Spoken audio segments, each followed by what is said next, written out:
You are listening to RudolfSteinerAudio.com. If you are listening to the podcast of this, it is located at RudolfSteiner.podbean.com. Please consider becoming a patron. As well, there are two publishing houses, SteinerBooks.org in America and RudolfSteinerPress.com in England, who are the sole publishers of Steiner into English and have given me permission to do these recordings. Please consider patronizing them as well. This is the reading of Collected Works Volume 266, the third volume in that series. I guess we'd call it Part 3. It's entitled Esoteric Lessons. They were given in 1913 and 1914, and then again from 1920 to 1923. These are not, except for the meditation verses by Rudolf Steiner, these are not direct stenographical reports of Steiner. They are, as it were, notes written from memory by the participants. This is translated by Marcia Post. And we will begin with Part 1, Notes of the Esoteric Lessons, 1913 to 1914, written from memory by the participants, and I will read this up to page 42 in the first section. This first part is meditation verses used repeatedly in the Esoteric Lessons from 1913 to 1914. Verses directed to the spirit of the day. Meditations for understanding the time nature of the hierarchies. Friday evening for Saturday, Saturn. Great encompassing spirit, who filled infinite space, when of my bodily members none was yet present, you were. I lift up my soul to you. I was in you. I was part of your force. You sent forth your forces, and the earth's primal beginning mirrored the first archetype of my bodily form. In your outflowing forces, I myself was. You were. My archetype beheld you. It gazed on me. I, who was a part of you, you were. Saturday evening for Sunday, Sun.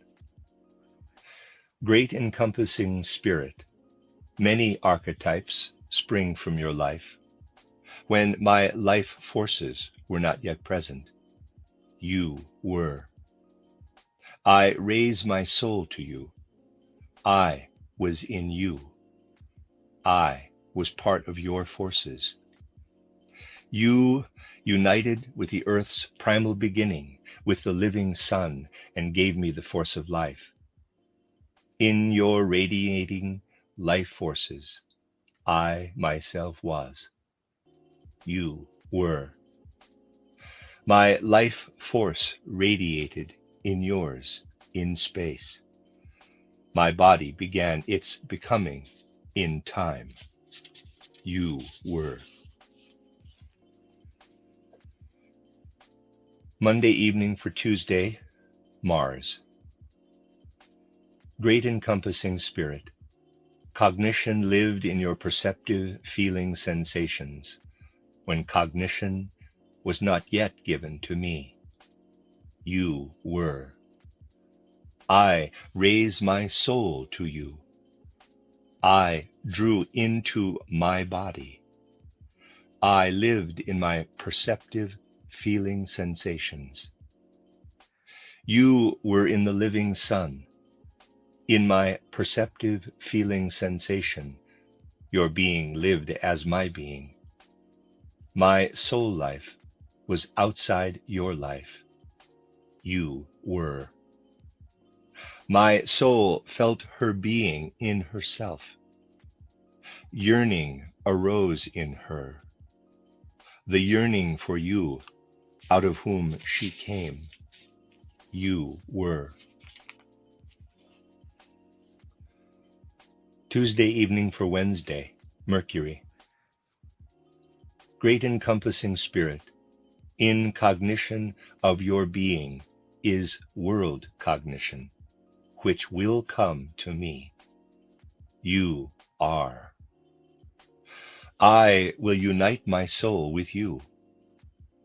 May your cognizing leader light my path. Feeling your leader, I pass through the path of life. Your leader is in the living sun. He lives in my yearning. I will take up his being in mine.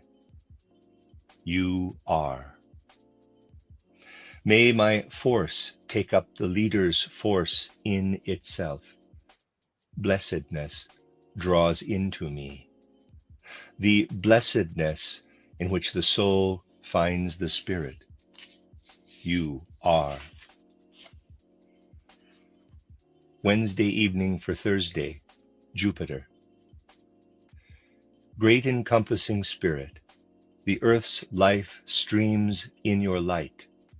My life is in yours. You are. My soul acts in yours. With your leader I go my way. I live with him. He is an image of my own being. You are. The leader's being within my soul finds you, encompassing spirit. Blessedness is mine from your being's breath.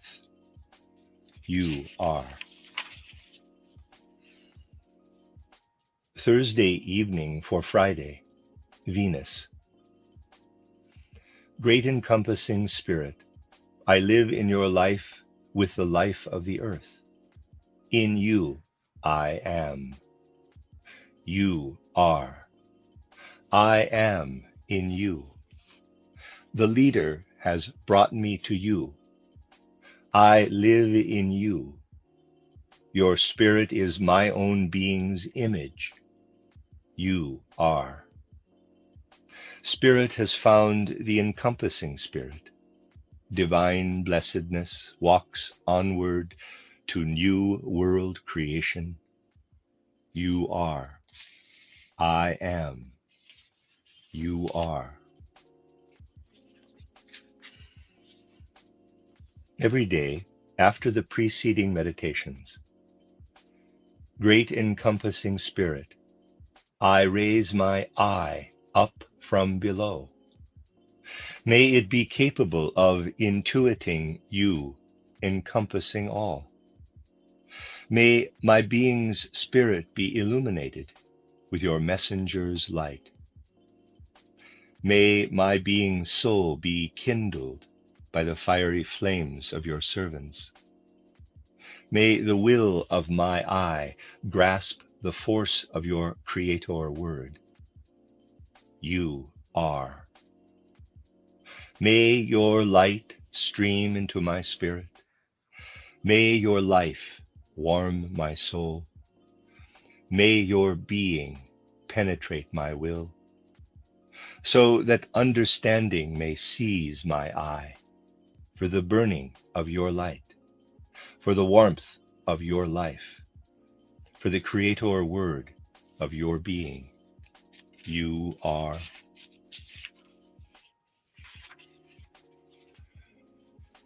Meditation, quote, in the spirit lay the germ of my body, close quote.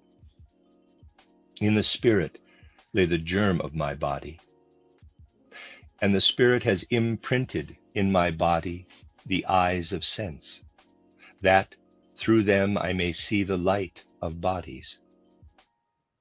And the spirit has imprinted in my body reason and sensation, and feeling, and will, that through them I may perceive bodies and act upon them. In the spirit lay the germ of my body. In my body lies the germ of the Spirit, and I will incorporate into my spirit the supersensuous eyes, that through them I may behold the light of spirits. And I will imprint in my spirit wisdom and power and love, so that through me the spirits may act, and I become the self-conscious organ of their deeds. In my body lies the germ of the Spirit. Meditation, quote, I turn to things, close quote. I turn to things. I turn with my senses. Sense being, you deceive me. What flees existence as nothing is being and essence to you. May what must seem to you worth nothing reveal itself within me. Spirit light, warm me. Let me feel myself willing in you. What is well thought, cognized truth? How does the luminous I experience you? Weaving error, badly thought out, show yourself to the beacon of my soul, that I may be weaving in myself. Luminous I and beacon soul, hover above true being of becoming. What is thought out, what cognized, condenses now to spirit being. And like pearls of existence, there dwells in the sea of divine truth what deceives the senses' existence. Esoteric lesson given in Cologne on January 2nd, 1913. Record A. Before we begin our actual esoteric contemplations and studies, it must be said, especially for our friends from other countries, that we have to separate ourselves completely in our esoteric stream from that other stream that passes through the world and is represented by Mrs. Besant. We must, on the basis of truthfulness, separate ourselves from the deeds of another person, and yet maintain our love for the person as before. Perhaps even because of it, we can turn increased sympathy toward her, precisely because we must reject her deeds. The words of Mrs. Besant from 1906 are read, wherein she asks of all those who love her that, should the day come when she would fall, precisely out of love for her, no one should call white what is black. Esotericism is a dangerous path, and everyone should bear in mind that in the depths of the human soul, forces can slumber that perhaps in ordinary life do not make themselves known. Yet when one enters upon the dangerous path, they come to light. For this reason, it is necessary that we keep ourselves constantly awake in our own soul, and be mindful of the word, quote, watch and pray, close quote. Those who want to enter into the spiritual worlds must above all practice strict self-knowledge. The Essene order, the exalted teachers of which taught the Nathan Jesus of the Luke Gospel, the extract of all the wisdom that precisely this being would need, had two especially important rules that can show us how far we are from the spiritual in our modern time. The first rule was, before sunrise and after sundown, no Essene shall speak of worldly things. And for those who had achieved a higher level, this rule was further enhanced, in that they were also not to occupy themselves with thoughts of worldly things during this time. A second instruction was, before the sun rises, every Essene shall ask that the sunrise will indeed take place, and that the power of the sun will shine over humanity everywhere. These rules give us tidings of the importance of our being's connection with the events of the spiritual world, out of which we emerge in the morning and into which we enter when we go to sleep in the evening. One can see in the way people behave today in relation to such an outer event as the translation from New Year's Eve, Sylvester, into the New Year, and what they undertake before going to sleep, how little we live with these laws of outer and inner cycles. What people do at those times appears to be oriented toward uniting themselves especially deeply with materiality, instead of using the transition moment as a time of looking back. This outer cycle corresponds to an inner one, waking and sleeping. In the evening, human beings draw their astral body and I out of the physical body and etheric body, and live with their astral body and I in a purely spiritual world. Let us bring to mind the moment of going to sleep until unconsciousness gradually comes about. Ordinary human beings have no consciousness during the night in the spiritual world. It can be that a clairvoyant moment occurs and that they see an image of what they left lying down below. What they see will be different from person to person, according to the state of mind, the temperament, and character of each individual.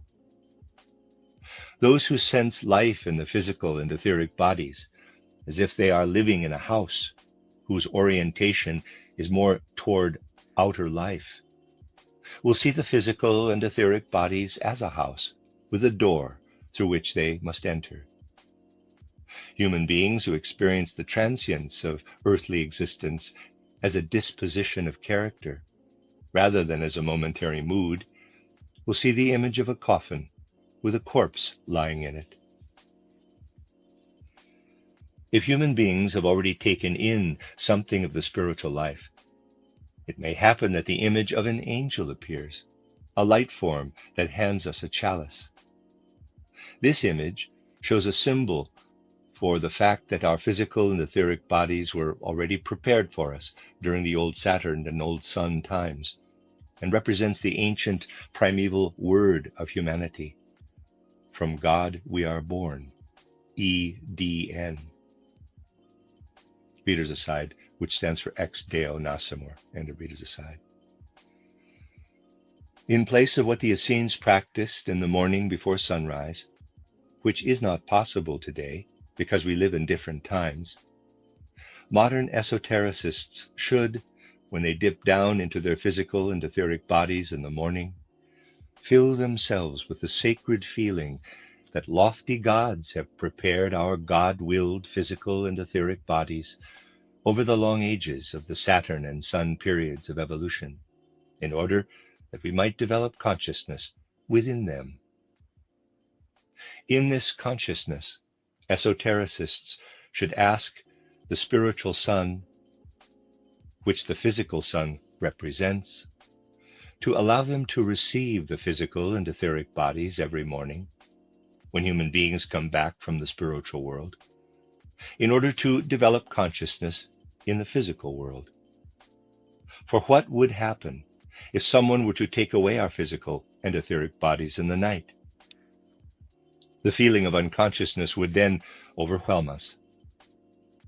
If we penetrate ourselves properly with knowledge of the fact that the gods built our physical and etheric bodies for us, then we will have the experience that our brain, and we can have this experience with every part of our body, is not merely bound to our physical body, but rather that it can be expanded to a hollow sphere in which the stars are embedded.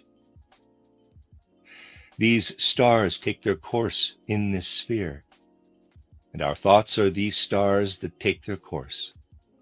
The microcosm thus becomes the macrocosm. Compressed within our brain are the mighty forces of the whole cosmos, and we feel their connection with us. Everything that has led us through Saturn, Sun, and further through the line of heredity right up to our present birth is expressed with the saying, Ex Deo Nascimur.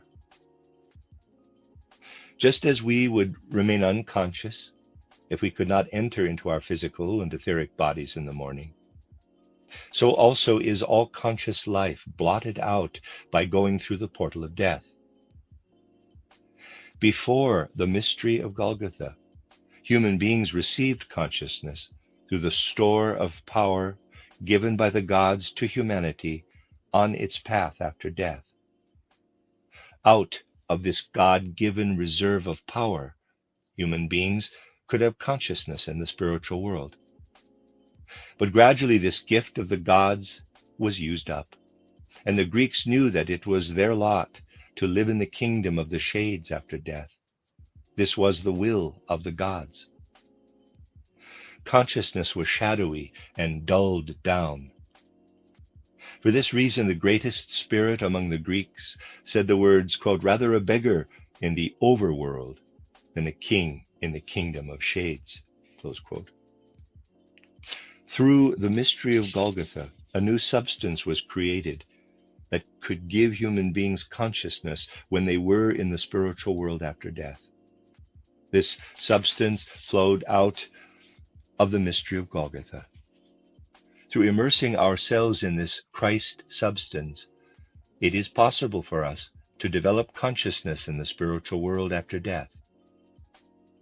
For this reason, every evening when we go to sleep and enter into the spiritual world, we should remember and fill ourselves with the feeling, in Christ we die. For only the Christ impulse can, through its death-conquering life force, keep us conscious in the spiritual world. Because nothing in the physical world is great enough or sacred enough to understand the sacred mystery that was given to humanity through Christ Jesus. Nothing belonging to the world, not even the sound of speech, should be used to indicate this mystery, this unfathomable secret that is contained in what flows out of the mystery of Golgotha. Therefore, esotericists are silent in word and thought at that moment when the sacred name, the unspeakable, must be spoken. They feel deeply the sacredness of this moment. I-M.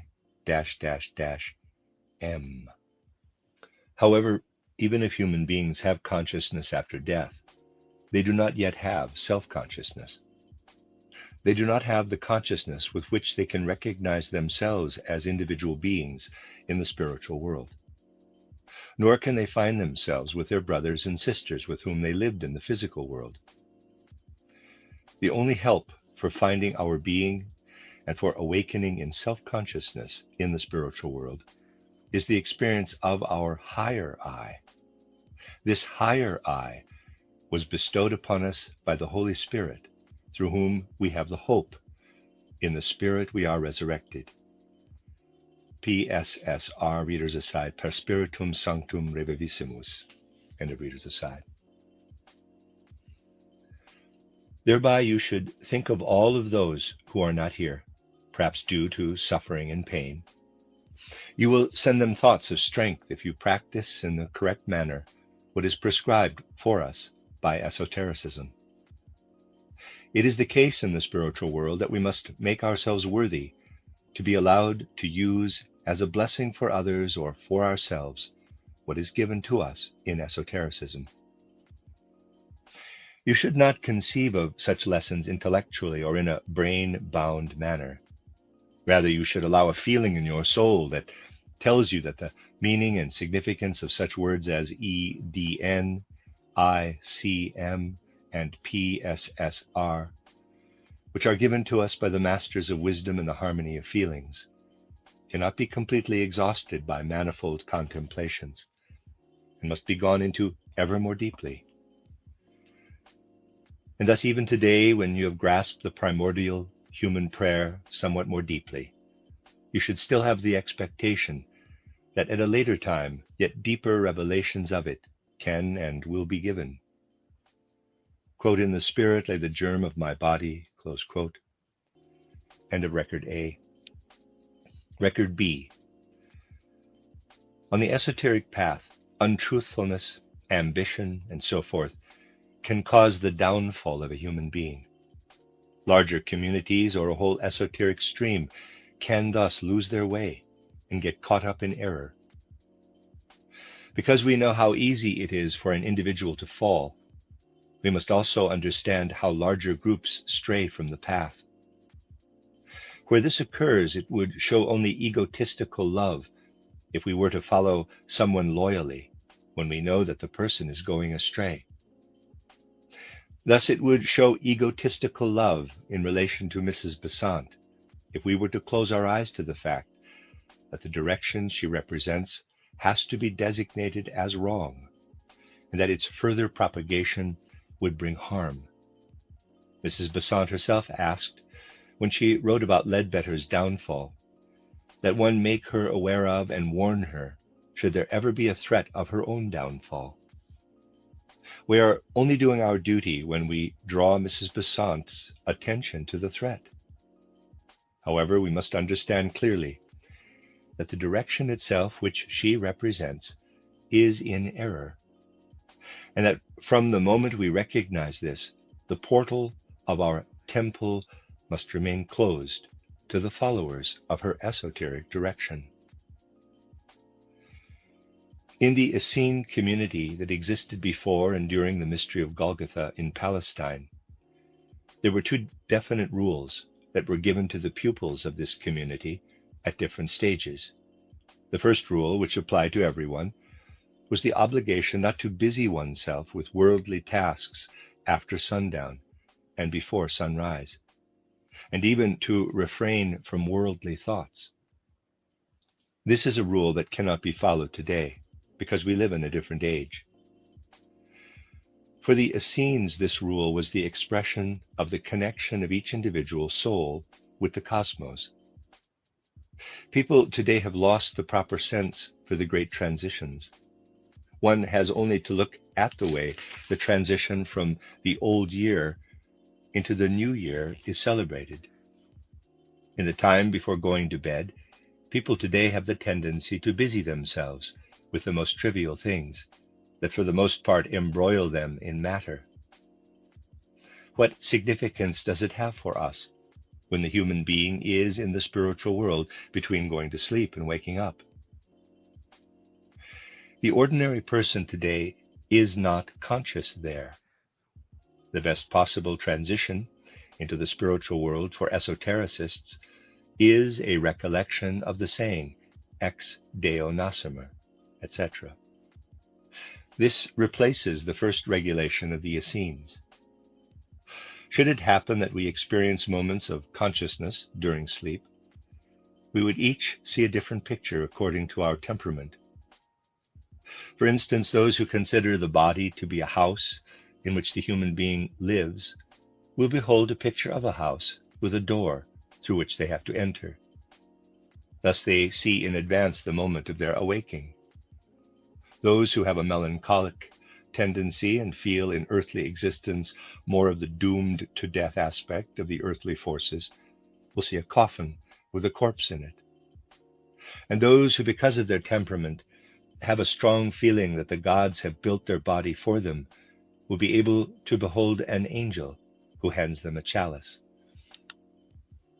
All of these are just beginning preparatory visions of the life of imagination, and can be expressed in the saying ex Deo nascitur. The divine beings, whom we summarize with the name Deus, built up the human physical body during the Saturn and Sun evolutionary conditions. If we did not have this physical body into which we enter in the morning, we would not be able to become conscious on the physical plane. Imagine what would happen if the gods were to take away our physical body during the night. Imagine what would become of us, since we would then be unable to attain consciousness. This thought should bring us a sense of gratitude toward the gods. The Essene, at the higher stage of development, was given, in addition, the obligation to pray before sunrise. This prayer was that the sun would rise and ray out its blessings to the earth. This is also replaced today by another feeling. Just as we could not become conscious in the morning if our physical body had been taken from us in the night, so it is just as true that we cannot become conscious after death unless we also find a body across the threshold into which we can enter. In the time before Christ, souls were clothed after death with a spiritual substance in which they went through their experience between death and a new birth. This spiritual substance was gradually being exhausted, and humanity felt this tragedy as the mystery of Golgotha approached. For the human soul had become a shadow in the life after death. Among the Greeks, the lead civilization of that time, the feeling held sway, quote, better a beggar in the overworld than a king in the kingdom of shadows, close quote. However, from the cross streamed a new substance. The souls could clothe themselves with this new substance in order to develop consciousness after death. We can feel this in the second part of our saying, quote, in ... moremur, close quote. When we take this saying with us after death, it can bring about that everything of earthly nature soon falls away, and that out of this Christ substance we can develop consciousness. Because our consciousness is not yet self-consciousness, we may still hope that to the consciousness we can develop in this body will be given complete knowledge, self-consciousness by the Holy Spirit, per Spiritum Sanctum Revivissimus. Through the self-knowledge that the Holy Spirit gives to us, we prepare ourselves for our life after death. Love, humility, and self-knowledge can be the result of a real understanding of this saying. Whoever properly meditates this saying will receive the strength to help those who are ill and to send loving thoughts to those who could not be here today because of their illness or other reasons. This should penetrate our outer life as a sacramental feeling. We thus receive a new view of this saying, and this view may awaken in us the trust that we will be able to penetrate this saying ever more deeply in the future. End of Record B.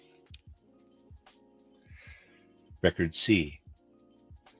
We find ourselves here at a significant moment, not only in an outer sense, but also in an esoteric sense. When an esoteric movement arises in one place, something occurs in another place. Wisdom is only in the truth, and that is what we want to seek. Those esoteric directions that do not go along with ours must loosen and separate themselves from ours. Mrs. Besant's letter, which she wrote after Charles Ledbetter's downfall, was read. In it she asks approximately in these words, Judge has fallen, and Ledbetter has fallen. Should it lie in my karma that finally also I fall, I ask all who hold me dear not to support me in it. One should not declare black to be white, but rather confidently declare black to be black. What significance does an opinion have in one life? The masters will correct us in another life. May this be the rock upon which we build. Within the Essene school where Jesus of Nazareth was once instructed, there was a regulation that goes as follows. After the sun has set and before it rises, the pupil should not speak or think of worldly material things. That was a demand for that time. We will see later that this rule can no longer be followed by us. It has transformed into a different one. The second rule was, before sunrise, every Essene should send a prayer to the spirits who send forth the sun into the world, that they might send the sun also on that day.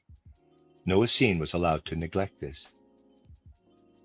Let us consider how few human beings today realize that when they go to sleep, they enter into the spiritual world. This moment, which should be something sacred to us, is all too often profaned. Human beings connect themselves, in the end, mostly with all possible worldly material things. We modern esotericists, however, should always remain conscious of the sacredness of the time before going to sleep. And when we come back into our physical body, we should do so with the same feelings. We must ask ourselves how it would be if we no longer found our physical and etheric bodies upon awakening.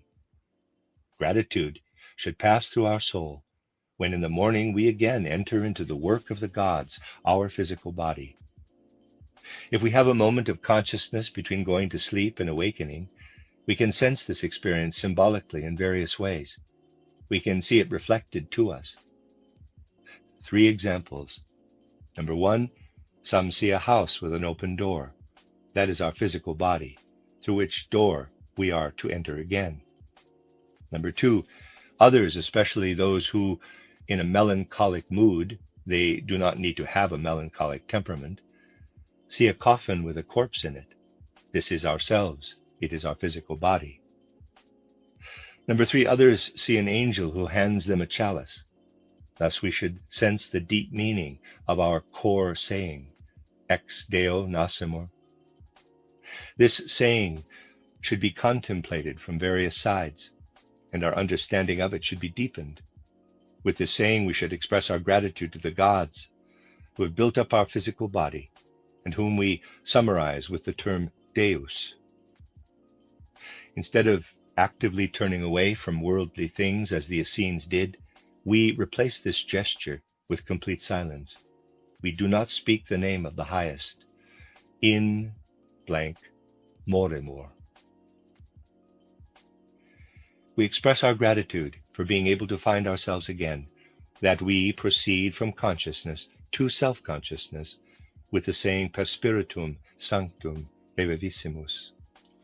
The end of record C, record D. Watch and pray. If we wish to enter into the light-filled halls of the suprasensible worlds, we must learn self-knowledge. For this we can receive direction from 2 sayings of the Essene order. These sayings also influenced the development of one of Jesus' boys, the one from Nazareth of the Luke Gospel.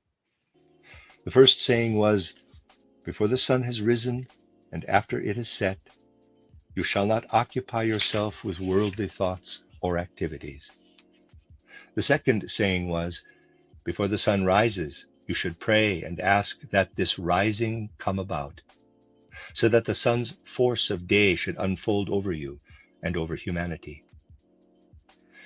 Through these sayings, we should become aware of how significantly our being is connected with the spiritual world, out of which we emerge when we awaken in the morning, and into which we enter again when we go to sleep.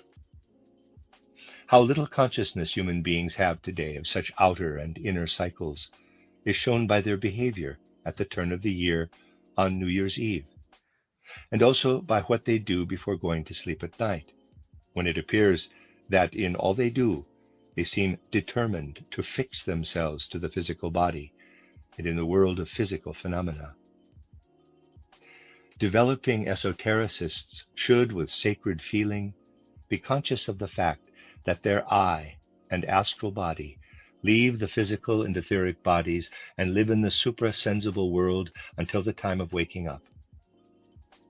To begin with, they bring back no conscious memory of this experience, but gradually certain pictures arise that can fill them with the right feelings in relation to their physical and etheric bodies, which they find upon awakening in the morning. These pictures will vary according to the individual's temperament and disposition of character. Thus, some with their energetic eye, focused more on the outer human being, will have the picture of a house with a door through which they must enter upon awakening. The house is to be seen as the symbol of the physical body. Those who are melancholic, not in the sense of a disposition of character, but rather as a mood of the moment, will perhaps see the picture of a coffin in which they themselves are lying as a corpse. This comes when a human being is often influenced by thoughts of the transitory nature of the physical. Or it shows itself to spiritual sight as a light form offering a chalice. This is to a certain extent a symbol indicating that the higher powers now hand us again, as a gift of grace, our conscious life in the physical body. This thought can greatly deepen the first verse of the ancient wisdom saying, the Rosicrucian saying, EDN. When esotericists awaken in the morning and see their physical and etheric bodies before them, they should fill themselves with the sacred feeling: exalted gods have in the immense cosmic spaces and in the eternal cycles of time built up the God-willed physical and etheric bodies during the Saturn and Sun stages of evolution. This was done so that these bodies might become a dwelling place for the spirit of the human being. With this sacred feeling, the esotericists will ask the gods to let them have, maintain, and protect this physical body, without which they would not be able to lead a conscious life. And the esotericists can further imagine that their brain is not isolated and bound only to the physical body, but rather that because the brain's forces originate from out of the cosmos, it extends like a half-globe or half-sphere into the cosmos. Thoughts, as cosmic forces, are written like stars onto this half-sphere, and thereby illuminate the physical body. Now, imagine that we do not find the physical body in existence anymore. In this case, we would be overwhelmed by the feeling that if we were to pass through the portal of death, all conscious life would be obliterated. Had there not already been a certain cosmic substance before the mystery of Golgotha, life after death would have been dull, shadow-like, and unconscious. That is what the writer of the Greek tragedies meant when he had their greatest hero say, quote, "Better a beggar in the overworld than a king in the realm of the shades," close quote. However, through Christ's sacrifice on Golgotha, a new substance was created into which human beings can immerse themselves, in order also to shape their life after death into a conscious state. For this reason, esotericists should, before going to sleep, fill themselves with this thought and feeling: I CM. This means that only through the Christ impulse can we receive what streams out from the great mystery of Golgotha. For this reason, we esotericists do not speak the sacred word that expresses the, quote, name of the inexpressible, unspeakable, close quote. Even if human beings have consciousness after death, they do not yet have self-consciousness, through which they can recognize themselves and again find their brothers and sisters with whom they were connected in the physical world. In this, one can be helped only by the higher I. The Holy Spirit helps one to come to the higher I, which carries the individual through the portal of death to self-consciousness. The end of that esoteric lesson. Esoteric lesson given in Cologne on January 4th, 1913. Record A. When speaking of the esoteric circumstances in which we live, it is often said that our Western movement or stream has separated from the Eastern one. However, that is, especially at this time, quite incorrect. It has been the case for a long time already that it is not a matter of Western or Eastern, but rather of truth or untruth. As long as it was still a matter of the differences about suprasensible questions, one could absolutely say, quote, that is something which I cannot judge, close quote.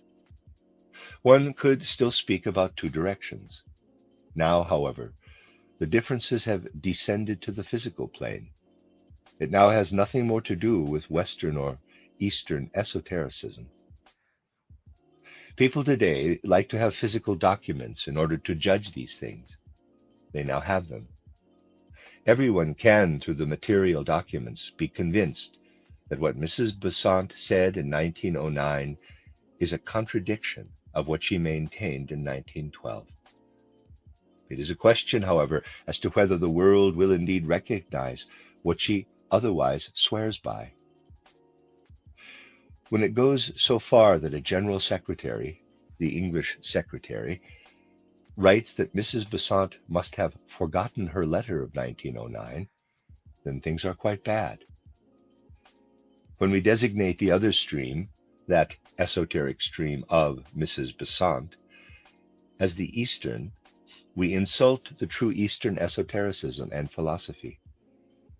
At the beginning of the Theosophical movement, when there were still true Eastern impulses in the Theosophical Society, H.P. Blavatsky, for instance, still had the correct idea of what an avatar is.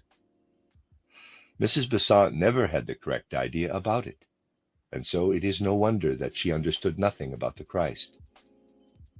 It was a matter only of enforcing personal wishes and opinions. It would be disastrous for the world if what Ledbetter holds as truth were to spread through the whole world. It often happens that esotericists, after years of practicing, have the feeling that they have not progressed at all. However, this can only be the result of inattentiveness.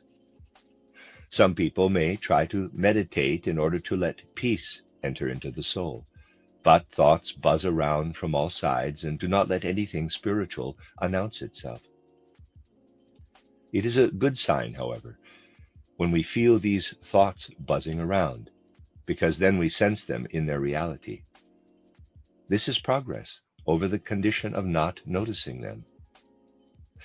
Let us assume that after having meditated in this manner, we go back to performing our daily activities. It can happen that we sense, I was getting dressed, but was not present in my thinking. Something was thinking into me. This feeling receives its full power and significance when we transform it into the mantric formulation, it thinks me. Concerning this, we may not object that it is always said that we should not ascribe any worth to what goes on unconsciously within the human being, since we are making conscious precisely what goes on within us. We bring it into our consciousness and thereby incorporate it into our I. Esoterically, it thinks me is the same as the exoteric expression, quote, within your thinking, cosmic thoughts live, close quote. It is an important aid for esoteric life to fill oneself as often as possible with this thought. This thought should always be imbued with a feeling of devotion. Only then does it work in the right way. And even if we do not notice that cosmic powers think into us, they do so just the same.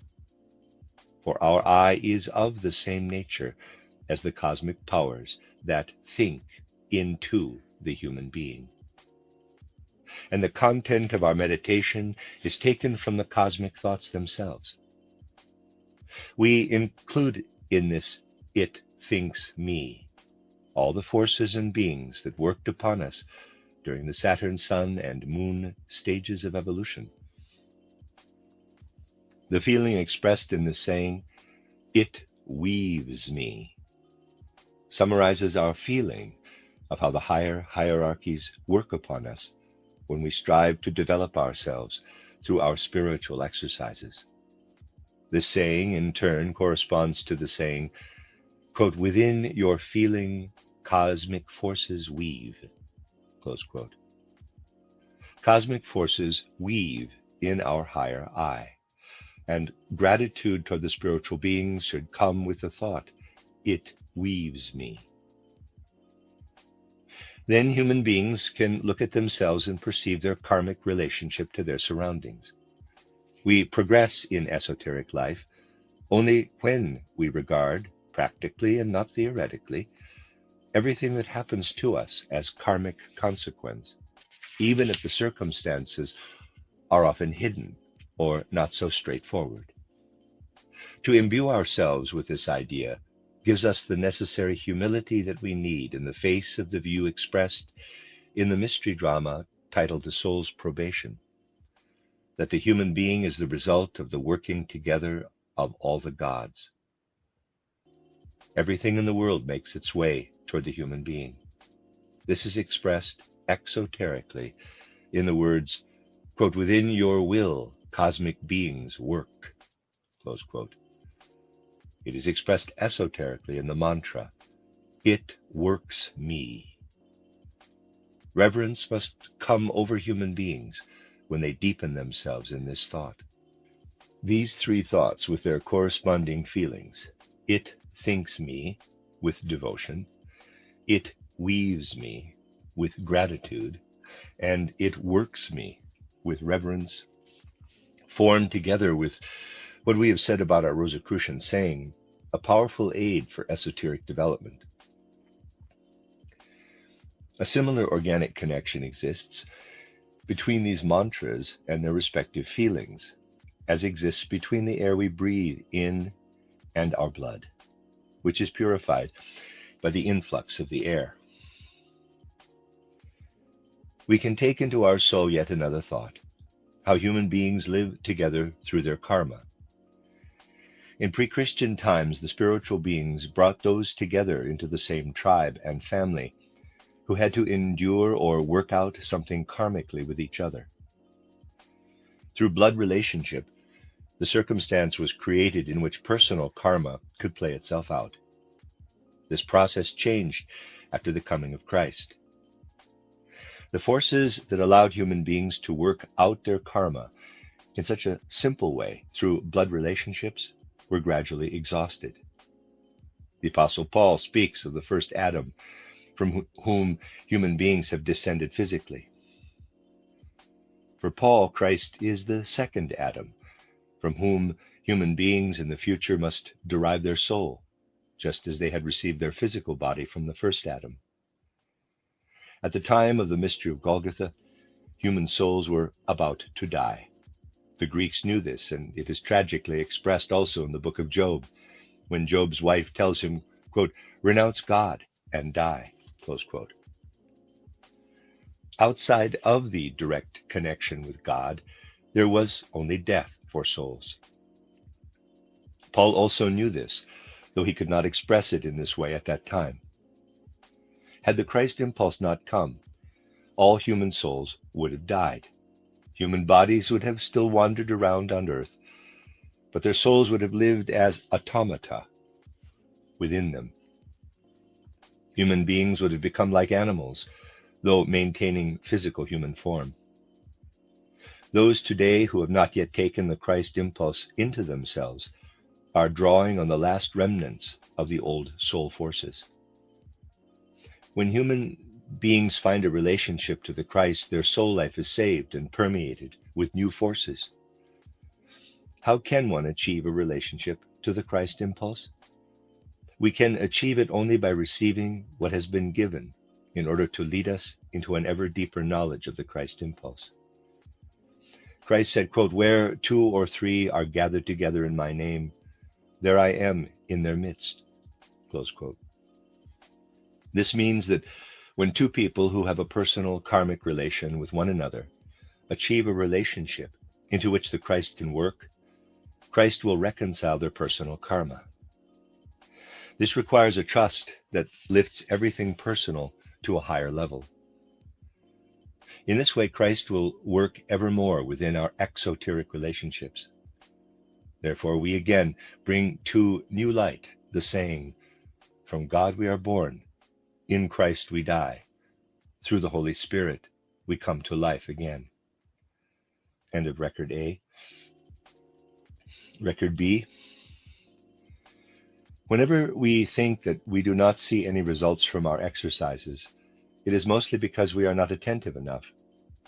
It can happen, however, that we do not notice anything immediately after doing the exercises, but later that day we notice that we are doing our ordinary tasks automatically, and for a moment we notice thoughts that we ourselves did not think.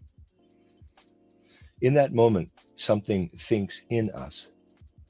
We then realize that great cosmic thoughts are thinking in us, and that our I must be of the same nature as the cosmic thoughts, because our I is taken hold of by these cosmic thoughts and thinks without having any I experience thereby.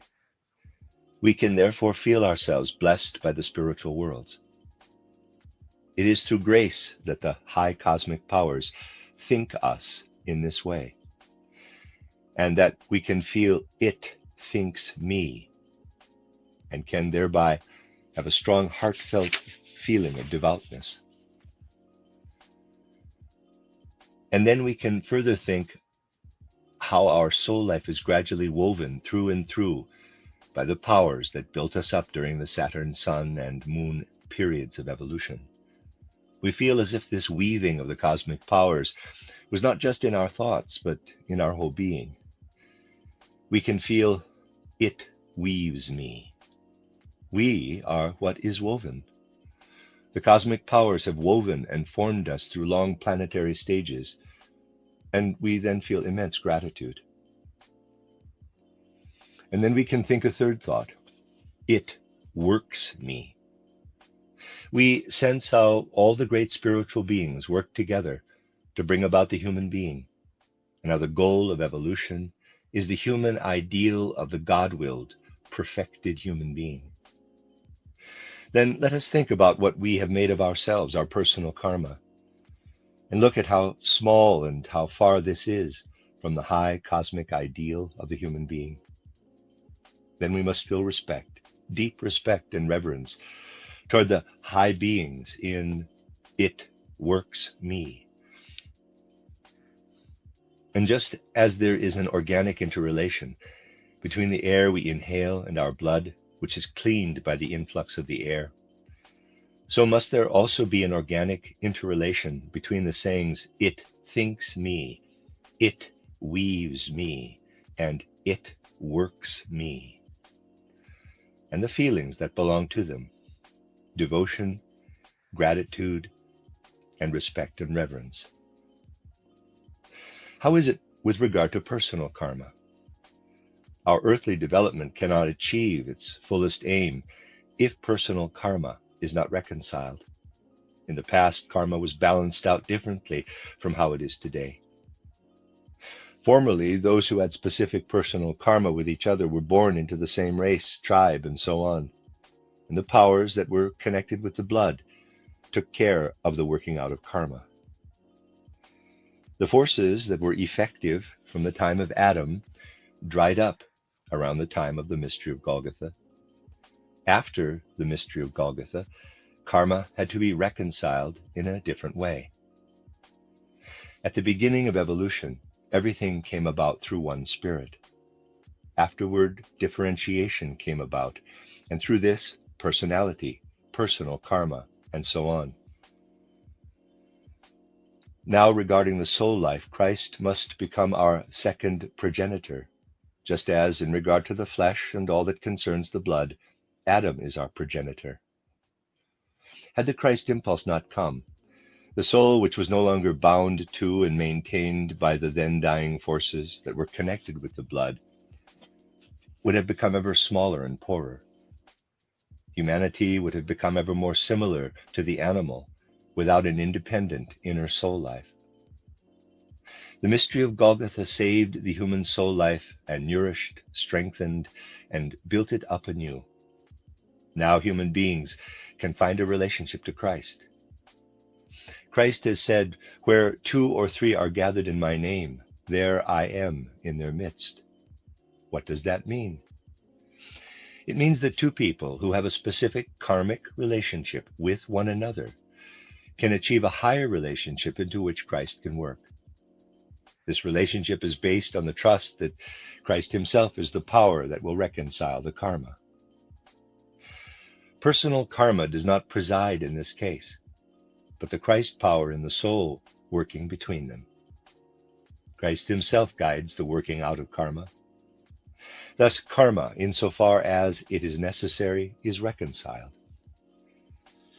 However, the leading force within this is the Christ himself, so that the relationship has become such that Christ can work within it. This means to be purified in Christ's name. In this way, Christ will be able to work more and more in everything that concerns our life. The end of Record B.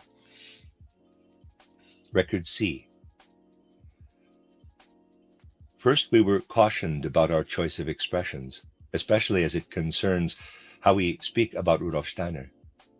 We should avoid the term master, so that we do not awaken the hatred and jealousy of our opponents. Opinions have not changed. but only the manner and methods of the battle have changed today. Formerly, people were accused of being heretics and were burned at the stake, or other methods were used to destroy them. Now people just use ridicule or make others seem suspect, and so therefore ineffective. There is not an Eastern esoteric stream and a Western esoteric stream, but only a truthful, real esotericism, and something else that merely calls itself a true esotericism. The latter would be an insult to true Eastern esotericism. Something that follows personal purposes may not be called esotericism. In our movement, we wish to avoid all that is personal. And for this reason, we want to make a strict separation and settlement between us and what has come out of Adyar, India, and from Mrs. Besant since 1906. We want a strict separation between what Mr. Ledbetter wants the world to believe and what is given here in the strictest truth and with full responsibility. Esotericists complain often that they do not make any progress, and that when they want to meditate, thoughts buzz around them like bees and prevent them from meditating. Be happy that the thoughts come like that. They want to show you that they are a power and are stronger than you are. It can seem that one meditates diligently for years to let the inner stillness enter in afterward, yet nothing, absolutely nothing, pours itself into the soul from the spiritual world. This only appears to be so, for attentiveness is necessary to notice the fine, subtle steps of the soul, since it has to do with a quite intimate process. Then you notice something as you go about doing your daily tasks, that you have been doing things mechanically, as if you were spiritually absent, and yet it is not so. For in spiritual life, it is not only a matter of remaining conscious during the experience, but of remembering what we experience. To remember means to bring something up into consciousness. The meditants can now have the feeling that something pours itself into them, and they can sense that it is of the same nature as human thought itself, and yes, as the I itself. 3 important mantras are now given. These are to be used in the following way. It thinks me. It is actually not I who thinks, but rather it thinks in me. The 3 sentences or mantras are expressed exoterically, entitled The Soul's Probation. Quote, within your thinking, cosmic thoughts live. Within your feeling, cosmic forces weave. Within your willing, cosmic beings work. Close quote. They are expressed esoterically with the following: EDN, ICM, PSSR. The mantra, it thinks me, must be imbued with a feeling of devotion. It weaves me expresses the true nature of the human being. It expresses what the true nature of the human being really is and what we ourselves are in relation to it. This mantra should stimulate self-knowledge. It should give rise to a feeling of being integrated into the whole of the life of the world, and should express itself in gratitude. It works me. The entire cosmos, everything, is to be seen in light of the human being as the goal. This mantra should give rise to a feeling of reverence, devotion, and dedication.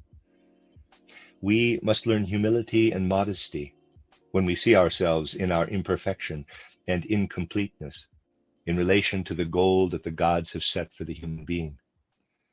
EDN, ICM, PSSR. This is the 4th saying that you will need. It is the primordial prayer of humanity. Wherever we are, whether we are walking or standing, out on the street or at home, when we let these words, the 3 mantras and the primordial prayer of humanity, rise up in our soul, they can help us progress in our esoteric life. However, the soul must silence these words in itself if it cannot think them in a sacred manner. This means that we must forbid these words from rising up in our soul if they are not accompanied by the corresponding feeling. The mystery of Golgotha changed the dying process of souls. As the physical body stems from Adam, so the soul stems from Christ.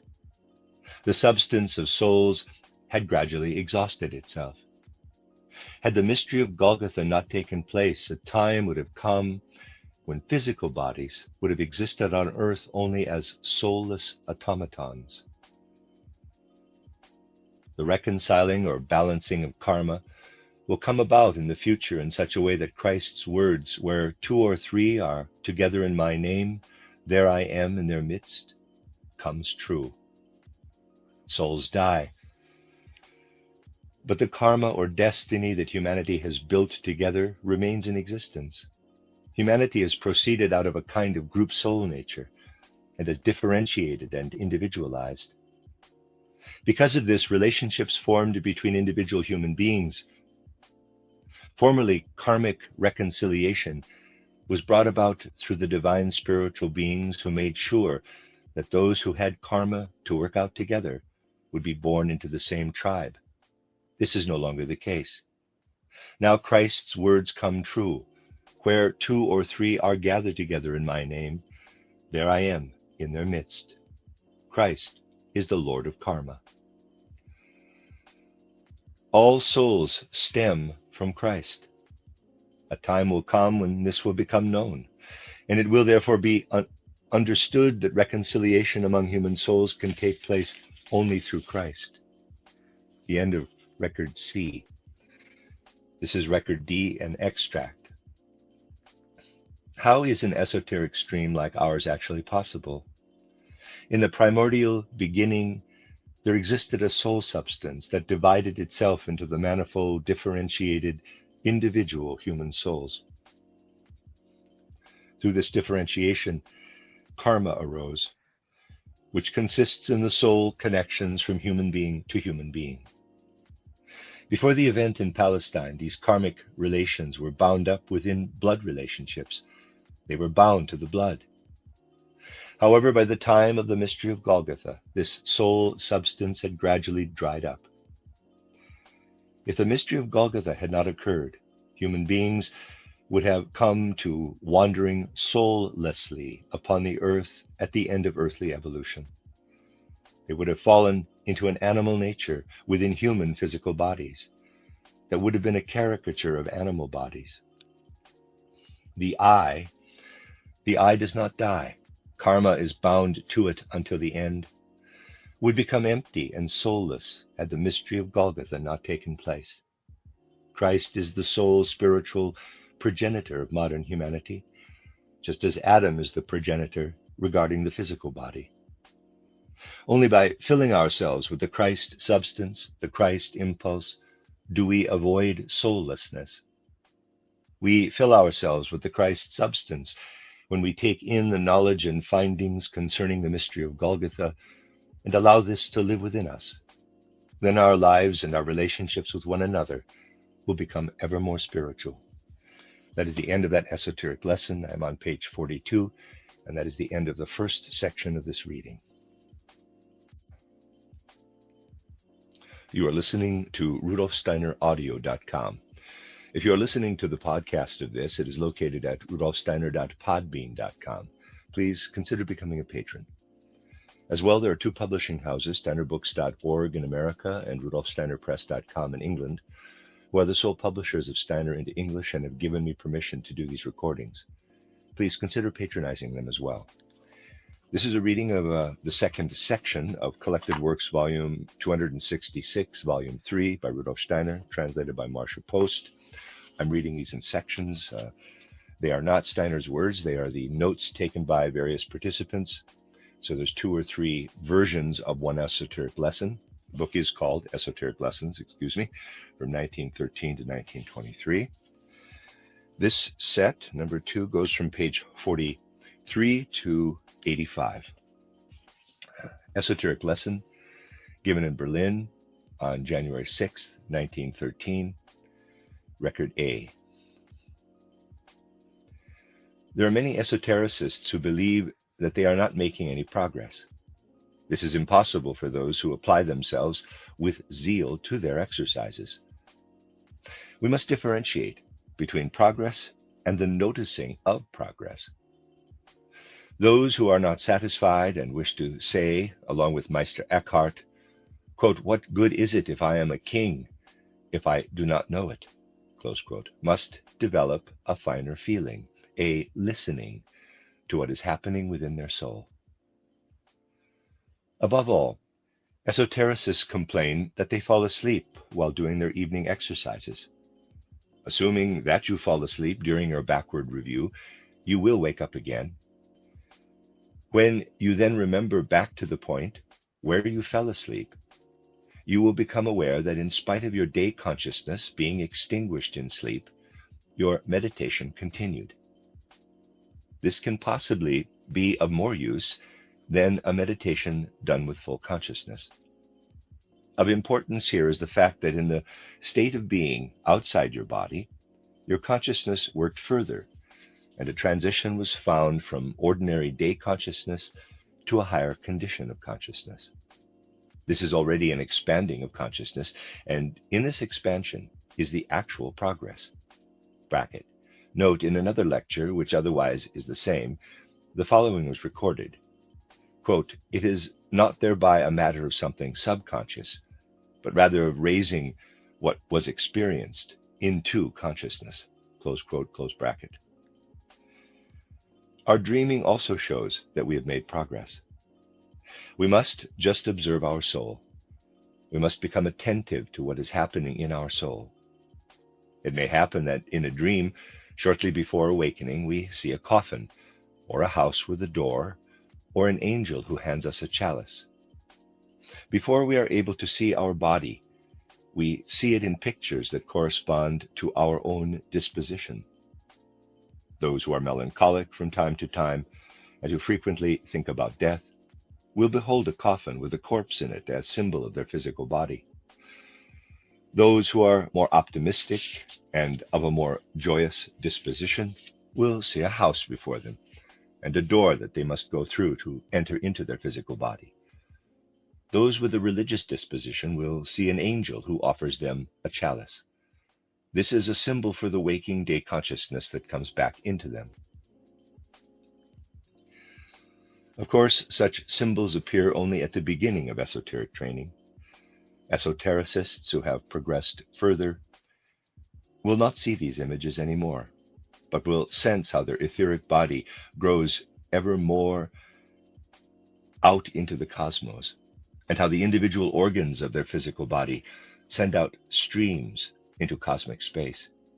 They will feel themselves to be cosmic beings. We have also said that the feelings of the esotericists change. In the Essene order, which existed during the time of Jesus, and wherein Jesus remained for a time, there were two rules. First, the Essene brothers were not allowed to speak of worldly things between sundown and sunrise. Those who had reached a higher level were to go further, and also not think worldly thoughts during that time. As long as the day star, the sun, stood in the heavens, they could occupy themselves with worldly thoughts, but they had to shut them out when the sun went down. The second rule was that before sunrise, they were to ask the sun to rise, and in the evening they were to thank it for having shone. People today will not be able to follow these rules to the same extent. However, must we not also be just as grateful as the Essene brothers, who were filled with gratitude and reverence in their anticipation of the sun's appearance, that we return to our physical bodies in the morning? For it was no more certain for the Essenes that the sun would rise again than it is that modern human beings will return to their physical bodies. Materialists know nothing about this. But as esotericists, you have heard that our physical body template was built throughout the Saturn, Sun, and Moon periods by all of the spiritual beings that stand above us.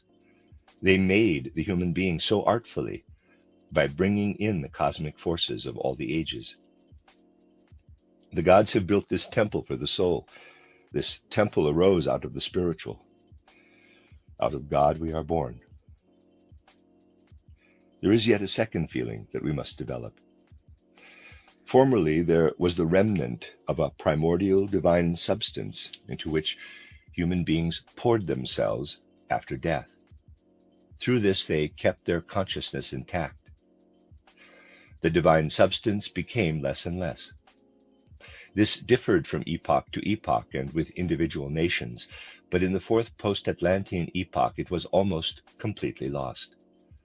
Not the I, but the souls were affected by this loss.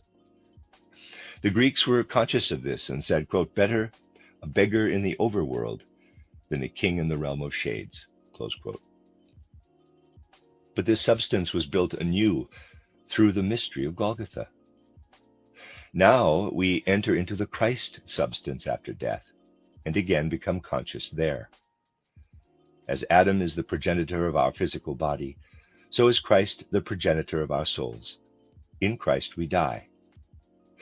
However, because the name is so sacred to us that we dare not to speak it, we say only, quote, "In blank we die," close quote. When, through the Christ force, we attain consciousness after death, we have not yet achieved self-consciousness. We certainly recognize the things around us, but we cannot behold ourselves. We can achieve this only if we prepare ourselves on earth.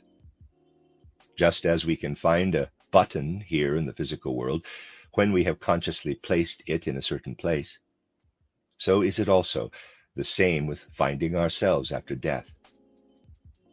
We cannot expect to remember what we have not done with full consciousness. We are given methods for attaining this through the teachings of Rosicrucian theosophy. If we seek to understand the spirit of the theosophical worldview, if we fill ourselves thoroughly with the spiritual, the spirit will awaken in the life after death. In the spirit we are reborn. Let us sense that this Rosicrucian mantra is not an ordinary saying, but was given to us by the masters of wisdom and the harmony of feelings. They infused cosmic forces into this mantra. The mantra does not exist in order to be just spoken, but to be experienced. Through years of practicing it, we will reap ever more knowledge from it. Trained esotericists behold how the etheric body of those who have immersed themselves in this mantra begins to widen ever more, and begins to unite with the forces of the macrocosm. Thereby their organs become force centers into which the streams from the spiritual world flow. Let us penetrate ourselves with this mantra when we are inwardly still and composed. And when we need to be comforted, when we are depressed, this mantra will bring us courage and strength. However, let us not use it only as a remedy to bring us comfort, but also when our soul is completely peaceful. Then this mantra will become ever more our friend and helper on our esoteric path. The end of Record A. Record B. Even when beginning esotericists think that they are making no progress, this is absolutely no proof that there has been no progress. Often they simply do not notice it. They often complain that they fall asleep during their evening exercises. It can happen, however, that they notice later, when they wake up, that they had continued their exercises in a different state of consciousness. The remembering of the continuation of the exercises in another state of consciousness is very important. Precisely such remembering can carry more weight than the simple practice of one's exercises in day-waking consciousness. Esotericists must also pay attention to their dream life. They can then sometimes see their body in a symbolic form just before awakening, either as a house into which they must enter, as a grave. This vision comes to those who think often on death or the transience of earthly life, or as an angel with a chalice in hand. This comes to those with a basic religious mood and who are aware that the body is created by the gods. Later esotericists will behold their body more realistically, and they will see how different it is from the Maya of the physical world. They will then see the physical and etheric bodies expand extensively. They will see how the heart grows like a tree out of the whole universe, while the head spans half of the cosmos, like the starry heavens. It will take a long time, however, for the esotericist to progress from beholding the symbols at the beginning of this vision. We can transform for our own esoteric life our thoughts about the first Essene commandment, that they should not occupy themselves with worldly things from sundown to sunrise. And for the higher degrees, they were not even to think about worldly things, so that we enter into sleep with a sacred feeling. And the second Essene commandment, that they ask the sun to rise every morning, can be transformed by us into a feeling of sacredness and gratitude toward the gods who gave us our body. It is through our gratitude that we find our way back into our body every morning. When we rightly realize that without our physical body it would be impossible for us to develop consciousness upon awakening, we can then feel gratitude for finding our body again. We can then think with reverence upon the mantra, "Out of God we are born," and bring this into connection with a sacred feeling toward our body, which was bestowed upon us by the gods. When we contemplate the EDN in this way, we can make a wonderful discovery that shortly before we awaken, we pray that we might find our body again. This discovery that we pray in this other state of consciousness, in which we dwell before awakening, is of great significance. The EDN, with gratitude for our body. In contemplating the ICM, we can feel the same gratitude for the spiritual substance that we immerse ourselves in upon awakening in our physical body, which does the same thing for us in death that it does for us when we awaken. This spiritual substance, which had exhausted itself before the mystery of Golgotha, is now the Christ substance. We must also learn to develop our self-consciousness. We will accomplish this when we take the theosophical teachings into ourselves more and more as a living power. These theosophical concepts are living forces, and depending on how our soul life is formed by them, we will also maintain our consciousness in the life after death if we remember all that we have learned there as truth. This is the Holy Spirit, PSSR. Thus, by meditating this mantra, which is the crux of Rosicrucian esotericism, we receive more and more strength from it.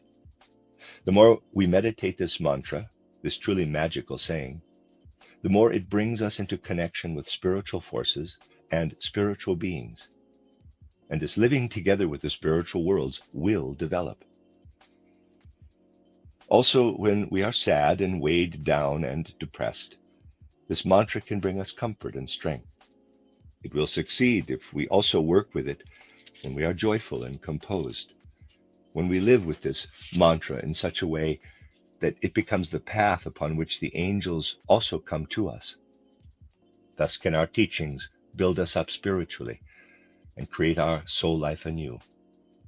And we will become ever more conscious of the sacredness of everything, and will, with devout and composed feelings, live into the mantra EDN ICM PSSR, the end of that esoteric lesson. Esoteric lesson given in Berlin on February 8th, 1913, Record A.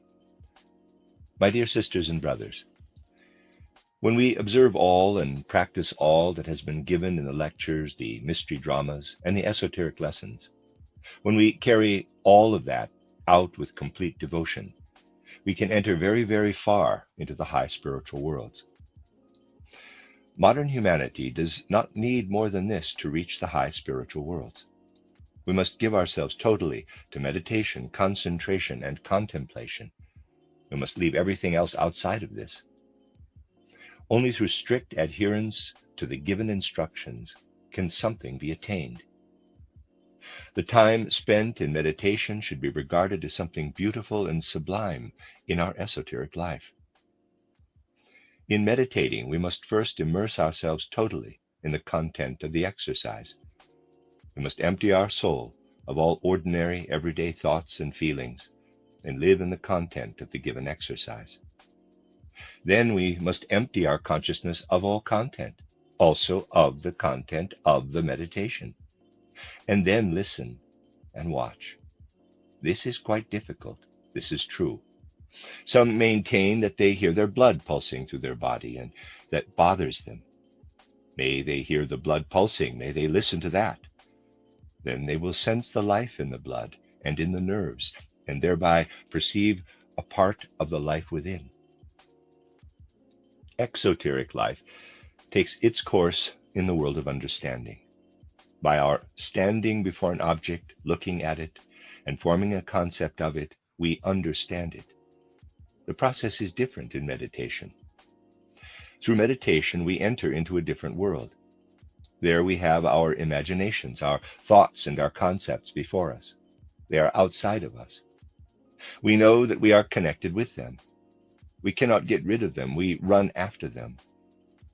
Thoughts rise up out of the depths of the soul, and we see a beast of prey as if it would devour them. We bind ourselves completely with the thoughts, and so on. Thus here, with meditation, we experience, whereas in exoteric life, we understand. We are, here in meditation, in the world of experiencing. We must take care not to immediately form concepts about what approaches us thusly in this world. We should only open ourselves, listen, feel into what wants to stream into our soul. This builds the lotus blossom, the chakra, so that it can become active.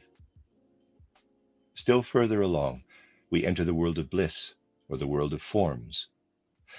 But only for those who have made themselves ready, mature enough for this experience, is it the world of bliss. For those who are not yet properly developed, it is a world full of horror and dreadful things, and it crushes them. For the unprepared, love turns into hate, and beauty turns into ugliness. Here they will like what they found revolting before, and so on. Everything is warped and distorted. Only those who go through the training of self-knowledge are truly prepared and developed enough to properly experience the world of forms. What did the gods do to protect us from experiencing this world of forms before we were ready? They gave us pleasure, pleasure in the joy of creating and working here in the physical world. What we find beautiful in a piece of art, for instance by Raphael or Leonardo da Vinci, is not what is lasting in it.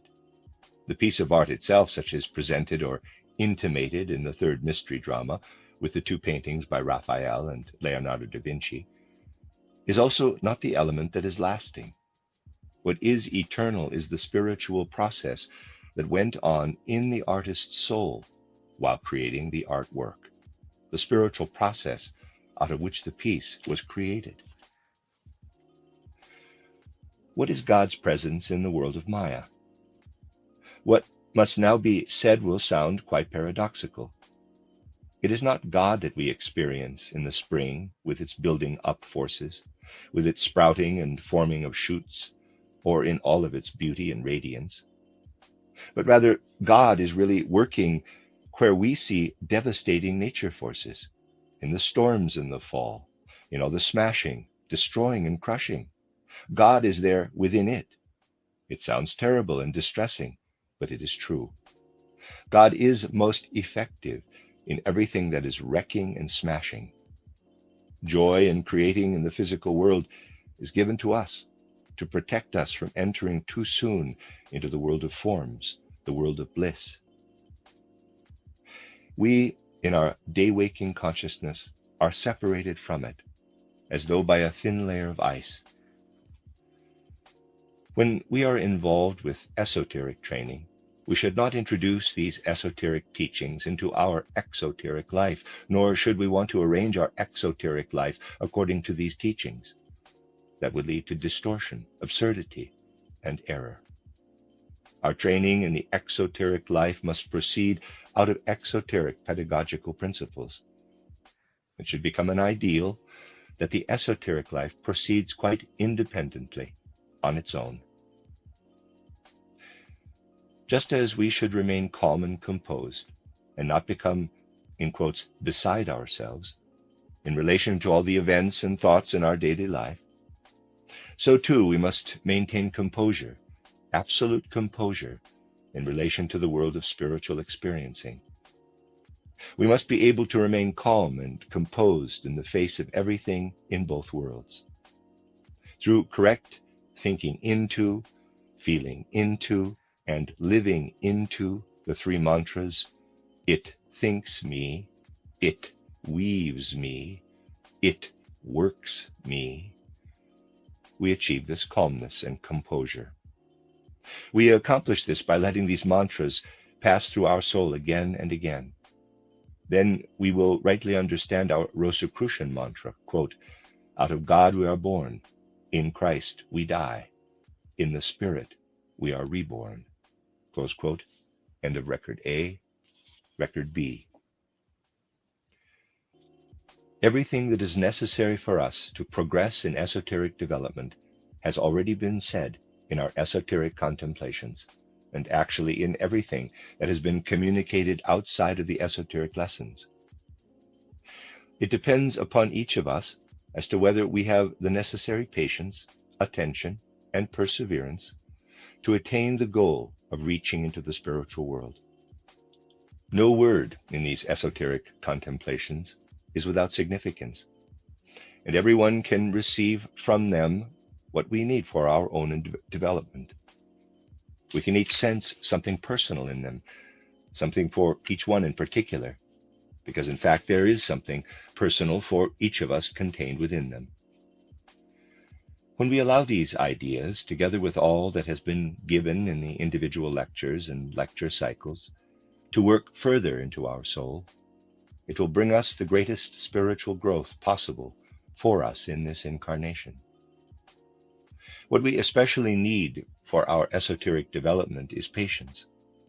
We need the patience to ever again completely empty our soul, so that we can grasp the more intense experiences that take place in the depth of our soul. If we pay close enough attention, we will notice how our soul life gradually changes.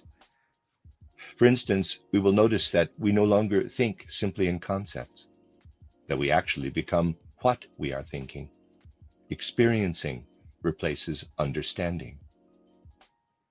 When we are totally still within ourselves, we will then also sense that it is as if there were beings there, so to speak, like beasts of prey that want to steal or devour our thoughts. At first, it is often such that when we become quite still in our meditation, we sense nothing other than the murmur of our blood, the effects of the blood and nervous system, the flowing of a fine fluid around the nerves. That is also correct. Through the stream of the blood, we come into the realm of experiencing, where we actually live our experiencing. It can happen that immediately after meditation, we do not find such thoughts that we ourselves have become, but that we find them within us unexpectedly at another time. Such experiencing is of much greater significance than the mere beholding of visions, which will come later of its own accord. We must ascend to a yet higher world, the actual spiritual world.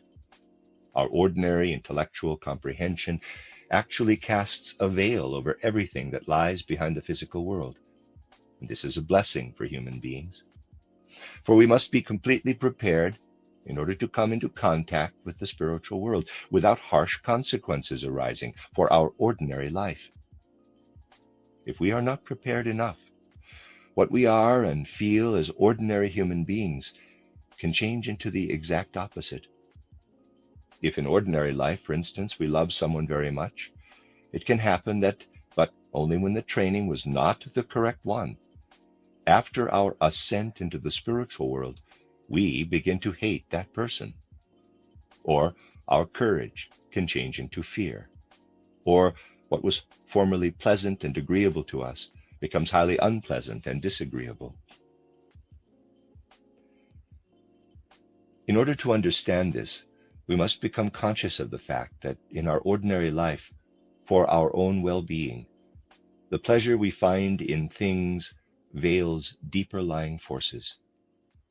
The manner in which the works of Raphael and Leonardo da Vinci are presented in the third scene of the mystery drama titled The Guardian of the Threshold expresses much of significance. For in the artwork there is something eternal. But it is not the artwork itself. Rather, it is in the creative forces that worked in the soul of the artist.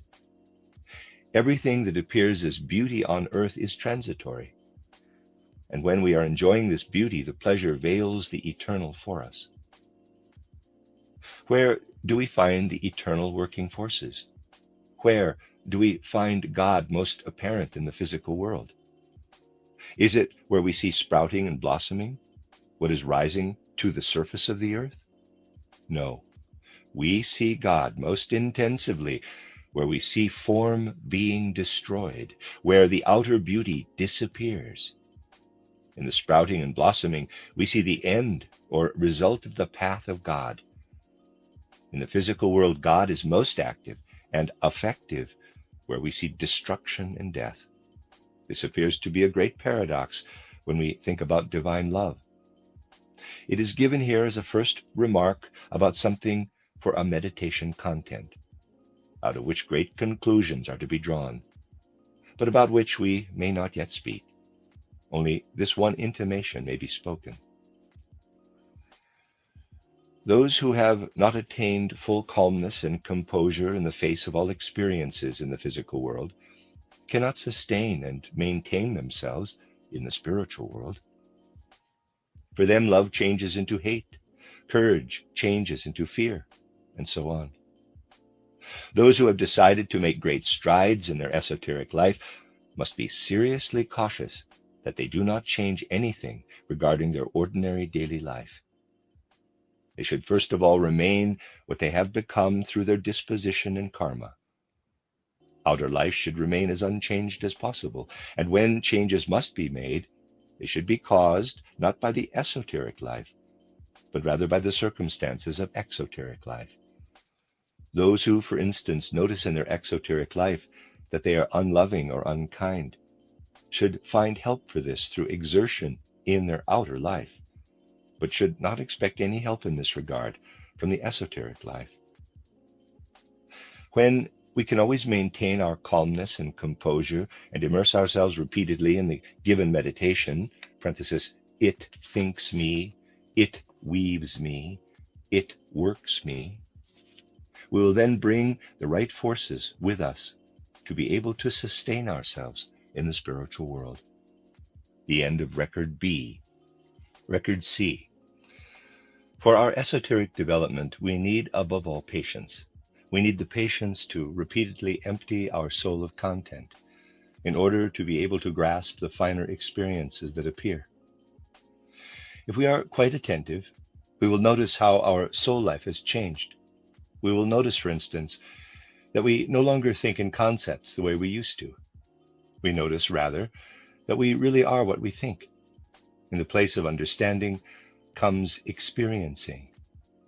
We will then become aware, when we wish to quietly experience our thoughts within us, that beings, as if they were beasts of prey, want to tear away our thoughts and devour them.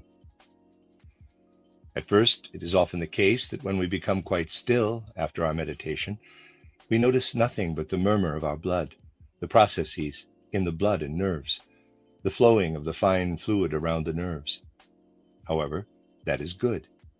By way of the stream of the blood, we then come into the realm of experiencing, where we truly live our experiencing.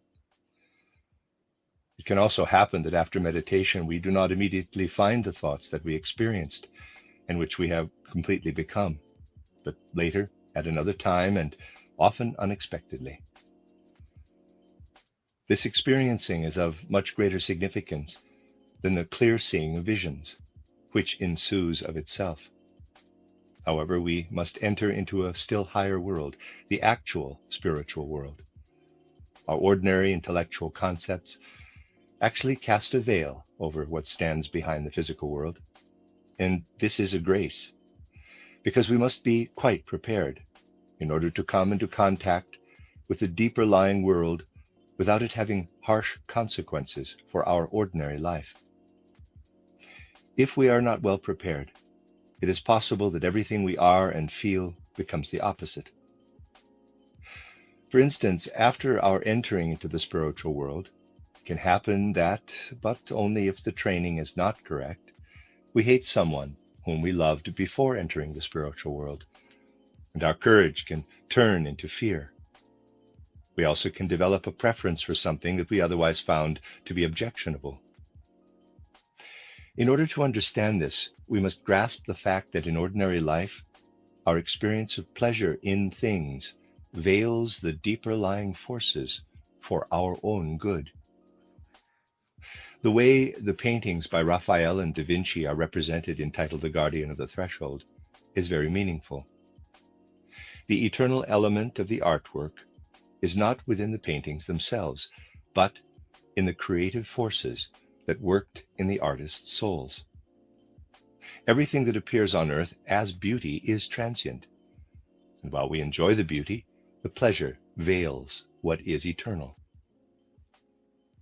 Where do we find the eternal spiritual forces most clearly in our physical world? Do we see them where there is sprouting and blossoming on the surface? Or where we see form being destroyed, where outer beauty disappears?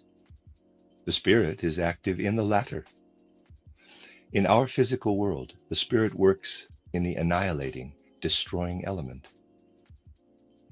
For this reason, it is true that those who enter the spiritual world in a wrong way cannot sustain themselves, and this causes them to hate where they formerly loved, to fear where they were formerly courageous, and so on. Because of this, it is necessary that complete composure is attained upon entering into the spiritual worlds, and that those who have made the decision, quote, "Now I want to progress quite far in my esoteric striving," close quote, must always be absolutely careful not to change anything that has to do with ordinary life, regarding their love, their courage, their inclinations, etc. As far as possible, the outer life should remain the same. When changes must be made in the outer life, they should not be caused by the esoteric life, but by exoteric circumstances. When we remain continually calm and composed and immerse ourselves, for instance, in the given mantra, "It thinks me, it weaves me, it works me," we will also bring with us the necessary strength to protect and preserve ourselves in the spiritual world.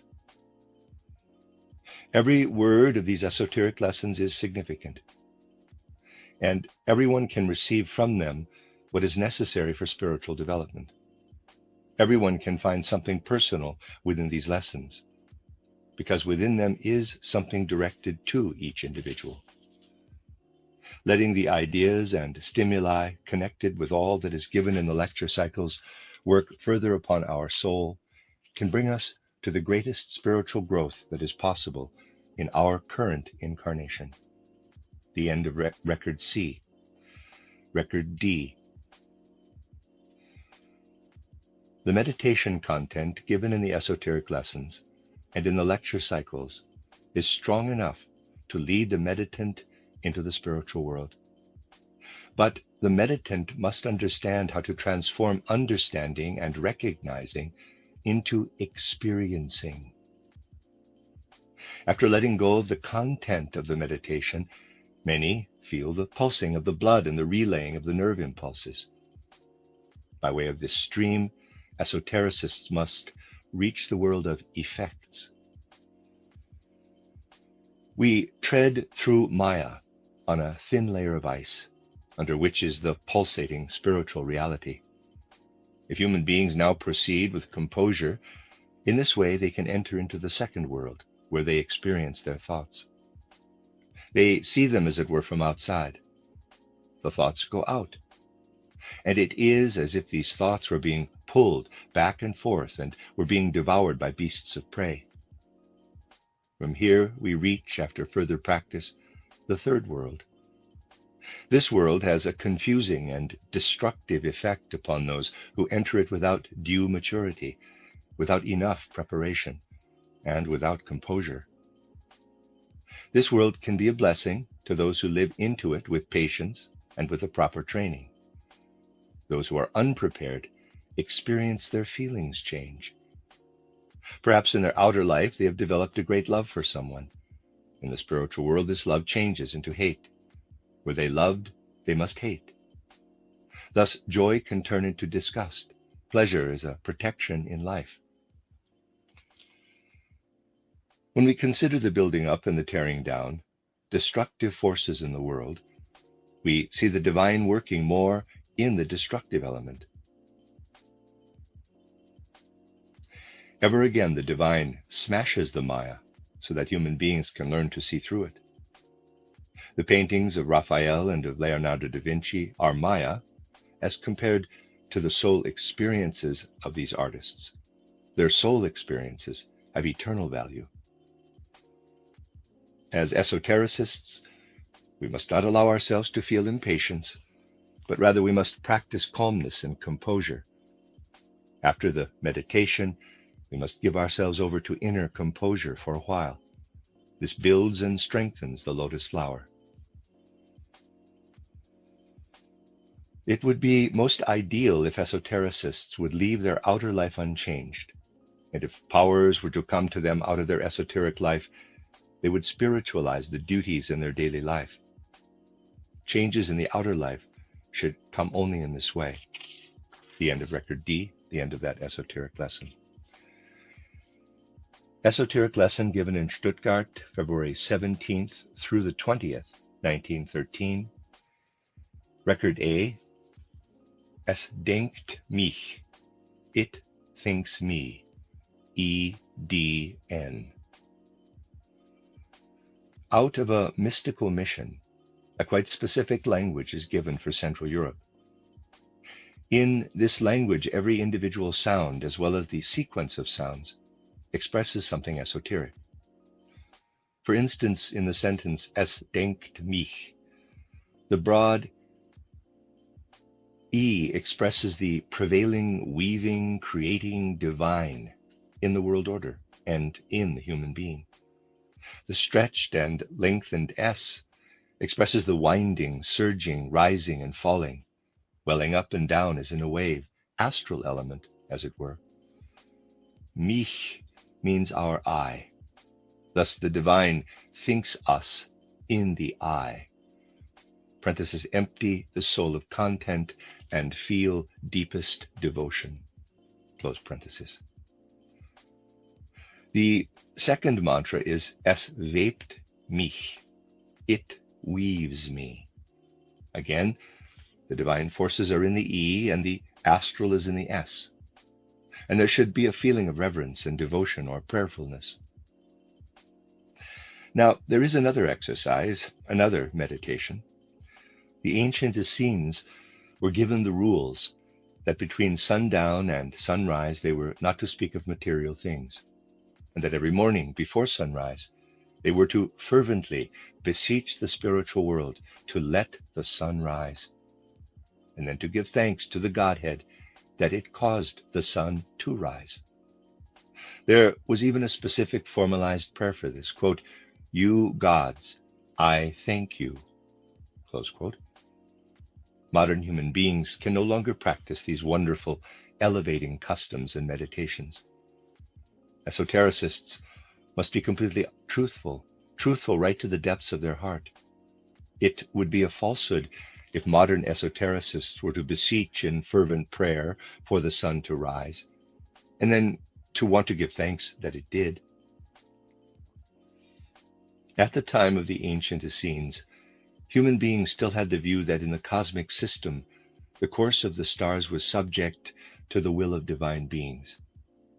And they had the view that it was possible that one morning the sun might not rise. This exercise has no meaning for modern human beings. Thus it would be untruthful if esotericists wanted to do this practice. Even the first practice between sundown and sunrise is no longer possible today. However, today's esotericists know that every night the astral body and I leave the physical body and etheric body. Now, the esotericists must first of all bring the imagination before their soul that a demon takes control of the physical body and etheric body, and that in the morning the astral body and I can no longer move into their home again. Upon awakening, esotericists should call up the question in their soul, "But what did you do or think just before awakening?" The advanced esotericists do this with full consciousness.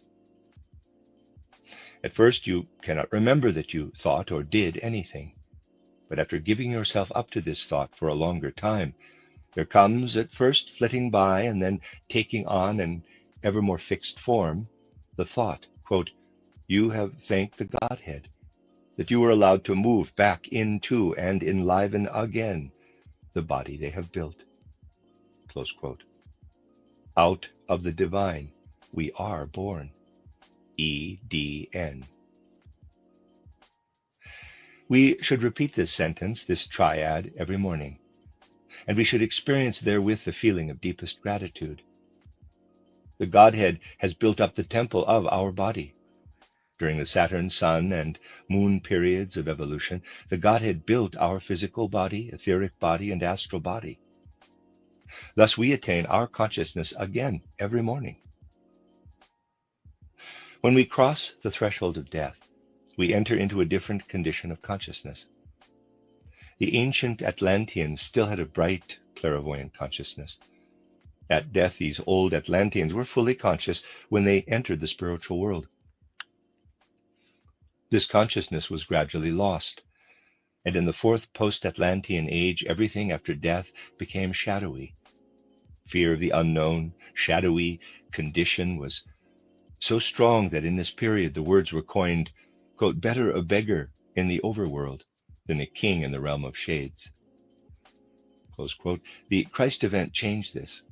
By taking Christ into ourselves, we can again achieve the ability to consciously enter the spiritual world after death. Into Christ we die. ICM. We must meditate this triad only while we are having the deepest feeling of devotion in our heart. And now we must attain consciousness of our divine I. Our I must, so to speak, be born again. Per Spiritum Sanctum Revivissimus. PSSR. End of Record A. Record B, Extract. We must become conscious of the fact that spiritual mysteries are hidden in the individual sounds of mantric words. Initiates gave out of a mystical mission a specific language for Central Europe. In this language, every individual sound and the sequence of the individual sounds express something esoteric, such as in the little word Ich that contains the initials of Christ. Let us look at the first sentence. Es denkt mich. It thinks me. We must sense the E as a long, broadening E. It expresses the reigning, creating divinity in the cosmic order and in the human being. The S, spoken so that it is lengthened, is the astral element that wends and surges through everything, as it were. For mich, me, we could also inwardly imagine mein Ich, my I, thus. The divine thinks my I. After that, one empties the soul and has therewith the feeling of deepest devoutness. Es webt mich. This means the divine weaves my I. Again, we experience the divine forces in the elongated E and the astral in the S. With this, we sense the feeling of deepest gratitude. Es wirkt mich. This means that the divine works my I. Again, sense the divine forces in the E and the astral in the S. With this, we sense the feeling of deepest reverence and devotion. The end of record B. Record C. Out of a mystical mission, a certain language was given for Central Europe. In this language, every sound, just as the sequence of sounds, expresses something esoteric. An example is the sentence, Es denkt mich, it thinks me. There the E is elongated twice as much as usual. That is the expression of the reigning, weaving, creating divinity that streams out of the divine cosmic order into the human being. The S, elongated in speaking it, is the surging, weaving astral that winds through everything. Mich, that means my Ich, thus the divine thinks my I. When we meditate this, we should empty the soul and have only the deepest feeling of devoutness. The second mantric sentence is Es webt mich, it weaves me. Again, sense the divine forces in the E and the astral in the S, and have with this the deepest feeling of reverence and devotion. Today's esotericists know that every night the astral body and I leave the physical body and the etheric body. Now we must imagine that a demon has taken over the physical and etheric bodies, so that the I and astral body cannot enter again into their homes. As we awaken, we should ask ourselves inwardly, what have I thought and done shortly before awakening? The advanced esotericists do this with full consciousness.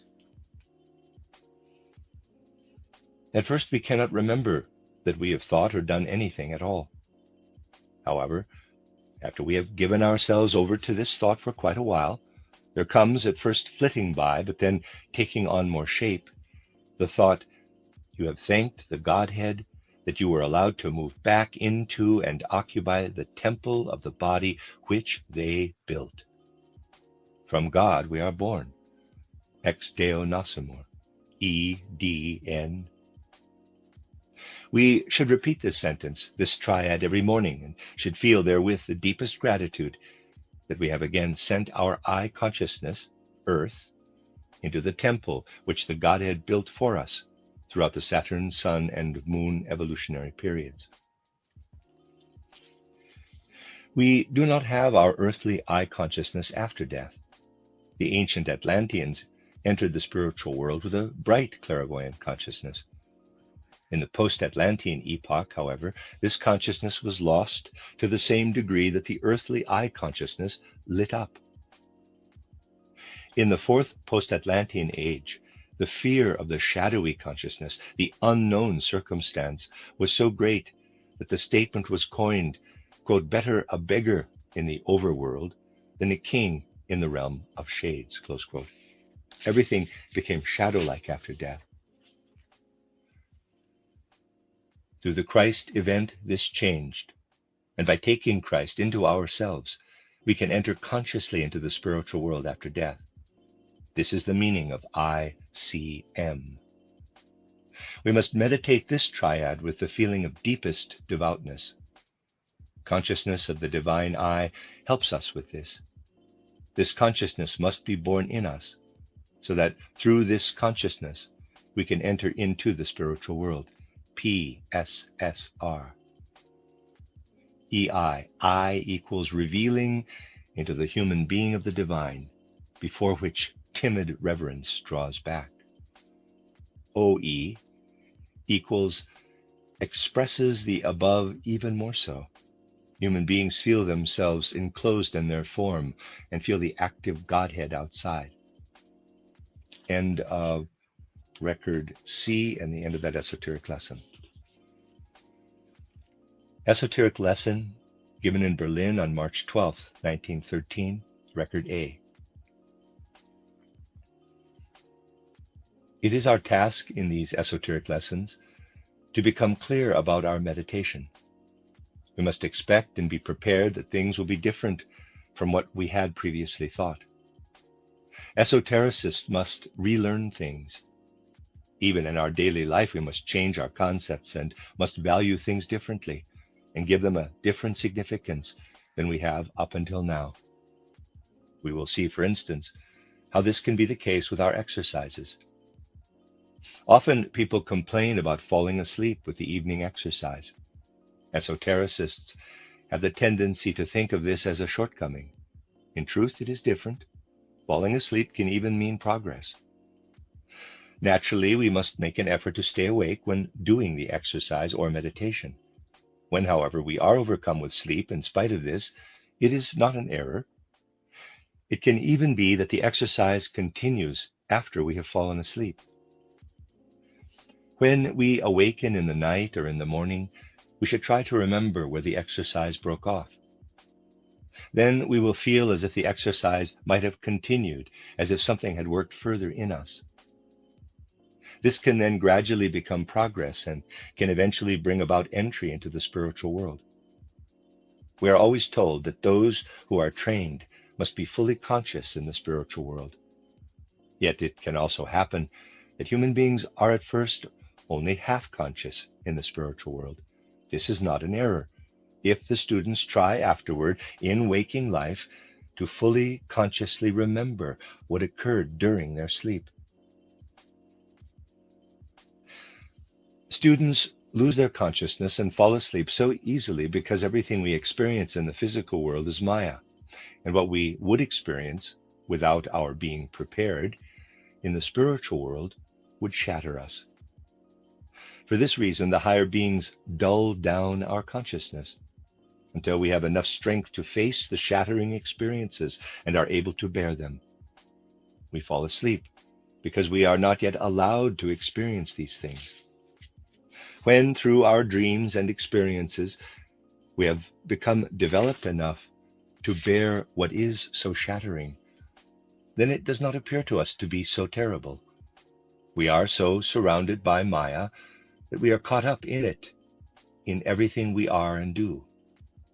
When we consider, for instance, the 4 little statements that people always hold to be true, we can see immediately how the words we use daily deceive us. The 4 sentences are, I am, I think, I feel, and I will. Of all of these, only the first is really true, I am. We become thus aware that our thoughts are mostly not thought by us, but are imposed upon us from outside, through social relationships, through our surroundings, and through other circumstances. Human beings are stimulated from outside to think this or that, to feel or to do. It is a great illusion when we say, I think, I feel, or I will. If human beings had become what the progressing hierarchies had intended, everything would have been different. Then, during sleep, human beings would have experienced an imaginative world.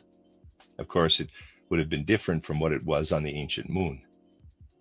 During the day, people would have remembered the pictures that they had seen in this condition. The images would have accompanied them and would have fructified them during their life. However, Lucifer took ownership of our thoughts and thereby dulled our imaginative world. He thinks in everything in us. When we enter the spiritual world and attain spiritual sight, we experience what Lucifer thinks in us, and that is something quite shattering. For this reason, the good divine beings veil Lucifer from us in order to protect us. Thus, it is not Lucifer who darkens our night consciousness.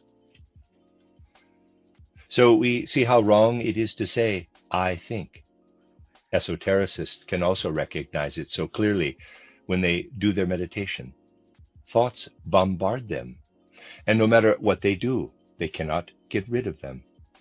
They are very sad because it goes so poorly, but yet they experience that they do not think the thoughts, which are so much stronger than they themselves are.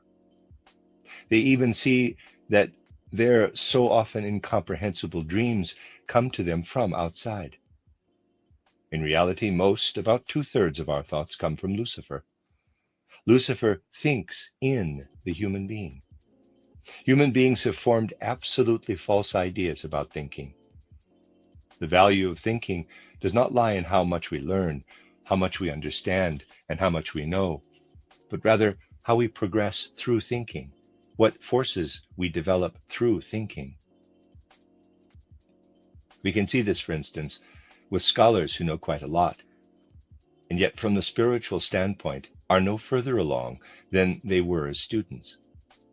One says of such people that they are dried up, and the clairvoyant can see how in reality the astral body is shrunken, contracted. We should not say I think, but Lucifer thinks in me. If Lucifer had not intervened, when human beings, while they were awake, had wanted something, they would have had memory pictures that would have led them rather than outer circumstances. When we become aware that other beings think in us, we can then say, it thinks me. This can have a good effect on us if we connect the correct feeling of devotion with it.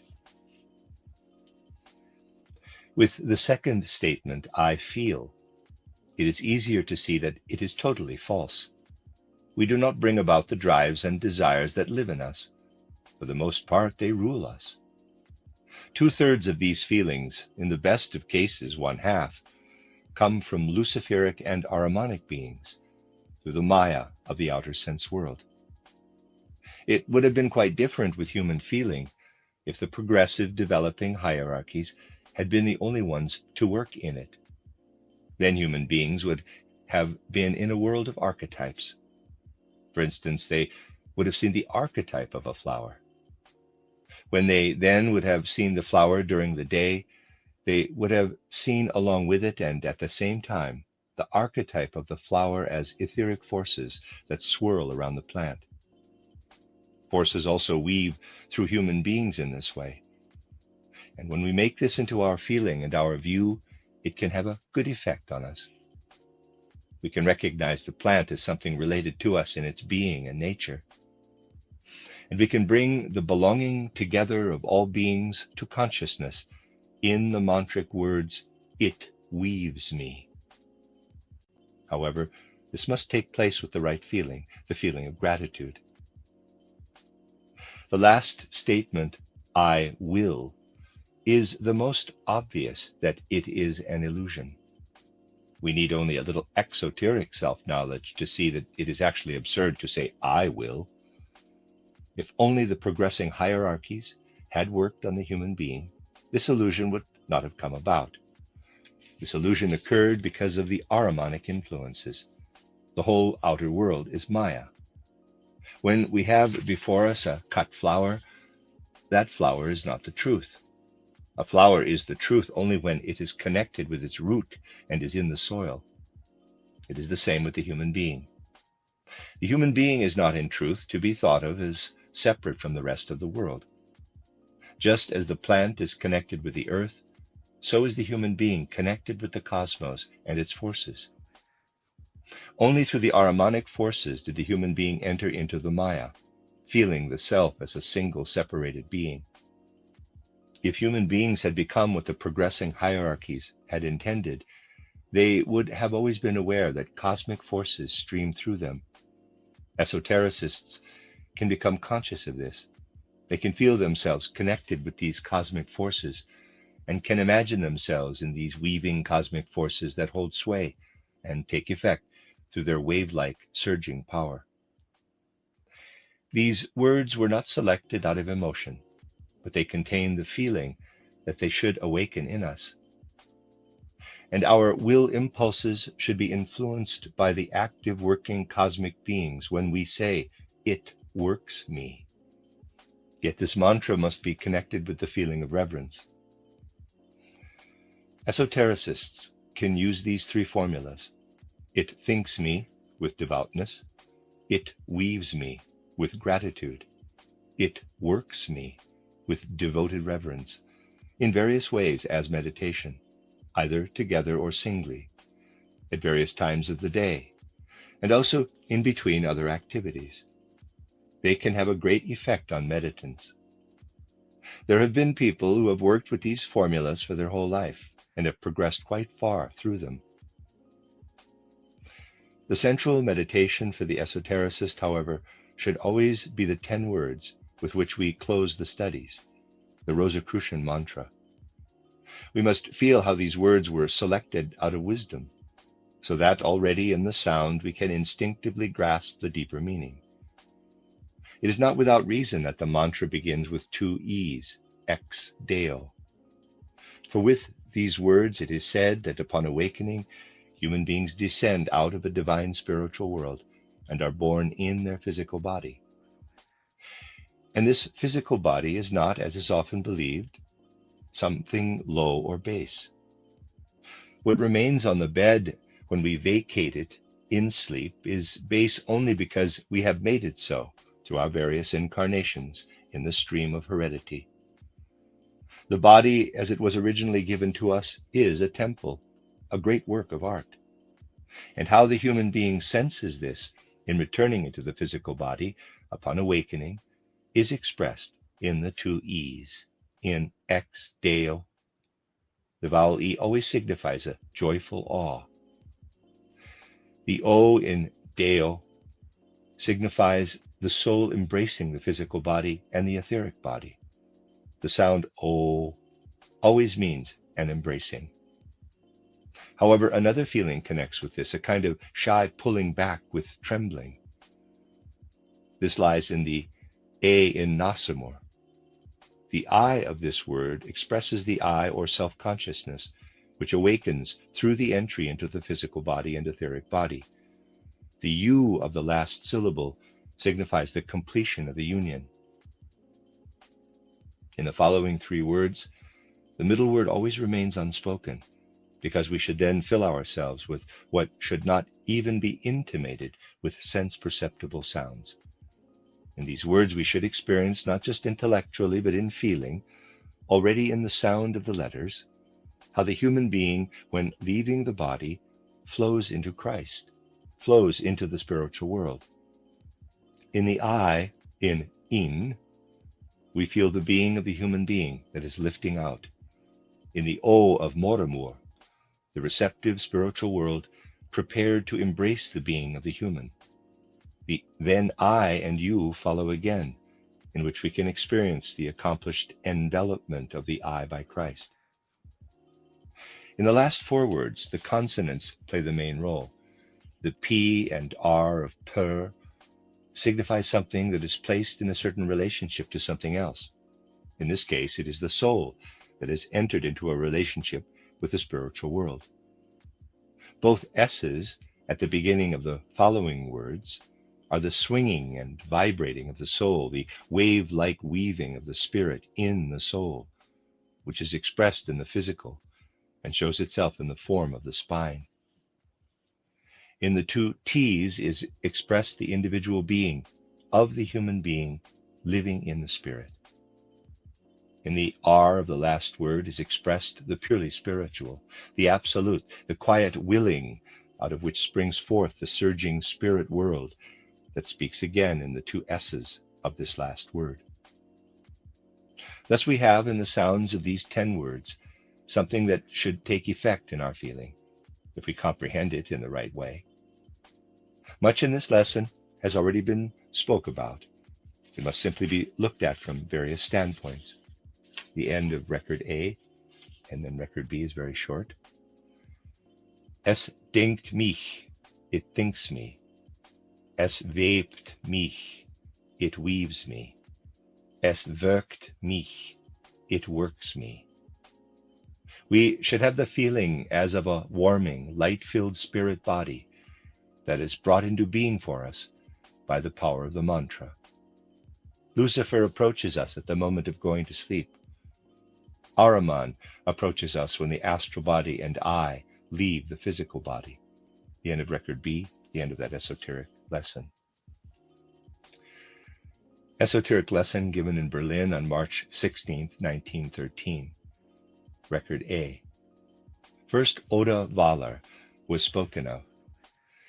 She became so intimately connected and completely related to our movement in such a short time because she actually belonged to the future time when our movement will come into its own.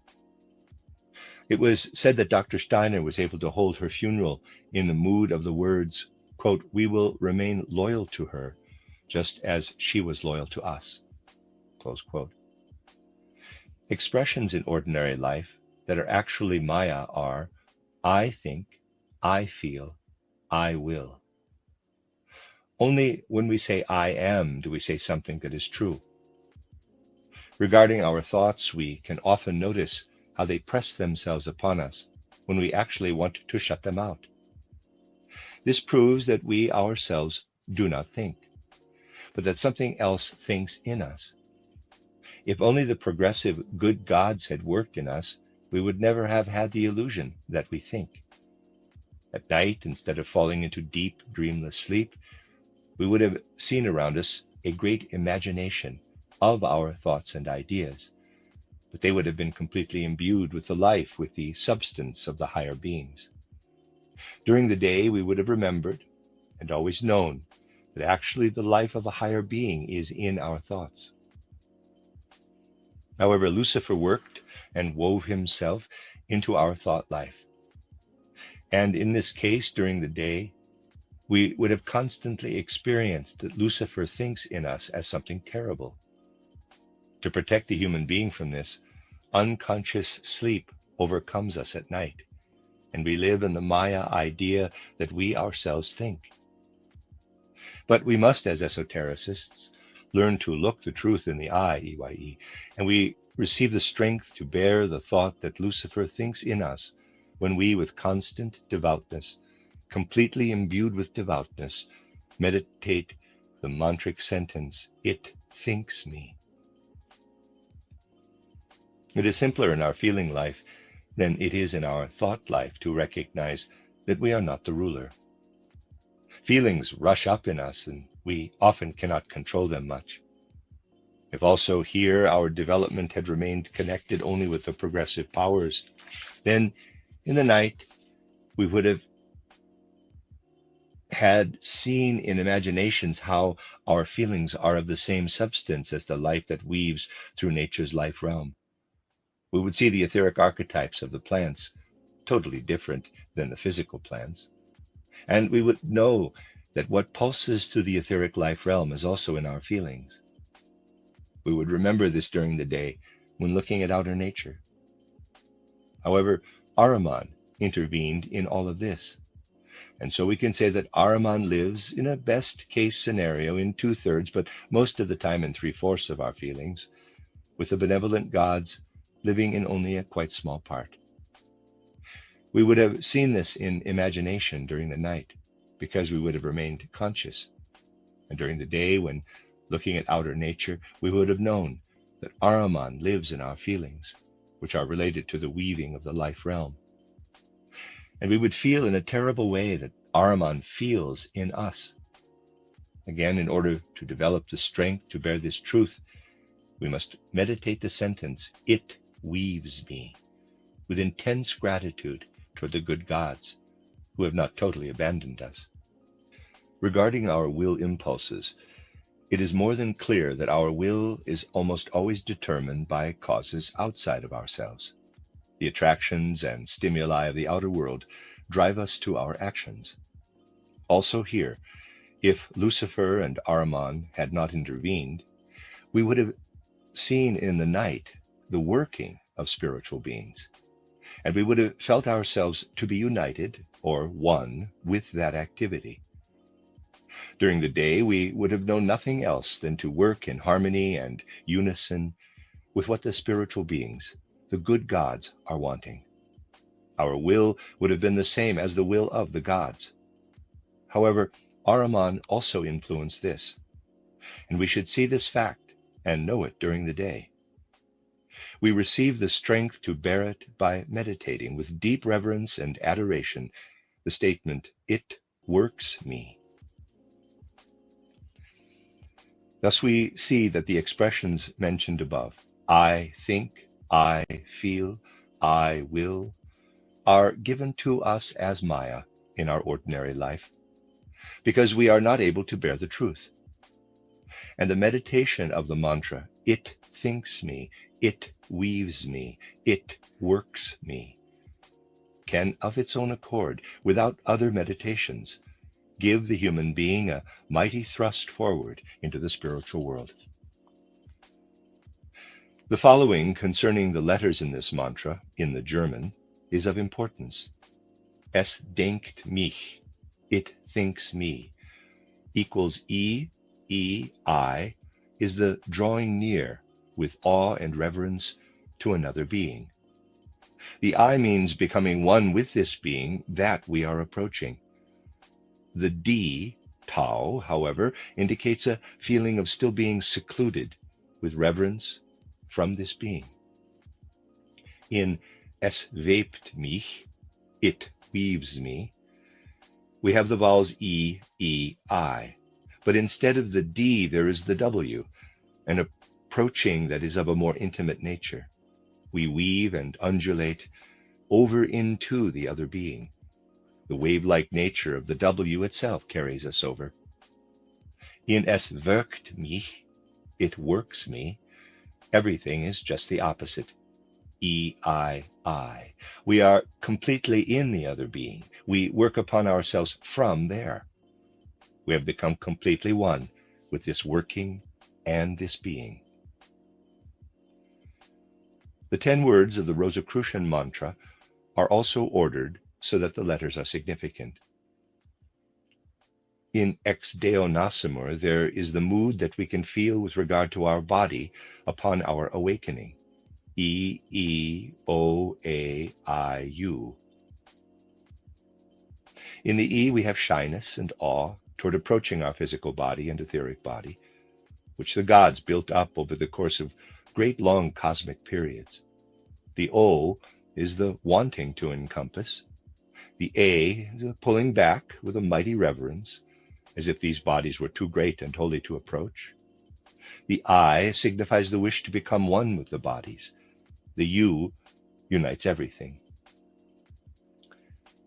And then in brackets, Christo, moremur, is the sentence in which the one word is unspeakable.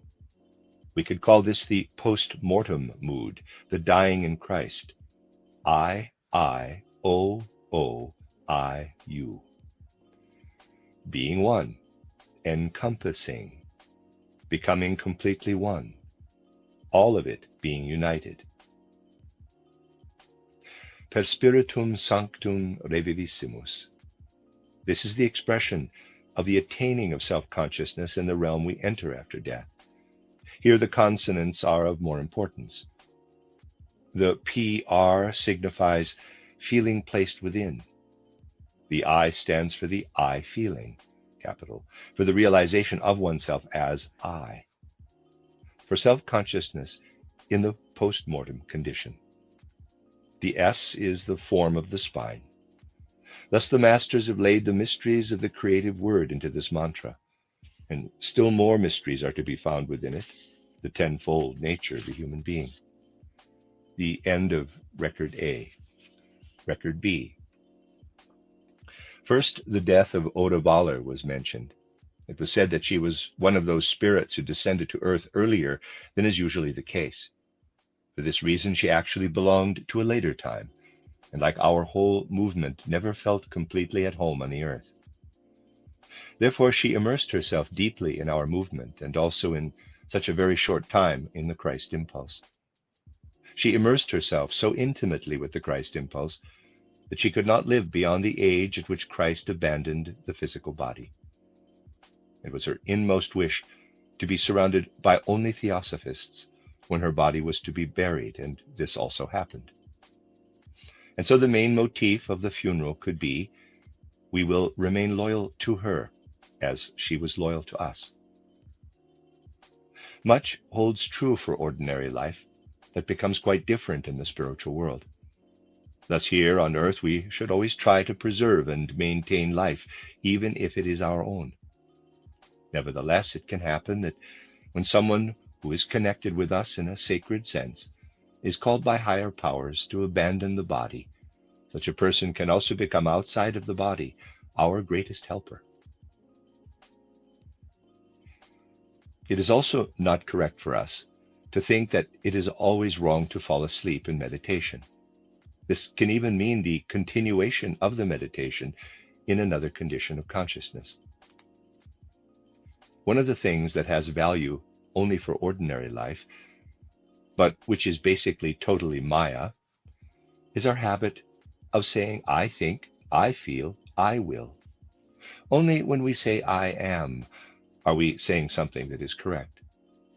When we notice how thoughts work through us, we can bring to mind that the great cosmic spirits think in us and on through us.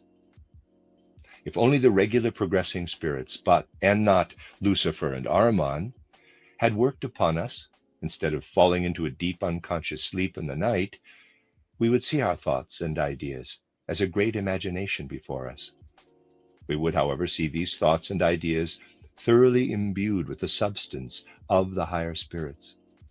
We would then retain the memory of this during the day and would know that the spiritual beings think in us.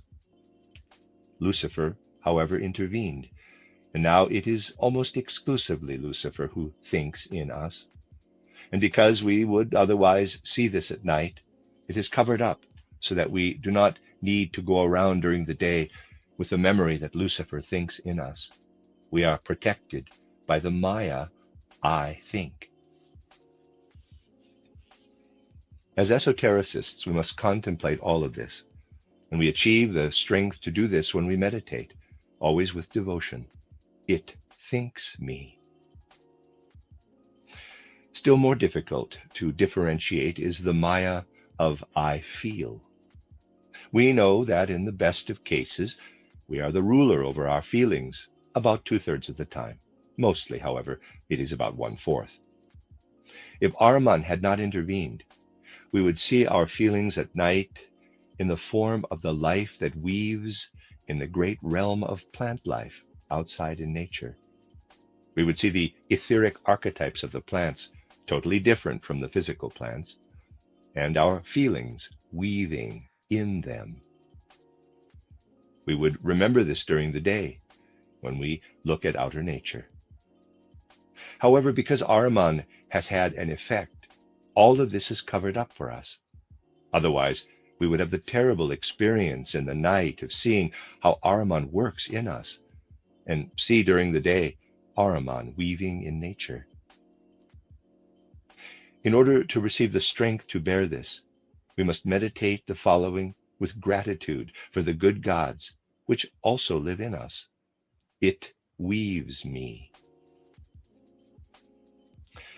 And also with regard to our will impulses, we know that it is Maya when we say, I will. It would have to be said in connection with our will to action, quote, Ahriman wills in me, close quote. And the strength to bear this is given to us through the meditation, it works me. Each of these 3 mantras can bring us a great way forward in the spiritual world, when they are always entirely imbued with the corresponding feelings. Also, the sequence of the letters in the German is of significance here. Es denkt mich, it thinks me, I. The E refers to awe and reverence for everything that approaches us. The I refers to becoming one with the being we are approaching. Through the D in denkt, however, there is to be felt a separation still in the first 2 words. Es webt mich, it weaves me. Again the I, but A, W in the place of the D already shows less separation. One already weaves and undulates over into the other being. Es wirkt mich, it works me, I.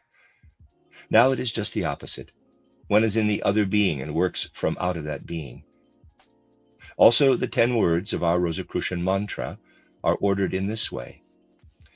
The letters E, O, A, I, U, ex Deo nascimur, out of God we are born. E, to approach the body with awe, as it was given to us by the gods.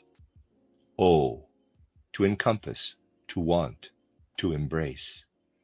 A, to retreat in great reverence, as if the experience were great and sacred. I, to want to become one with. U, uniting all of the foregoing vowels. And the next one is I, O, I, U. In Christo morimur. In Christ we die, a post-mortem mood. Next one is P, S, R. Per spiritum sanctum levivissimus. Through the Spirit we are reborn. Here the consonants are of more significance than the vowels. P, R. The feeling of being placed within. S. To realize oneself as an I, the I feeling, the self-consciousness post-mortem. Thus the masters of wisdom and harmony of feelings have laid the mystery of the creative word into this mantra. We cannot realize this in us enough, but there are still deeper mysteries in this mantra. 10 words, the tenfold nature of the human being, of which the 5th word is the unspeakable name. End of record B. Record C. The vowels of the Rosicrucian mantra. E, D, N. We come out of the spiritual world. We enter a sacred temple that the gods have built for us out of divine spiritual forces, the temple of the body. Sacred awe and admiration before the glory and magnificence is expressed in the E, D. And in the E-O lies the feeling of becoming encompassed by the temple of this body. The N-A expresses a certain fear in the feeling of one's own unworthiness. It is a pulling back in the face of the glory of the divine gift of this temple. In the I is expressed trusting surrender and devotion. And in the U is again the full uniting with the physical body, and along with it at the same time with the earth consciousness. I-C-M. The I, sounding 3 times and strengthened ever anew, means the taking hold of our own inwardness, the immersing of ourselves, the wanting to become one with Christ. In the O and U lies the complete merging, the uniting of oneself with Christ. Through this mantra, the post-mortem consciousness should be created. As the life in the physical body helps us to develop earthly consciousness, so does the dying into the Christ substance in the I-C-M help us to have post-mortem consciousness. P-S-S-R should produce self-consciousness. This means the consciousness of being able to live in the higher self, which lifts itself out of the lower. Here, it is not the vowels, but the consonants that predominate. The S expresses the going forth of the human being out of the bosom of the gods. When the S resounded at one time through cosmic space, the human spine was created. However, the wave-like surging of the S is also the sign of Lucifer, the serpent. We must overcome the serpent in order to attain the reality of P-S-S-R. The end of record C. Record D. A. Surrendering and willing, wanting. I. Full surrendering, becoming one. E. Prayerful, rapt reverence toward the high divine beings. O. Encompassing lovingly. U. Uniting of all of the preceding vowels above. D or T, standing on one's own. P, confronting. W, interweaving with the divine working. S, knowing or consciousness connected with the spine. E, D, N, earthly consciousness. I, C, M, post-mortem consciousness. PSSR, self-consciousness from one incarnation to another. The end of record D, record E. E, commanding awe-filled reverence. B, something individually defined by boundaries, self-contained. W, something wave-like, going without boundaries or limitations into the far distances. I, giving impulse. A, something insufficient or inadequate, connected with yearning. O, something encompassing. U, encompassing what is drawn more into the depths. Per, giving a connection. S, seeking the spiritual, also represented in the spine. The end of record E, the end of that esoteric lesson. Esoteric lesson, The Hague, March 21st, Good Friday, 1913. Our contemplation today shall be dedicated to how the soul can rise into the spiritual worlds. Those who do their exercises and meditations regularly with patience and enthusiasm will make progress. What matters is that we notice our progress. After the meditation, it is good to let a quiet mood take place, make the soul completely empty, and wait to see which imaginations come to us out of the higher worlds. Much depends on the mood, the attitude of our soul. We should approach our exercises only out of devoutness and joy and with great devotion. The experiences that take place are quite different according to each individuality and the karma of the meditant. Out of the multitude of possibilities, I would like to take up two today. One experience is being lifted out into space, into infinity. We feel ourselves as if expanded, as if lifted up. Naturally, an abandoning of the body is connected with this. At this lifting up, we see a reddening, yellow-red cloud come toward us. Gradually, figures crystallize out of these clouds. This experience creates a feeling of delight and blissfulness. Another experience that occurs is the diving and immersing ourselves into the depths. With this, we have the feeling of contraction, being tied up. The spiritual beings that we sense in this immersion appear in a blue-violet color gleam. They trigger in us a feeling of reverent shuddering and cause us to do a kind of self-examination.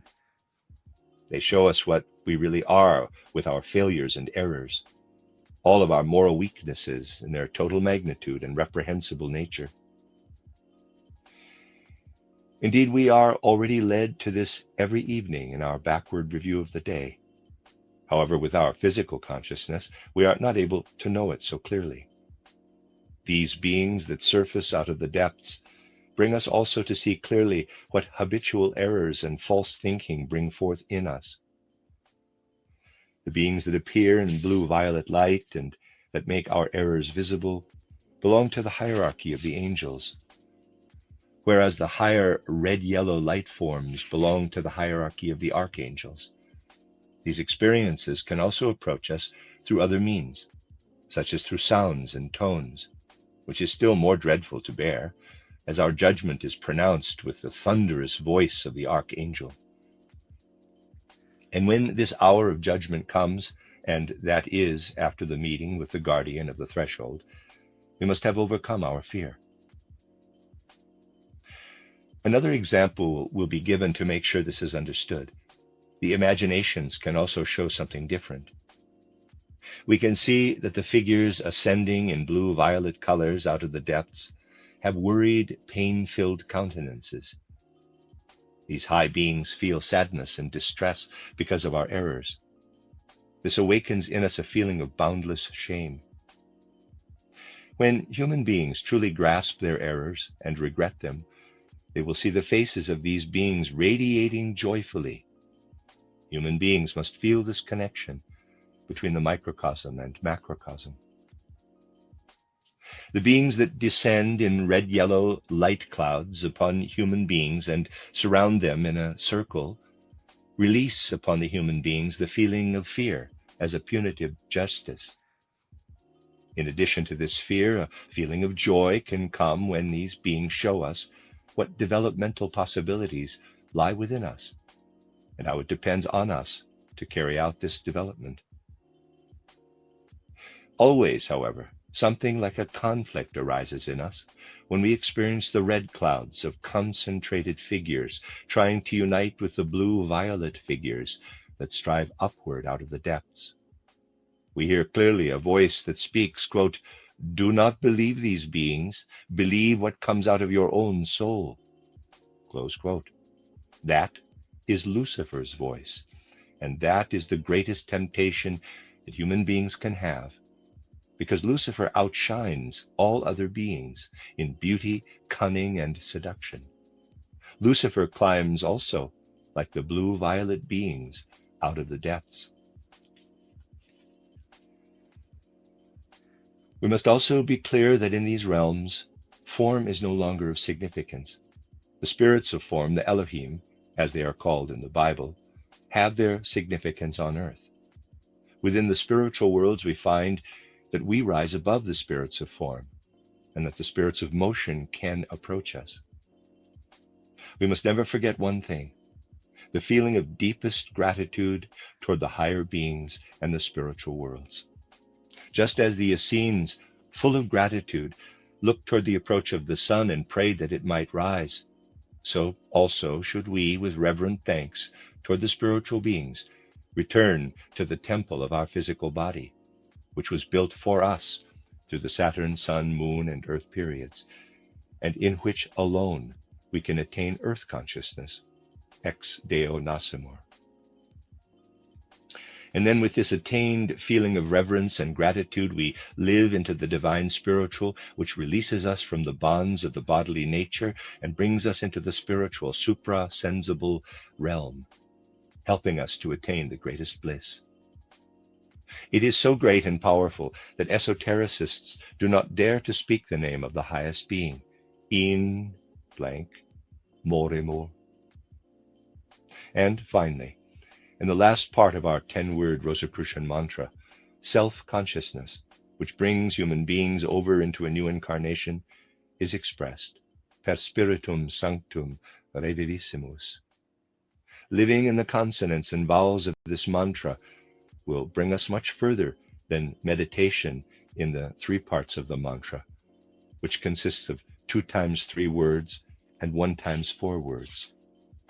The end of that esoteric lesson. And this is the last esoteric lesson in this reading, The Hague, March 21st, Good Friday, and March 25th, 1913. When we manage to have complete quietness of soul after our meditation, a feeling can come over us as if we go upward out of ourselves and come into contact with the spiritual beings around us. This experience is accompanied by the feeling of expanding ourselves, of being spread out in a sphere above us. However, we can also come out of ourselves by going down into our being, and can then come into contact with other spiritual beings. Along with this, there is a feeling of becoming narrower. We climb deep into ourselves and feel ourselves becoming tight or cramped, and then come out of ourselves on the path down, just as we come out of ourselves on the path upward. This going out of ourselves and the accompanying feeling of becoming wider bring a feeling of bliss. It is as if we are climbing up towards spiritual beings that are approaching us there. If we climb downward, we meet spiritual beings who let us know deeply our shortcomings, and we become one with these beings.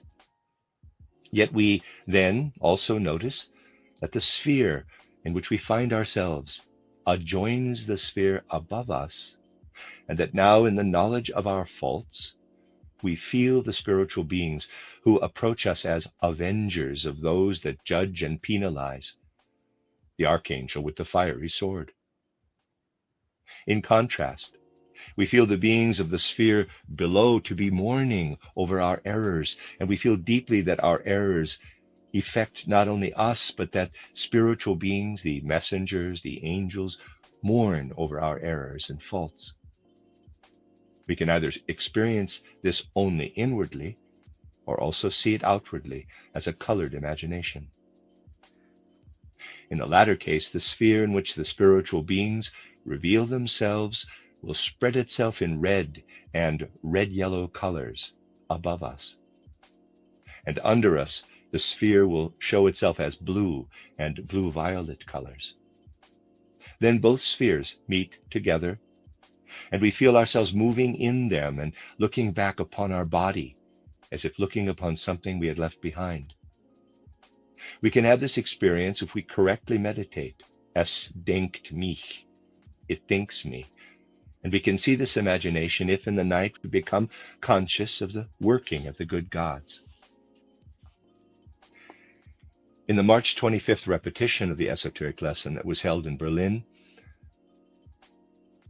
the S as the sign of Lucifer, feelings expressed there, Ahriman and Lucifer, 10 words, tenfold being of the human being, of which the fifth is unspeakable. That's the end of that esoteric lesson. And the end of section 2.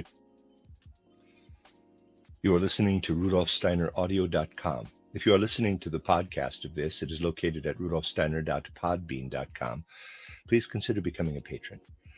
As well, there are 2 publishing houses, SteinerBooks.org in America and RudolfSteinerPress.com in England, who are the sole publishers of Steiner to English and have given me permission to do these recordings. Please consider patronizing them as well. This is a reading of Collected Works, Volume 266, Volume 3, and it's Esoteric Lessons from 1913 to 1923 by Rudolf Steiner, translated by Marcia Post. I'm on the 3rd section. I'm reading these in sections of pages. And for your information, I numbered the previous section 2 slightly wrong. So this section 3 begins with page 82 and ends with page 139. Esoteric lesson given at The Hague, March 25th, 1913. In the previous lesson, we saw what is in our consciousness above and below.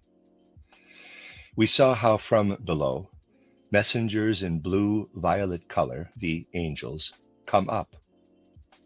And in contrast, how from above, as if dipped in fire, the archangels come down. And we saw that all these beings join together to a certain extent to form a sphere into which human beings can see. Today, I want to give you another meditation, which is so significant that spiritually striving people have prepared the way into the higher worlds through it alone. We must be clear that our whole earthly thinking is actually totally false. Of the expressions I am, I think, I feel, and I will, actually only one is correct. The correct one is I am. All the others are from 2/3 to 3/4 wrong. It has often been pointed out that if we had only developed ourselves according to the intentions of the good gods, there would be no unconscious sleep. If only the good spirits had worked on us, we would have had in sleep, even though not quite the picture consciousness of the old moon period, a lively imagination of the surging effects of the cosmic spirit that weaves us. However, Lucifer entered our earthly development, and the good gods took our consciousness away during our sleep, so that we would not bring back with us the terrible knowledge that Lucifer thinks in us. So modern human beings say, I think.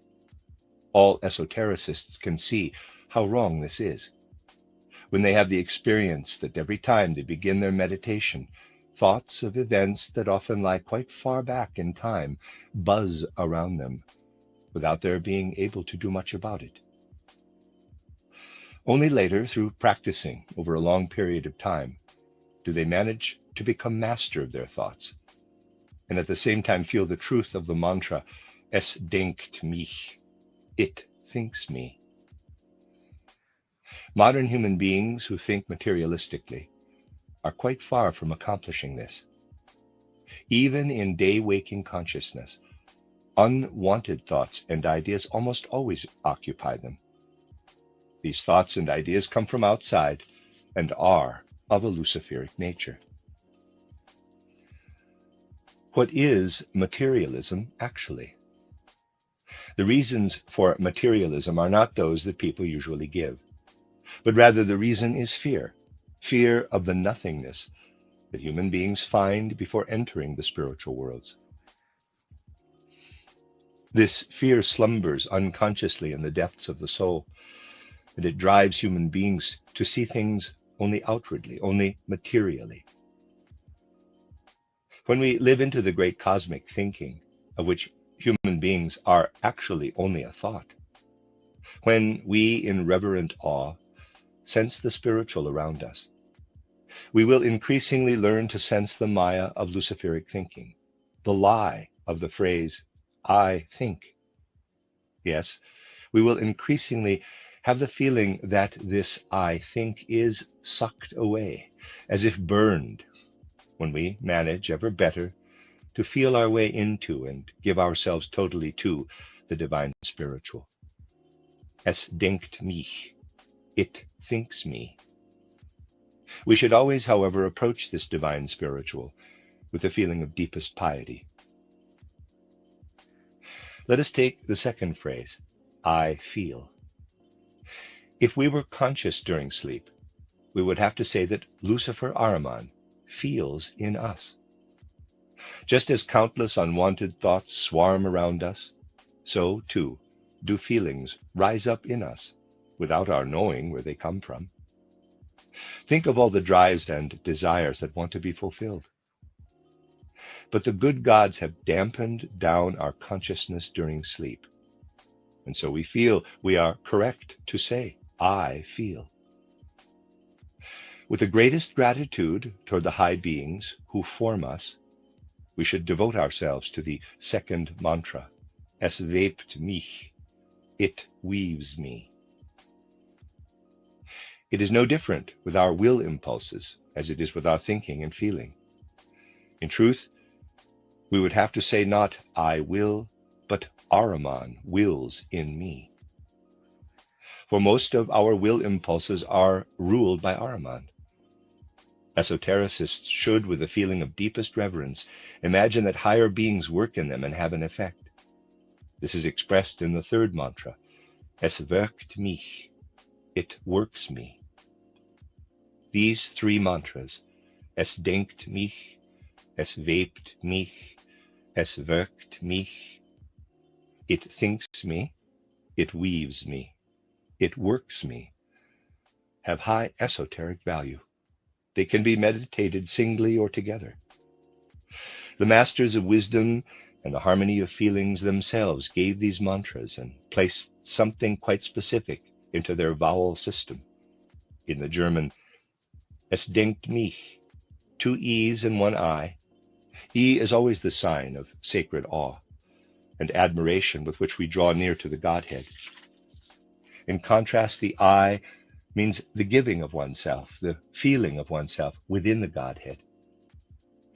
With Es webt mich, we have the same vowels and organization of the vowels, 2 E's and 1 I. However, the D in denkt becomes a W in webt. We must feel the difference here. There lies in the D a putting or placing of something, a placing or standing on one's own. The W points to the surging, wave-like working of the divine, which we should live into entirely. In the third mantra, Es wirkt mich, there is 1 E and 2 I's. Again, the E means the pious awe and admiration. In contrast, the 2 I's is the inward grasping, the feeling of oneself being within the Godhead, of being one with it. However, we should never meditate these mantras without the specific sacred feelings being aroused. With Es denkt mich, the feeling of devotion. With Es webt mich, the feeling of gratitude. With Es wirkt mich, the feeling of reverence. Let us scrutinize our Rosicrucian mantra according to its vowels. This mantra was given out of the mysteries of ancient times. Both regulations that were strictly followed by the Essenes, not to think worldly thoughts after sundown, and before sunrise to ask that the sun may rise, are difficult to bring into harmony with modern scientific thinking. However, something else can take its place. Think about the first part of our Rosicrucian mantra, Ex Deo Nascimur. Upon awakening, we come out of the spiritual worlds to enter again into the temple of the physical body, which the good God so artfully prepared for us through the Saturn, Sun, and Moon periods. We should feel astonishment and admiration, sacred awe about this. This is expressed in the two E's, ex deo. In the O lies the encompassing. In the A in Nascimur, there is a certain fear, a pulling back. In the I, there is again the complete devotion or the giving of oneself. And in the U, which is to a certain extent a repetition of the O, is the full joining together with the physical body and the earthly consciousness. In the second part of the Rosicrucian mantra, of which the second word is unspeakable, let us think of the substantiality with which we unite ourselves after death. We die into Christ and receive through this death full consciousness in the spiritual worlds, the post-mortem consciousness, in Christo morimur. Here we have the 3 times intensified I. This signifies the grasping of our own inwardness and the immersing of ourselves in and becoming one with Christ. Then the O, U, signifies the complete encompassing and joining together with Christ. Even if life in the physical body helps us to have earthly consciousness, and dying into the Christ substance brings post-mortem consciousness, we still do not yet have knowledge of ourselves, self-consciousness. For this, the messenger of Christ, the Holy Spirit, must help us. Per Spiritum Sanctum Revivissimus. Here, the consonants are the most important. The P means to place something over against something. The S is the going forth out of the bosom of the gods. As the S sound resounded through cosmic space, the spine of the human being was created. The wave-like surging of the S is also the sign of Lucifer, in whose serpentine slithering the S is mirrored. If we manage to overcome Lucifer, we gain the spiritual force that gives us the proper self-consciousness. Per Spiritum Sanctum Revivissimus. The end of that esoteric lesson. Esoteric lesson given in Berlin on April 11th, 1913. Record A. Again and again, beginning esotericists complain that they are disturbed by all kinds of thoughts invading their meditations and exercises. That should not surprise us, because thoughts are the only spiritual element of the physical plane. And when we attempt to meditate, the thoughts announce themselves. We should also not want to fight all too hard against these thoughts, as it will not do any good. The only thing we can do is to persist in exerting our will in order to return ever again to the content of our meditation. The exertion of the will is much more important than how well a meditation goes. When we return repeatedly to the content of the meditation, we push the thoughts back and at the same time create a sphere around ourselves in which there are no thoughts that would disturb us. Precisely this sphere is the most suitable for being able to have suprasensible experiences. Esotericists also experience that they begin to notice certain characteristics in themselves that they had never recognized before. Here, again, it is not a matter of fighting against these characteristics. There would be no method or remedy for doing so. the only thing one can do is to continue with strength to do the given exercises. These exercises are what have brought out the characteristics and have made them noticeable. And by continuing these exercises, the characteristics will disappear of their own accord. Now, perhaps you will, through your practice of the exercises, come so far as to have this or that suprasensible experience, for instance, seeing imaginations. Then the beginners always ask whether what they saw was just imaginary, or whether it was a reality in the spiritual realm. You can ask this question when you are judging according to the manner of the physical plane. This could hardly be otherwise at the beginning of the esoteric path. This question has meaning only on the physical plane. In the spiritual world, what is of importance is totally different. Let us assume, for example, that a man, it need not be a meditant, has seen his double. It could be that he had planned to go to a gathering or a meeting at which someone intended to poison him. Now he enters a half-dark room and sees himself standing there. Because of the impression of this experience, he does not go into the gathering, and as a result, he does not get poisoned. The form in which the experience clothed itself is not what is important. The most significant thing is that the spiritual being that accompanies the human being from incarnation to incarnation wanted to make an impression on him. Just such a being exists, which belongs to the hierarchy of the angels and is called by various religions the guardian angel of the human being. This being could not influence the man's thinking in such a way that he would have known through thinking, quote, "I should not go to the meeting tonight," close quote. The angel cannot influence our thinking because our thoughts, all except for those that arise through spiritual science, belong to the physical plane. And for this reason, they cannot be influenced by the suprasensible.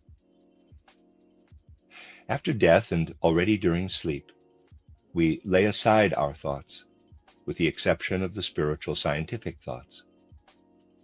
However, our feelings and will impulses reach far beyond, into the suprasensible realms, and therefore an impression can be made upon them.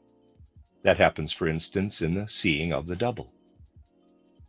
It can also happen, however, that people see their double, not because their angel shows it to them, but because the etheric body becomes free, even if only for a moment, and they see their physical body standing before them. It is also possible that they see their double simply because they have upset their stomach, and because of that the etheric body, perhaps only that part which serves the stomach, is freed for a moment. We must carefully differentiate between these ways of viewing the double. It can also occur that an impression that must be made, as in the case of the attempted poisoning, is made in a different way. In one instance, a person might see the double, and in another, the person might enter a room, and at the same moment, with a loud noise, a painting inexplicable falls from the wall. This corresponds approximately to the writing of a message in German one time and in Latin another time. Readers aside, I forgot to mention that these are notes by participants and not Steiner's actual words. End of readers aside. Therefore, it does not make much sense to ask whether what you have seen is real or not. And a teacher of esotericism would never give an explanation for an imagination that you have had merely once, but only for one that has often repeated itself or is important for some other reason. It is just as if someone were to write BIN on the blackboard and someone else were to say, "I see a vertical straight line with two little curved arches, a vertical line, and then three lines connected to each other."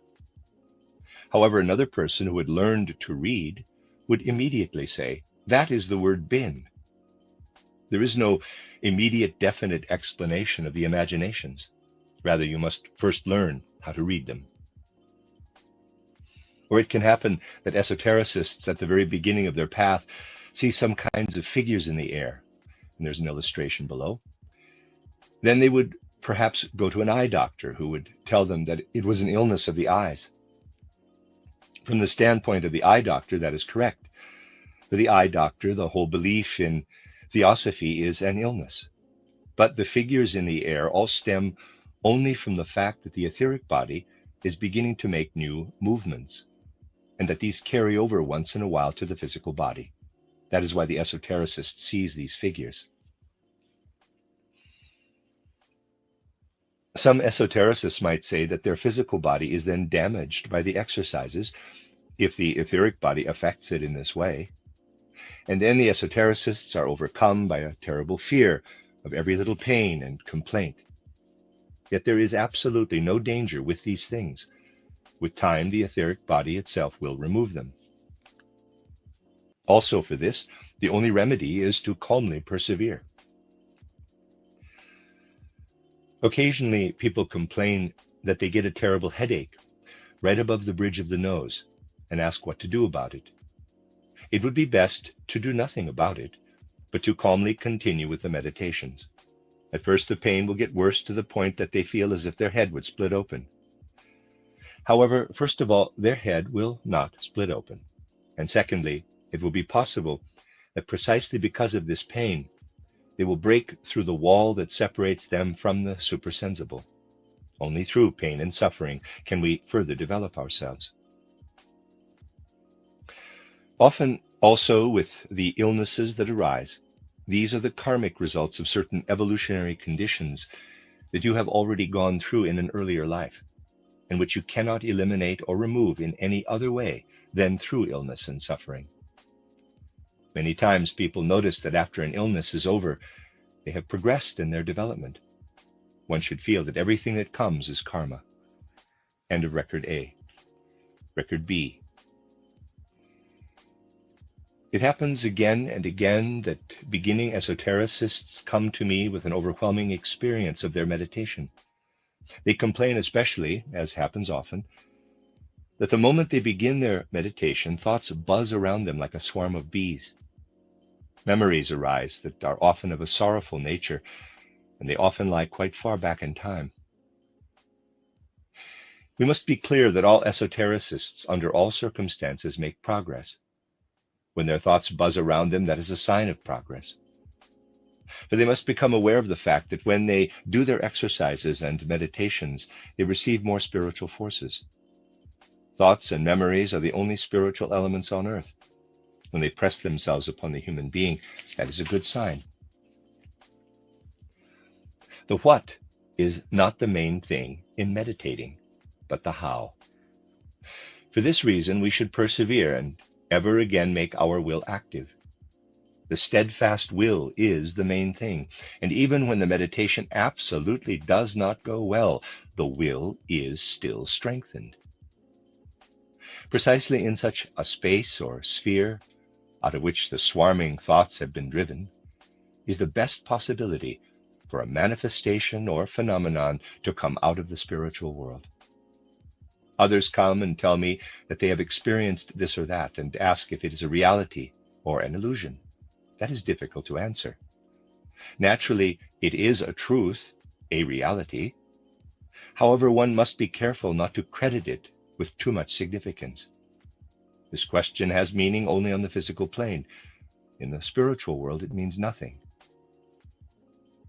Others have complained about a strong pain just above the bridge of the nose, at the root of the nose, between the eyes, and ask what they can do for it. You see, you must simply bear it. Just keep on meditating. The pain will get worse.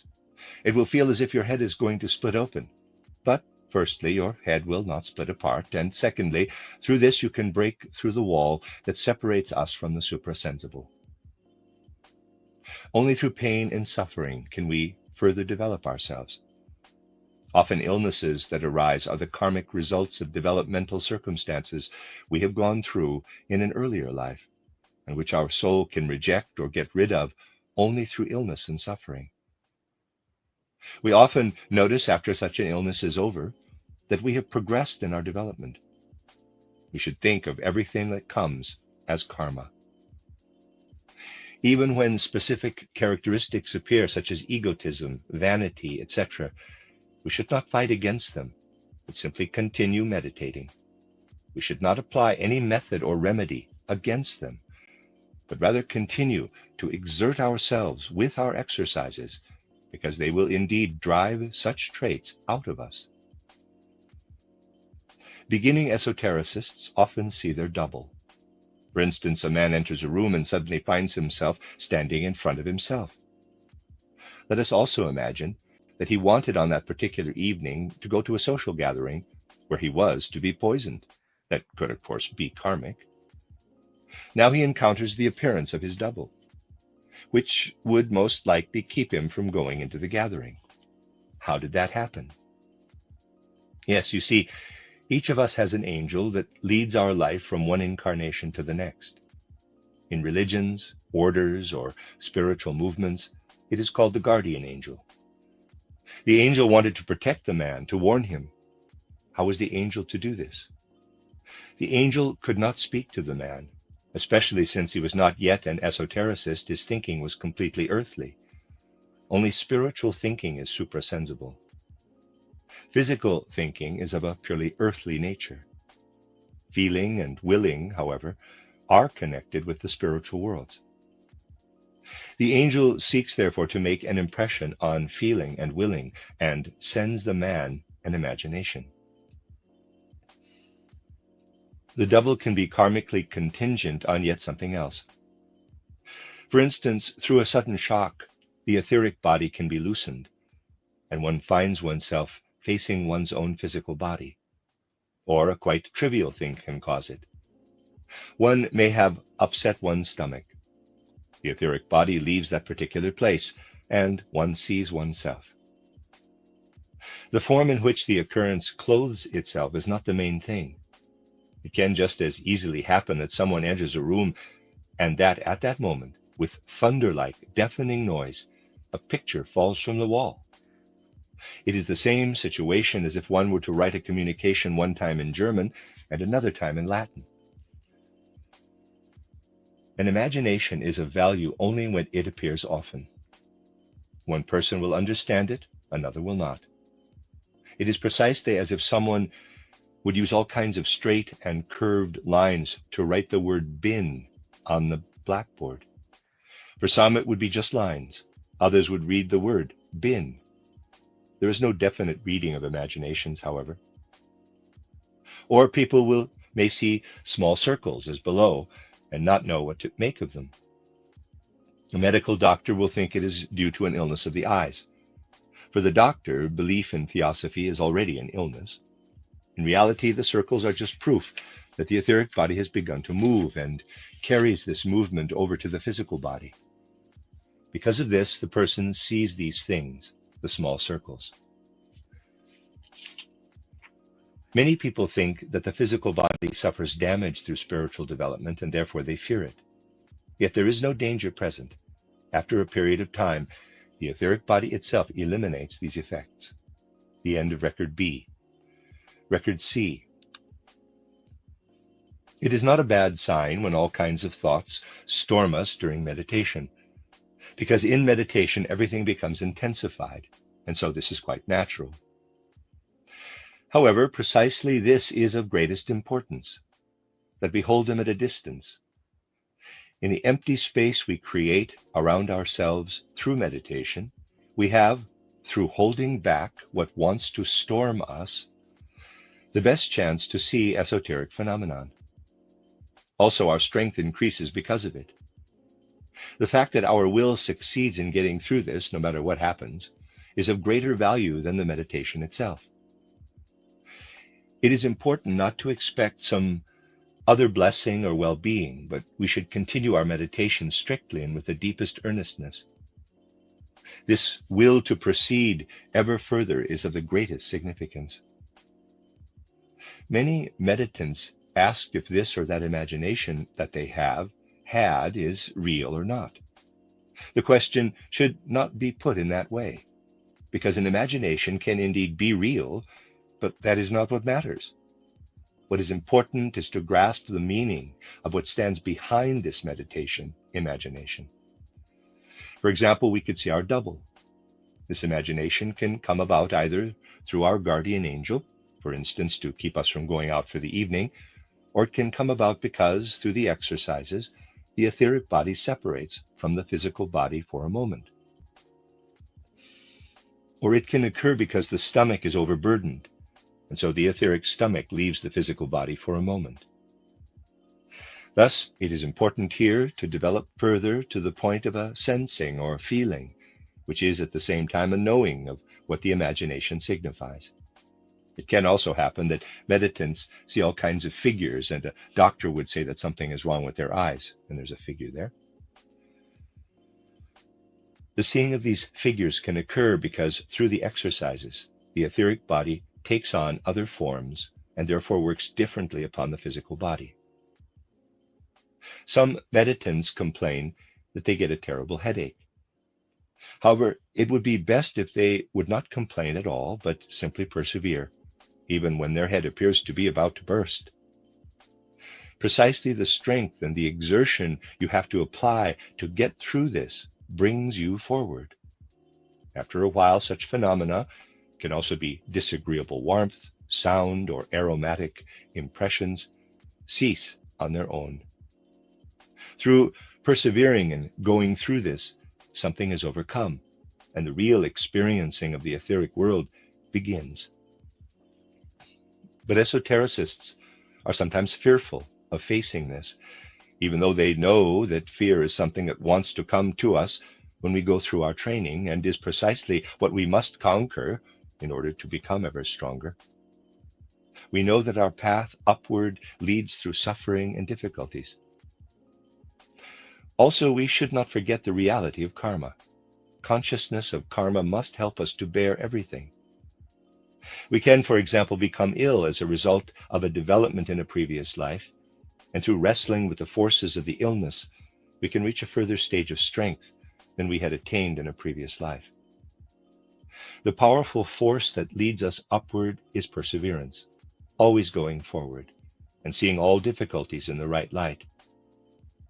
Also, meditating our mantra, EDN, ICM, PSSR, with the right feelings, will lead us onward. The end of Record C. Record D. Through the esoteric exercises, we will more and more come to do certain daily tasks automatically. We must, however, not lose control over them. During meditation, we must, through strength of will, attempt to push aside all the thoughts rushing in. The space freed up through this effort will afford spiritual facts the best opportunity to enter in. The experience of the double can occur early on. It can happen that we enter a dimly lit room and see a picture of our own physical body facing us. Then we must distinguish the three possible meanings of this. First, it can be a warning given to us by our guide from the hierarchy of the angels. For example, our angel might be warning us not to go to a social gathering where we would be poisoned. The experience then keeps us from going. The guide cannot send us thoughts, for thoughts belong only to the physical world. Feelings and will impulses belong to the spiritual world. Second, we may have, through our concentration exercises, loosened the etheric body so that it lifts, even if only for a moment, out of the physical body. Then we can experience our double. Third, we may have a stomach ache. The etheric body departs from this part of the body, and we can see the double then also. We must learn to know what the experiences signify. Then we will not be able to say that we do not know if something is a reality or an illusion.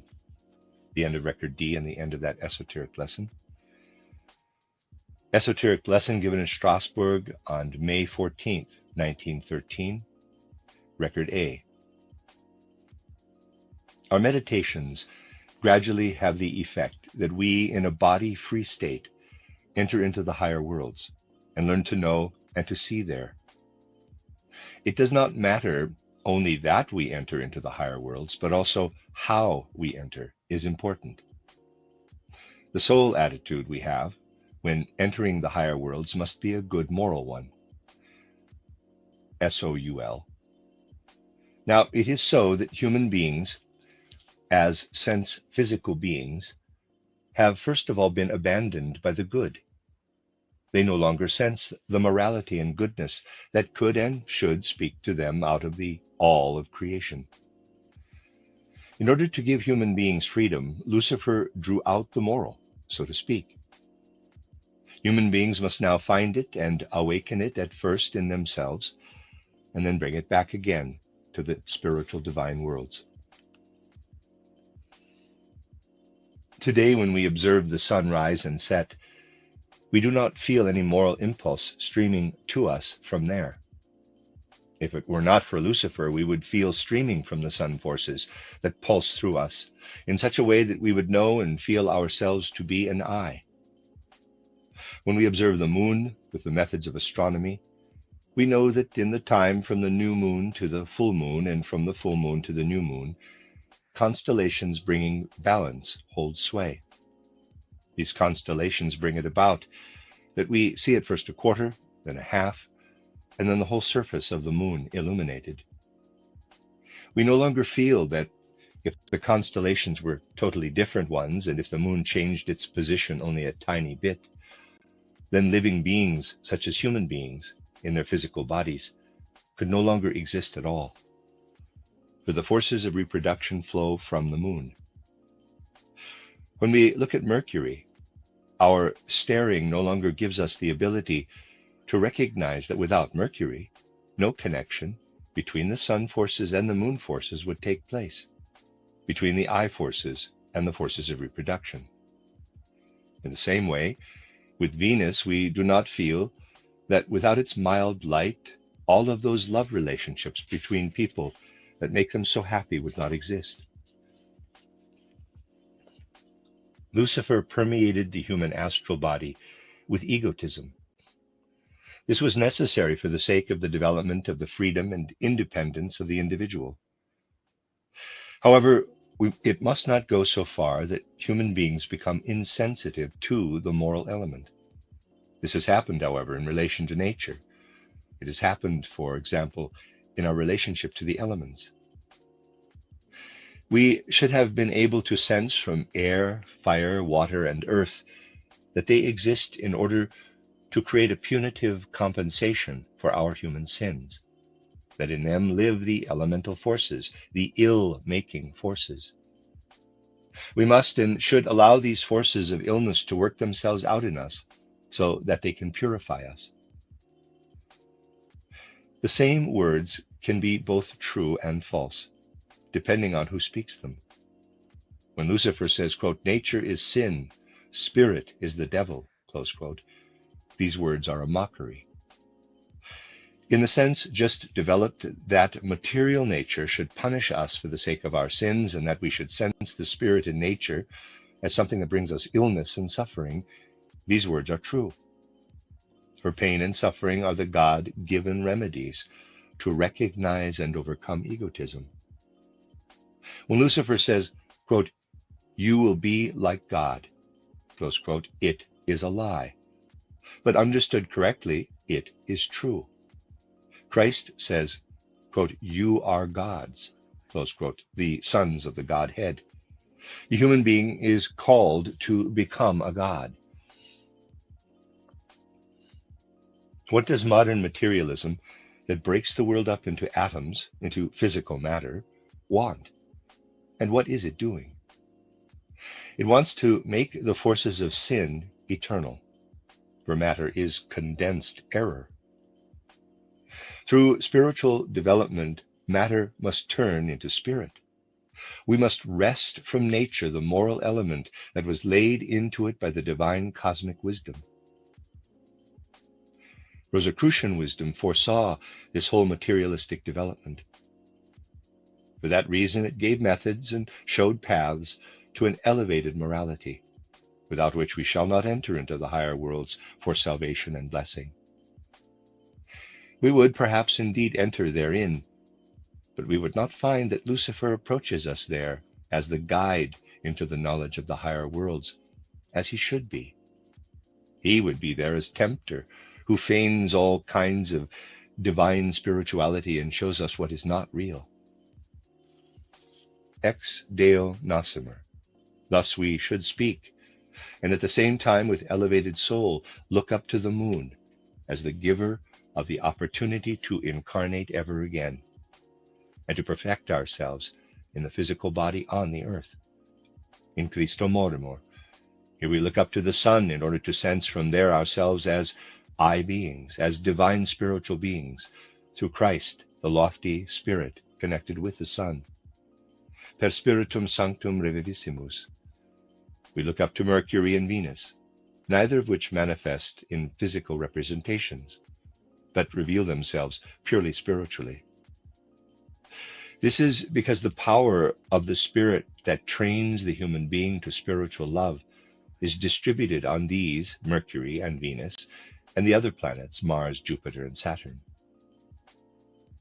Plato felt like an echo that human beings had been abandoned by the good. He felt that the good lived withdrawn deep in the bosom of the Godhead in controlled silence.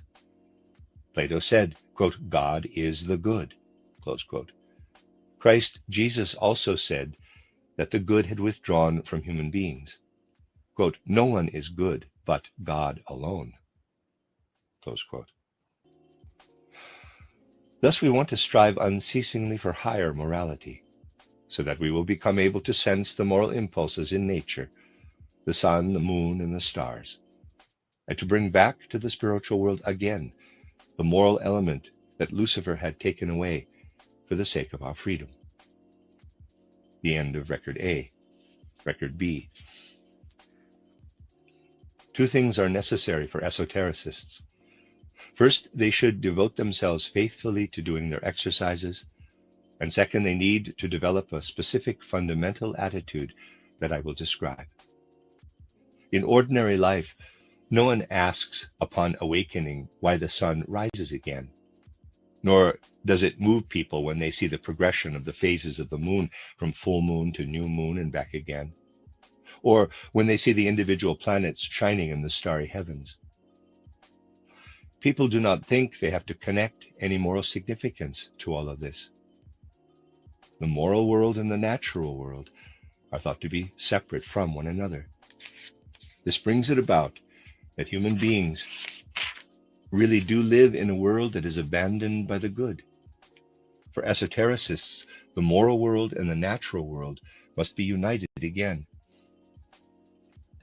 When esotericists observe the sunrise, they can never describe it as the astronomer does. They know that without the sunlight, an I could never live within them. The influence of the sunlight always works upon human beings. Even when they are sleeping in the night, a spiritual influence goes forth from the sun. When esotericists see the moon, they know that if the moon did not pass through its phases, humanity would not be able to exist. It would cease to be. If the moon were shifted even just a little out of its path in relation to the sun, the existing human race would wither. It would not be able to bring forth any descendants, because the moon brings the power of reproduction. When esotericists look at Mercury, they know that it unites the forces of the moon with those of the sun. The I forces of the sun could eternally descend, and the reproductive forces of the moon could continue to build people. But without the uniting force of Mercury, these forces would always remain separated, and from Venus streams the force of love, through which the possibility for this uniting comes about. The fact that we can no longer sense these relationships as being moral comes from the Luciferic influence. We are set in a world abandoned by the good, because Lucifer pulled the moral element out and separated it from the natural world. Through this, forces that make us ill came into matter, illness-bringing forces. People today have so little knowledge of things that they know the word Kränkung, to make or become ill, only in connection with the soul, that is, as it is used today in the sense of one's feelings being hurt, or as in hurting someone's feelings. The good is not to be found in this world, but only outside of it.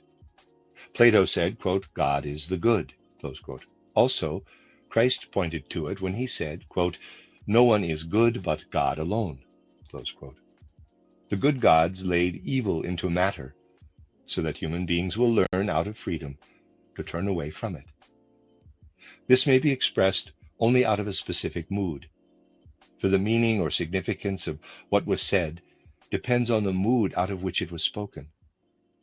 Thus, Lucifer maintained, quote, you will be like the gods, close quote.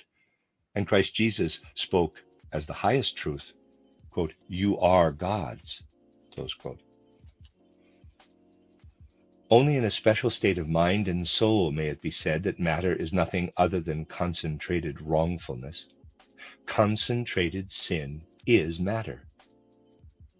Materialists think of matter as being divided into atoms, and that these atoms have an eternal existence. However, these atomic theories of the 19th century are based on nothing other than the wish to pull sin together into little atoms, and then to make them eternal. There is also the wish not to recognize anything else besides this in the world. Goethe spoke out of deep esoteric knowledge when he said, quote, nature is sin, spirit is devil, close quote. However, he said this as a mockery, because he knew that one may not express such truths in a conventional manner. Through the influence of Lucifer, egotism came into the astral body. As a remedy for egotism, the gods gave something that is itself also egotistical. That means it is experienced in the eye.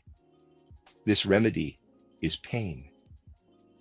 The gods chose this remedy in order to help human beings overcome this sin, and yet leave them free. For this reason, it is necessary that human beings develop morality before they ascend into the higher worlds. Our movement is reproached for stressing the necessity of moral development so much. You can indeed enter into the spiritual world without morality. But if you do not know Lucifer, you will see a spiritual world populated with the most beautiful figures, but which are false. Modern science considers the human being to be made up only of matter, which is actually sin. Rosicrucianism foresaw that this would come about and therefore caused a different thought to flow into the world through the mantra ex Deo nascimur. When we consider the moon, we can think that we are born out of the forces that are connected with the moon. The sun reminds us of the sun spirit of Christ, who is connected with the sun and who gave us the force of the eye. In Christo moremur. And when we speak the mantra per spiritum sanctum revivissimus, let us think of those beings who are connected with the 5 other planets, and whom we address in their totality as the Holy Spirit. The end of that esoteric lesson. Esoteric lesson given in Stuttgart on May 18, 1913. Record A. Esotericists can progress only when they make themselves increasingly conscious of certain things. They must deeply and earnestly imbue themselves with what was discussed yesterday in the public lecture. It must become a real experience that just as the air we inhale and have in our lungs is a part of our surrounding atmosphere, so too does the soul spiritual in us belong to the whole soul spiritual surroundings. Esotericists must be quite clear that waking up and going to sleep are nothing other than an inhaling and exhaling of the soul spiritual. They must understand ever more clearly their surrounding world. Let us assume that some people in exoteric life have no consciousness of the air surrounding them. They can perceive only the minerals, plants, solid and liquid elements, the mountains, and so forth. They might see the clouds and perceive thunder and lightning or something similar, yet are not conscious of the air between these things. This person would be like the exotericists who have the spiritual world surrounding them but know nothing of it. First of all, in the current epoch, it is appropriate, and in correspondence with this point in earthly evolution, that exotericists hold the surrounding physical world to be the reality in which they should consciously work. Esotericists, however, should understand the physical world quite differently. What is this difference? It is correct that exotericists assess physical things everywhere according to cause and effect. And today, natural science is quite proud to prove cause and effect in all outer processes. For the esotericists, it should be different. When they, for example, contemplate history, it should not be thought that facts and events occur as the result or effect of something else, but rather that these physical events are only signs of spiritual occurrences. They must learn to connect these things with each other, and through this read them correctly. People cannot read properly when they know only the individual letters of the alphabet. Just as those who can read combine letters in a sensible manner and do not ask, for example, when they look at the word but, if the letter U is the result of the letter B, so too must the individual signs of outer history, of outer events, be read in the right way. Therein lies the true nature of the esotericist, that he or she learns to do this more and more. We will consider an example of this from human life that is itself quite difficult to understand. We know that the most essential thing in human life between birth and death is the consciousness that connects individual experiences. We are conscious of our past back as far into our childhood as memory reaches. This memory is important in our life. In abnormal cases, human beings lose this consciousness. For example, a man, let us say in a city in Central Europe, went to the train station and bought a ticket to another city. Upon arriving in this city, he bought a ticket to another city, and so on. He also traveled by ship, and after a time he arrived in North Africa. But he had forgotten everything that happened from his original station of departure onward. In fact, he had forgotten his whole life from birth on. Yet he had acted in a totally reasonable and intelligent manner all the way from buying the tickets, traveling, and arriving in Morocco, perhaps more reasonably than other people. This shows that reason and consciousness are not one and the same thing. Students in school, for example, can learn much and grasp it with their reason. And yet if their consciousness is not there, they cannot use what they have learned. It is like having a tool that they leave unused. How is it then with people such as the man described above, who in abnormal instances lose the consciousness that connects everything and brings continuity? When these cases are examined, it shows that such people already had, earlier in life, the characteristic of not observing outer things exactly. For modern human beings, it seems reasonable to look at things according to whether those things call forth sympathy or antipathy. Many people, like the one described above, could travel through many countries and notice everywhere only what aroused their sympathy or antipathy. That is a deficiency. For we should strengthen our I consciousness precisely through observing all things and events exactly and with interest. It is quite necessary to hold this up, especially for theosophists, because precisely theosophists are easily inclined, through their theosophical interests, to become one-sided and to lose interest in many physical things.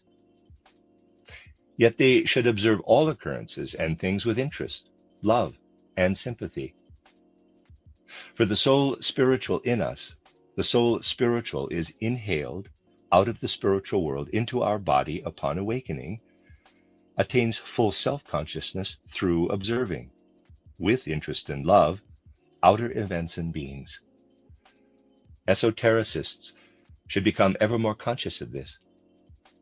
They should become aware that this is one important side of life. This soul spiritual, which goes out from the soul spiritual world, enters into the physical world, and ignites its self-consciousness in the physical world. Esotericists learn to know this part of their life like a letter of the alphabet in world events. The I consciousness is like a sign or letter for the soul spiritual core of the human being, but there is still more to it. Today there are a number of human beings on the earth. With time, the sons and daughters of these people will come. Before that, others, the parents of today's adults, were here. We know that through this lineage, heredity takes place, heredity of the body, the abilities and characteristics. It becomes an ever more conscious reality that the forces streaming through the hereditary lineage make up the other important side of life. At birth or conception, the soul coming out of the spiritual worlds unites with the forces of physical heredity.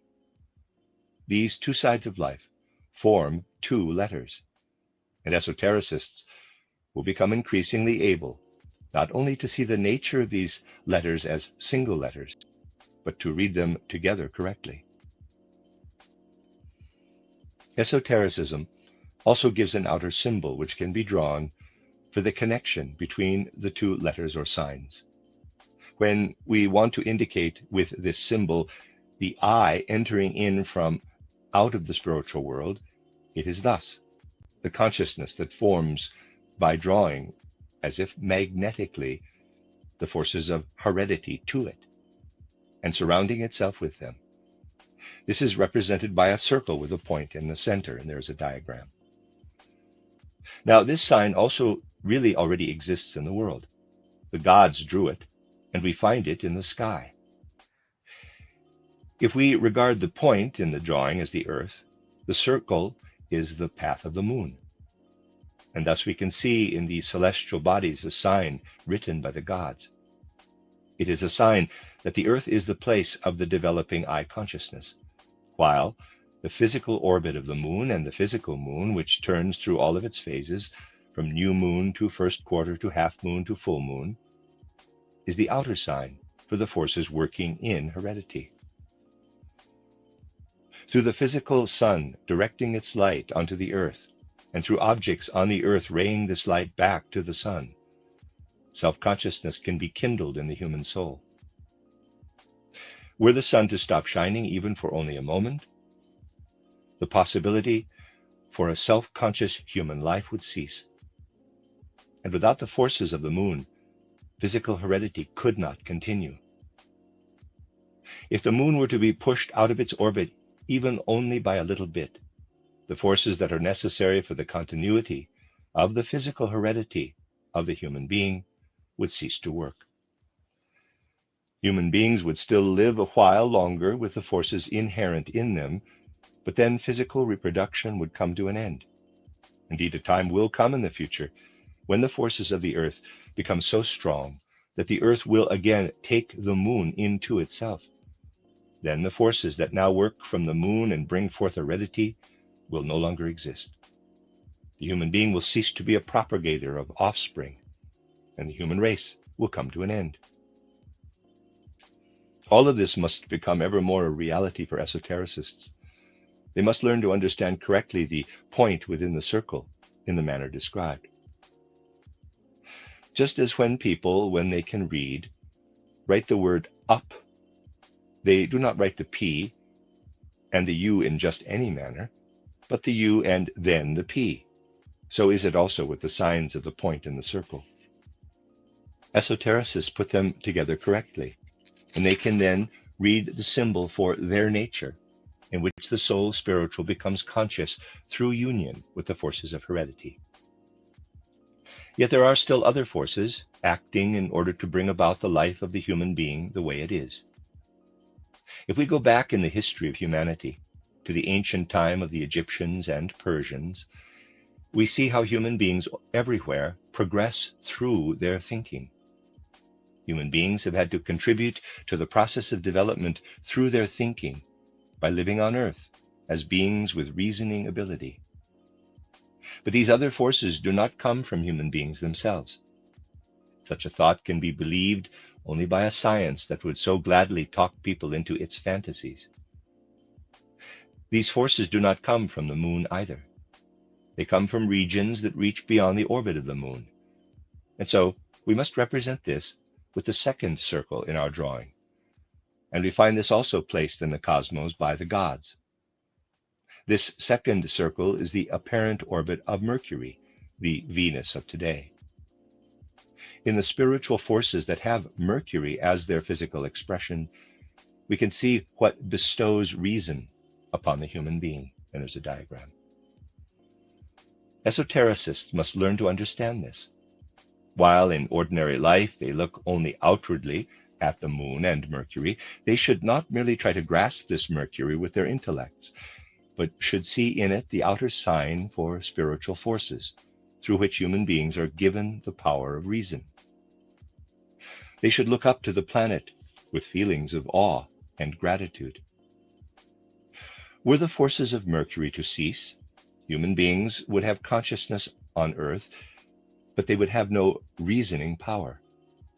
Yet even this is not all of it. Still other forces must be added to bring about the life and development of the human being. If only reason or intellect had worked in previous epochs of humanity, no progress would have occurred. Human beings would have indeed thought, but no new thoughts would have entered into evolution. In truth, we see that new ideas are always flowing into humanity. Today, children in school learn things that were unknown to the human being at the time of Pythagoras. Without such new thoughts, all the inventions and progress would not have been possible. From where do these thoughts come? They come from a yet higher sphere, which we represent with a further circle, the apparent orbit of Venus, today's Mercury. Venus is the physical expression for the spiritual forces that fructify the human reasoning or intellect with new ideas that go beyond the ordinary brain thinking. There are still further forces, which, although they do not directly work upon the earth and human beings, work indirectly by raying upon Venus. These are the Mars forces. In order that these Mars forces do not work in a warlike manner when they radiate onto Venus, and through Venus indirectly onto Earth, there streams onto Mars a lofty divine force out of the surroundings of Jupiter. This force is not easy to describe in words.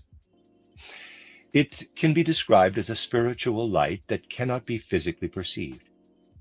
Human beings can, however, experience this light inwardly as the force of love, when they look up in awe and gratitude to this cosmic being, Jupiter, and become conscious of the grace that streams down upon them from there. The love-light forces working upon Mars prevent the Mars forces from working in a warlike, combative fashion upon Venus and the Earth. And finally, from the yet higher sphere of Saturn come forces of which we can form a concept if we think of the warmth of enthusiasm. These warmth forces stream into Jupiter and unite with its light. Now we must draw here between Venus and Mars the path or sphere of the Sun. See drawing on following page. We then have the three orbits of Moon, Mercury, and Venus between the Sun and the Earth. They are the forces that work directly upon the Earth. The three on the outside, Mars, Jupiter, and Saturn, work only indirectly through Venus upon the Earth. From the spiritual sun forces, human beings receive the I force, the consciousness of self that unites with the moon forces, and so on, in order to bring about the whole being of the human being.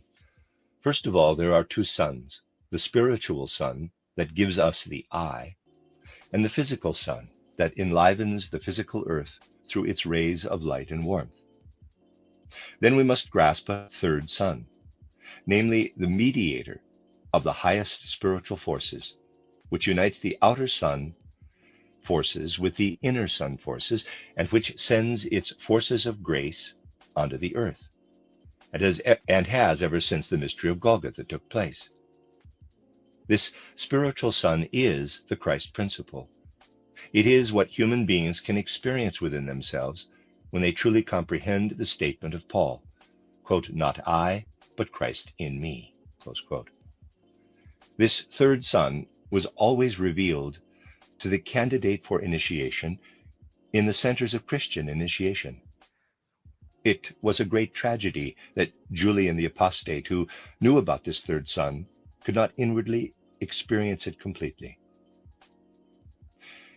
Thus we have this sphere of the threefold sun, and outside of it are the three circles that represent the forces which work indirectly upon the earth. Inside of the sun circle are the three circles of the forces that work directly upon the earth. In each of these 7 circles, there stands one of the 7 heavenly bodies, or planets. Thus we can also see our rose cross, with its 7 roses, as a symbol of this 7-fold heavenly rose. The being of humankind is born from out of what streams onto earth, from the 3 inside spheres, ex deo nascimer. The 3 outside circles denote the high spiritual forces through which our higher nature is founded, per spiritum sanctum revivissimus. The connection between the 2 is formed by the middle half circle, this sphere of the sun, the physical, spiritual, and Christ's Son, in blank moremor. End of Record A. Record B. When esotericists want to make progress, it is good to work with a statement such as, quote, "As the lungs inhale the air, so too the physical and the etheric bodies breathe in the spirit upon awakening," close quote.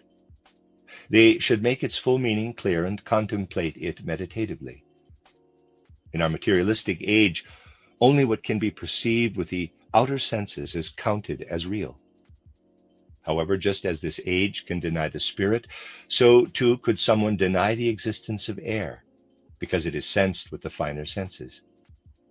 Esotericists should accustom themselves to look at outer occurrences only as letters, as signs of a cosmic word.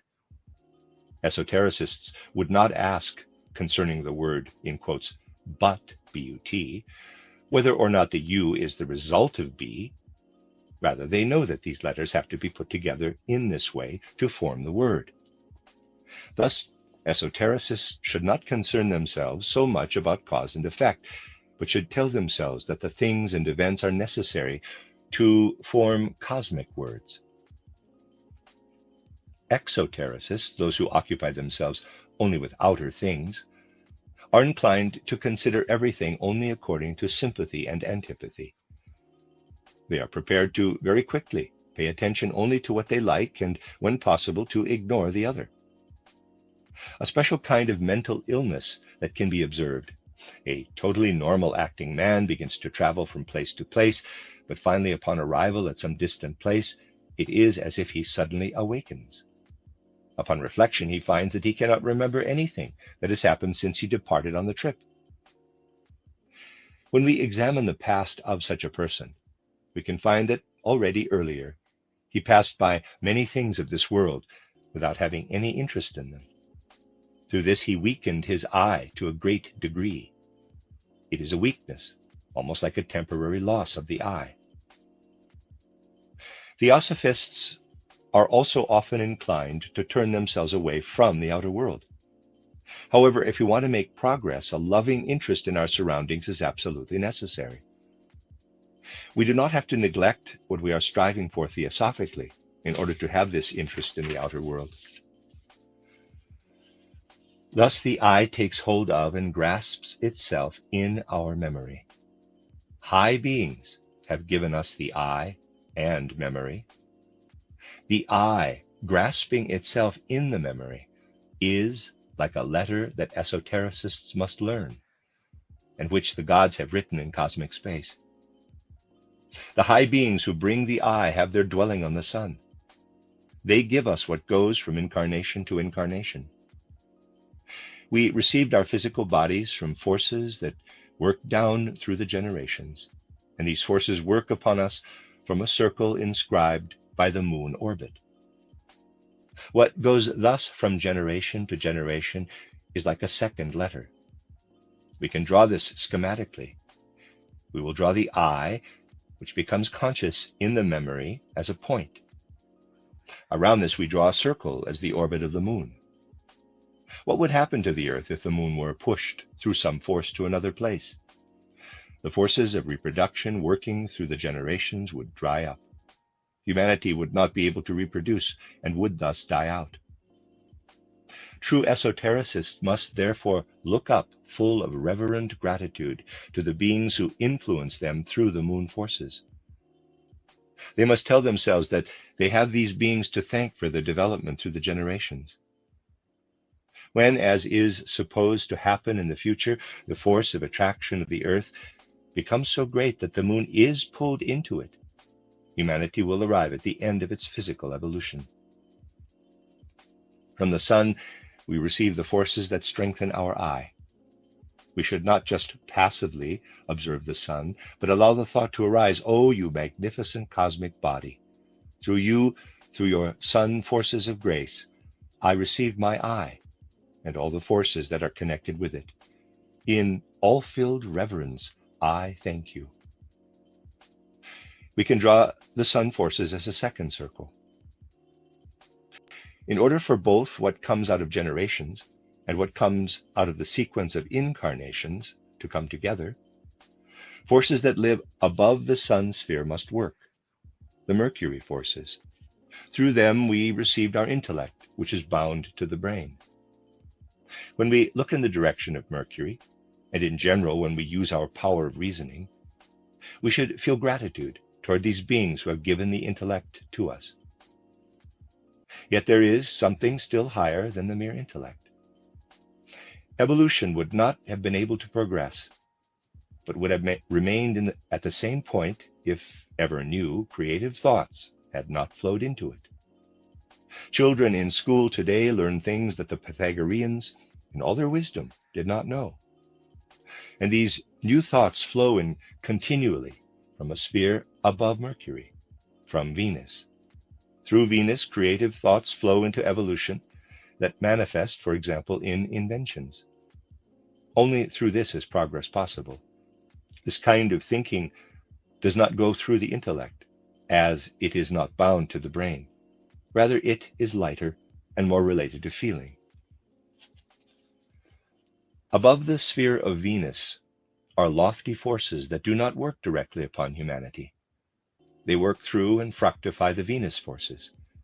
These are the Mars forces.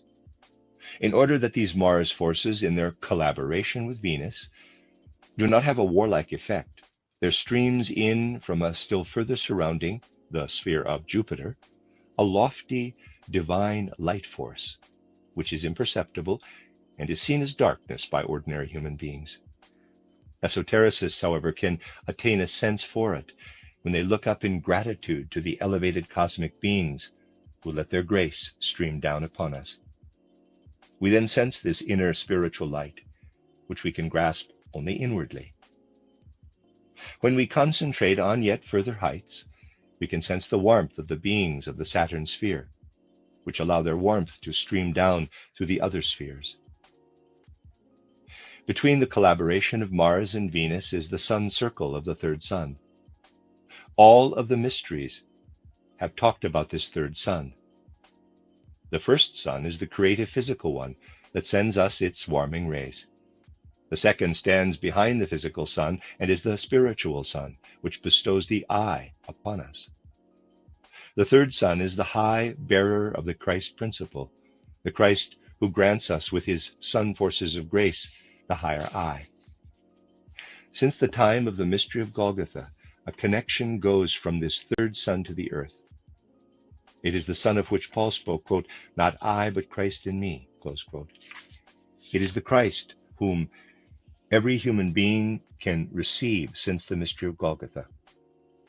This third sun became manifest to the candidate during the Christian initiation. The tragic fate of Julian the Apostate is that he knew of the third sun and could not identify it with Christ. We should remember these 7 spheres when we contemplate the 7 roses of our rose cross.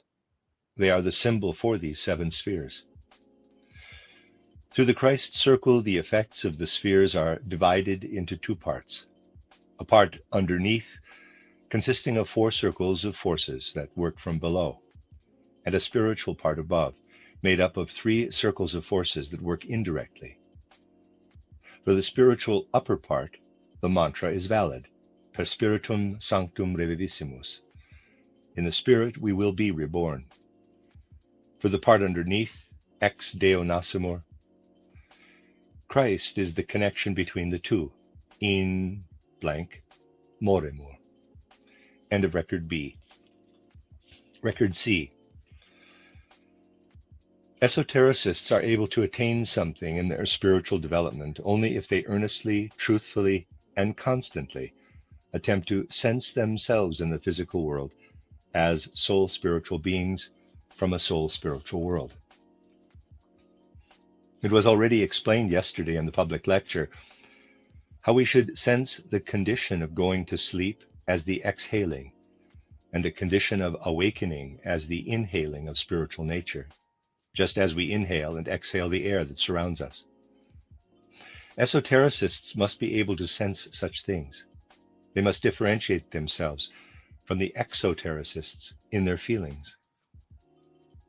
Modern people look at animals, plants, minerals, the sun, and stars, seeking to discover the cause of all the manifestations in their surroundings.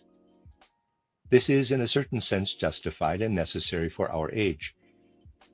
However, esotericists must manage not only to recognize the outer lawfulness of all things, but when they look around at the animals, plants, minerals, and the sun and stars, they must see in all these manifestations the expression of the Spirit standing behind them. They must come to be able to read the words that are put together out of individual letters and written in the heavenly space, the same way that we create a word by putting letters together and thereby give the word its meaning. Esoteric script signs are to be found everywhere in cosmic space. They have only to be deciphered. Let us consider such an esoteric script sign. We must first of all regard the human being as a conscious I, established in a self. All human beings possess the ability to remember back to a certain point. This occurs because they are conscious of their I. There is, however, a state of illness in which the I consciousness is lost. It has happened that, for instance, a man buys a train ticket to a station of his choice while he is still in a quite normal condition. Then he travels from station to station and suddenly only comes to himself again, finds himself again at some place in Africa. Such a person has actually lost his I for a time. Through spiritual scientific methods, this can be seen very clearly. The activity of the intellect is not turned off or lost, but the I consciousness, the essential part of the I, is lost. Such people are traveling from city to city, often in a more practical manner than other people. We strengthen I consciousness when we bring interest to all things that confront us in the outer world. Many theosophists, for instance, become one-sided in their striving, but that is not correct. We may not become indifferent toward the things and facts around us. We should take everything in. Many people feel sympathy or antipathy immediately with everything they see. They say immediately, I like this, but not that. But what they don't like, they don't pay attention to. When this happens with only the intellect, it is less dangerous. Then it remains objective. Through feelings, however, things become subjectively colored. We should look at and pay attention to everything, which includes what we don't like or find interesting. Through this, the I consciousness is increasingly strengthened. Let us imagine that this I established itself as this point in cosmic space. In order for such an I to experience itself and become active in the physical body, forces must be involved. These forces can be imagined as the circle around the point. The great cosmic spirit had already placed this script sign in cosmic space many long ages ago. This sign is the Earth, with the moon. From the moon raise forth to human beings the forces of reproduction and the heredity that goes from generation to generation. The moon moves in a quite specific path around the Earth. Its phases are first quarter, second quarter, third quarter, full moon, and new moon. If this sequence were interrupted, even once with the moon torn from its orbit, the human race would soon perish. When the Earth comes to the end of its evolutionary course and exerts too strong a force of attraction, it will pull the moon into itself again, and human beings as physical beings will perish. Thus we look, full of gratitude, at the moon which sends its forces of generation into the evolution of humanity. We must see in the way the moon moves around the Earth a sign from the esoteric script that was placed in cosmic space by lofty beings as the lowest expression of their high working. The moon and Earth are shone upon by the sun that rays into our inner being, in which the human eye is reflected. And when we look up to the sun, we must say, "Oh, you heavenly star in the firmament, that sends your rays into the inner being of the human being and rays back the innermost being, the eye of the human being." And still other forces stream to us from the heavenly bodies. The forces of the intellect flow into the development of humanity from Mercury. When we search further, we must ask where the forces come from that give the intellect what we call the progress of the human race. How many thoughts have flowed as inventions into the various epochs, right up to ours? Children in school are taught now what could not be taught before the Greek-Latin epoch, the Pythagorean theorem. These forces which weave and work slowly into the human intellect and which come to expression in the inventions of all the epochs come from Venus. They flow, bestowing strength and creativity into the forces of Mars. In order to guide these Mars forces into the right paths, as it were, so that not just the creative intellect would reign, Jupiter sends loving streams down to us out of yet higher worlds. And when love intensifies more and more in the human soul, this love becomes warmth that flows down to us from Saturn. Between Mars and Venus is the sun, yet not just one sun, but a threefold sun, a physical sun, a spiritual sun behind the physical, and a still more spiritual sun that we call the Christ. Thus we see 7 heavenly bodies in space. They are the 7 roses of celestial space, such as we see in our symbol of the rose cross, and as an 8th, so to speak, the threefold sun. The mantras that were given in the last lessons here, February 17 to the 20th, 1913, can be meditated in the sense of what was said here today, and with the feelings connected with them. The task of all esotericists must be to grasp more and more this spiritual sun, Christ, and to awaken him and sense him ever more strongly within themselves. There was an initiate in the time after Christ who could not raise himself up to this Christ or grasp him, which laid the basis of his tragic end. This was Julian the Apostate. Thus, through meditative contemplation of what was given in this lesson, we must come more and more to understand the words of our Rosicrucian mantras, Ex Deo nascimur, in Christo morimur, per Spiritum Sanctum revivissimus. And we must also come to an ever-increasing understanding of the mantra that was given to us by the masters of wisdom and the harmony of feelings, and which we hear at the end of every esoteric lesson, quote, "In the spirit lay the germ of my body, and the spirit has imprinted in my body," close quote. There's a chart here, I'll read these. Lead to the tree beech, to Saturn. Gold to ash, to the sun. Silver to the cherry tree, moon. Iron the oak, Mars. Mercury, the elm, Mercury, Quicksilver. Tin, maple, to Jupiter. Copper, birch, to Venus. Moon, wisdom. Mercury, receptivity for the divine. Venus, religiosity, morality. Sun, love. Mars, willingness to fight, resistance, capability. Jupiter, the indication is missing. Saturn, willingness to sacrifice. End of record C. Record D. Esotericists should take into themselves with deep earnestness everything that is said. Also, what was said yesterday in the public lecture, entitled Life Questions and the Riddles of Death, has deep meaning and significance. The example given there should be thought through deeply by esotericists. This was the example that just as people inhale the air that surrounds the whole earth, so too they inhale the soul spiritual, which surrounds us in exactly the same way as the air, upon awakening, and exhale it when going to sleep. The people who are connected only with the exoteric part of life ask about cause and effect for everything. All of modern science is based on this.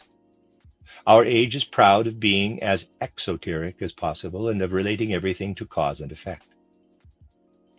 Esotericists, however, should act differently. They should not ask about the cause or the effect of manifestations, but about their meaning and what they represent in the entire cosmos. For esotericists, everything becomes a sign, letters, words, just as we would not ask upon seeing or hearing the word but whether the U is the effective B, so too we would actually not be able to do that with other manifestations.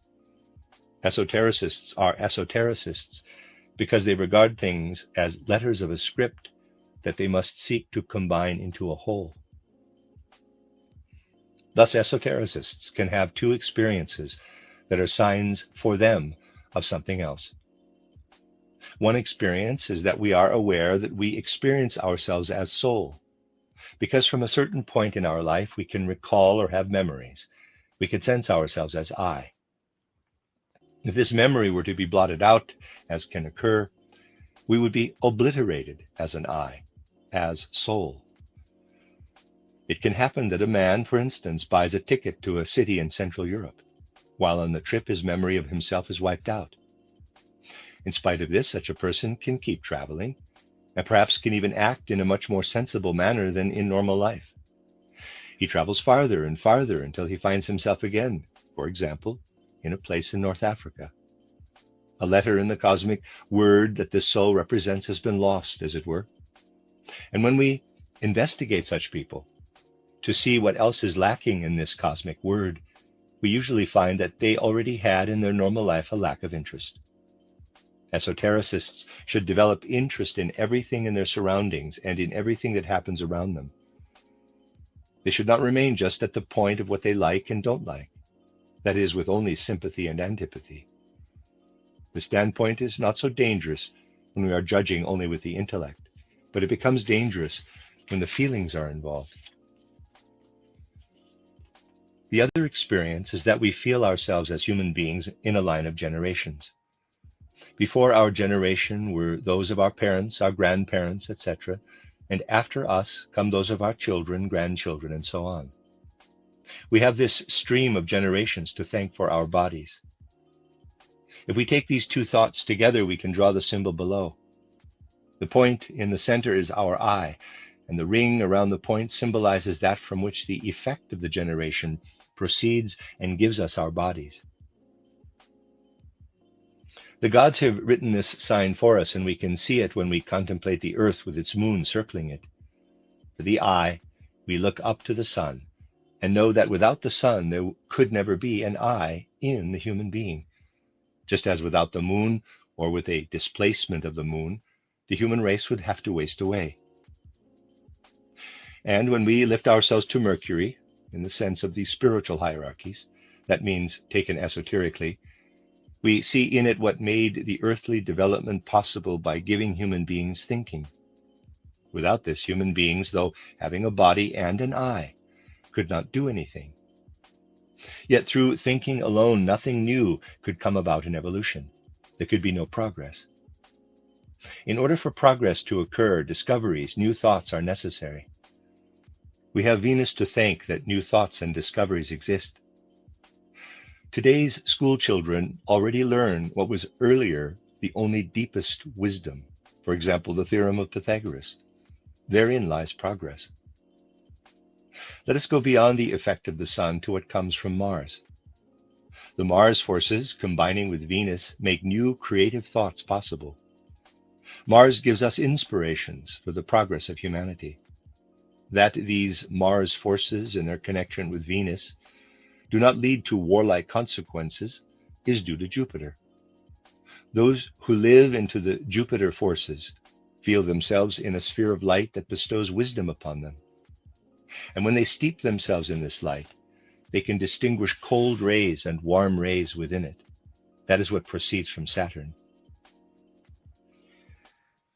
Between the series of Moon, Mercury, Venus, and the series of Mars, Jupiter, and Saturn stands the Sun and its working, and there is a diagram.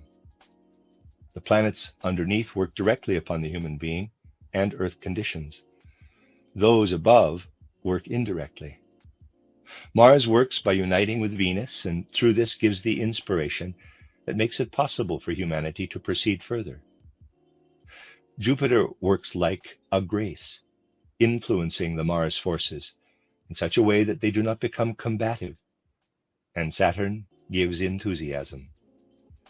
The Sun stands in the middle between these two series of planets and has a double, indeed a triple nature. It is a secret of esotericism that there are three suns. The first is the sun that brings the light that makes visible the physical objects on earth. And in this light is something spiritual that comes from the second sun, which bestows upon us the eye, through which we have memory, so that we can have a self-contained soul life.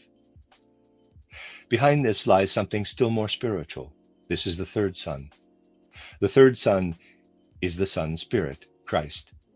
He gives the possibility for the I, which merely exists through the memory, to go from incarnation to incarnation and to attain eternal life.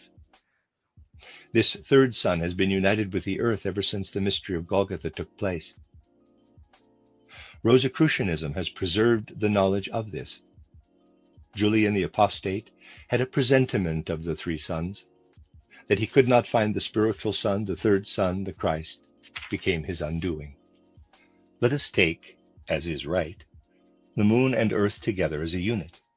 Or let us not count the earth. Then we have in the 7 planets the 7 light roses, which Rosicrucianism places before us. And with the moon, sun, and the other planets is connected the 3-part Rosicrucian mantra. Ex Deo nascimur, in Christo morimur, per spiritum sanctum revivissimus. From God we are born, in Christ we die. In the Holy Spirit we come to life again. And a record D, record E. Esoteric sign, the circle with the dot. 4 boundary with lotus flower. Everything around us is the outer expression of the spiritual, which stands behind it. Esotericists must come to be able to read the word that is made up of individual letters and written into the celestial space. They must learn to read this spiritual script.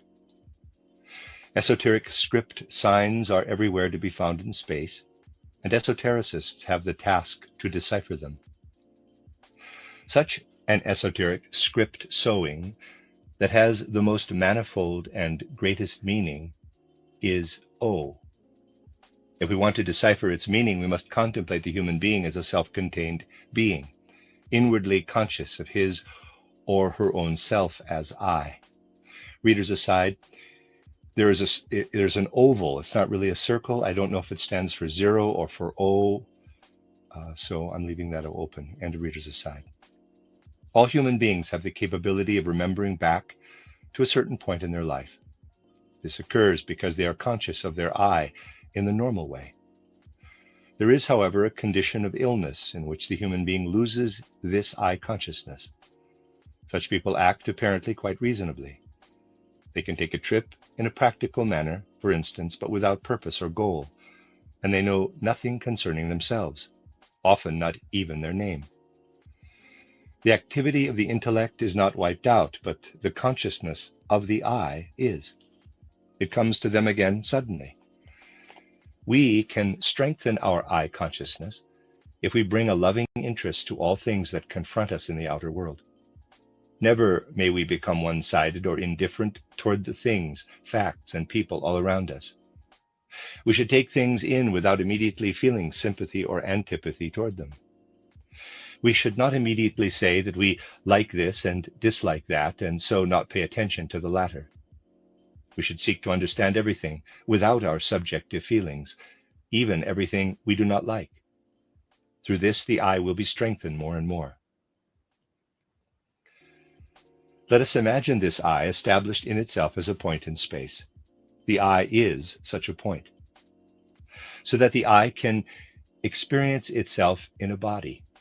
Forces must enter in. Let us imagine this as a circle around the point. Already long ages ago, the great cosmic spirit placed this script sign in space, representing the earth with the moon. From the moon, the forces of reproduction, heredity, everything that goes from generation to generation, radiate to human beings. The moon moves in a quite definite path around the earth. This path shows itself as a first quarter, second quarter, third quarter, full moon, etc. If this course were interrupted, the moon torn from its path just once, the human race would have to go under. At the end of Earth's course, when the Earth will exert too great a force of attraction, it will again take the moon into itself, and the human beings as physical beings must go under. Thus we look, filled with gratitude, upon the moon that sends its forces as forces of gravity into the evolution of humanity. We see in it a sign from the esoteric script that the lofty beings have placed into space. This script is the lowest expression of their high working. The moon and earth, however, must be shone upon by the sun. The sun radiates into the depths of the human being, and in these depths it reflects the human eye. When we look up to the sun, we must say, "You magnificent heavenly body in the firmament, we thank you that you send your rays into the inner being of the human, and that you reflect back this inner being, the eye of the human being." And still other forces stream to us from the celestial bodies. From Mercury, the forces of the intellect and reason flow into the evolution of humanity. When we seek further, we must ask where the forces come from that give the intellect what we call the progress of the human race. How many thoughts have flowed as inventions into all the various epochs right up to our own? School children now learn what could not be taught during the Greek-Latin epoch, the Pythagorean theorem. These forces, which slowly work into the human intellect and drive human beings to discoveries, come from Venus. And these forces are intensified in creative inspiration by forces from Mars. In order to direct these Mars forces in the right way, so that not just the creative intellect operates, Jupiter sends loving streams down out of still higher worlds. And when the love intensifies more and more within the human soul, this love will become warmth, which then flows down to us from Saturn. There we see the 7 roses of celestial space, and in their midst the 8th rose, the threefold sun. For there is not just the one sun that we perceive physically. Behind that sun stands the spiritual sun, of which the physical sun is only the outer garment. And behind this spiritual sun is a sun that is yet more spiritual, and which we call Christ. The task of the esotericists of the Rose Cross must be to understand ever more deeply this spiritual sun, the Christ, and to awaken him ever more strongly within themselves. There was an initiate in the Christian era who could not reach up to the most spiritual sun, the third son, to Christ. He could not grasp the Christ being, and this led to his tragic end. That was Julian the Apostate. There's a slight chart here. The circle with the dot, human eye and its sheaths. Circle in the dot, moon and earth.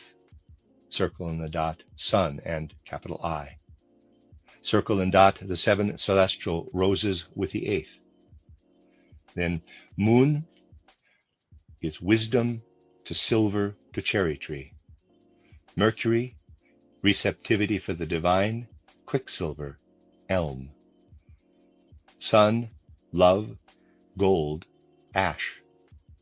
Venus, religiosity, morality, copper, birch. Mars, willingness to fight, resistance capability, iron, oak. Jupiter, unclear, then tin, maple. Saturn, willingness to sacrifice, lead, beech. End of record E. Record F. Introduction concerning inhaling and exhaling. Awakening, inhaling the soul spiritual. Going to sleep, exhaling the soul spiritual. Exotericists recognize everything as cause and effect. For the esotericists, it is like reading in a script of the divine spiritual. Thus, esotericists must learn to differentiate between the inner core of the human being and what is in this core as the spiritual. This is the twofold inheritance. The one is what develops itself from generation to generation and reproduces. The other is the spiritual, which moves through it. The germ or core of the human being that is clothed in or surrounded by what is inherited from the fathers can be expressed in quotes, letters in this script. The germ, a point with a circle around it. There's a picture, the end of record F and the end of that esoteric lesson. Esoteric lesson given in Helsingfors, or Helsinki, June 1st, 1913. In our esoteric lessons, we must raise ourselves up to the divine beings around us. Because we esotericists know that many levels separate us from the divine beings who are spoken about in the outer life in such a thoughtless manner, let us turn to the gods who stand between us and the highest spiritual regions. These are the gods of the days. Thus, let us consciously experience time. Let us experience the reign of the various gods over their respective days. Bracket. Here apparently the prayer to the spirit of the day, Sunday, was spoken. Close bracket. Much of what is in ordinary life must become different for us as esotericists. We must begin to feel ourselves as living in the great sea of the soul spiritual around us. We must know that just as we are one physically with the surrounding world through the common air that we inhale, so too are we embedded, soul spiritually, in the spiritual world all around us. Upon awakening in the morning, we inhale, in a long pull of the breath, the spirit that we ourselves are. Upon going to sleep, we exhale our spirit again into the spiritual world. Everything around us becomes different. As esotericists, when we see the sunlight, we no longer see just the physical sun. We know that without the sunlight, we could not feel ourselves as an I. We know that the sunlight also contains the force which brings about the I. And when we look at the moon with its changing form in the phases, we know that connected with it is the force that enables us to have offspring. The life that goes through the generations is connected with the moon. We can see this everywhere in symbols. We see the sun rise and set. We see the 4 phases of the moon and the symbol with the 4 roses, which can be a symbol for us of the sun I force and the moon reproduction force or regeneration force. However, in addition, we must learn to read and not just stare blankly at things. Then we see in Mercury the messenger, and we know that through its force our eye is brought into connection with the force of reproduction, that the messenger, the esoteric Mercury, produces the union. Thus, thinking about the sphere out of which we come every morning, but also at every birth, we can feel with reverence the following mantra sounding in us, EDN. And then we know that behind the physical sun and the I engendering sun, there is yet a third sun. This is the Christ force, with which we unite ourselves, ICM. We may then allow to follow, full of hope, the mantra, PSSR. The end of that esoteric lesson. Esoteric lesson given in Helsingfors, Helsinki, June 5th, 1913. One of the complaints of esotericists is that they are bombarded by thoughts during meditation, but that is natural. Those are Luciferic and Ahrimanic beings, whom we did not notice before, but who become noticeable precisely through meditation. It does not help to not see Lucifer and Ahriman.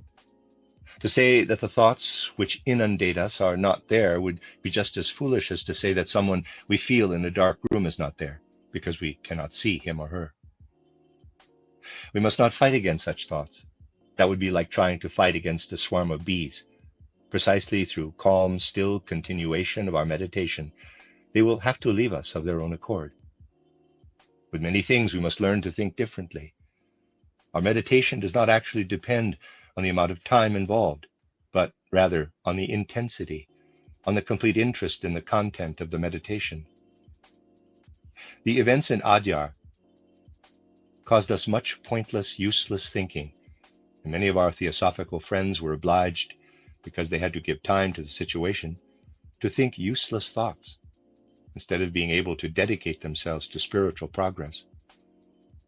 There are forces at work that want to harm us, but because they do not have many possibilities to attack us in the realm of pure esotericism, where truth and purity are strongly maintained, they try now to hinder us and harm us by causing us to use our forces on useless writings, when we could make better use of our time in other ways. End of that esoteric lesson. Esoteric lesson given in Stockholm, June 8th, 1913. It is not comfortable to become an esotericist, and as strange as it may sound, it would not be possible to become an esotericist if it were comfortable. One of the things esotericists need the most is to follow the ancient Greek word of wisdom, know yourself. It sounds odd, but it is true. Human beings basically know everything else on the physical plane better than they know themselves. Self-knowledge is so difficult because those who begin to practice it soon make discoveries that are unpleasant to them. Then they would rather leave it alone and not go into it. We should, however, also practice a self-knowledge of the human being in general. When we do this, we soon make 3 discoveries. These consist of the facts that human beings, as they are in their physical incarnation, first, do not want to acknowledge the spirit, but deny it. Second, they want to run away from the spirit. In fact, they fear it. And third, in the depths of their soul, they do not even love the spirit. People do not want to acknowledge the spirit when it approaches them on the physical plane in its true form. For example, when people see a rose, they will say that they form an idea of the rose, but they will believe that this idea comes from the outer world. That is a non-knowing, a not recognizing the spirit. For in reality, our ideas and thoughts do not come from the outer world, but are bestowed upon us directly from the spiritual world. When people hear this, they say, "No, I will not accept the spirit in this form." Actually, however, they basically do not want the spirit at all, but would rather run as far away from it as possible. Let us assume that an advertisement is posted to announce 2 lectures. One lecture is announced as a theosophical topic, in which people know up front that they will have to think along with what is said, that they will have to work with their mind. The other lecture is one with slides. Where will the most people tend to go? With the lecture with slides. They do not have to direct their attention themselves. Rather, it is compelled by the slides to stay with the objects. However, it is precisely this compelling element that brings it about that we ourselves are not the ones who think. but rather it is Ahriman who thinks. With the Theosophical lecture, everyone is invited to be present, in quotes. With a lecture with slides, Ahriman is invited to think for human beings.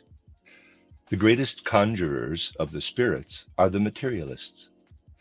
Every materialistic gathering is nothing other than a conjuring of Ahriman, because people in the depths of their souls fear the spirit. People run from the spirit because they cannot love it. It is still fortunate today that there are individuals who feel instinctively that they should get involved with what Theosophy has to give, and who thus come to the spirit. Out of the usual tendencies of people in physical existence, no one would reach the spirit, and also human beings do not love the spirit. What is love, actually? When clairvoyants research this, they can come to bitter experiences, as long as they do not contemplate or consider these experiences in the light of the yet greater whole. Let us assume that two people are born who, through their karma, are required to love one another in this life. Then a clairvoyant can often observe that before birth, these two people hated one another in the spiritual world. Or a mother has a child that she, according to the wise arrangement of the world order, rears with love. Yet before the mother was born, she had perhaps hated the child. Here we come to an area where the wise cosmic guidance has acted with special wisdom. What unites people in quotes, love, is, namely, by far in most cases, egotism. We love the other person because we feel it to be pleasant to be near the loved one.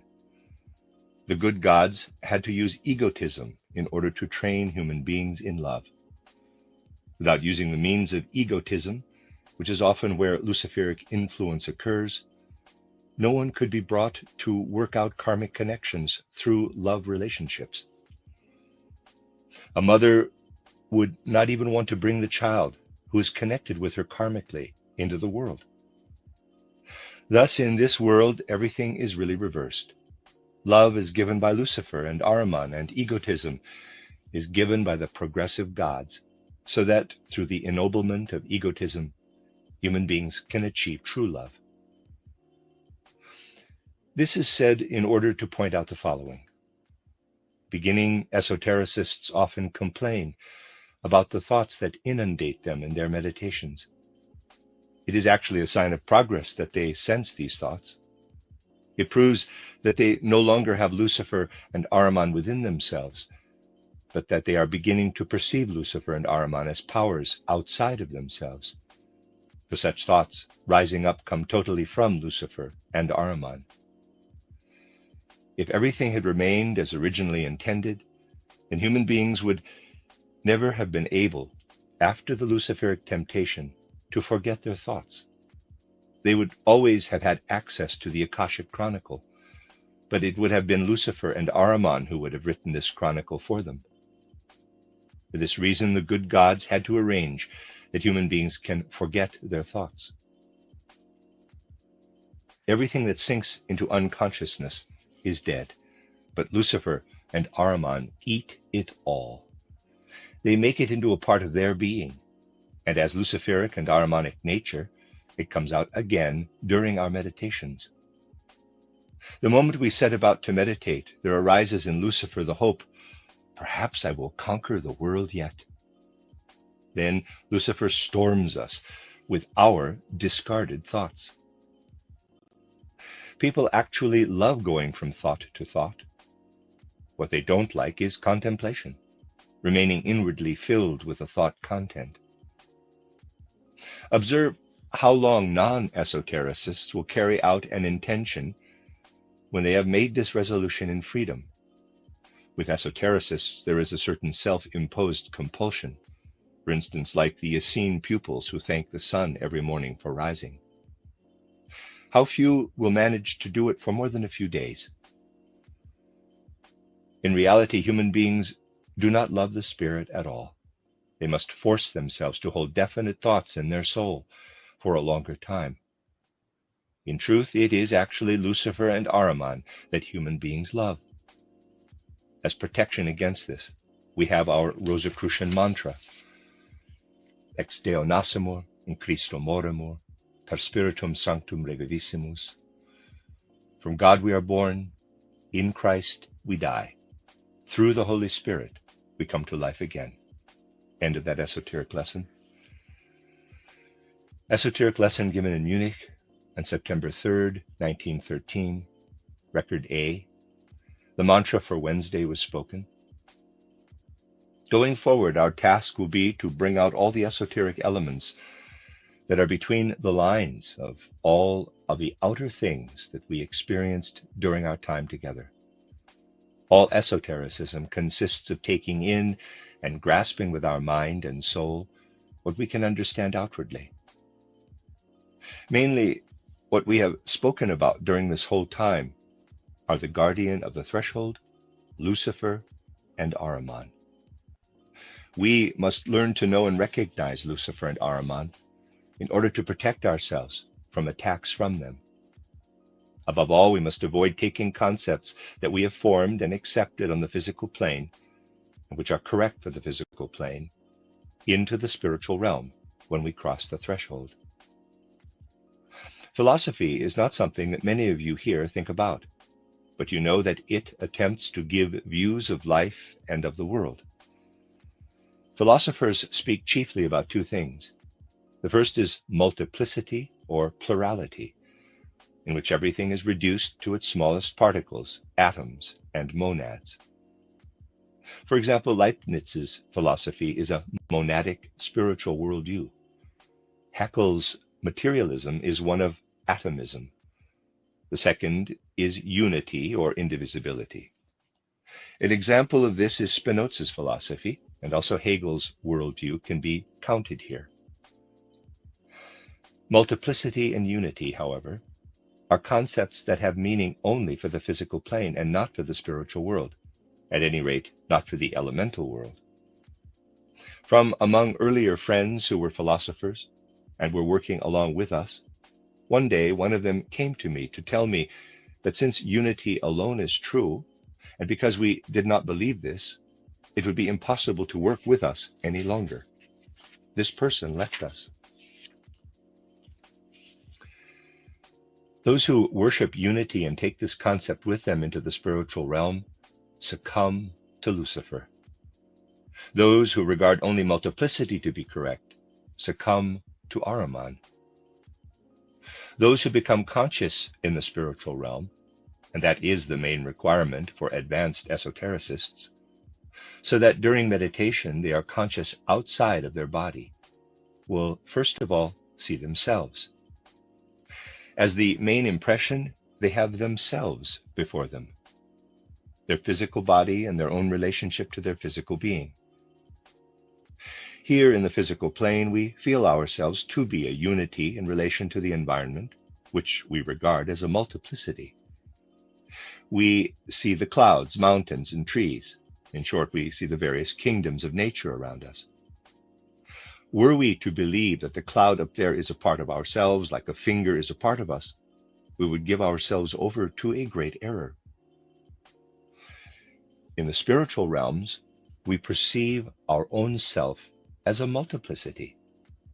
In the elemental world, we see all the forces and beings at work upon our physical body as multiplicity. It is as if we were seeing 100,000 revelers there, like a legion. However, we would fall victim to Ahriman if we were to regard this multitude of revelers only as a multiplicity and not say, all of you together are simply myself. You all, in your multiplicity, make up my unity.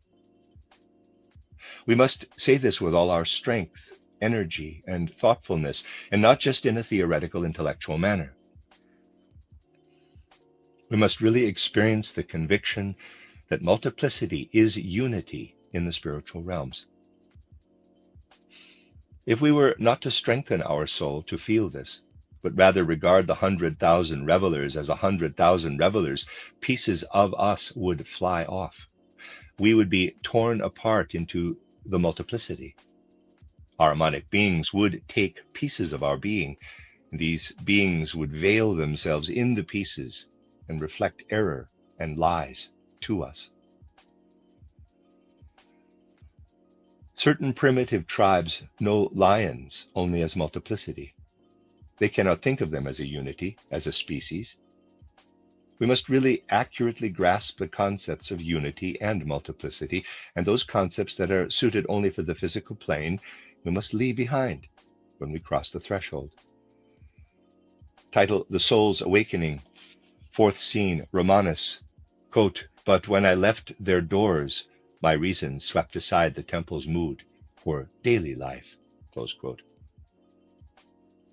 Through meditation, we must strengthen our soul so much that when beings in the spiritual world draw near to our soul, we feel strongly that we can immediately recognize whether or not these beings want to lead us into error.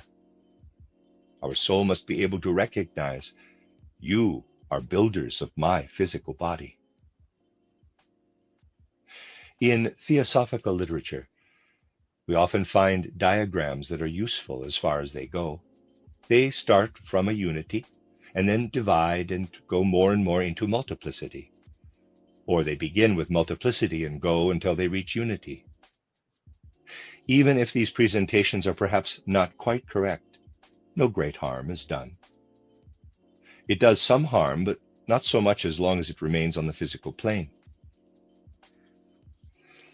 If we wanted to take this concept along when crossing the threshold, it could be terrible.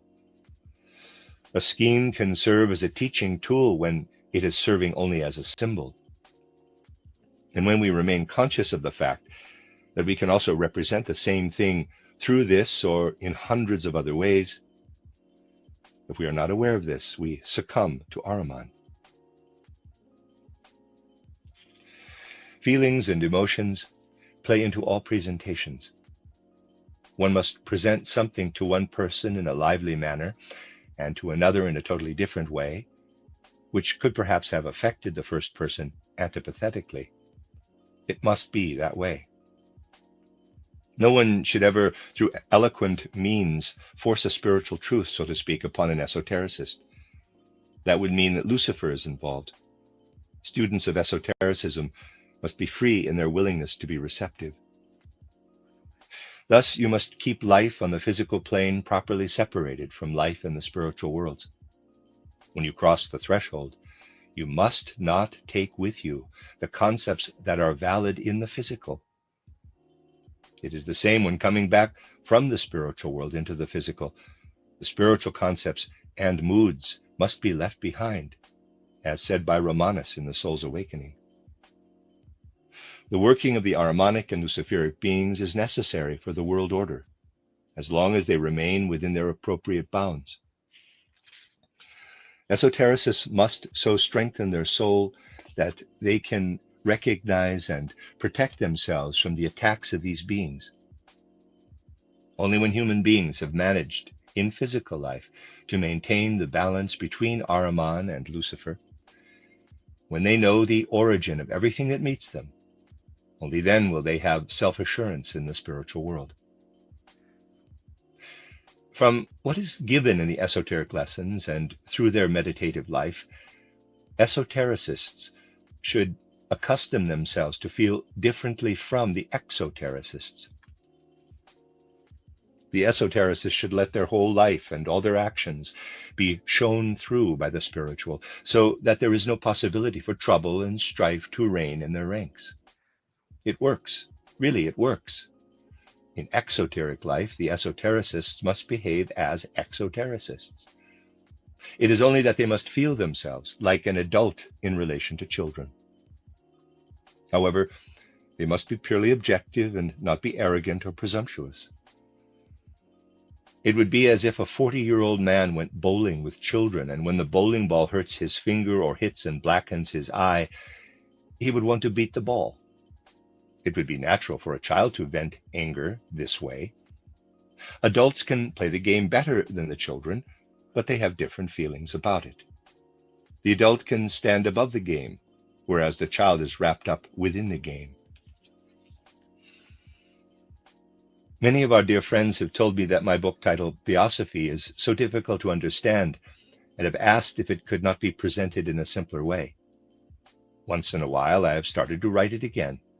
Yet one should not think that it would be easier and less strenuous to have theosophy written in popular form. I have always put my pen away again. If people wanted to take in theosophy without challenging their thinking, they would be offering Lucifer points of attack. It is quite proper to suffer somewhat thereby. There are also many false concepts in the physical realm. For instance, the assumption that light is based only on waves is wrong. It is quite wrong with regard to spiritual things to speak of waves, oscillations, and vibrations. Some people say of an esoteric lesson that sympathetic vibrations reigned there. People like to say this. They should not do this. During these days, there has been much talk about all the dangers that await students of the spiritual along their path into the spiritual world. When people say, "No, I do not want to go with this path. I do not want to raise myself up to be a bearer of the Spirit, because there are too many dangers connected with it." This is the same as when someone would say, "I would love to live in the house that will soon cave in, but I just don't want to hear about the cave-in." Everyone must go on this path sometime, and so therefore it is necessary that we become acquainted with the dangers that we will face on this path. Humanity must undertake this path into the spiritual, if it is not to become sclerotic and withered. And it is the task of the esotericists to strengthen their souls in order to recognize all the difficulties, Lucifer, Ahriman, and the guardian of the threshold. Esotericists are to look these beings in the face so that they do not fall victim to these hindering powers, but they will conquer them in order to show humanity the way. Next is the "In the Germ of My Body" in German. I'm not going to read the German. I'm going to skip to the English version of it. Quote, "In the spirit lay the germ of my body, and the spirit has imprinted in my body the eyes of sense, that through them I may see the light of bodies. And the spirit has imprinted in my body reason and sensation and feeling and will, that through them I may perceive bodies and act upon them. In the spirit lay the germ of my body. In my body lies the germ of the spirit, and I will incorporate into my spirit the supersensuous eyes, that through them I may behold the light of spirits.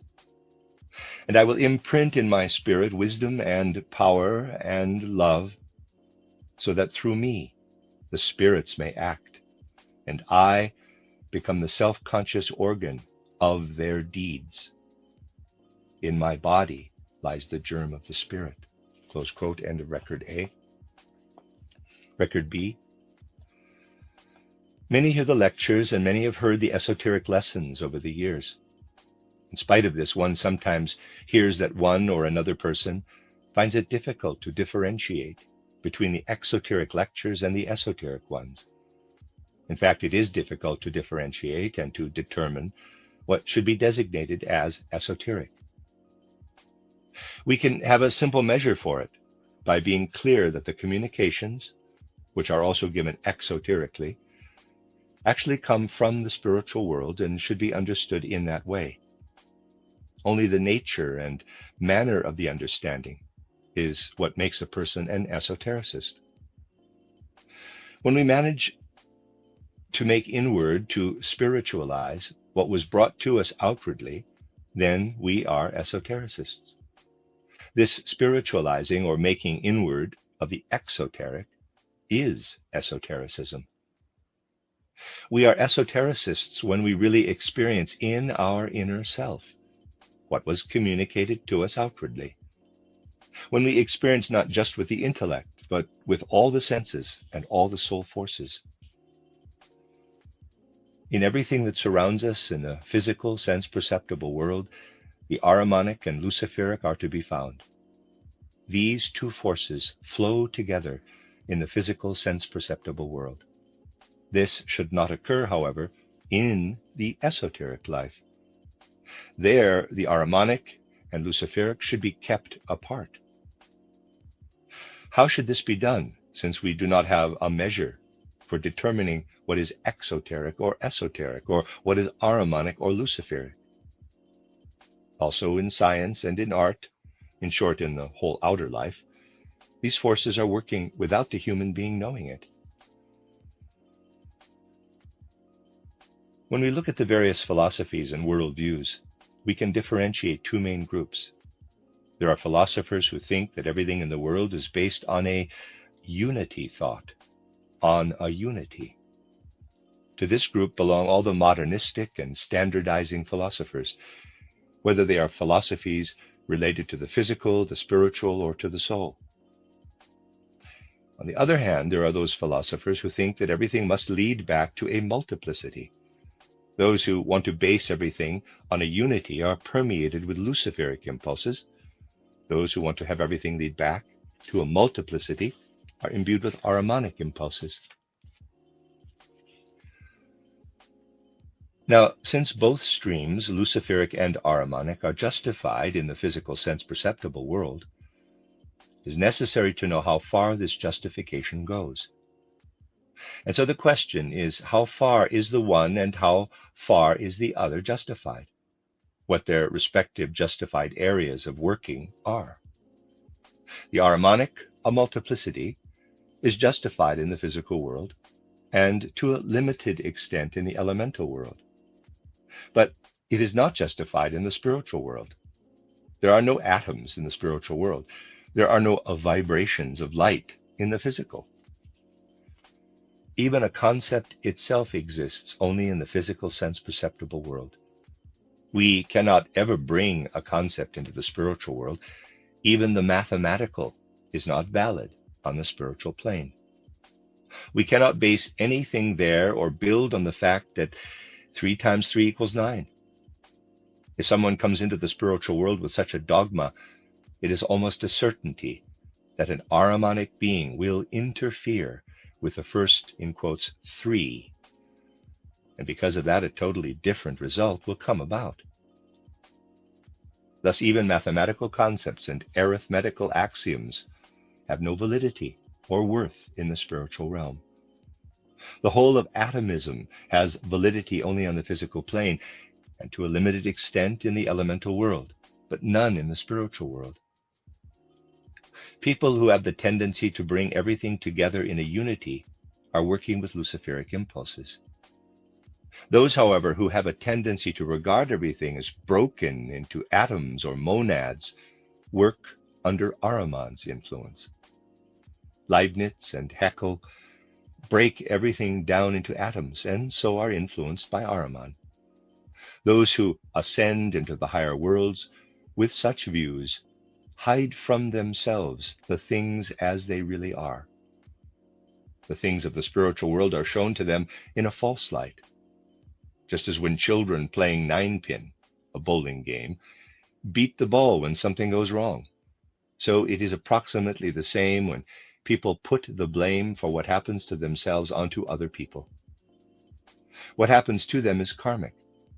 The fault for it is not that of the one person alone, but also that of the other. We must also come to grasp the fact that what happens to someone else is our fault. In this way, we find how the multiplicity becomes unity again. End of Record B. Record C. Our esoteric work is to spiritualize, make inward what we receive in the exoteric lectures. In the last 2 weeks, much has been given to us that we must take into our soul and work on esoterically, so that it has a true value for us.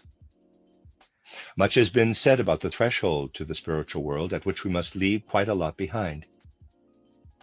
What must be left behind is what is valid and right for the physical plane. Some of the concepts of this plane that we carry over the threshold are innocent, without severe consequence. Much, however, becomes serious, because the Ahrimanic and Luciferic forces seize hold of it. Thus, for instance, we must completely change our concepts of unity and multiplicity on the other side of the threshold. Philosophers occupied themselves a lot with precisely these concepts, and they have created systems and worldviews through which they regard the world as a unity, monism, or as a multiplicity, the worldviews of Spinoza, Hegel, Leibniz, Haeckel. Such philosophies are justified on the physical plane, and these philosophers are like innocent children compared to esotericists who would do this kind of thing. In general, and without falling into arrogance or conceit, but with humility, esotericists should have the feeling in relation to other people that adults have when playing with children. From their standpoint, children are right to take their game seriously and to engage in it that way, whereas adults always stand above the game. The esotericists should stand above much in which the others justifiably are embroiled. Esotericists who have once crossed the threshold into a place where they receive esoteric teachings and then proceed in their outer life exactly as before, still giving rein to their antipathies, jealousies, anger, and other drives, have not yet penetrated into the spirit of what is meant. They have not yet comprehended and taken on the earnestness of the matter. When we cross the threshold into the spiritual world and are outside of our body will appear like a great multiplicity. We will recognize this body to be the result of the work of all the elemental beings, of all the hierarchies. We must, in spite of this, recognize the multiplicity of the body as our unity, that we are a unity with it. Then the elemental beings show us their true countenance. If we hold the body to be a multiplicity as such, then Ahriman seizes our error, and all of these elemental beings will tear a piece from us and will approach us as false figures, like 100,000 jesters or revelers. Every error related to a multiplicity falls victim to Ahriman, and every error related to a unity falls to Lucifer. If we want to reduce ourselves to being a unity, we succumb to Lucifer. The various philosophies of the multiplicity or of monism are ruled by Ahriman and Lucifer respectively. If we are awake, the influences of these two beings are not so easily able to damage us. Indeed, it is dangerous to enter unprepared into the spiritual world. But we should not let fear keep us from crossing the threshold, because sooner or later every soul must take this step. The best way into the spiritual worlds is to immerse ourselves deeply in the truths given to us, to take them up with our whole soul and with boundless Gemüt, mind and soul or heart, and to let it penetrate us. People who mean well have often asked if I could not give an easier, more popular book than Theosophy as a beginning, and so I have often started to write such a book. But there are dangers in making this easier for many minds and souls for whom this would be a poison. Thus I have always left it undone. The end of Record C and the Record D. The esoteric life is the spiritualizing, making inward of the exoteric knowledge that we acquire about the evolution of the world. In this lecture cycle, much that is esoteric flowed into what is, so to speak, behind what is spoken. And it will be our task sometime soon to find it and bring it out. Much has been said about the threshold to the spiritual world, across which we all must go at some point. At this threshold, the Ahrimanic and Luciferic beings can be dangerous for us. It cannot be stressed too often that we should not take with us into the spiritual world the concepts that have proper validity for the sense world. These concepts could become dangerous for us there. Multiplicity and unity are just such concepts.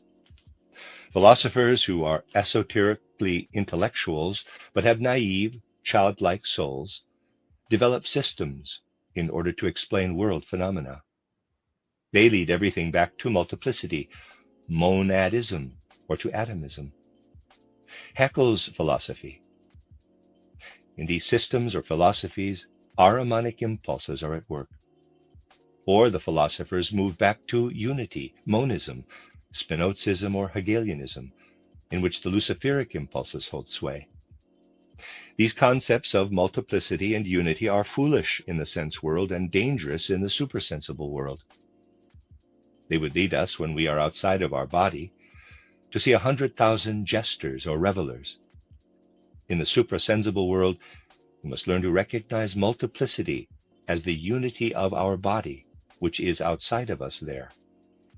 We must recognize and realize that countless elemental spirits are working there and yearning to build the human being. We must tear the mask of lies off of these beings and recognize them as subordinate helpers of the higher hierarchies. The desire is often expressed for an easier, more popular version of title Theosophy than is present in the book Theosophy. The theosophical concepts must be worked for. If as students we wanted to work through the content of the teaching in some other way, for example through beautifully elegant speech, we would let Lucifer flow into Theosophy. To speak of, in quotes, vibrations in Theosophy, as is often done, opens the door to Ahriman.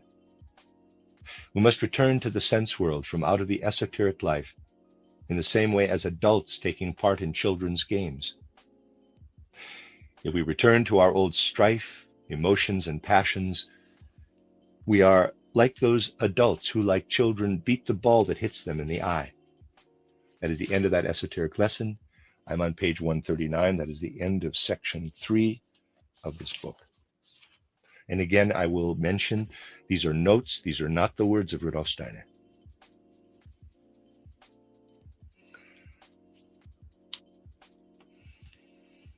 You are listening to RudolfSteinerAudio.com. If you are listening to the podcast of this, it is located at RudolfSteiner.podbean.com.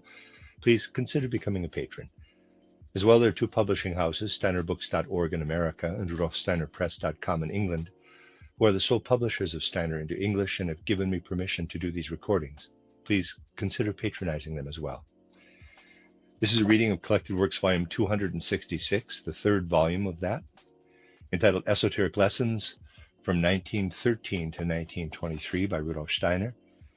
It is notes of participants, not the words directly of Rudolf Steiner done by a stenographer, and is translated by Marcia Post. Esoteric lesson given in Munich on September 4th, 1913. I will mention this is the fourth section of the reading. It's from pages 140 to 190 of the book. Record A. The verse for Thursday was spoken. My dear sisters and brothers, we have spoken again and again during our time here of Lucifer and Ahriman, and the fact that these are powers which must be in world evolution, and which, when they remain in their rightful place, are good. We must, however, argue against and protect ourselves from attacks by these powers. For that purpose, we must learn to know them and to differentiate them. Lucifer is in mystical esotericism, such as we see with Meister Eckhart, Ruysbroeck, Tauler, Suso, and so on. In their pure devotion to the divine, in this pure and noble striving toward the spiritual, Lucifer is present in a good way. We can say that he was pious in the souls of these mystics. However, just as soon as a personal element flows into this pure striving and devotion, that is, the minute mystics devote themselves simply out of their own joy of devoting themselves, this would signify an encroachment or attack by Lucifer. We must be wakeful that nothing of this kind enters into our striving. With mystical meditation and contemplation, it is relatively easy to be awake. It is already more difficult with the beholding of visions. Lucifer is also in this, leading the mystics to believe all kinds of things that are difficult to differentiate from true visions. something subjective mixes into all beholding. Thus, searching manifestations, illusionary figures, or similar phenomena are repeated for the individual. We must direct our attention to these things. Here, we must also be awake. If we see eyes or faces or conceive of such things imaginatively, we are not so easily exposed to error. We receive through this the strength to reject Lucifer. It is not a reproach when it is said that bad characteristics and traits live in the human subconsciousness. They must be. They are a part of earthly life. Human beings can have attained a certain degree of holiness, and yet have slumbering in their subconsciousness such desires and inclinations that would shock and disgust them if they were to perceive them. It is necessary to bring the greatest carefulness and wakefulness here also. In everything of an emotional nature, in mystical meditation and contemplation, in all visions, Lucifer is working. He is also active in all enthusiasm, and also in artistic activity, both in what the artist creates and in what the artist is doing in the act of creating. There can be materialists who unfold themselves totally in the material or physical. They can express themselves only through physical matter. When we have the good fortune to look into their souls, we find a deeply religious striving, a yearning for the divine. Lucifer is the instigator of this also. In everything of a will nature, Ahriman is working. He approaches us in everything that shows itself to be a gesture in word or writing. He shows himself in everything that a medium writes, whether it is from a trained medium or from a natural medium, and also where someone feels compelled to write something automatically. Whereas manifestations of figures, heads of light, etc., produced by a medium are caused by Lucifer. People can work against this urge when they feel compelled, for instance, to write. They can stop and not give in to these impulses or inspirations that they think they feel or perceive. They can bring a firm will against these promptings and can decide not to follow them. Through this exertion of the will, they can gain undreamt of spiritual forces. Ahriman is in what we say, in words that we form and send to others.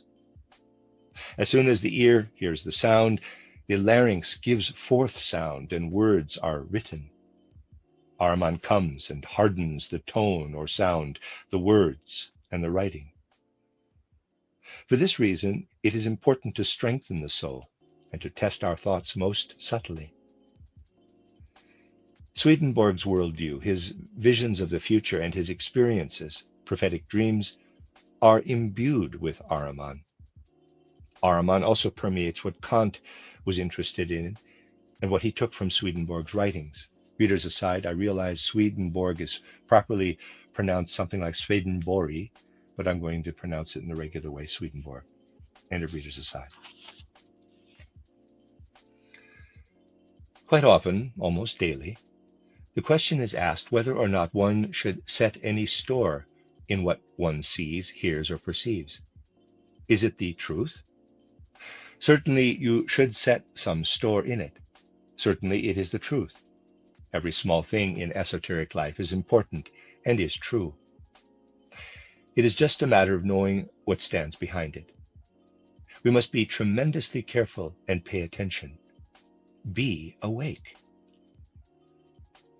But we must acquire a certain delicate feeling of tact, not to talk about and spread these experiences around. Entirely within our innermost depths, we must seek to find out and sort out for ourselves whether Lucifer or Ahriman is involved. Naturally, we can speak about such experiences with our closest friends and get advice from those we trust. But we should be less willing to build teachings based on these experiences or pass them along as doctrine. Something that can happen to us daily or even on an hourly basis, is that when we are walking along the street, we have a vision of a person and then actually meet that person after a few minutes. Now, it can be that we have something to say to the person in question. We have this presentiment of his coming and hurry our steps to assure that we meet, precisely as a result of this presentment, this spiritual faculty. However, we must not do that. We may not use spiritual capabilities to our advantage in physical life. On the physical plane, we must act in accordance with the laws that have validity there, as if we knew nothing of esotericism. Such an occurrence may serve only as an indication to help us notice such things.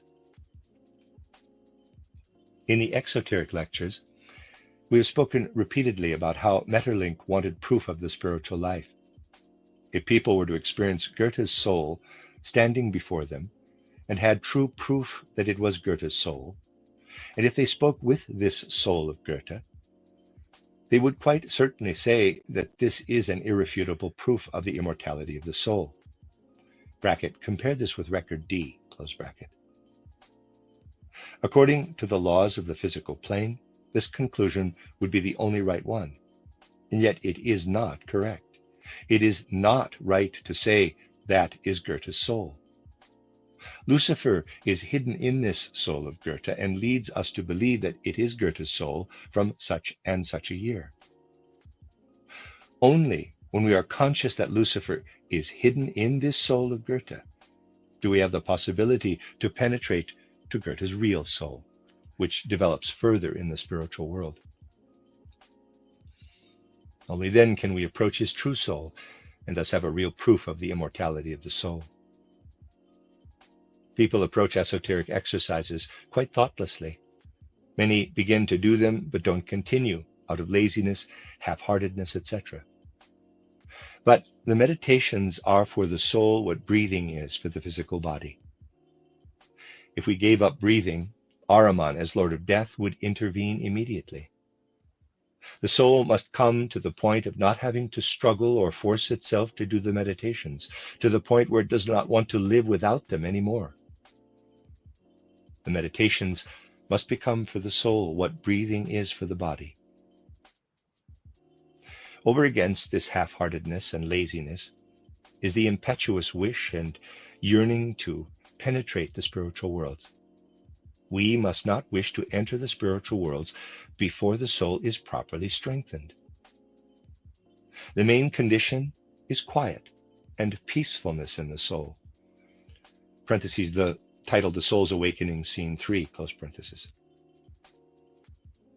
Only thus can we gain the proper strength for the soul that it must have in order to find a middle path, not right and not left, not to fall victim to Lucifer and not to Ahriman, but to keep to the middle path. Holding to the middle way is hard, very hard and difficult, my dear sisters and brothers. But then we must remember the words of the prologue of the John Gospel, John chapter 1, verses 1 through 18, and of the verses in John chapter 8, 12 through 14. When we are standing in the middle of the tumult and chaos of the spiritual world, visions and figures come from all sides, and we do not know the way and are torn from here to there. And we should place before our souls the words, quote, "In the beginning was the Word," close quote, and so on, or, quote, "I am the light of the world. Whoever follows me will not walk in the darkness, but will have the light of life," close quote. Then everything will scatter, and we will be able to behold the right and the true. In this sense, we should ever again place before us the Rosicrucian mantra, EDNICMPSSR.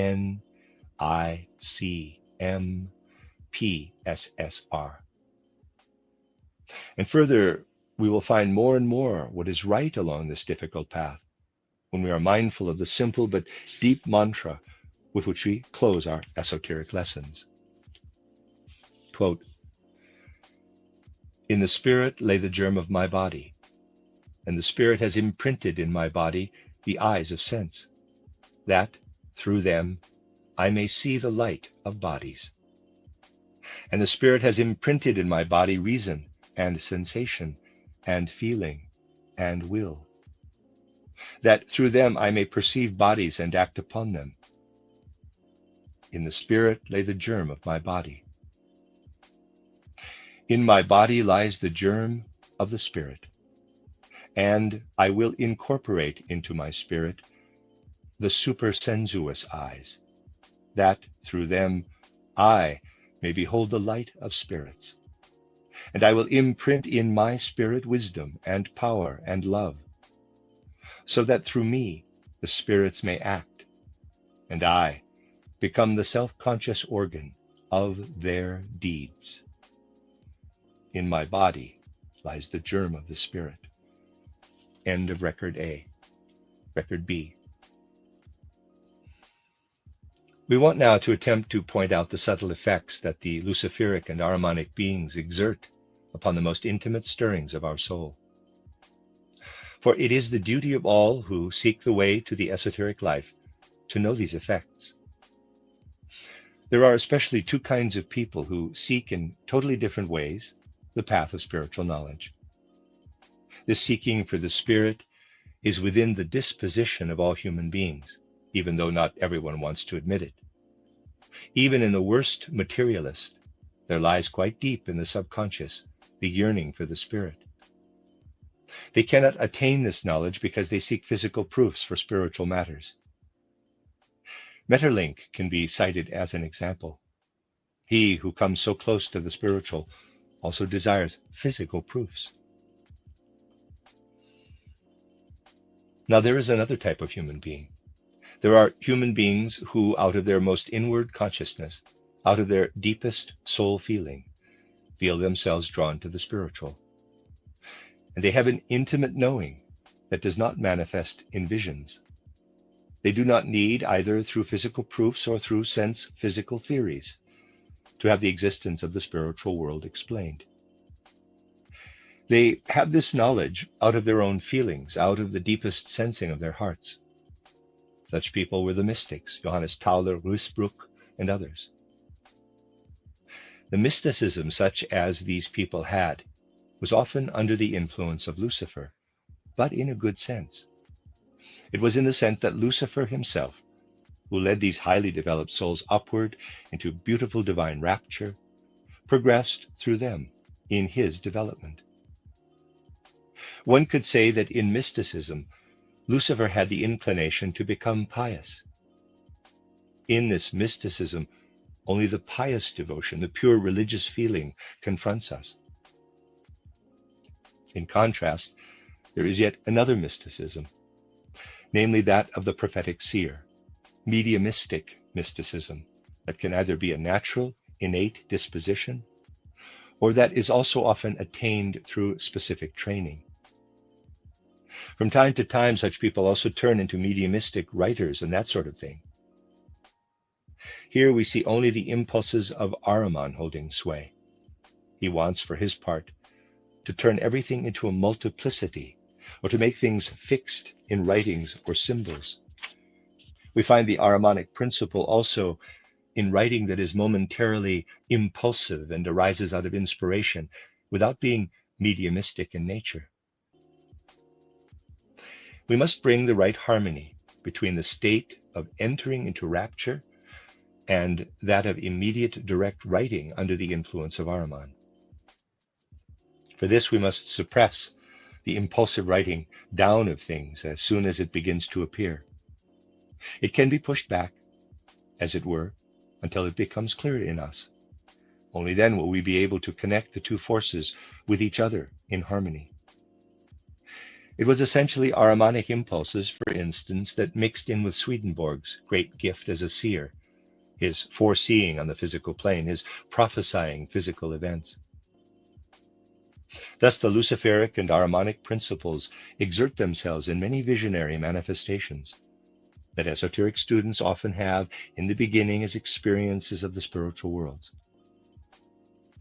The visionary objects that students see, figures, heads, eyes, are real facts that are seen.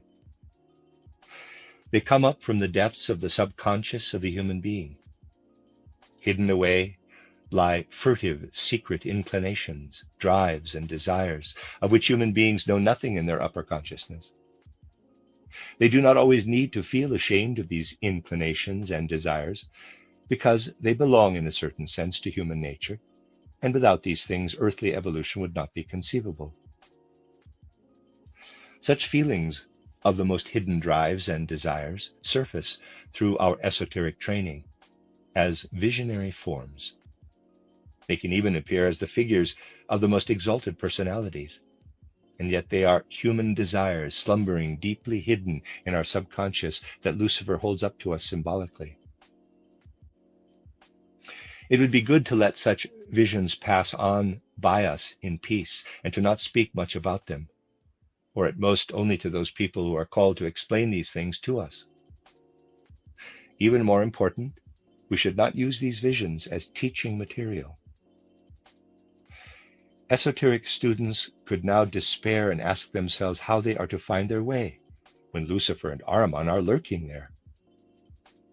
Concerning this, we can always give the comfort and the indication that when we hold on to what is offered in the John Gospel, quote, "In the beginning was the Word," close quote, and so on, and also in the 13th chapter of the John Gospel, or when we let the Sermon on the Mount or the Beatitudes work upon us, then we have a certain guidance that brings a differentiating between truth and error. The end of Record B. Record C. Yesterday we learned that Luciferic and Ahrimanic beings and forces work into humanity. The forces mix and flow together in the human being. Ahrimanic forces express themselves in human gestures, writing, and movements. All writing media operate under the influence of Ahriman. The Luciferic influences and forces express themselves to the human being as visions, images, and in general through the perceptions of feelings. All of the mystics of the Middle Ages were influenced by Lucifer. Lucifer wanted to redeem himself in Cusanus, Suso, Tauler, and Meister Eckhart. The redemption of Lucifer happens through love, through the higher love that is free of egotism. The redemption of Ahriman happens through thinking. As a remedy for the Ahrimanic attacks that are too strong, thinking through the first chapter of the John Gospel is greatly recommended. Quote, "In the beginning was the Word," close quote, and also the 8th chapter. The worst and most seductive images and visions are those that appear in beautiful, glorious color phenomena. There we must be particularly awake. Flattering the teacher is a great danger for the teacher. We should not bring such great admiration toward the teacher. Also, those who teach should endeavor not to let too great an admiration be brought toward them. Those are precisely instances where the ones teaching can take damage upon themselves. The Ahrimanic belongs to the future. It is what flows out of the thinking. It is then realized through the will. End of Record C. Record D. We have spoken a great deal about Luciferic and Ahrimanic powers, and must, according to the most important regulation in the old mysteries, learn to recognize their nature and their effects, especially their working in the spiritual world, at the threshold of which we are all standing. People can approach the spiritual world through their feelings. This is feeling mysticism. All the mysticism of the Middle Ages, Master Eckhart, Suso, Tauler, etc., was feeling mysticism. Lucifer was in this mysticism. He attempted to become pious in it. In prophetic seeing, all the mysticism of Swedenborg, we have the Ahrimanic impulses. This includes what is of the will nature, what presses into our gestures, into deeds, into the impulses to write something down. Thus, Lucifer works from outside, separated from the human being, and Ahriman works through the human being. Ahriman works in the natural medium. Lucifer works in the trained medium. When we have visions or inspirations, we must push them back and not let them become active. We must seek to recognize them according to their worth. We should indeed pay attention to them, but not let them influence our actions in outer exoteric life. People who begin on their own to do exercises and meditations, and then after a time drop them, fall victim to Lucifer. Meditation should never be dropped out of laziness. It must become as necessary to us as breathing is for our body. Then it is right. When mediumistic spiritualists let the spirit of Goethe appear and want to prove the immortality of the soul thereby, they think it is the soul of Goethe as it lives now. That is an error. It can be that it is Goethe's soul as it lived in his body in 1828, and is, through Lucifer, made to appear as if it would be like that now. In order to find our way in the chaos that surrounds us upon entering the spiritual world, in order to have the correct helm for our soul ship, we must call awake in our soul the first chapter of the John Gospel, or John chapter 8, verse 2. With those, we will not succumb to error. The end of record D. Record E. Behind everything that is of a feeling nature, Lucifer hides himself and intervenes constantly. Behind everything of a will nature, Ahriman is hidden. Clairvoyants observe that in most souls, human beings strive toward the highest in their inner feelings. Even with the strongest materialists, one finds this. There, where quite deep religious feeling is strengthened and intensified through meditation, visions and experiences often come about. Here, true esotericists should engage their powers of observation. Naturally, the visions are all true, but we must first learn to read them. We must distinguish what rises subjectively out of our soul and mixes in with the objective soul images.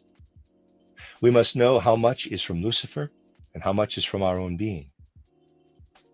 All of the emotions, desires, and passions that slumber in the depths of the human soul strive to surface precisely along with the visions, to mingle with the spiritual images and lead us to error.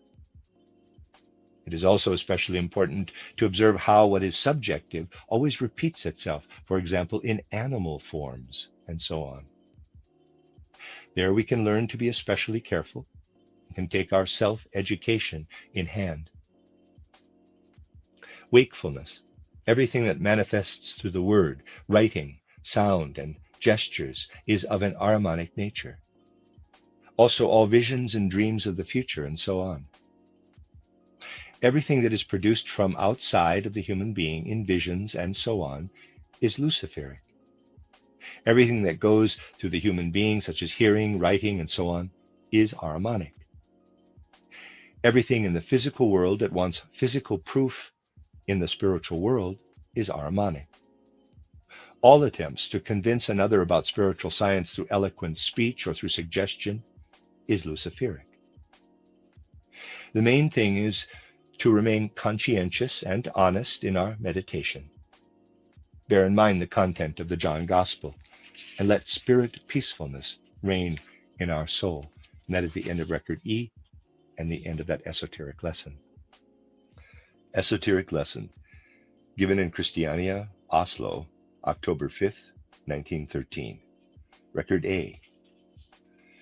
When we as esotericists climb ever higher from level to level, a number of changes take place in our soul life. Today I will speak about a weakness of esotericists that becomes noticeable to exotericists. From the standpoint of exotericists, it is a weakness. From that of the esotericists, it is much more a strength. It is what I would call the robustness of thought formation. I will give an example. William Crookes thought and reflected a lot in his life. His most significant accomplishment was perhaps in the realm of spiritualism. Not only had he experimented, but he also thought about the things that come to light in the suprasensible life. One of his most interesting problems was the microscopic human being. He imagined the human being becoming ever smaller and smaller into a kind of homunculus. Finally, the human being became only as big as a beetle that crawls around on a leaf of cabbage. The leaf of cabbage is, for this tiny human being, its whole world. And the edges of the leaf are like the high mountains. They appear to this human being as the Himalayas would appear to an ordinary human being. This little human being is imagined to live rapidly, with a lifespan of only 2 months in comparison to the 80 years, a high estimation, of the human being today. Obviously, the worldview of such a human being must be totally different, since everything the ordinary human being experiences over a whole lifetime is compressed into 2 months. The little human would not get to know the transition of the seasons. The growth of the flowers would be experienced in a way a person today researches the whole geological development of the earth.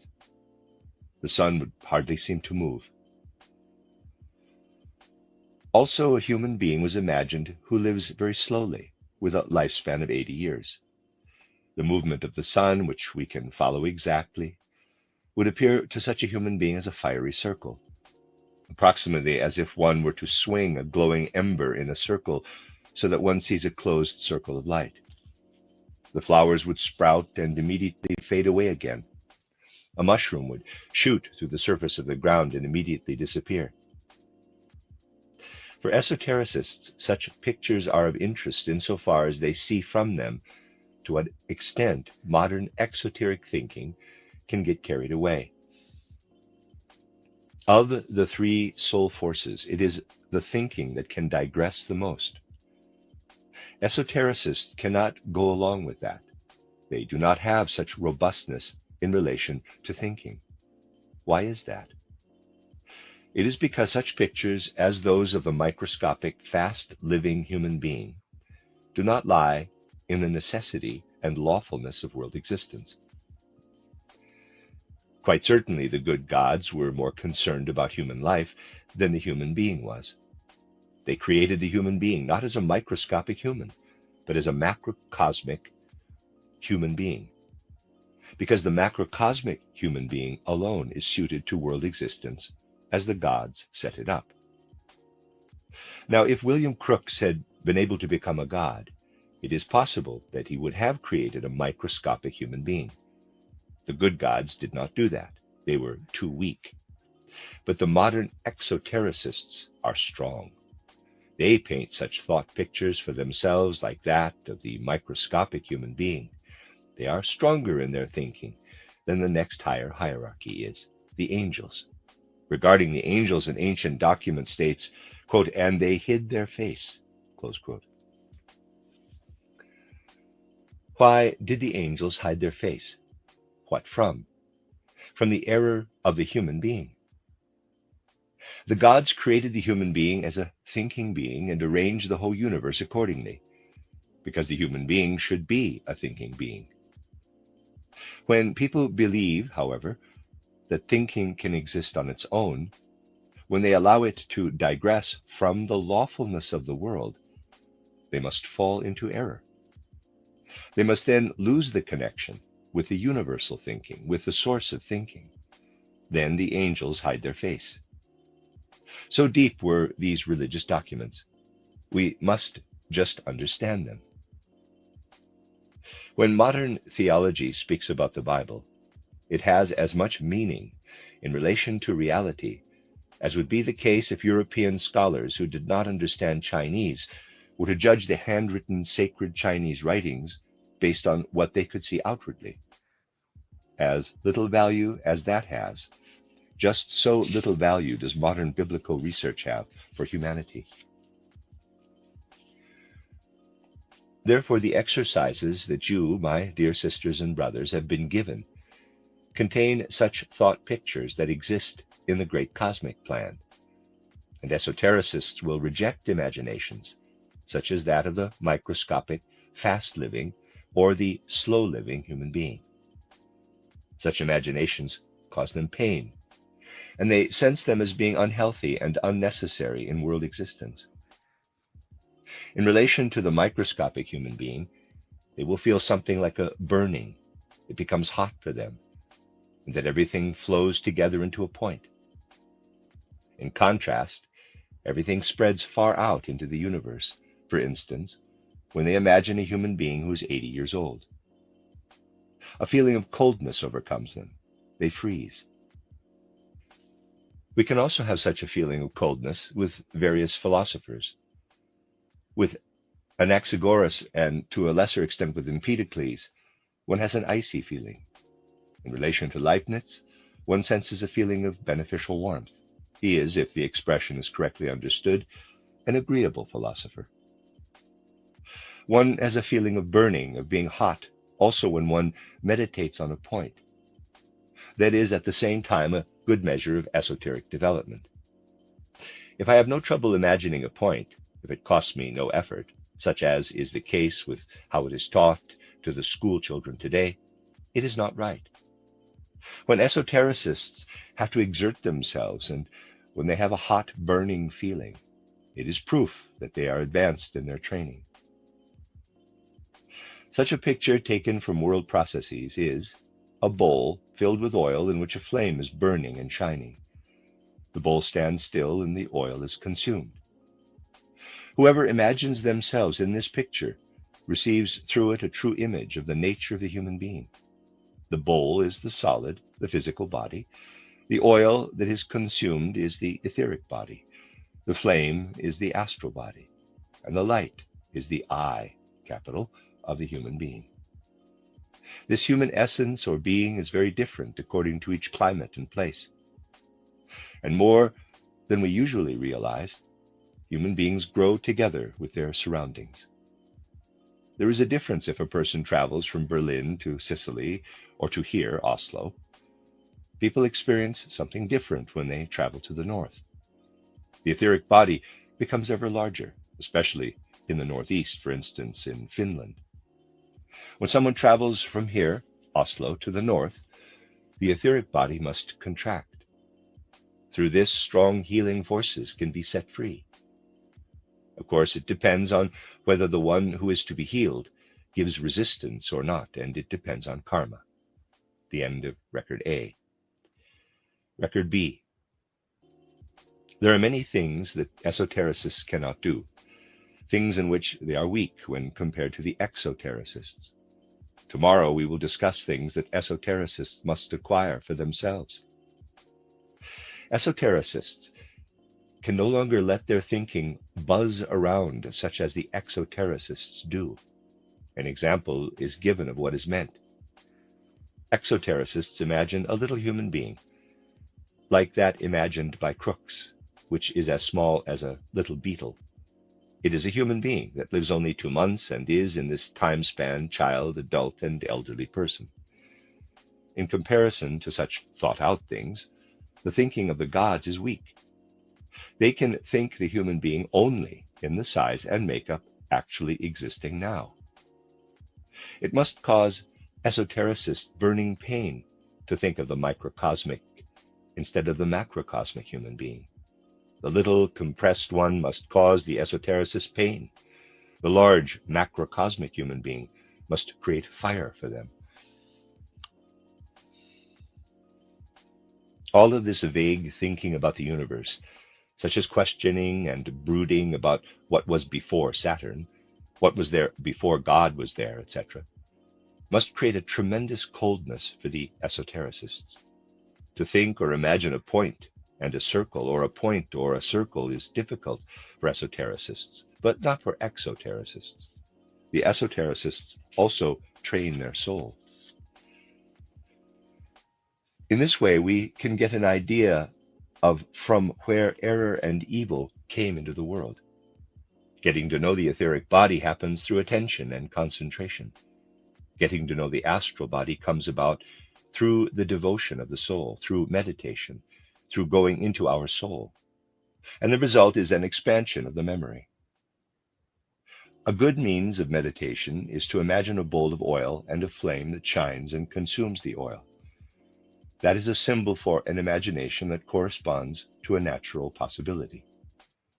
The bowl is the physical body, the oil is the etheric body, The flame that burns and consumes the oil is the astral body, and the shining of the flame is the eye. The end of Record B and the end of that esoteric lesson. Esoteric lesson given in Christiania, Oslo, October 6th, 1913, Record A. We all want to attain entrance into the spiritual world. We all see before us, or at least have an inkling of it, a portal with a threshold. And in order to reach it, we are given certain exercises. In spite of that, the way is difficult and full of obstacles.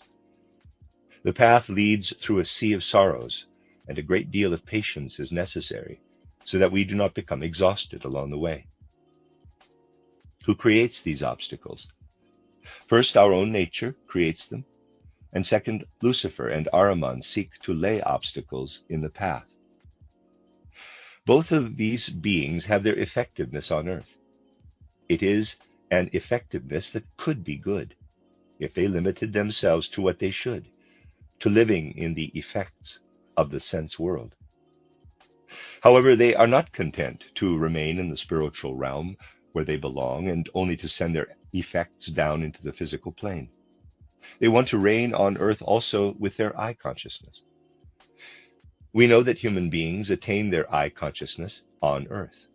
The angels achieve it in the elemental world, and the archangels in the astral world. Thus, Lucifer and Ahriman wish to penetrate into the eye consciousness of the human being. Ahriman is the Lord of Death, as determined through the nature of the human being. There is no life in the stone, that is its nature. Now, Ahriman wants to extend his power to what crosses the portal of death, what belongs to the spiritual world. For this reason, he brings to modern human beings, the materialists and monists, the lie that there is no eternity, that the soul is contained in the physical and ceases to exist when the body dies. Ahriman can draw near human beings because they have fear. If it is normal fear of which people can easily attain knowledge, it is not so bad. But it becomes bad when this fear slumbers in the depths of the subconscious. Such people fall victim to Ahriman. This fear is present with all the followers of materialistic science, even though they would not believe it if one told them so. But this is so with all the people who have no relationship to the spiritual world. Goethe quite correctly has Mephistopheles say, quote, "People never feel the devil, even when he has them by the collar," close quote. You need only go into a laboratory where many people are working, and you will see how strongly their etheric bodies are impregnated or fructified by Ahriman. Clairvoyants see in them exactly the same forms that they see in the etheric bodies of people who are filled with fear. When people walk through a room where there is a mirror, they see their image. But that can be only because they are actually there. Thus, what exists on earth is only their mirror image. But Ahriman seeks to convince them that that is the reality. How can we protect ourselves from Ahriman? We can protect ourselves from him by being satisfied with what is given to us. Quote, "Be pleased with what is given to you. Do gladly without what is not granted to you," close quote. Then Ahriman cannot reach us. People should not be without wishes. They should not be an ascetic who flees from the world, but also should not be full of joy only. They should seek to hold the balance between the two. This gives the correct mood for esotericists. Also, Lucifer could work much good if he would limit himself to his area of endeavor, to lead the human being to eye consciousness. Lucifer stands behind all art and all truly independent science. However, he tempts the human being to exaggerated self-consciousness and conceit. As an example, imagine an artist who creates a statue.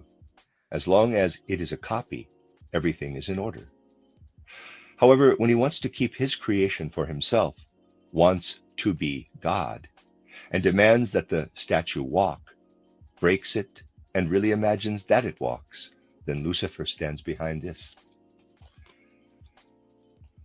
Lucifer is effective in the naturalistic, realistic dramas that are written today. Lucifer goes on stage. 100 years ago, Schiller let his William Tell say things that no human being had spoken before. For him, as was often expressed, art was a gift from heaven. Today, Gerhard Hauptmann manages to strike everything down in Wilhelm Tell that is not consistent with his realistic view, realism. The only antidote that we have in relation to Lucifer is the deepest humility and self-modesty. How many tell themselves in the evening when they do a review of their day's work that the gods were the ones who guided their deeds and actions? Most people believe they may be proud of what they themselves have accomplished. If we nourish and increase the spirit of humility and modesty in us, we protect ourselves from Lucifer.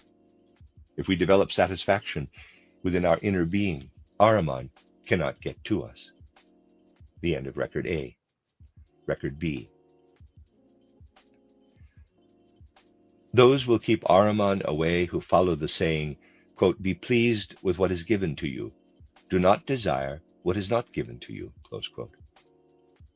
To have the right attitude toward Lucifer, esotericists say, quote, "Practice self-knowledge by looking at your deeds and not ascribing them to the God in you," close quote. Human beings see only a mirror image of themselves on earth. Human beings are spiritual beings. Because they see their mirror image on earth, they come to their I consciousness. Human beings must get to know their I on earth.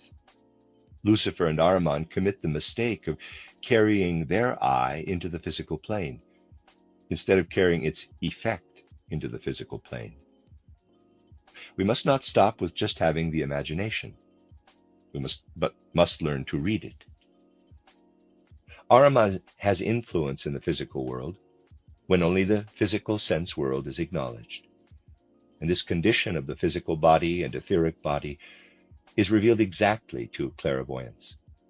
This is the condition that they otherwise find in human beings who are feeling fear. Ahriman deceives us in the beholding, and so the reading must become beholding, seeing. Lucifer seduces us to seek God in ourselves, to regard ourselves as the Lord God. We can protect ourselves from this through humility and modesty. Esotericists must learn two things. Number one, to be devoted and loyal to doing the meditation. Number two, to have patience. Ahriman is also the tempter in the elemental world. For this reason, we should not say of what we see in the elemental worlds, "I feel myself in a world of warmth.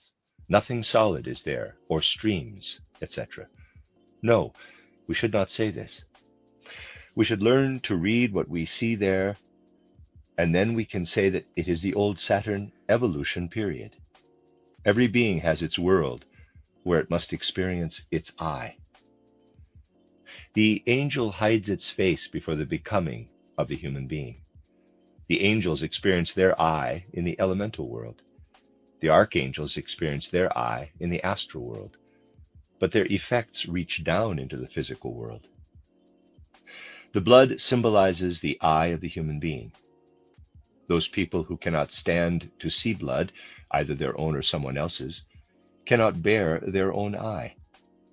These people cannot tolerate even the symbol for the expression of their own I. Those in question faint when they see blood. Do human beings know their I? No, human beings absolutely cannot yet bear their I. They deaden themselves to it, and do not want to go through the experience of it. They do not want to acquaint themselves with their I. When we experience the rose cross as an imagination, we must learn to read it. We should not stop with the black wood of the cross. An esoteric word belongs to it, is a part of it. When we see the color blue filling space, we must tell ourselves that there is something behind this blue. Perhaps we penetrate through it and an angel appears to us. We could also say that behind the blue is hidden red, and behind that is passion. We must penetrate through that, and then there appears the devil, reference to Lucifer in The Soul's Awakening, the Devachan scene, cosmic midnight scene, only clad as a red band, ? The human etheric body is not the same size in every country. It becomes ever larger the farther to the north away from Berlin one goes. It becomes smaller the farther south one goes, and the farther east. And the end of that esoteric lesson. Esoteric lesson given in Bergen, October 11th, 1913, Record A. It is always again necessary to provide anew a picture of what must happen in the meditation and how the meditant should act with it. When you start to meditate, you should be careful that your surroundings are not too warm or too cold, so that you feel as few hindrances from the physical body as possible. The first thing to appear will be a kind of inner restlessness, as if something in your blood were to prickle and crawl, such that you feel distracted by it. It can even go so far as a murmuring of the blood. Those who have not experienced this could think that this is so because they meditate better. That is, however, not the case, because everyone must finally experience this prickling in the blood. It is even a proof that you are on the right path. For through this, something comes into your consciousness that you would like to overlook in ordinary life. Through the prickling of the blood, we become conscious of the egotism with which we are encumbered and which hinders us from gaining entrance into the spiritual world.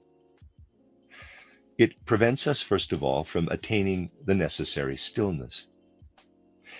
Yet, with a firm continuation of the meditation, you will come to the point where the prickling can no longer bother you when it is present. A second obstacle in meditation is a kind of difficulty in breathing. Whereas, beforehand, you felt your breathing taking place with regularity, there comes a moment when you feel as if your breathing would falter, as if you have a swelling or a constriction in your throat that prevents you from breathing. This is also something that everyone who tries to meditate must experience. This experience shall point out to us a deficiency or lack of the sense for truth. It points to the mendaciousness that is still in you. A third hindrance is that during meditation, you can suddenly feel weak and break out in a sweat. This is the obstacle which the physical body lays in the way of the etheric body, so that the etheric body cannot progress as it should in the meditation. This occurs especially to those who want to develop themselves esoterically, but who eat too much. And when the etheric body really succeeds in loosening from the physical body, then those people have before them, as it were, a thick wall through which they cannot see, and further attempts to see something of the spiritual light or spiritual beings are fruitless.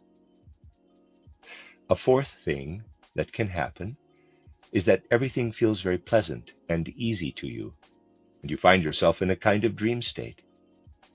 When this happens, it indicates that we are lacking in the tendency to be social with other people, and that on the physical plane we tend to lead a dream life. A remedy that is recommended against the egotism, which can occur so strongly that one experiences a great disquiet because of it, is to read and let work in us the Lord's Prayer, the Sermon on the Mount, or the beginning of the John Gospel. That will provide quietness at times. Also, what was given recently as the fifth gospel is meant to prevent a further increase of egotism.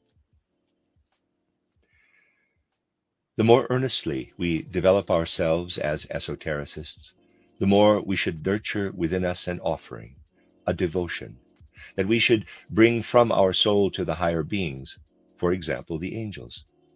The angels need our esoteric striving and our study of theosophy as food for themselves. And to the degree theosophy penetrates us, and we make it a part of our being, in the same degree can the archangels use it for the further development of individual peoples and for their own development. The end of Record A. Record B. What does the soul do when it meditates?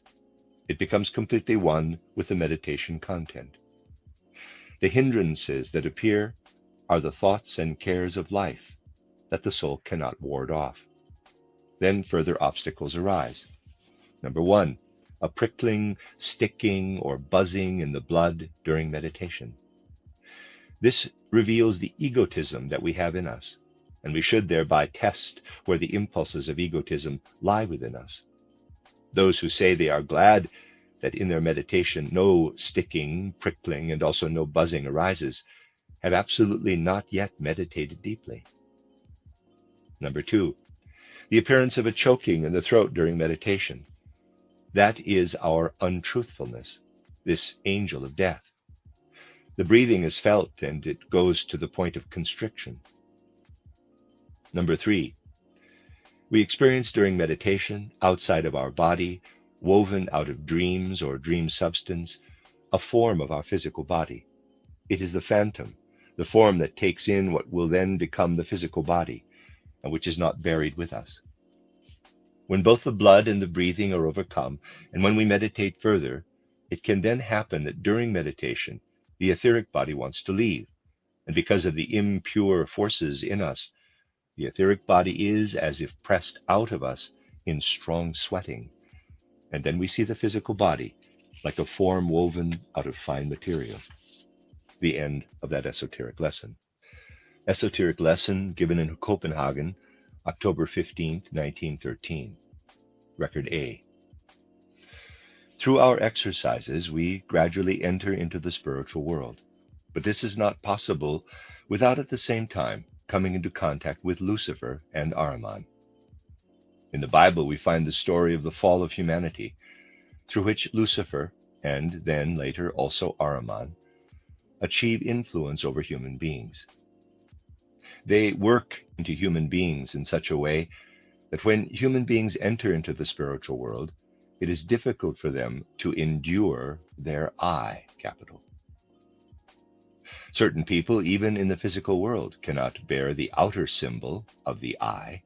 They faint at the sight of blood. The fall gave self-knowledge, but with a limitation. Every time we take a step forward in self-knowledge, new temptations attack us, and indeed to the degree that we can just manage to endure them. Just as we are limited in our physical body with respect to the degree of pain we can endure, so too are our forces limited for enduring the higher worlds.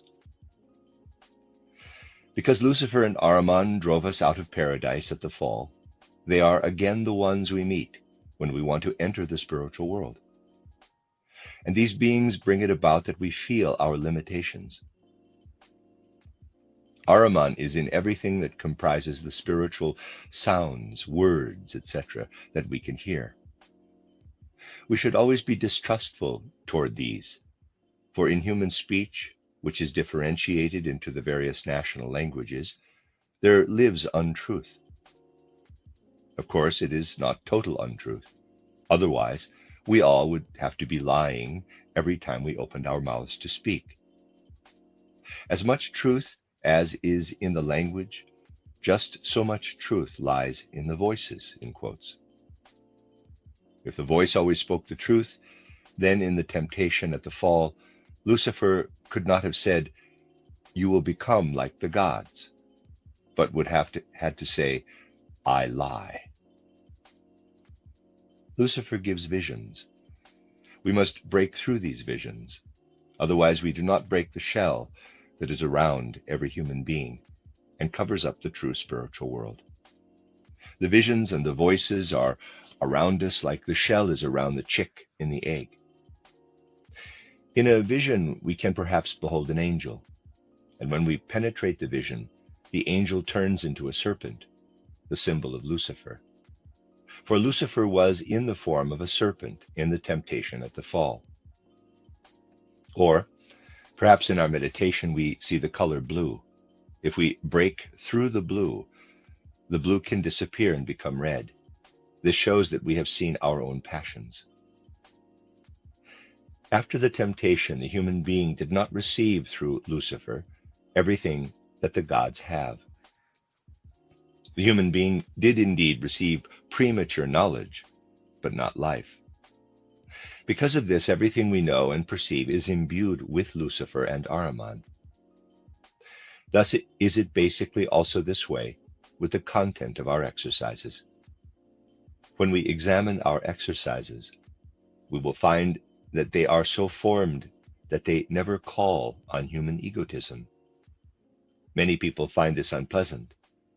We do not meditate on, in quotes, love or, in quotes, truth, because that would only foster egotism. However, in spite of that, such concepts like light and warmth, which are found in our exercises, are things of the physical world which we know at first only through the physical senses. All of this is a gift from Lucifer. For this reason, after the meditation, we should drop the content, empty the soul completely of these impressions. By doing this, we refuse everything that comes from Lucifer and Ahriman, and we prepare ourselves for the purely spiritual world.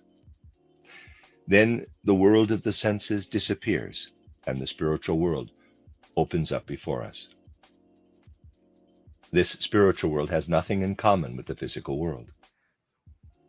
Ordinary human beings are like the chick that would regard its eggshell as the real world. If the chick could see within its eggshell, this eggshell would not look small to the chick, but quite enlarged. It would look as large as our world looks to us. The content within the shell would look like the whole world. This is the way we see our eggshell. Our aura that is spread out around us is the blue vault of the heavens.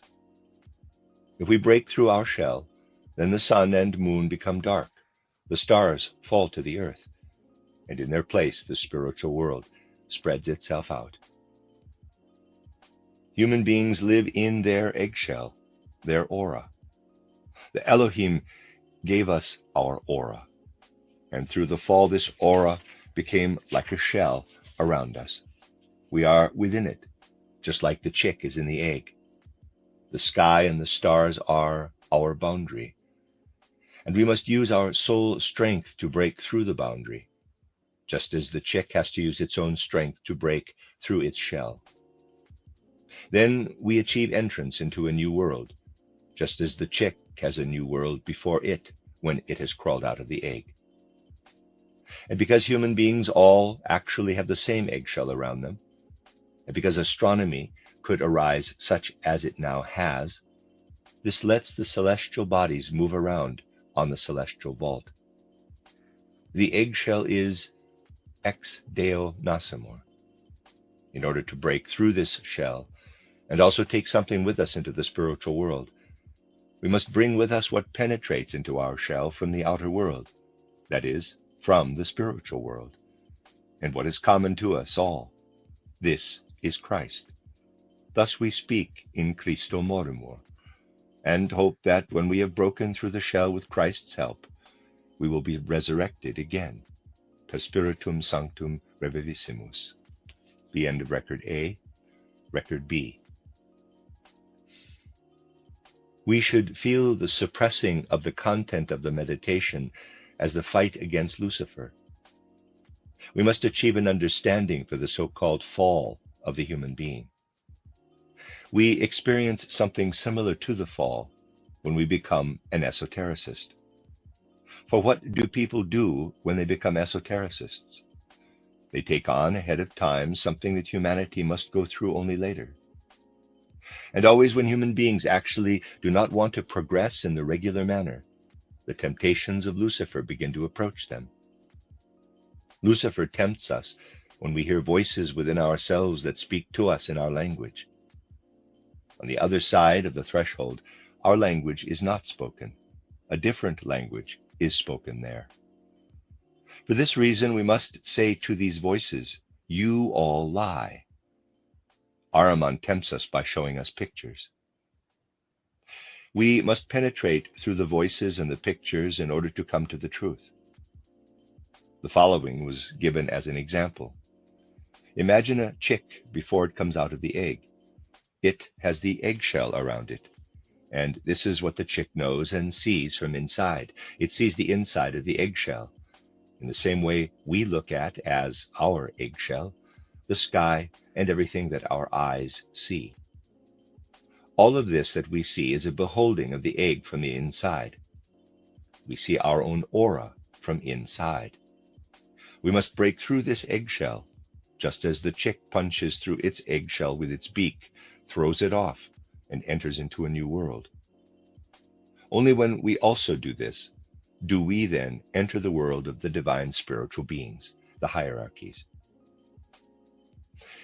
In order to achieve this breaking through our eggshell, we must let everything in the meditation fall away. We must shut out everything, other thoughts and feelings that want to come over us, except the content of the meditation.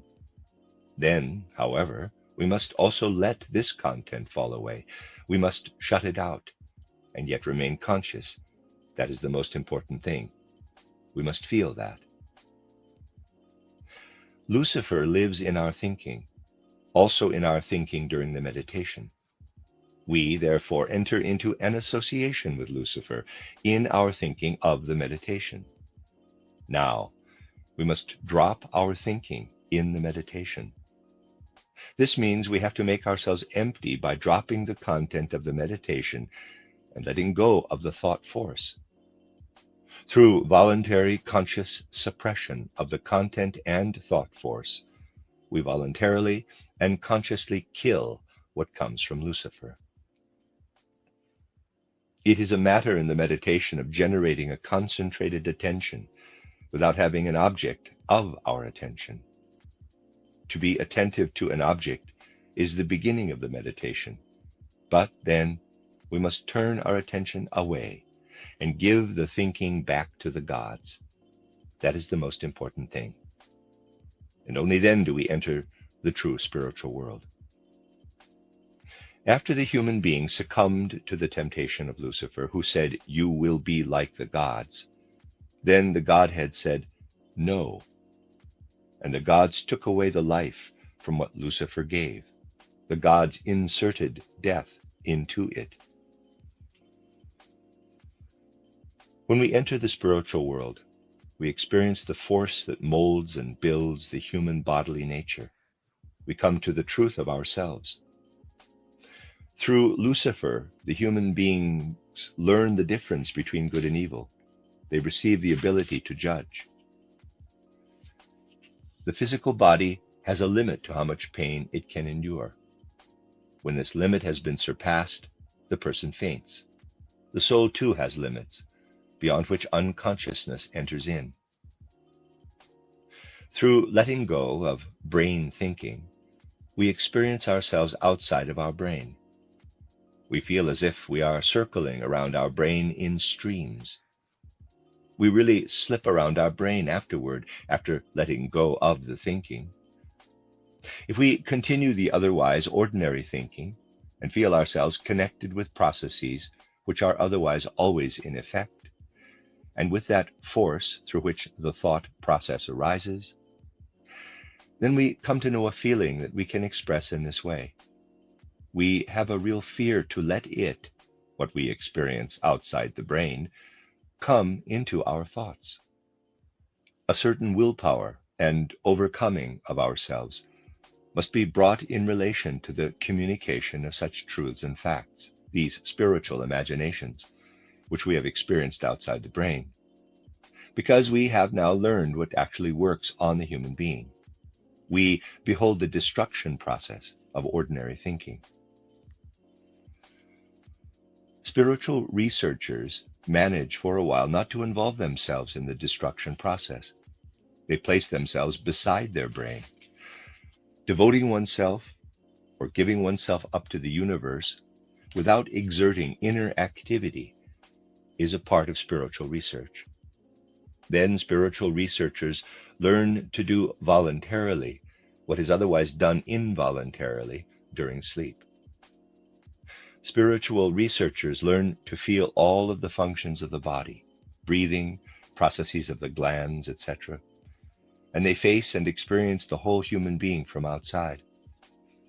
Through devotion and deepening of the soul forces of thinking and especially of feeling, spiritual researchers accomplish all of this. We must put our hearts into such a meditation, into such an idea. We must engage our feelings in meditating. Then we will not only be outside of our brain, but we will circle the whole human being.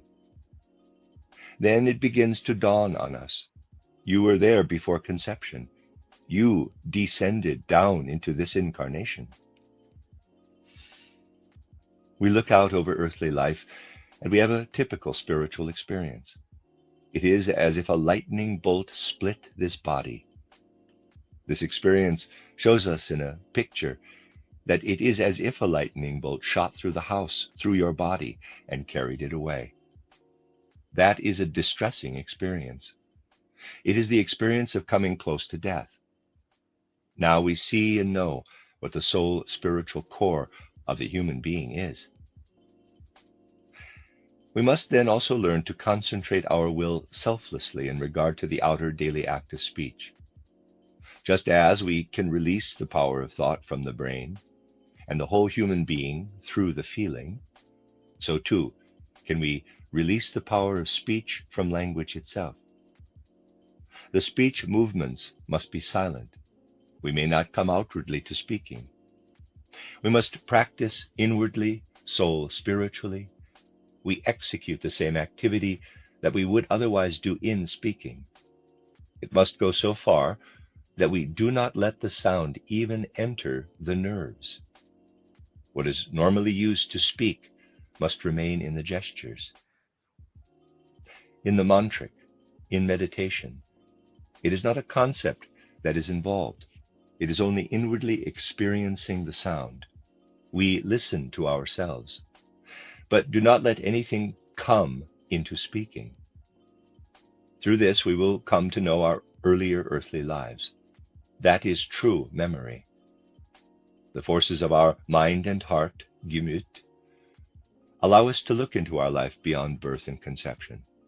The forces of our will show us earlier earthly lives. The end of Record B. Record C. What is the fall of humanity? With it, something happened that formed the development of humanity differently than it was supposed to be according to the gods, especially according to Yahweh. Human beings were supposed to be a creation that should have followed the instincts of the gods, just the way the animal follows its instincts. But human beings were given their own ability to distinguish between good and evil, earth knowledge. They were taught to make their own judgments, but the knowledge of heaven, of the spirit, was taken away from them for the time being. Now esotericists undertake the task to achieve knowledge of the spiritual world and bring it to the earth knowledge. The esotericists no longer have it easy, like the rest of the people who merely live their lives. There arise for the esotericists earnest duties and responsibilities, for instance, in relation to the truth. They know that when in an incarnation they have told someone an untruth, they must rectify this by telling that person the truth. This is not always easy. It can be terribly difficult, but it must happen because karma must be fulfilled. For example, if an esotericist suddenly feels about to be sick, that is the spirit of truth that wants untruth eradicated. Esotericists must take this as a warning to speak the truth. Or in another instance, they feel a prickling in the blood. That is the egotism concealed in the eye. As long as people hide themselves from the egotism and do not want to see it, it is expressed in the fact that they cannot bear to see the expression of the egotistical eye, the blood. They faint at the sight of blood. They hide from the egotism that prickles in the blood. The Luciferic and Ahrimanic forces work everywhere, and esotericists become quite explicitly acquainted with these forces. They must fight these forces and must not shy away from the fight. Human beings received earth knowledge through the serpent, through Lucifer. Earth knowledge must be led to the point of death, because death is the result of earth knowledge. Human beings must learn to feel the earth. Bracket, handwritten note, illegible here, close bracket. Inwardly dead. They must be able to let their thinking die and yet remain awake and conscious. The meditation content is given in words of the human language, but the language is Lucifer's work, Tower of Babel. The words have covered the actual human language, the proto-language. Thus, we would have to receive a Luciferic content right into our meditation. When we believe at a certain stage of soul development that we hear voices, and when these voices speak to us in any language, we must absolutely know that it is Lucifer speaking. What the voices speak are lies, and with strong inner force we must break through the shell of these lies in order to come to the truth. That is, to the true spiritual world, which is covered up by this shell of lies. And when people believe they see pictures or images, this is, first of all, Ahriman at work. We human beings are like a chick in the egg, like a chick that believes that the shell of the egg is like a mirror from which it can see what it itself is. Human beings must have the inner strength, when, for instance, an angel appears, to penetrate with knowledge force through this picture and discover that the angel changes into a devil. The chick could believe that its shell is the universe. Human beings believe the same thing. People are stuck in their own eggshell and believe that this blue shell on which they see the stars, sun, and moon is the world. It is not. People are doing the same thing the chick does. And when the chick uses its strength and bursts through the shell, it is like the human beings who use their inner strength and burst the shell of the world egg that they regard as the world. Then, when they have burst through the shell, people see that what the astronomers say about the sun, moon, and the stars is not entirely true. They see the world of the hierarchies and their working. The stars fall down for them, and the sun and moon lose their physical light.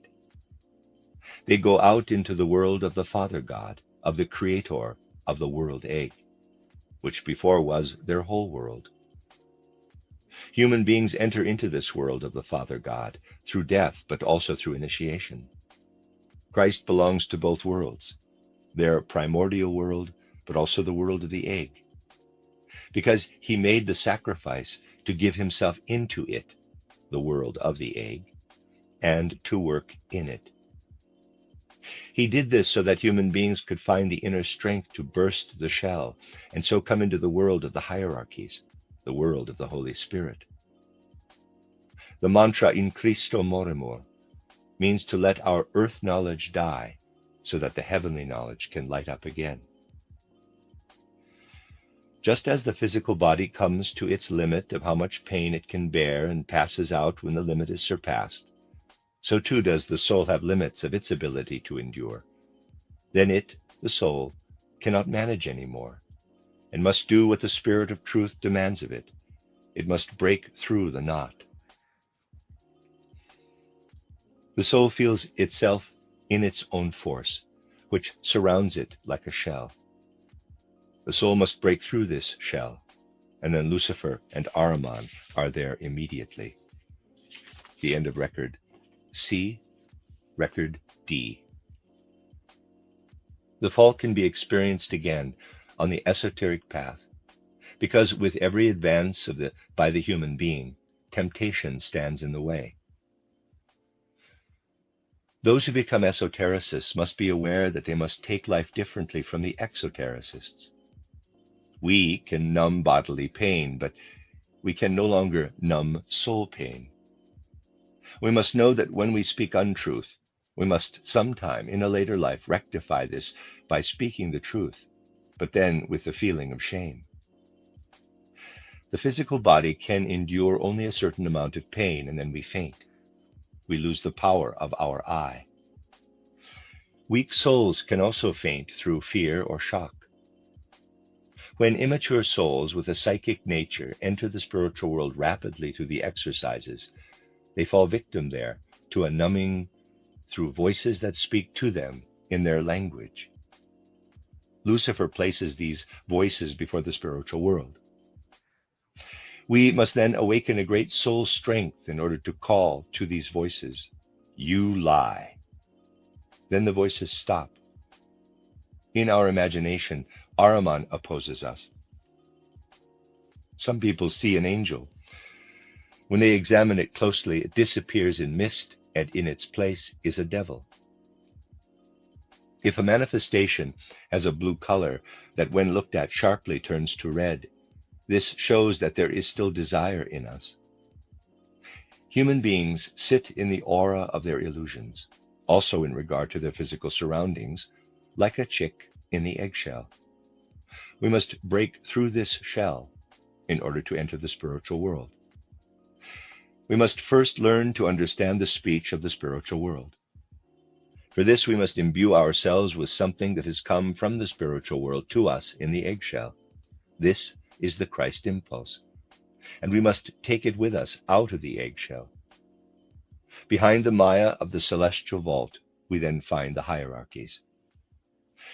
In our meditations, we have something, a part, that belongs to Lucifer's realm. We thus connect ourselves with Lucifer. When we shut out the meditation content and shut out all thinking, we call upon our soul to do battle with Lucifer. The end of that esoteric lesson. Esoteric lesson given in Nuremberg, November 9th, 1913. It is so difficult for esotericists to make progress because they imagine the experiences they are supposed to have as much too tumultuous.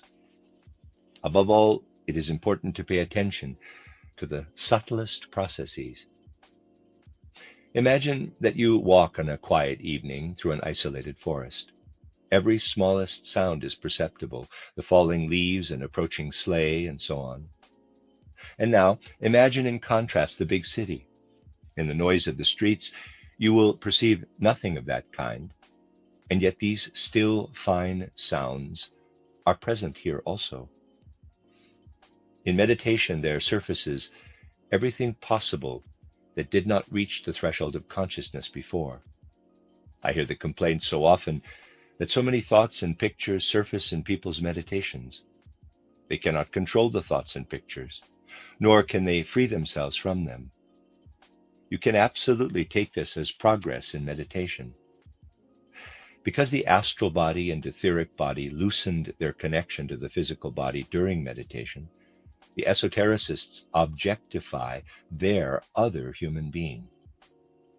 In these processes, they should examine their soul's spiritual element that weaves and works without their assistance. Lucifer's temptation approaches esotericists from within. Ahriman's comes from outside.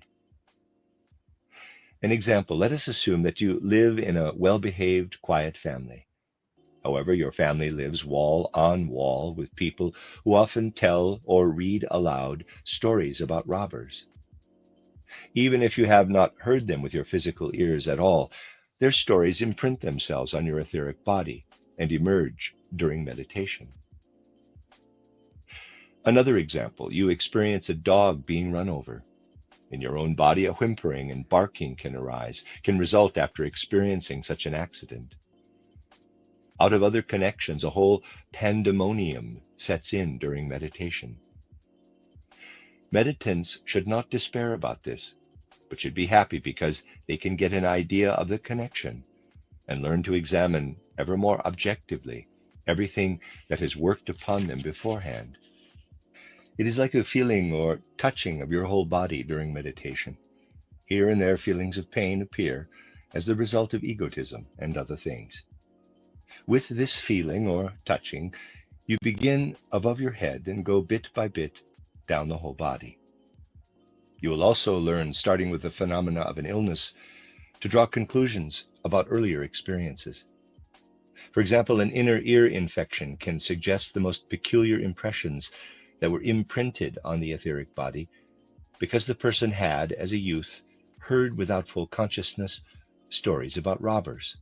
These stories then had the liveliest effect.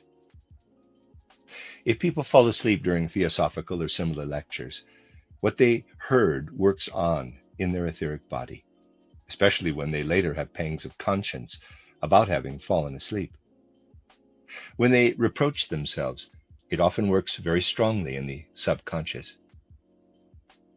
Regarding the self-recrimination, that we are still bad because ugly pictures keep arising during meditation and inner concentration, the word of the gospel should comfort us.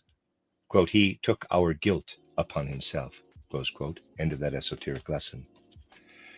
Esoteric lesson given in Nuremberg on November 10th, 1913. We want to discuss something that can be of value for our whole esoteric life. The goal of this esoteric life is to give us something that, as ordinary human beings, we do not yet have. We act like children in relation to spiritual worlds. Reasonable teachers or educators do not let children do simply whatever they want to do. That is, parents and teachers do not educate children by letting the children have their way with everything. We must consider and examine not what is, but what is becoming in the children, and must arrange everything in their education accordingly. Also in play, for example, one gives a child a gun that shoots blanks or a cap pistol, because a regular gun would cause damage. Thus is it also when human beings seek the spiritual worlds. If they were given too early the means to enter the spiritual worlds, they would cause only damage and disaster upon using these means before they were really developed enough to enter the spiritual worlds. We must treat children as emergent, becoming persons. They express their nature in their playing. A boy plays war, a girl plays mother and child with dolls. Likewise, esotericists must be treated as developing, becoming beings by the spiritual teachers and guides. And they must be given what they will need later. Our earthly development progresses. When we enter into new incarnations, it will be evident how important and necessary it was to have occupied ourselves with theosophy in this life. People will want to recall, they do not do this yet, their spiritual experiences. Those who have not taken in any theosophy will find nothing. They will brood over it. They will crave and starve for something that they cannot find in their memory. It is important, immensely important, to devote ourselves to the esoteric life, even though we do not enter the spiritual worlds consciously. We must see the spiritual work as a necessary preparation. We should banish everything else from our thoughts and feelings. What absolutely matters is the prevailing mood of soul. Imagine a chick breaking the eggshell and hatching. What is the difference between the time before it hatched and afterward? Beforehand, the chick was completely enclosed in the eggshell, and that was its world. Everything the chick experienced, it experienced as pictures within the eggshell. Where is the chick when it breaks through the shell? Then it stands on the outside of the shell. Then the chick's experience and perception expand around as far as its senses reach. Thus, it is a much larger space than before, and the life in the eggshell seems tiny in comparison. Human beings in the ordinary sense life are in the same situation as the chick in the shell. Everything around us projects itself as a picture.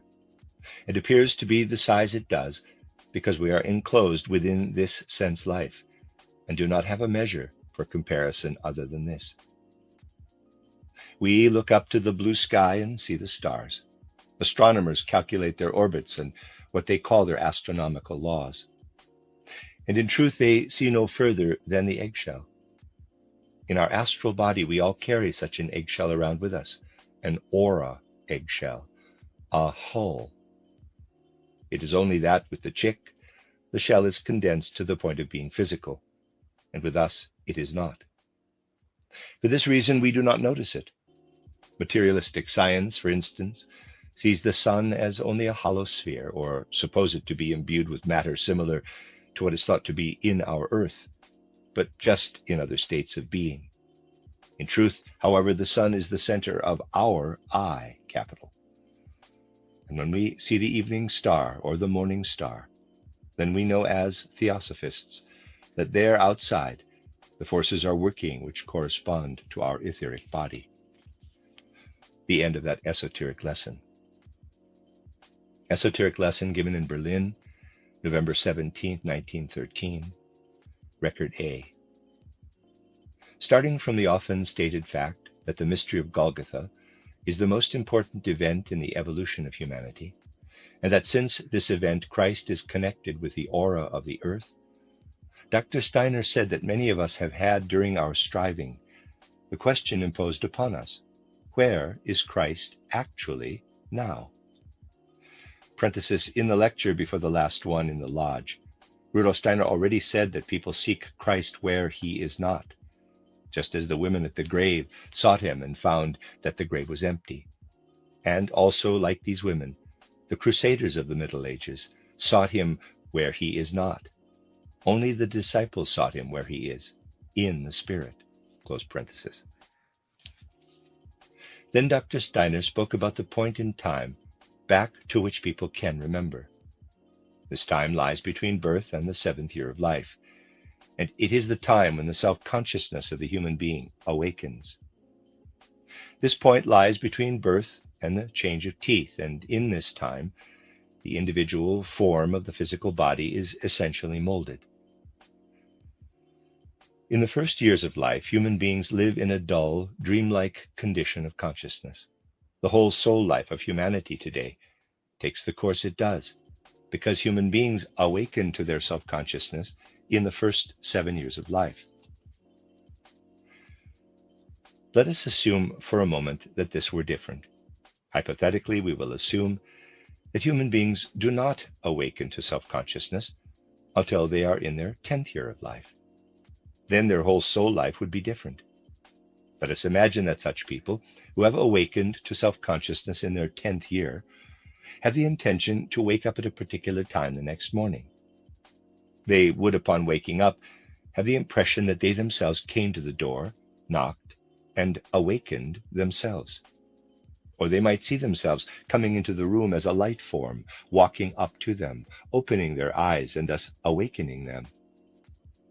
They would then know that Christ is in the same realm, out of which their own light form comes.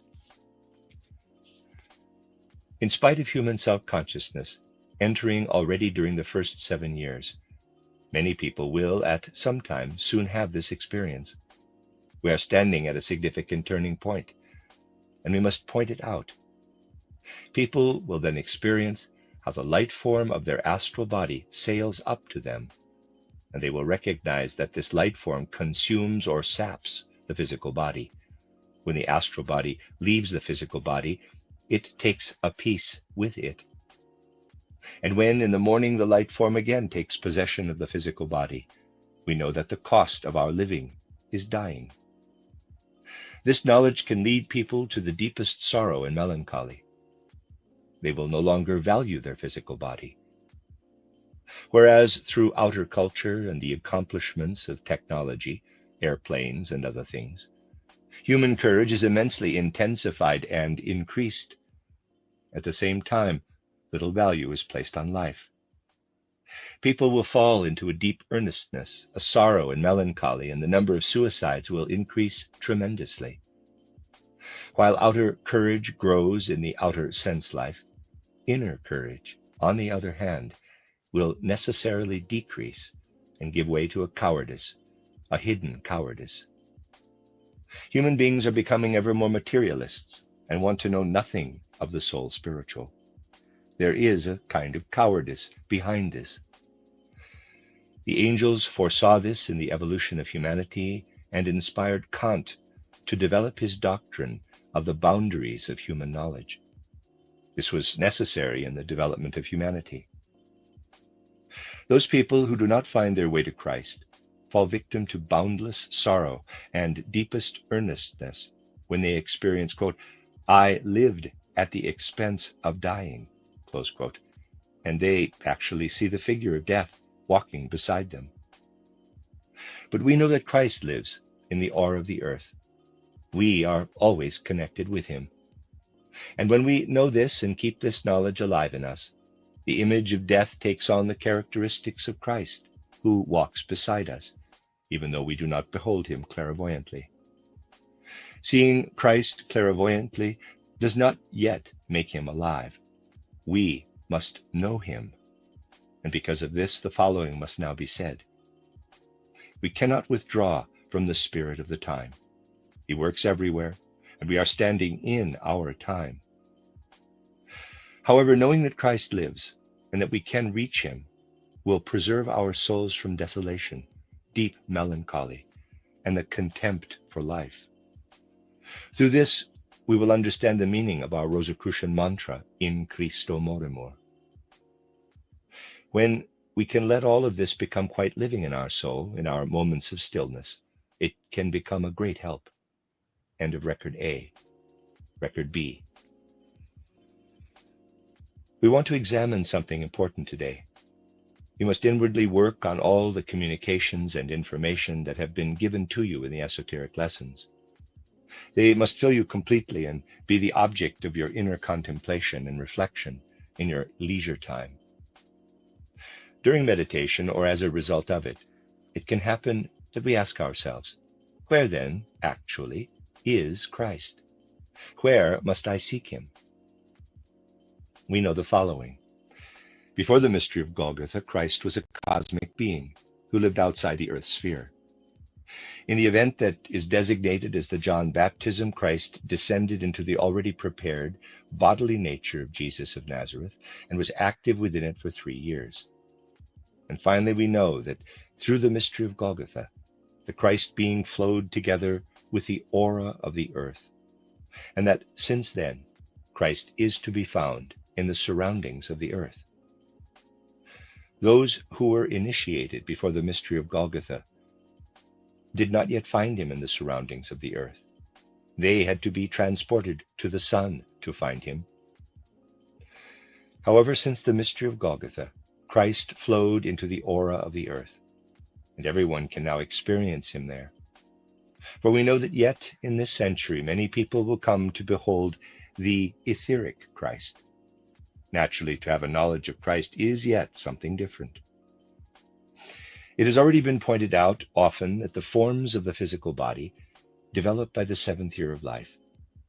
The physical body keeps growing, but the actual forms are there.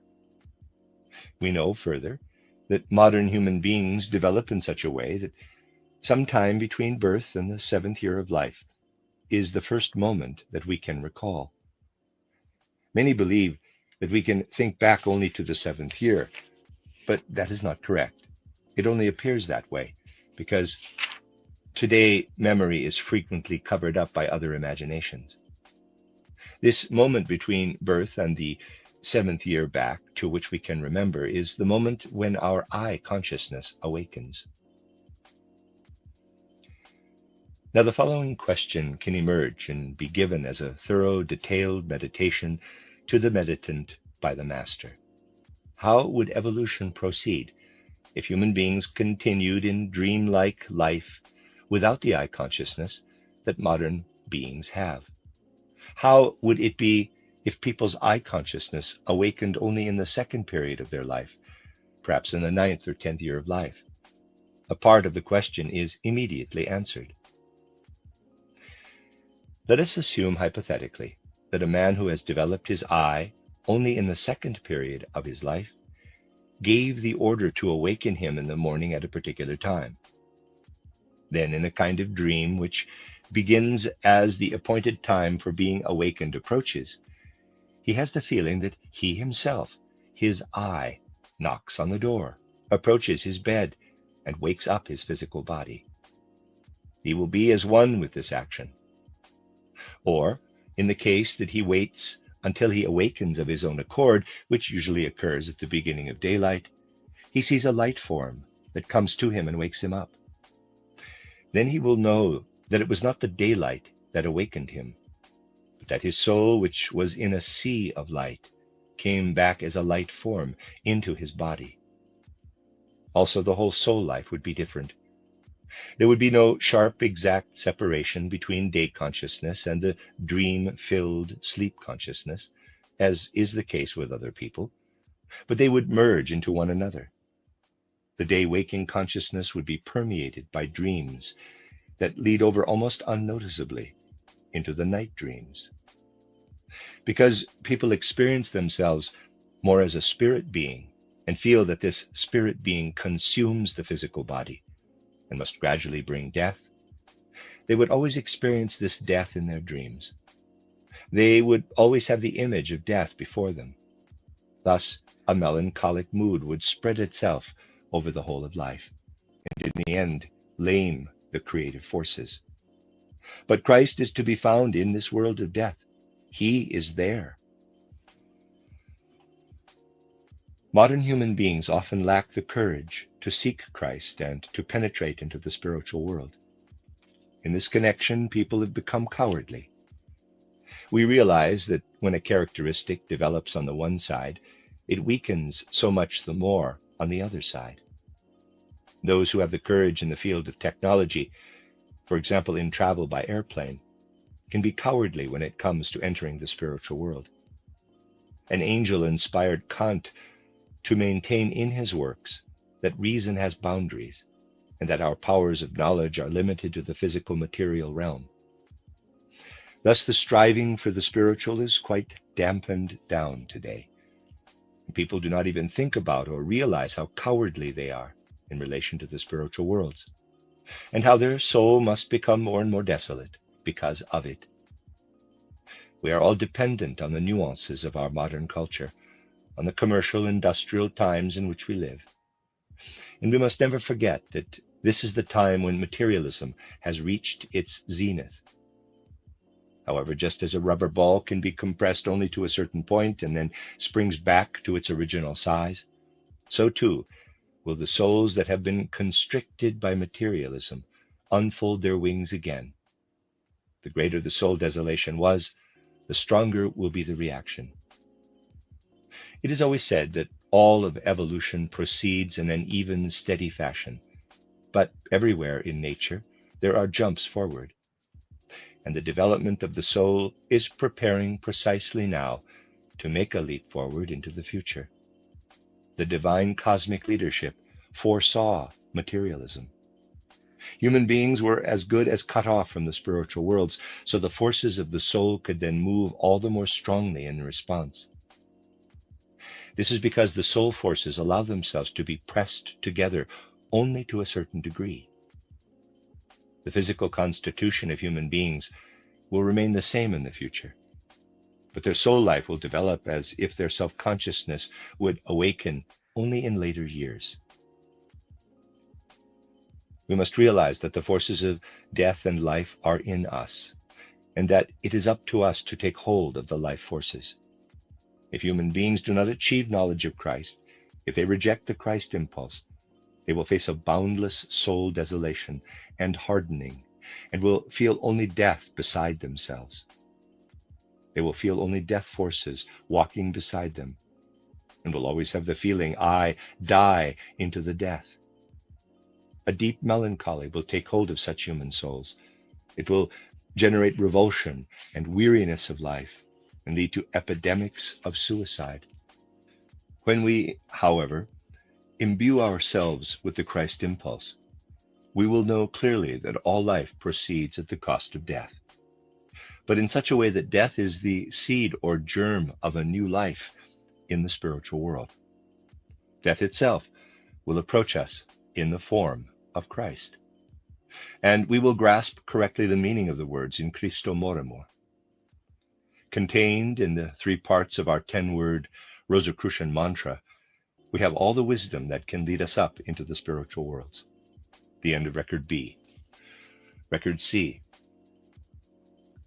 What is given to us esoterically, we should bring again to consciousness in our leisure hours and meditate on it in such a way that it does not become merely conceptual content, but becomes life, with which we can unite ourselves completely.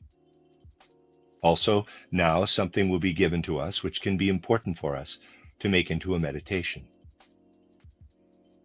We have already heard much about the mystery of Golgotha, and some of us have that feeling experience that Christ is all around us, even though it is not yet a clairvoyant experience.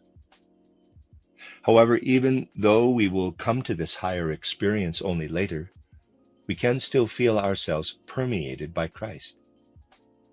Because we meditate thus about Christ, the question can arise, where do we find Christ, who, as we know, was a cosmic divinity, at first outside of the earth, and then united himself with our earth through the mystery of Golgotha? We know that Christ will not appear again on earth in a physical body, but we can ask ourselves, where is Christ to be found in the atmosphere of the earth? We can, when we are deep in meditation, feel for moments how our teacher poses for us questions out of the spiritual world, and that because we try to answer these questions, we are led further forward in our meditative contemplation. One question that could be posed is as follows. If we were so disposed that we would not receive between the 3rd and 7th years, thus in the time when the physical body receives its specific form and from then on only grows larger, our I consciousness, but instead in the 10th year, in the second 7-year period of life, how would our consciousness develop? If our consciousness were such that until our 10th year we led a kind of dream life, and then our I consciousness awakened, we would have a totally different soul life from what we have now. If, for example, we would want to be awakened in the morning, we would see ourselves outside of our body. We would see how we knock on the door, and we would know that we ourselves were within the sound that awakened us. Or also, we would not wake up the way we otherwise would and see that it has become light, but rather we would see ourselves as a light form. We would behold ourselves as a light form and sense, in opening our eyes, how we sail as a light into ourselves and pervade our body with consciousness. However, the consciousness would not have a sharp boundary between the day-waking life and the dream life of night. These two would flow into one another. The entire day life would have a kind of dream condition passing through it. Yet we would know at the same time that we are, in the form in which we are free of the body, a spirit being that consumes and wears on the body and brings death. We would carry around in our dreams the consciousness of death. We would always behold the image of death beside us. And this would spread a great melancholy and sorrow over life, and would steal from us all strength of life. If all of this were so, the modern materialistic culture would flourish more and more, and the human soul life would become desolate. We could not develop courage for life anymore. Courage is indeed decreasing among people. There is a kind of physical courage developing, for instance, in traveling by airplane, but it is at the expense of courage for the spiritual, the courage to lift ourselves above the ordinary materialistic consciousness. As strange as it may sound, the good angels inspired Kant to develop his, in quotes, boundaries of knowledge. Because with the materialistic culture that had to come, human beings lacked the courage to enter into the spiritual worlds, and so remained stuck in the physical world. Yet just as a rubber ball that has been compressed to its extreme then springs back, so too will this pressing of the materialism call forth in the soul life a reaction, and then human courage will again want to turn to the conquest of the spiritual worlds. It is not regularly the case that human beings attain self-consciousness only at 10 years of age, nor will it be so in the future. It will, however, be such that in the future the consciousness will go through the transformation that has been described, and this time is rapidly approaching. Esotericists must take up many of these things ahead of time. It is precisely for this reason that we have our theosophy and our esoteric development, so that we learn to understand the future. In the future, all human beings will constantly behold death beside them and experience death within themselves. Melancholy will be the basic mood of the soul, and suicide will increase in a frightening manner. Yet precisely there, in that world of death, is where we must seek Christ. When we can fill ourselves with an understanding of the mystery of Golgotha, the image of death will transform itself into the image of Christ, and then we will know where to find Christ. Without Christ, human beings would have to always go around with the feeling, I am dying into the death. Yet this feeling can give way to the knowledge, I die into Christ. This should be a quite special meditation, in blank morimur. Out of this mantra, the strength can grow in order that human beings can maintain, in spite of the new consciousness of humanity, strength of life and soul courage, and feel themselves always united with that world in which Christ is present, in which He is always with us and is all around us. In quotes, watch and pray should be the guide in order to attain that kind of consciousness of the Christ. All of this can be given real life for us if we again and again earnestly meditate our mantra, Ex Deo nascimur, in Christo morimur, per Spiritum Sanctum revivissimus. From God we are born, in Christ we die. Through the Holy Spirit we come to life again. The end of Record C. Record D. Today we will take up something that you must let live further in yourself meditatively, in order that it may help you to progress. It has often been spoken of that Christ, before the baptism in the Jordan, was in the cosmos and could be seen there by clairvoyance. Through the baptism, Christ moved into the sheaths of Jesus of Nazareth, and with the mystery of Golgotha flowed into the atmosphere of the earth and remained there. For some the question has arisen, where is Christ now? Where is He to be sought? The memory of human beings goes back to the 7th year, which was the beginning of the I consciousness. Also, the form of the physical body is complete and only grows from then on. The I consciousness comes about in this first 7-year period. Question: how would it be if the memory went back only to the 10th year, falling thus in the 2nd period? Let us assume that it would be so. Then everything would be different.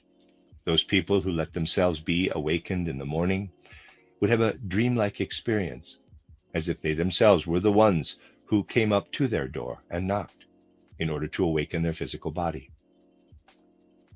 Or if they awakened, as they usually do, when it was light, they would have the experience that they themselves, as a light form, came up to their physical body, opened their eyes, and let the light ray into them. They would return to their physical body in the morning, knowing that they destroy the body through this, and that they bring the physical body toward death. Upon awakening, they would see death standing beside them, and melancholy would spread over their soul. Sleep would be a conscious dream life. There, consciousness would not cease. This is how they would experience the current condition of human evolution. Now, the I consciousness will never wait until the 10th year to awaken, but humanity is progressing. Soul life is changing, and human beings will soon experience what has just been described. Had the mystery of Golgotha not occurred, they would be, with the progressing of materialistic culture, wrapped in deep melancholy, because the figure of death would be a constant companion.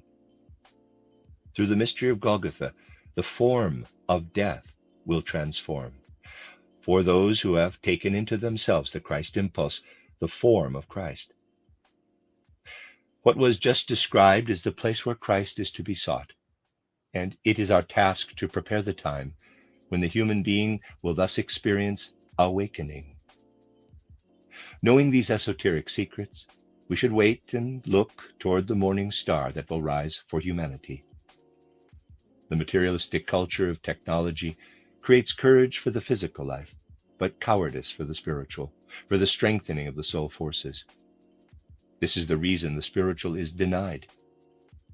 Therefore, the angels inspired Kant to deny human beings the possibility of knowledge of the spiritual, so that the human soul forces, like a rubber ball, once pressed together and compressed, would spring up and with all the more strength and power grasp spiritual knowledge. The end of that esoteric lesson. Esoteric lesson given in Stuttgart on November 23, 1913. Record A. Why is it that esotericists who have practiced concentration and meditation for years may still have not attained sight into the spiritual worlds? In order to answer this question clearly, we need to look at what meditation actually is. When we want to meditate, we must have the will to turn away from outer things. We do not want them to exert any influence on our thoughts anymore. Outer things should not disturb us in our devotion to the spiritual. Yet, outer occurrences and thoughts constantly push their way before our meditating soul. They want to turn us away from our meditation and hinder our devotion. And so we must exert the greatest willpower to fight against them. If we want to examine who exactly fights against our better will, the following example can perhaps give some clarification. Let us assume that a stranger approaches us and says, quote, "You are a fickle person," close quote. 99% of the time we would be disturbed by this, because until now we had thought we were quite good esotericists, who have each searched our own inner being regarding our faults.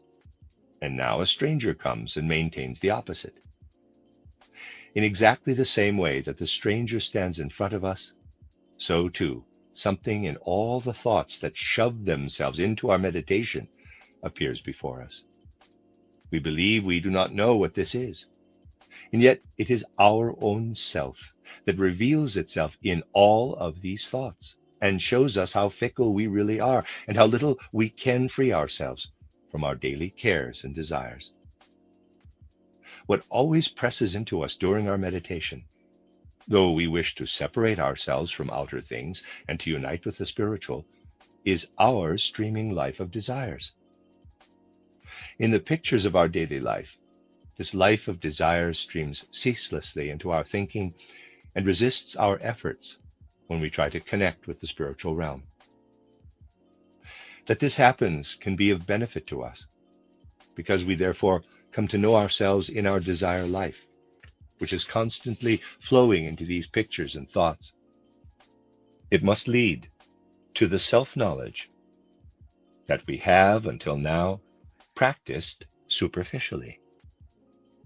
Yet usually we will reach for all kinds of excuses, because we do not want to condemn ourselves or hold ourselves accountable for anything. This is the reason that vision into the spiritual world remains closed to us. Our life of desires draws a veil in front of it.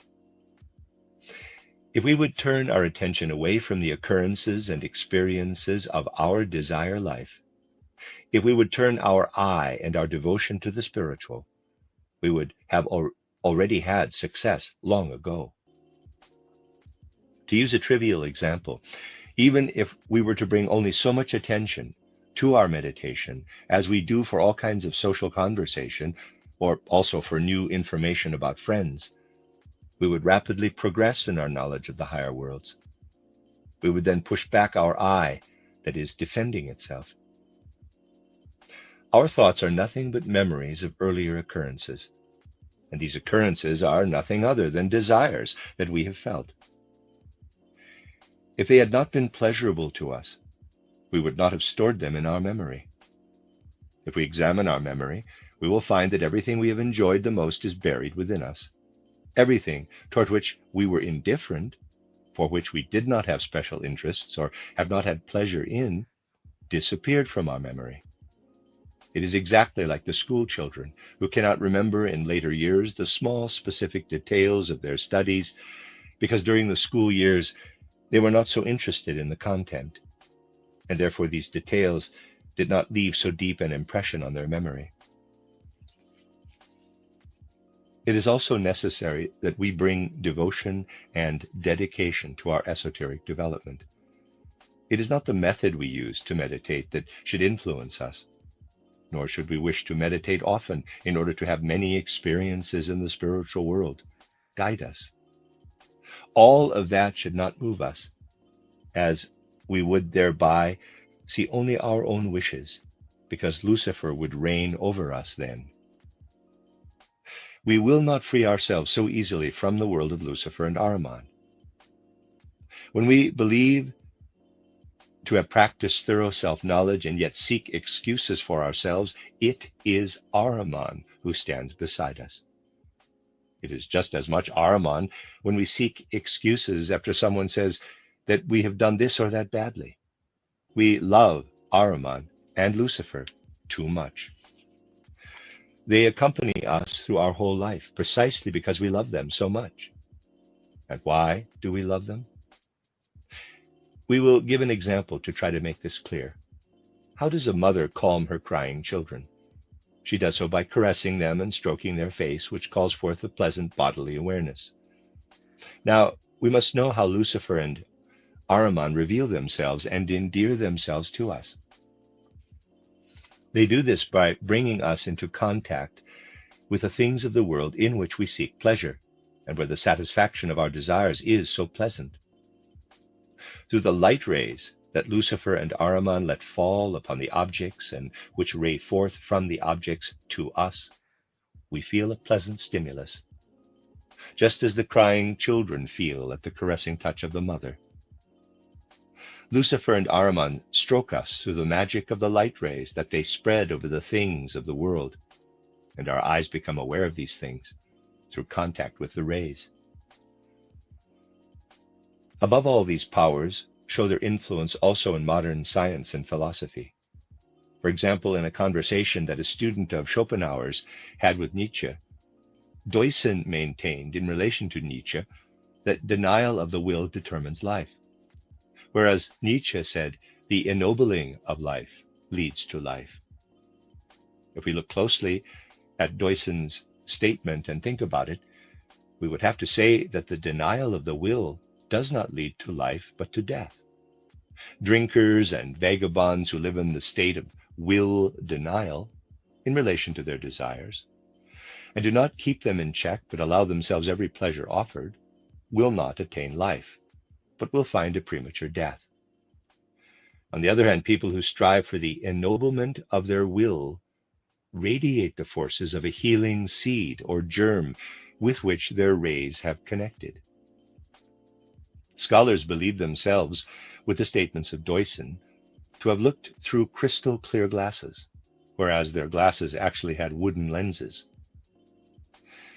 We also see here that Ahriman stands before us because we ourselves do not let go of him in all our affairs in life. That is how much we love him.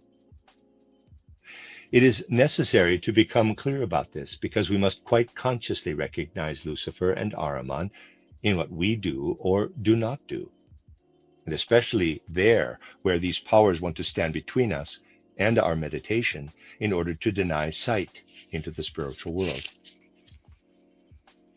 The time has come when we must strive to develop ourselves for spiritual knowledge by forming in ourselves the spiritual organs of clairvoyance, so that these organs do not dry up and languish.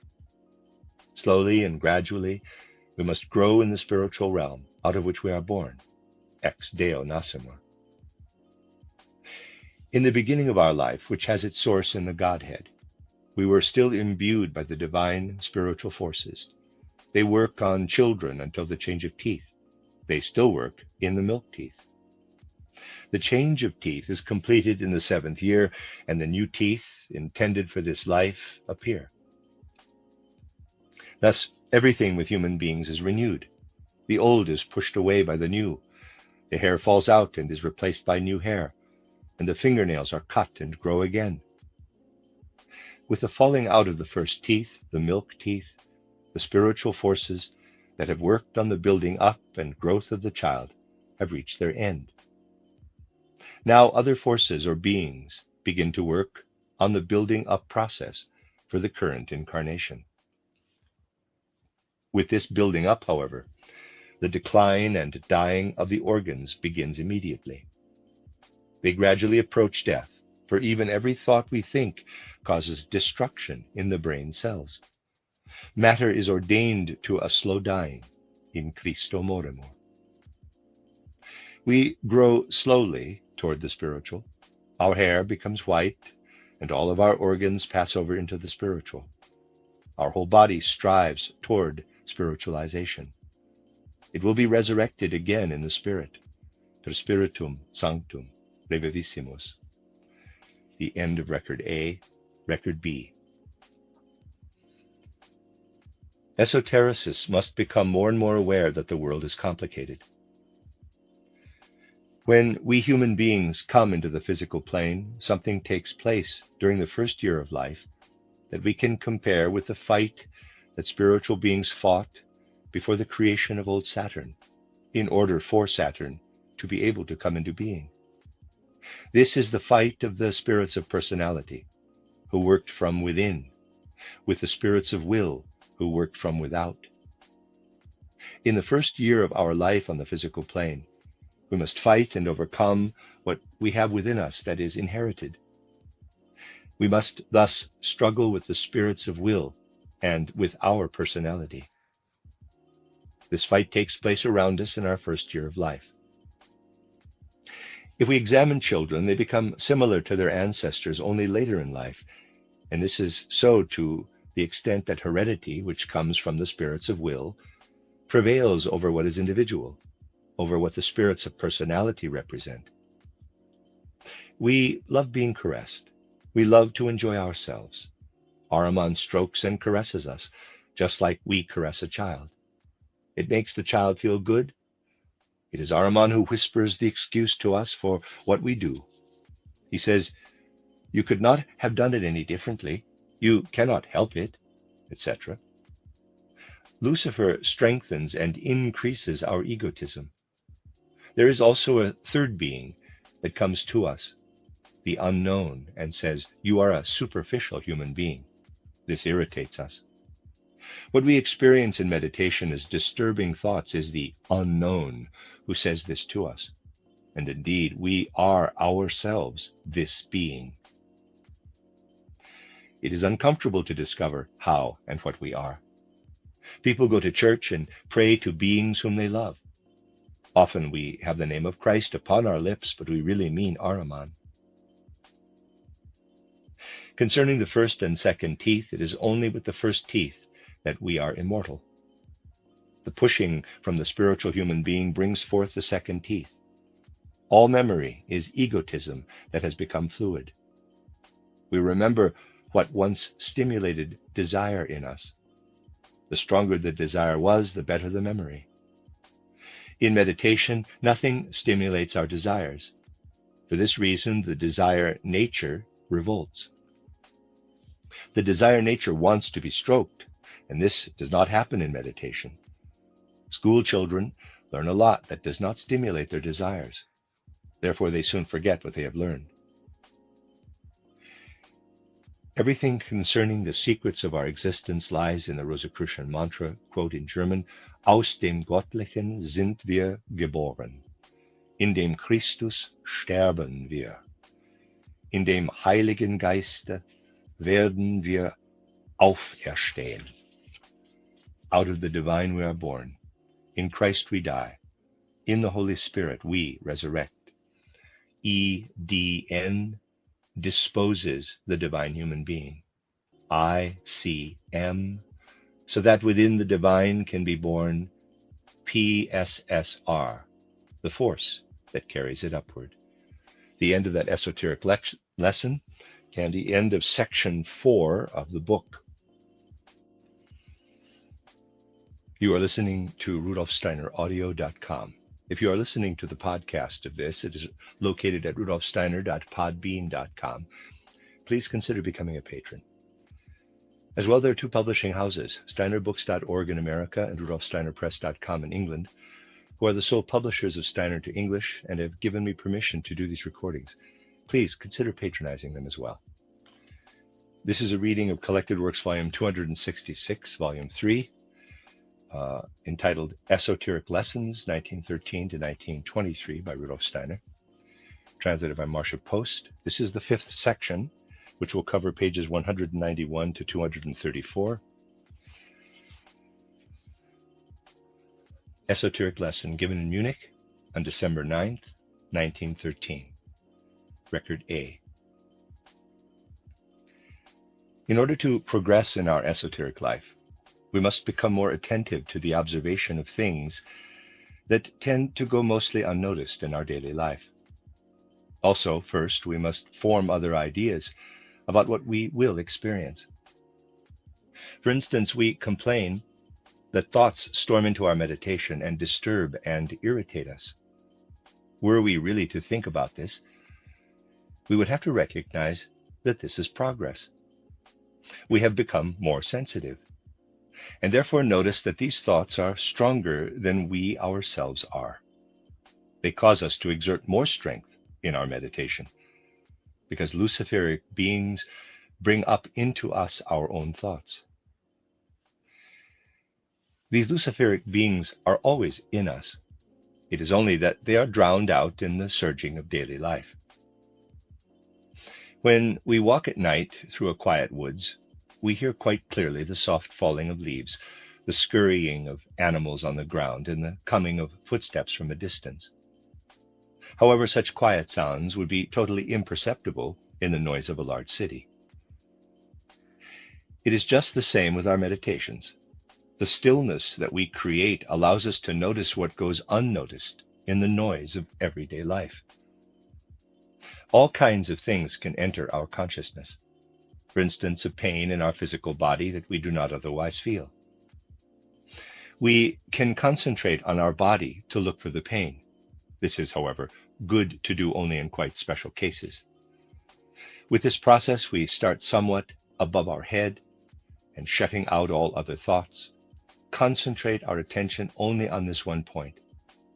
Then we go further down and concentrate on a part of our brain, and so on. We will notice how we can have pain in the various parts of our body, and the more egotistical we are, the more pain we feel, and the more clearly we feel the pain. Yet we must not become hypochondriacs and become afraid of this. We must keep our head held high.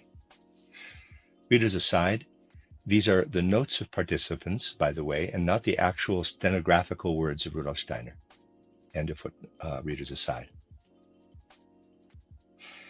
However, we must do this also with many other things, because strange things can happen to us, things that can baffle us and that we must examine thoroughly. Our whole constitution, the relationship of our bodies, our members to one another, changes during meditation.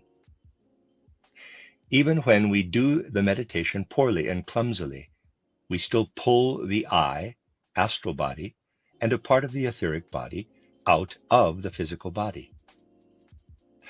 Through this, in the minutes after the meditation, we can have peculiar experiences in our etheric body. This etheric body is a true preserver of all that we have consciously or unconsciously met in life. We could, in our childhood, for example, have experienced a dog being run over by a train. Over the years, we have overcome the whole terrible scene. Yet, the etheric body has preserved it, and after 30 or 40 years, we can, through our development, suddenly sense a barking and whining coming from ourselves. It can even be that we really bring forth sounds like barking, and then are shocked at ourselves. This happens because the etheric body is loosened during development, and emerges quite strongly and works upon the physical body. A second example. After a middle ear infection, esotericists can have a pain that leads to visions of a horrible scene. the cause of which they cannot explain. The connection is the following. Pains do not dwell in the physical body, but in the astral body. We know this as Theosophists, and understand therefore how completely wrong it is that Maeterlinck maintained in his last book that a soul that no longer had a body could not feel pain. We know that disembodied souls in Kamaloka, for instance, can suffer great pain. The pain in the astral body is reflected in the etheric body. Esotericists experience the vibrations thus generated in the etheric body, but at the same time they experience similar vibrations that were generated in their childhood by soul pain they felt when they experienced the terrible scene. They had long forgotten the event, but through esoteric development and the outer cause of pain, the experience emerges from out of the etheric body. Something even more peculiar is possible. We need only to have lived wall to wall with a family who read aloud and told robber stories. Our physical ears did not hear them, but our etheric body took them in. And it can happen with spiritual development that we experience these stories in our etheric body. Such things can frighten us if we do not understand them. Let us assume that people in an esoteric lesson, or let us say in a public lecture, fall asleep due to a lack of interest. Their eye and astral body, however, are still present. When they then awaken, it can happen that the physical body does not want to adapt to what this returning astral body and eye have taken in. This then leads to the people in question being at odds with themselves. They reproach themselves severely, or even feel physical pain. Or it can happen that people who take in the esoteric teachings with great attention and also do their exercises well are among those who silently reject theosophy and esotericism, and they might even express it. This then works on in esotericists, and it can happen that after the meditation, voices speak out of themselves saying, "That is all nonsense," or much more terrible things that torment them. These are, however, the thoughts in their surroundings, which they perhaps did not hear with the physical ear. They are, as it were, possessed by them. Through lifting out the eye, we take everything that is good in us, our good behavior, with us and refine it more and more. We push our bad behavior down, and it takes on a kind of independent life. It can thus happen that we begin mechanically to scold or to say things that we were reared not to say. This can astonish us and fill us with horror. Perhaps we say, "I am not like this. I am too respectable for this." However, we must admit in relation to such things that we are like this, because such things disappear only when we have removed them from us once and for all. And yet all of these experiences are progress, and the important thing is to recognize their meaning and significance. Above all, it is necessary that we understand that it is our own fault that we have difficulty entering into the spiritual worlds. However, when we ascend to the spiritual worlds, we will meet him who took our guilt upon himself through the mystery of Golgotha. He took our weakness upon himself. That is a true word of the Bible, just as everything in the Bible is true. And those who reject having their guilt wiped out by Christ have not penetrated into the depths of this truth, just as little as the, in quotes, good Christian who believes but finds the matter to be quite simple. The development of the world is very complicated and hides a riddle in every atom, and every atom can become a world. The example of the middle ear infection can teach us that. What is experienced in the etheric body is like a world that comes into being out of something small. Inspirations for the material world can also come to us from out of the higher worlds. There is something that people pay too little attention to and read right past when they read about the life of Wallace, the friend of the famous nature researcher Darwin. Wallace himself tells us that the thought that led to one of the most important discoveries in relation to physical heredity came to him in a fever dream. The fact that this thought came to him in a circumstance in which his physical brain was unfit for thinking should give the materialists who regard thinking as a function of the brain much to think about. Darwin also traveled extensively in the tropics, and it is quite possible that he made some discoveries with regard to physical conditions while he had a fever. In our materialistic age, people will pay attention to such things only when, in such extraordinary circumstances, like through inspiration, things are found that can be valued materially. For example, when they invent something in this way that can make them rich. Until then, people consider all such things to be monster products of a sick fantasy. If we continue our meditation with industriousness, perseverance, and energy, then help will always come to us from the one who brought his impulse into Earth evolution. This help is always present. End of Record A. Record B. Disturbances during meditation are actually signs of progress. They can have various causes and are often complicated. For example, an earlier middle ear infection can later awaken images of painful processes in the etheric body. Or the neighbors read robber stories in their house. We did not physically hear the stories at all, but yet we took them in through the etheric body. This can then have the effect that within the meditative state, it is as if we experience such robber stories within ourselves. Forgotten experiences emerge out of the subconsciousness. For example, a dog that had been run over by a train suddenly barks from within us, because the shock of this event is stuck in our etheric body, and then surfaces subconsciously during our meditation. We might fall asleep during a lecture. Yet what we hear penetrates into the physical and etheric bodies and perhaps comes up later as an unclear imagination or image during meditation. Also, ugly conversations or conversations that are at enmity with theosophy have an effect. What is ugly presses down into the loosened physical and etheric bodies and works there often quite automatically, whereas the finer soul stirrings live more in the higher soul spiritual realms. For this reason, theosophy often has an unpleasant effect in other surroundings. The end of that esoteric lesson.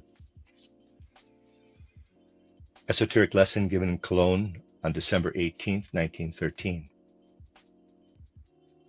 Those who take the esoteric path must always have an eye on the goal of entering into the spiritual world through death or through initiation. Things are just the opposite there to what they are in the physical world. Just as soon as we begin an esoteric training, the soul changes. Progress begins. The astral body and the I separate, and the connection between the two lowest parts, physical body and etheric body, is only a loose one. That thoughts of an exoteric and often abominable nature storm us during meditation is a sign of progress. The high powers place our lower nature before us. These are reminiscences that we sometimes have as voices and whispers around us. It is the lower nature permeated with Lucifer and Ahriman, the nature that so loved Lucifer and Ahriman. For this reason, they are within us. Also, a high degree of sensitivity to our surroundings is a sign of the loose connection of the four members of our being. The etheric body takes in the thoughts and feelings of the surroundings and then reproduces them. Parenthesis, example, as a child before the 7th year of life, we experience a dog or cat getting run over. We could then, in esoteric training, experience the anguished cries of the animal coming from within us as memory from the etheric body. Example, a middle ear infection, a pain nuance in connection with some kind of immortality. In reminiscence, this can emerge as voices that often call out terrible things. Close parenthesis. We must face all of these things with courage and acquire the forces to overcome them, even if only in the next incarnation.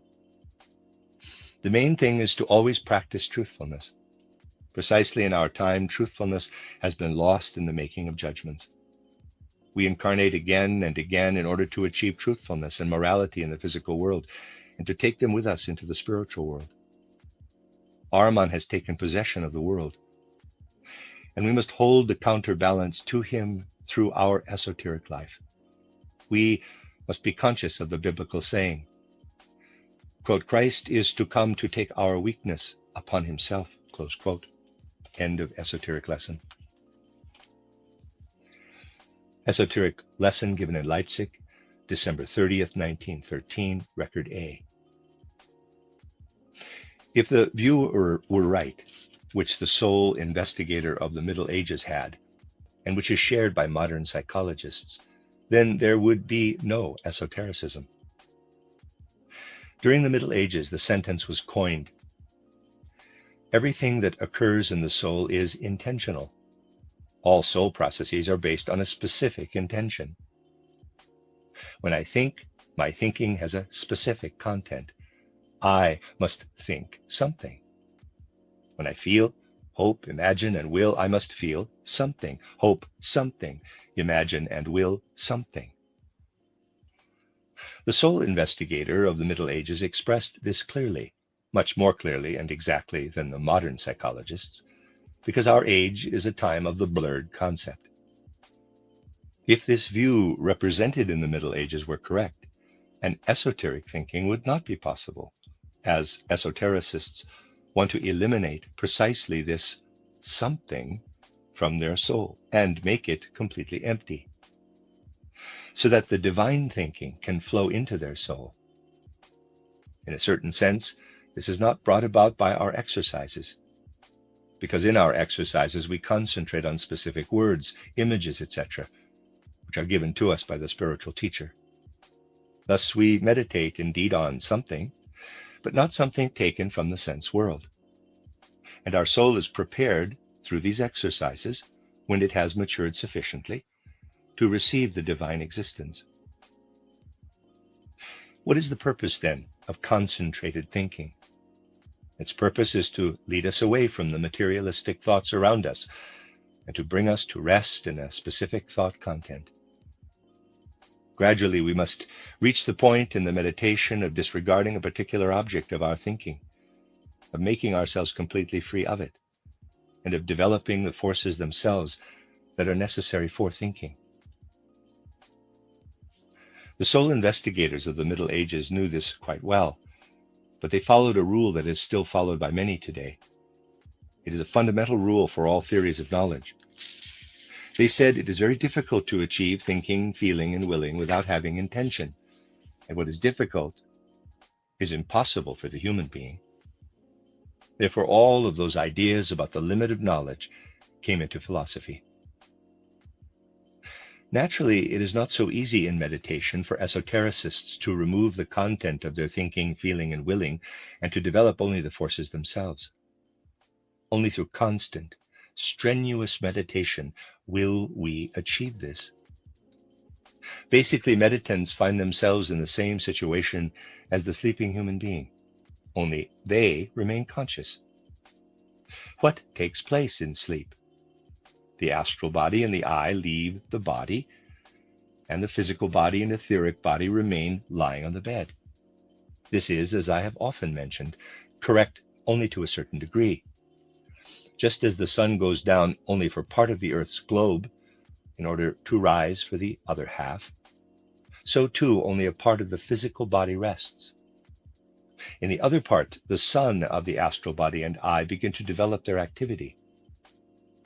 During sleep, the astral body and I are indeed pulled out of the nervous system and blood system, but they begin to work with their forces into the rest of the physical system, into the sense organs and gland organs.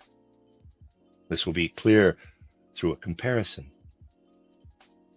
Who has not at some time fallen asleep in an underheated room and has, in addition, been not well prepared for sleep, and then upon awakening has had the unpleasant feeling that their body has grown cool? The reason is that during sleep the astral body and I are not in the body, at least not in the blood system or nervous system. In contrast, they move, also during sleep, through the gland organs and sense organs. Let us consider those who have a sweet tooth. Naturally, their glands are differently formed because they have not yet overcome the desire for sweet food. We must bear in mind that during meditation, the organs are left on their own. The astral body and I leave once they make themselves independent. It is no different with the sense organs. It seems paradoxical that the senses are most awake when we sleep, yet it is true. Let us take, for example, the eye, EYE. While our eyes are closed during sleep, the forces of the I, capital, and astral body work into them. In contrast, when we are awake, our eyes actually sleep. If they did not do this, we could not use them. It is also true that the sun of the astral body and I, capital, rises for that half globe comprised of the sense and gland systems. Those who become conscious while asleep can experience the light that works on the eyes, that build up the senses, and that must stop during the day so that we can see. Such people can, if they can extend their sight and contract it again, have in their field of vision an image of an angel floating toward them. If they could expand their vision, they would see projected out of themselves an angel in battle with a demon. This imagination arises because during sleep the blood is occupied with taking care of the eyes. The gods, archangels have worked upon the human eye, EYE, throughout the ages. When we become clear about this, we will also sense how disastrous it is that modern physiology sends a probe into what was created over millions of years by the hierarchies of divine beings. When meditants look at themselves from outside, they can get the feeling of a space filled with only warmth, like a kind of oven. What lives within it is what lives and weaves in our soul life as our own. We know that there are 4 kinds of ether: warmth ether, light ether, chemical ether, and life ether.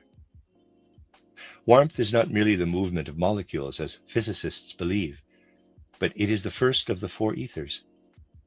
The warmth we have as our own warmth does not come from physical or chemical processes, but from, at least with human beings, with animals it is different, the fact that an I, capital, and an astral body are active. During meditation, it is possible to feel our own warmth inside and far outside of our body as a warmth sphere that fills the place where we would otherwise feel our body, and further outwards. We must feel this warmth ether that surrounds us. Much attention is necessary for this. Naturally, if someone would come near us and want to stab us, we would notice something only when the skin is touched. We cannot imagine that we are being stabbed only when the ether around us is struck. Beginning esotericists sense nothing of this ether. They sense something quite different, thoughts that storm them. Often long-forgotten pictures, feelings, and cares penetrate into them. They then come and complain. Then the more experienced esotericists can say, "Congratulations for the progress that you are now noticing." Appropriate for this is the word of the John Gospel, quote, "And the light shines into the darkness, but the darkness has not comprehended it," close quote. For this warmth that is in us is darkness. The light wants to penetrate from outside, but it cannot, because in the warmth itself a battle is taking place between 2 kinds of warmth. It will be difficult for people to recognize that these 2 kinds of warmth exist.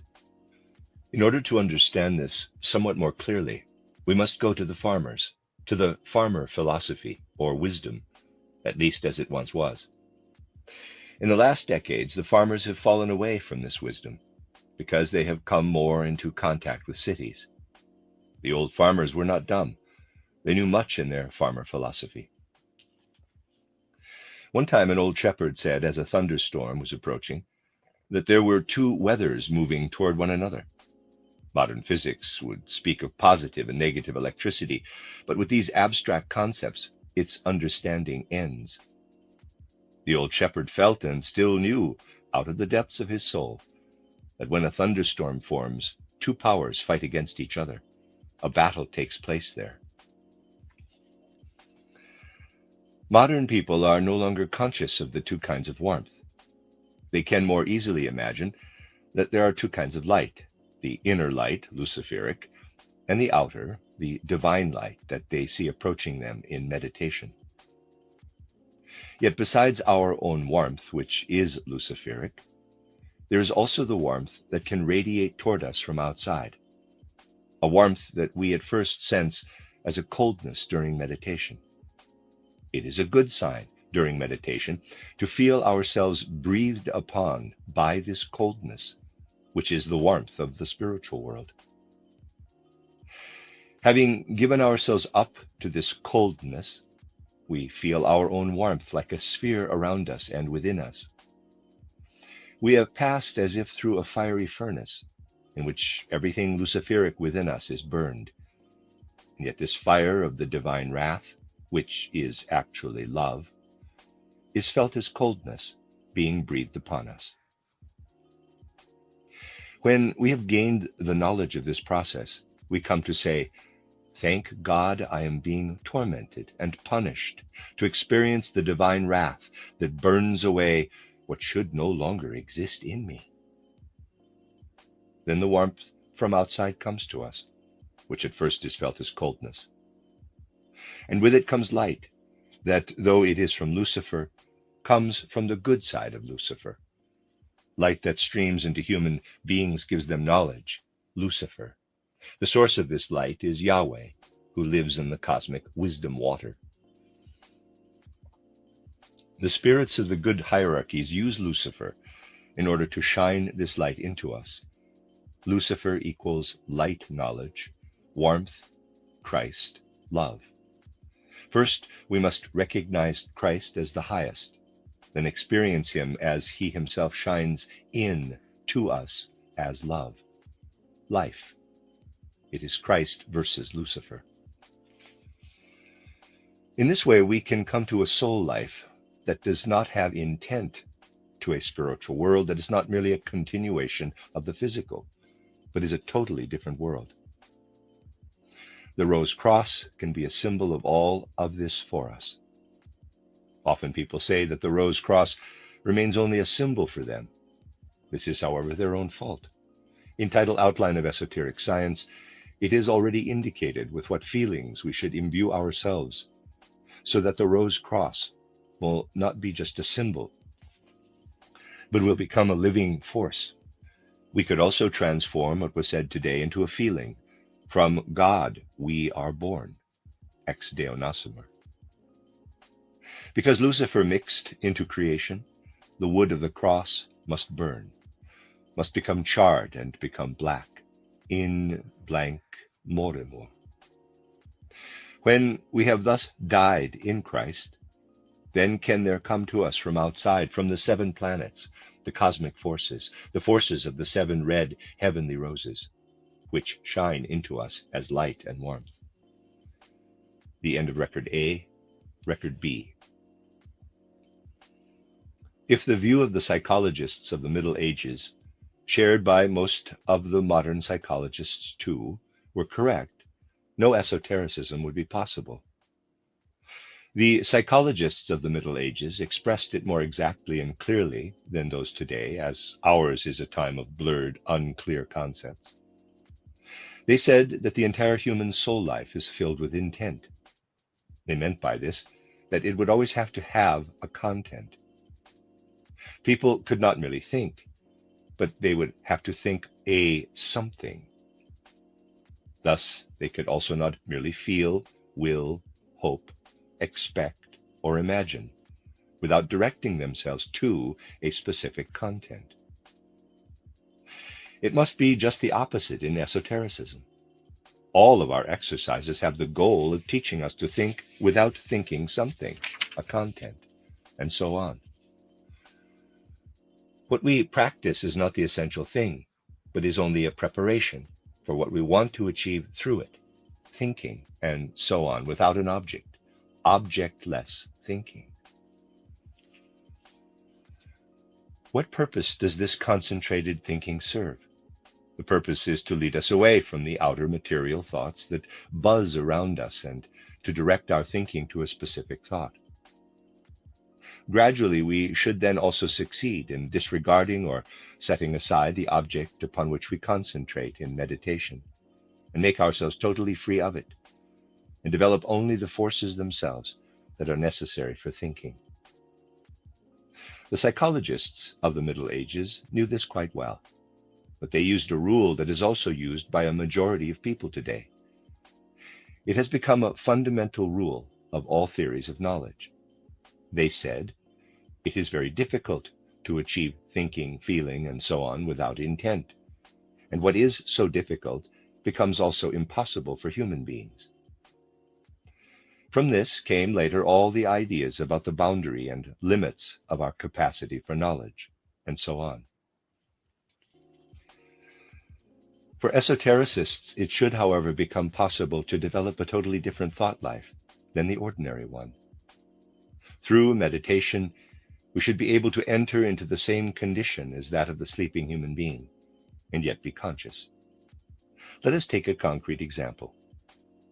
When people sleep in a room that has not been properly heated, and upon waking up feel cold, it is more difficult for them to warm themselves than it is when they are involved in their usual activities in their daily life. Why is this? It is said that in sleep, the physical body and etheric body remain on the bed, and the astral body and I depart. That is approximately correct. Just as correct as when we say that during the night the sun has disappeared from the earth. That is true for one half of the earth, but not for the other half. So in sleep, the astral body and I are indeed out of the blood and nervous systems. But then they permeate the sense and the gland systems all the more. It will perhaps seem strange that the sense organs are most awake precisely when we human beings are asleep. Yet this is the case. When we are awake during the day, our eyes and so on are sleeping. If our eyes were not sleeping, we could not see. Thus, for the, quote, half of the earth, close quote, of the sense organs and glandular system, the sun of the astral body and the eye rises at night. When we manage to become conscious in sleep, we can experience the light that works on the eyes and builds up the sense organs, and which must stop during the day so that we can, in quotes, see. We experience this in imaginative pictures. We can perhaps have in our field of vision the image of an angel projected out of ourselves that floats toward us. If we could extend our vision yet further, we would behold an archangel fighting with a demon. This would be the image. It would be the image of the blood taking care of the eyes, and through this, the lens of the eye becomes smaller and larger. This is expressed then in the image described. Ordinary human beings could come and say, then what I perceive would only be something that I create out of myself. Esotericists speak differently, however. They will know that light would not be possible if the archangel were not constantly fighting and overcoming the darkness, and that this is what is expressed in the image. The archangels have worked through the ages on the eye, EYE. When we become clear about this, we will then sense in how disastrous a manner modern physiology probes the organ that was built up by the hierarchies of divine spiritual beings over millions of years. When meditants observe themselves from outside, they can get the feeling of a room or space that is filled only with warmth, like a kind of baking oven. What lives in this is what lives and weaves in us, in our human soul life, as our own nature. This warmth that we have as our own warmth is not a movement, as physics believes, but the first of 4 kinds of ether. It does not come from physical and chemical processes, at least not with the human being. With the animals, it is different, but comes about because an I, capital, and an astral body live in the human being. In meditation, it is possible to feel our own warmth within and even outside of our bodies, like a warmth sphere that fills the place where we would otherwise feel our body and somewhat beyond. It is not easy to sense this, and much attention is necessary for it.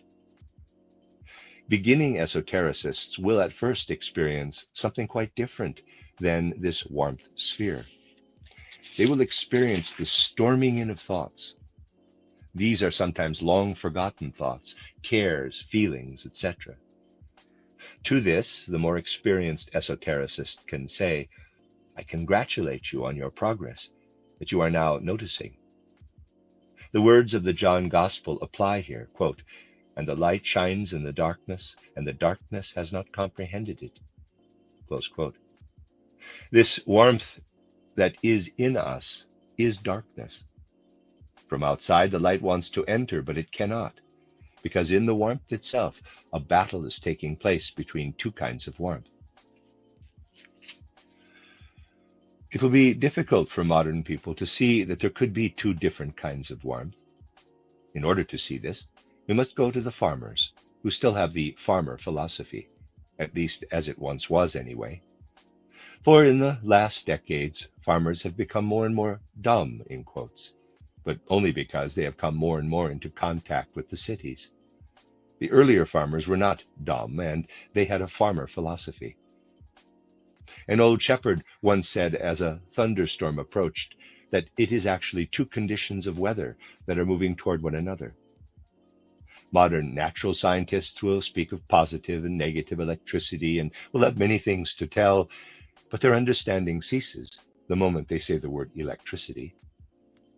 The old shepherd felt that when a thunderstorm comes, there are two powers that fight each other, that a battle takes place there. Modern people no longer have a consciousness of the two kinds of warmth. We could more easily imagine that there are two kinds of light, the inner light that comes from Lucifer, and the outer light that we see coming toward us in meditation.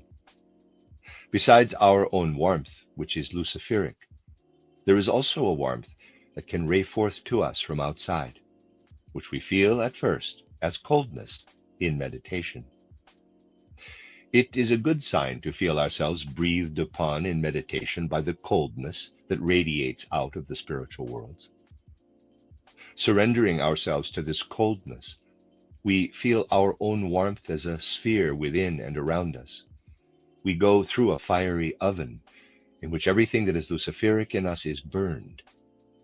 In spite of that, it is felt as cold. Then we come to say, thank God that I am being tormented, that I would be found mature enough to experience the divine warmth that burns away what should not exist in me. Then the warmth from outside, which at first is felt as coldness, moves into us and comes together with the light that comes from the good side of Lucifer. The spirits of the good hierarchies use Lucifer to shine the light into us.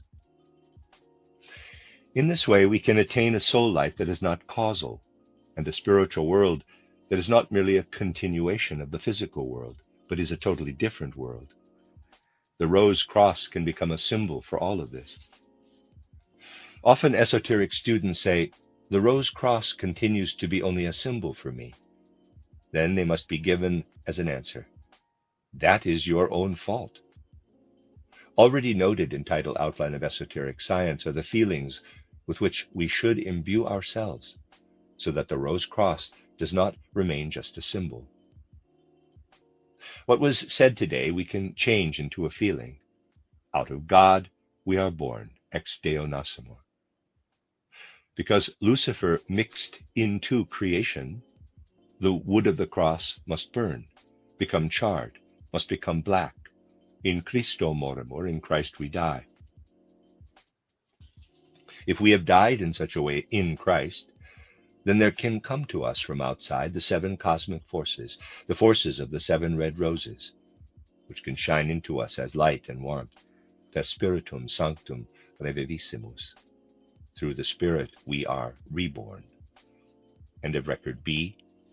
Record C. In the view of the soul held from the Middle Ages, all thinking, feeling, and willing is intentional, has content. If that were true, there could be no esotericism, as the goal of esotericism is precisely to free the soul life from the content that comes from the physical world. If we meditate really well, all content must disappear from our soul life. Only then do we become mature enough to feel something stream into us from the other side, from out of the spiritual world. We can make this clear with an example. When we sleep, we actually do something similar to what happens during proper meditation. We draw with our astral body and I, capital, out of the body. Because of this, it can happen that we, when we don't take care that the room is well heated, feel chilled or cool upon awakening, because the I and astral body do not, as is otherwise the case, work in our blood system and nervous system and warm us. When we sleep, they do not withdraw totally, but work in the sense organs and in the glandular system. They work on the eyes and the other sense organs at this time, much more than during the day, when we are using our eyes, etc. And above all, they work in the glandular system.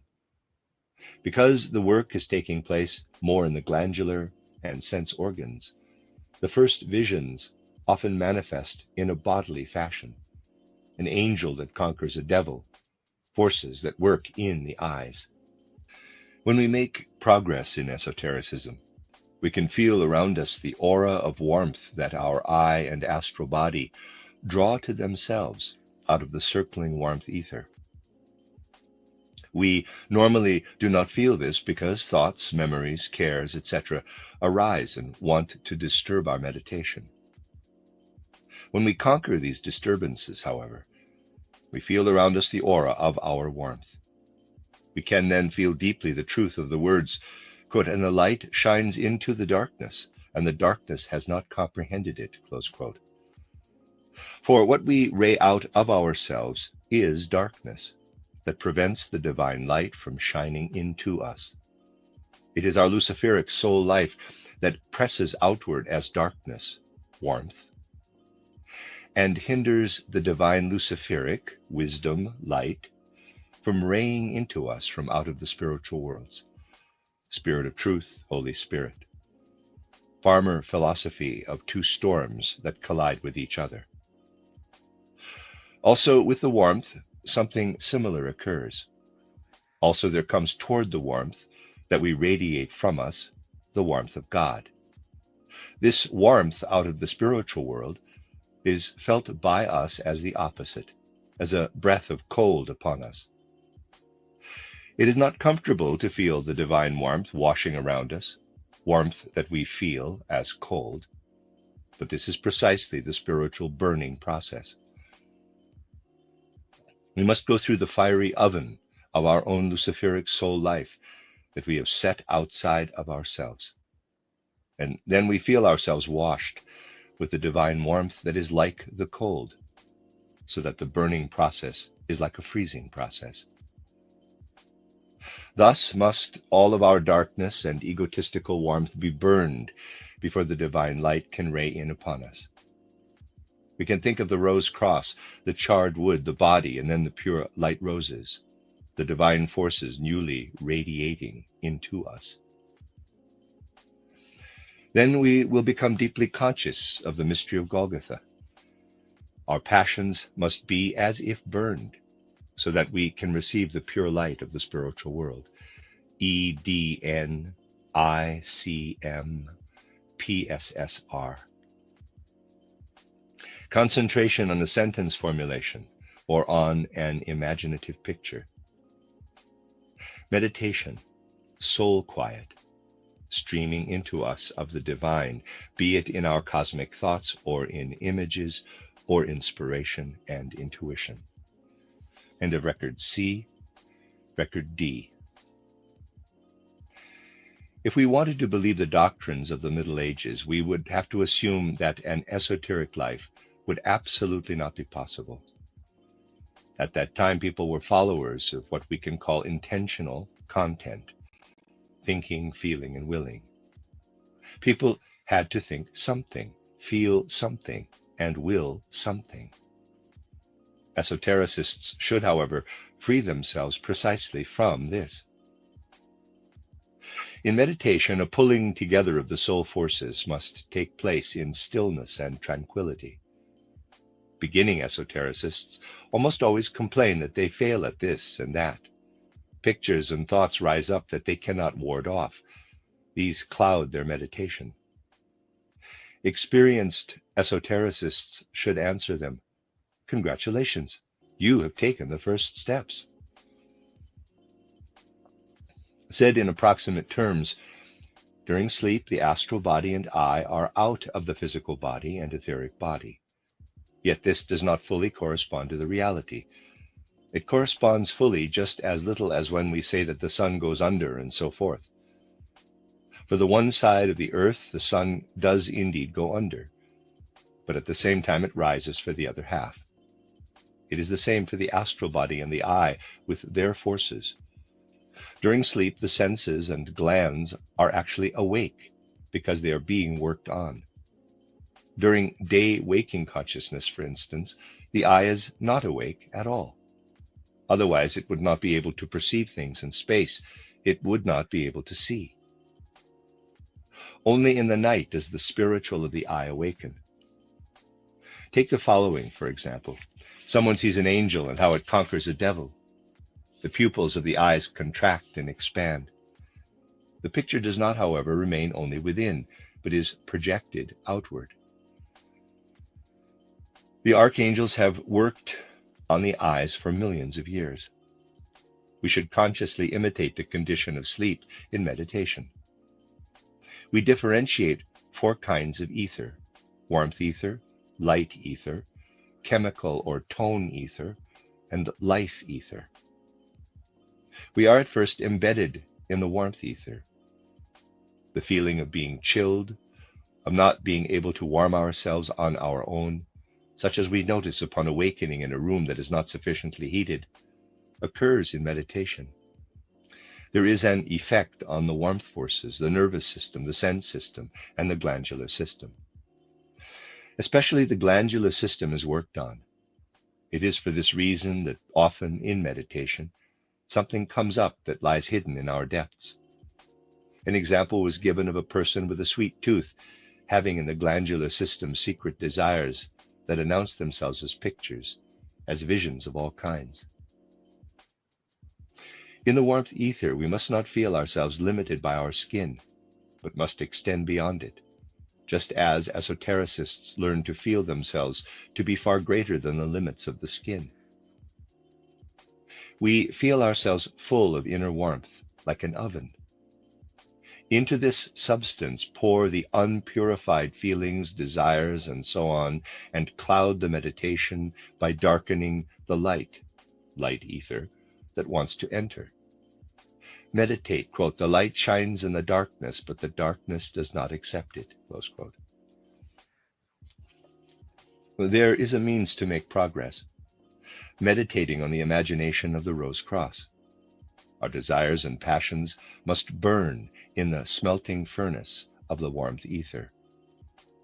Because in the spiritual, all concepts must be transformed and become their opposite, we must say that the desires and passions stiffen, they freeze. It is not comfortable for any esotericist to be surrounded by the region of cold. Because the parts that comprise the rose cross are taken from the physical world, we say burn. This is the reason for the charred wood of the cross. Out of the spiritual, the luminous roses blossom forth. The threefold human being offers thinking, feeling, and willing. In the light ether, Lucifer. When he works from within outward, he becomes an evil force. If he works from outside inward, then he is a good force, because the good gods can thereby make use of him. Ex Deo, we were subjected to the Luciferic influences. End of the esoteric lesson.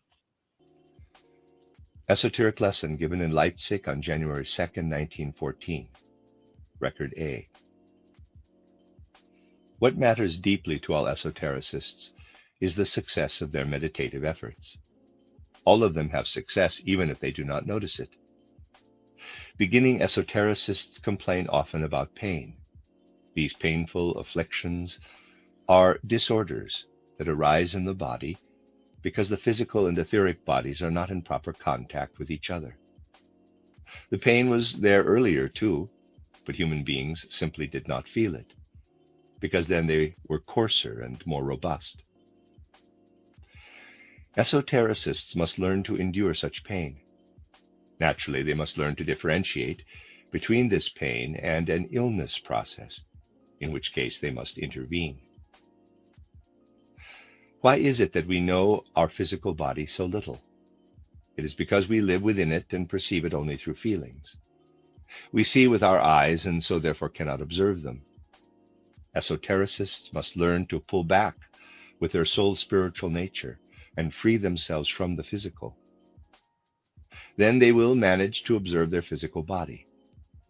It helps for this if we gather our thoughts together as much as possible to a point, concentrate on this point, immerse ourselves in it, and dwell within it for a time. Through such concentration, a strengthening of the force of thinking takes place, and through this we can gradually succeed in observing our physical body. First, subsidiary exercise, control of thought. Further, we must learn to know our etheric body. This is still more difficult, because the etheric body is not enclosed in skin as is the physical body. The etheric body is a fine web that sends its streams out everywhere into the outer world, and also receives impressions from everything in the outer world. Often human beings are totally unaware of this. We learn to sense the etheric body through a proper practicing of the second subsidiary exercise, the exercise of the will. Ordinarily, we are driven to our actions by outer impressions. We see a flower in the meadow, and because we like it, we reach our hand out to pick it. Now, as esotericists, we must attain the ability to act only out of the inner impulses that we can consciously give ourselves, and therefore without a stimulus from outside. Then we come to know that it is the etheric body which causes the hand to move. Thus we feel our etheric body awaken. Through this awakening etheric body, we gradually learn to experience ourselves in an etheric world. In reality, there occurs with every movement we make, for instance, in taking hold of an object or bumping into it, an assault on the outer world. Non-esotericists have no inkling of this. They are protected from this knowledge by the guardian of the threshold. Esotericists, however, gradually attain the independence of their etheric body that experiences itself in the etheric world. Their organs become finer. They acquire a sense for the fact that every space is filled not only with physical objects, but with countless elemental beings that make themselves noticeable through sticking, hitting, and burning. Everywhere in this elemental etheric world, we must create space for ourselves through will impulses, such as reaching out, pulling back, expansion and contraction, hitting, walking forward, etc.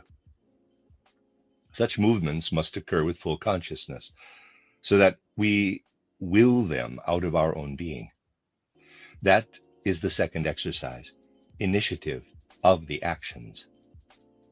Those who cannot create space for themselves in the etheric world without their initiative will can do just as little in this etheric world as people in the physical world could if they wanted to dance on a stage filled with chairs. The chairs must be cleared away first. We learn this in the spiritual realm through the second exercise. In order to become conscious of our astral body, we must do the opposite. We must hold back the desires surging in the astral body. We must develop tranquility and equanimity in relation to them. We must produce absolute calm and quiet within ourselves. Only then do we feel the outer astral world clash against our inner astral world. just as we bump up against the etheric world by taking action in it from out of ourselves, in our willing, so do we feel the outer astral world by remaining quiet in ourselves, by stilling all desires and wishes. Before the astral body is far enough along, it deadens itself through a cry. We know that pain arises when the contact between the physical body and the etheric body is not right. The astral body feels this lack of proper contact as pain. When small children feel pain, they cry. They seek to drown out the pain in the crying. Adults will perhaps call out, "Ow!" If we have attained the ability to let our pain stream completely into the vibration of the tone, such changes would arise in the formation of the etheric body through the vibrations that we would not feel the pain. It would sink into our subconsciousness. However, the good gods gave human beings a weaker disposition, and that is good, because otherwise there would be no suffering and also no articulate speech. Esotericists must come to bear quietly, calmly, and with equanimity all pain, absolutely everything that is stimulated in them from outside, and everything that happens within them. Then they will not assault, through their astral body, the outer world, but rather the assaults turn toward them from the outside. Yet, because they have developed full composure and tranquility, the assaults will touch only their physical and etheric bodies. The astral body remains untouched. The astral body becomes free, so to speak, and hence they can observe it. Thus, through the exercises for equanimity, we learn to know our astral body. Finally, we must also come to know our I, capital. We cannot feel our I because we live within it. Therefore, we must pour it out into the world. We learn to know our I through what we designate as positivity. Parenthesis, the legend of the dog is told, close parenthesis. When we act as Jesus Christ does, we do not see what is ugly, but enter into everything so that we can come to the good in it. In this way, we free ourselves from our I and can observe it. I is love and will. Through the developed will, we learn to know of the essence of all things that originate in the divine. Through love, we learn to experience the being or essence of the things. Thus, through will and love, we advance to knowledge that is free of the personal I. We learn as a spiritual I to immerse ourselves in the being and substance of all things that proceed from out of the spiritual father ground, such as our own I. Our I is beholding us from out of all created things, in parentheses, swan. Esoteric students achieve this stage of the swan when they can experience this.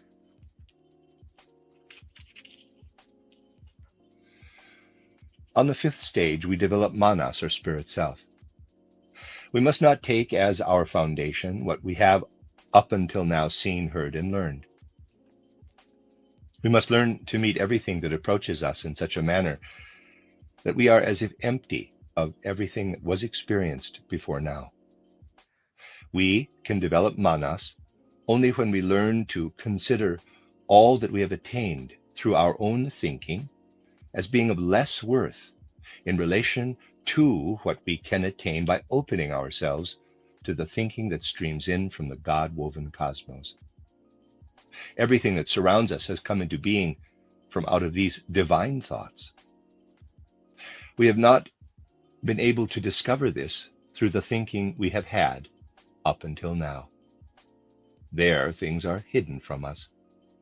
Now, we learn to sense behind everything the divinity, like a hidden riddle. More and more we learn in modesty to see how little of this riddle we have been able to solve up to this point.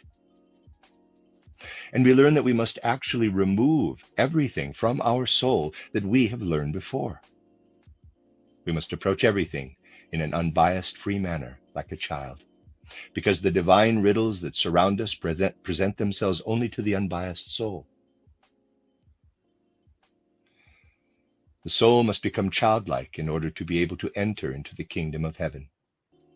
The hidden wisdom, manas, then streams like a gift of grace out of the spiritual world toward the childlike soul. It is not necessary for us to go any further, because through these 5 stages we will have established contact with the spiritual world. We must then still establish the harmonious working together of the capacities obtained through the 5 exercises. This harmony of cooperation is built through the constant repetition of these 5 exercises. This then builds the 6th exercise of these subsidiary exercises. These exercises are of the greatest importance. The soul can find its way into the spiritual worlds through these exercises. You find in all the writings, lecture cycles, and other lectures, indications and instructions for these 5 exercises. And there would be no need for an esoteric lesson to take place if everyone would read these instructions attentively and awaken and bring to life in their soul the forces in these exercises. They serve as a support to the special exercises given. Esotericists must be attentive to the smallest details. As soon as we approach the spiritual worlds, we must observe everything conscientiously, but in a totally different way than in the physical. It is for this reason that esotericists must make these exercises a constant part of their inner life, and must kindle themselves ever again to renewed striving and renewed observations. Otherwise, it is not possible for them to achieve insights into the spiritual world. Above all, esotericists must practice patience. Most think that after they have practiced for a brief time, they can gain entrance into the spiritual world, that all the portals would then be open for them. Bear in mind that an important impulse or idea needs 19 years to be grasped and understood well. When esotericists believe that after some practice they are now, without anything further, ripe for entrance into the spiritual worlds, it is like when a child that has just learned to speak would say, "It would take too long to wait for years to become an adult. I want to be an adult now." The second thing that we must learn in the esoteric life is truthfulness. Those who have not learned it in physical life will have great trouble upon their ascent into the spiritual world, because upon entering the spiritual world they must leave behind their logical thinking and everything bound to the intellect. And they will not be corrected by the facts like they are in the physical world. The good gods set human beings in the physical world precisely to learn truthfulness, because every untruth, those things that do not correspond to the facts, is corrected by the facts.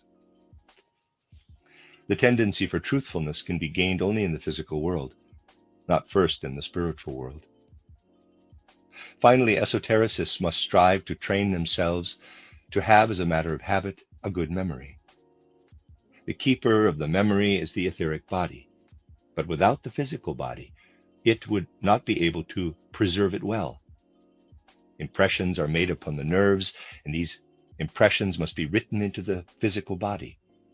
The body is the recording apparatus, so to speak, of what we wish to retain. When we want to recall something, we penetrate with the etheric body to that place in the physical body where it is written. The memory picture then becomes alive, and we read it from the physical body. Students who must learn something by heart keep repeating it over and over until they have written it into themselves. However, then it can happen, for instance, that when they are learning, quote, "Es stand in alten Zeiten," close quote, there stood in ancient times, that they impress it mightily into the physical body by using the sounds of the words. Such a writing into and reading out of ourselves must take place automatically, by our making it an inner habit to penetrate all actions with our attention and thinking. For spiritual experiences, we cannot use the physical body as an organ of memory. What is habitual or automatic must replace it. We must call before our soul the nuances of impressions that belong to the memory. The content of what flows to the meditants when after a meditation they empty their soul, even of the influence of the meditation, is in a certain sense a wage or earnings. A meditation will never again be exactly the same as it was before. What flows to us depends on our morality and on our love of truth, on how we have lived since the last meditation. If we in some way did not remain truthful, or if we have let wrath and anger arise in us, nothing can stream into us from the spiritual world. With this situation, it is as we deserve. Through attentive examination or searching, we will always find that the reason we are not blessed with the spiritual lies in some untruth, in some welling up of wrath, or in something similar. The end of Record A. Record B, extract. A second thing that we must practice in the esoteric life is truthfulness. Those who have not practiced truthfulness in physical life will have great difficulty with their ascent into the spiritual worlds, because they must leave behind their logical thinking and everything that is bound to the intellect, and they will not be corrected by the physical world. The good gods wanted to train human beings to truthfulness by setting them into the physical world. The inclination toward truthfulness can be acquired only in the physical world, not first in the spiritual world. Finally, esotericists must strive to train themselves automatically to have a good memory. This can be accomplished by doing everything with a strong consciousness, by always being totally conscious with everything. We all know the story of the man who did not have much of a sense of spatial relationships and never knew where he had laid things. In order to deal with this, he set up various tables in his room and laid everything on them. There are scholars who can work only if they have around themselves 12 tables upon which their reference books lie open, in order to have the quotes easily at hand, and they must move from one table to the next. We smile at this, but in reality, this is the way it is in the subconscious of all of us. The preserver of the memory is the etheric body, but it would not preserve the memory well without the physical body. The nerves receive impressions, and they must be written into the physical body. The physical body is, so to say, the recording device for what we wish to retain. When we wish to recall something, we penetrate the physical body with the etheric body to that point where we have written the memory. Then the memory picture becomes alive and we read it from the physical body. Students who have to learn something by heart continue to repeat the content aloud until it is written into themselves. However, it can happen, for example, that when they learn, quote, "Es stand in alten Zeiten ein Schloss, so hoch und her," close quote, "There stood in olden times a castle so high and lofty," they press it powerfully into the physical body with the help of the sound of the words. Such writing into and reading must become automatic by making it our inner habit to penetrate all actions with our attention and thinking. For spiritual experiences, we cannot use the physical body as an organ of memory. What is habit must take its place. We must call before our mind's eye, EYE, the nuances of feeling that belong with it. End of Record B, Record C. Much changes through our meditative life. We must pay attention subtly to everything in order to become aware of the transformation.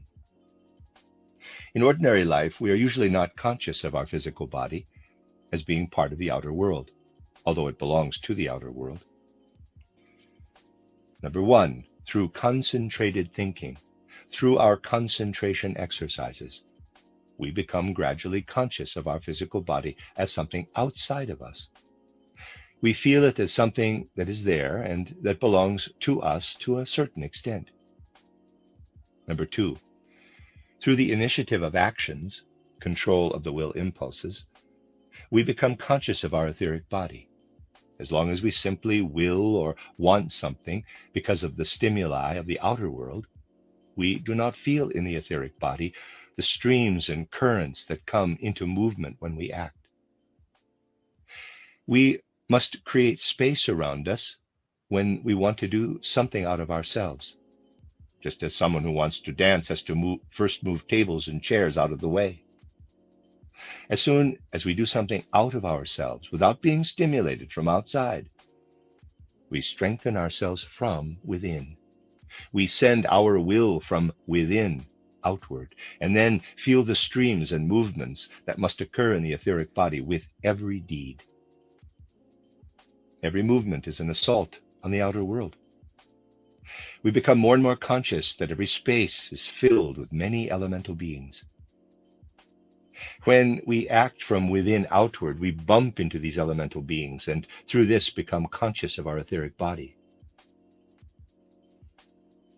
Number 3, in order to become conscious of our astral body, we must do just the opposite. We must hold back the desires surging in our astral body. Instead of letting everything go out from us, we must develop calmness and equanimity. Then, being quiet within ourselves, we feel the outer astral world bump into us.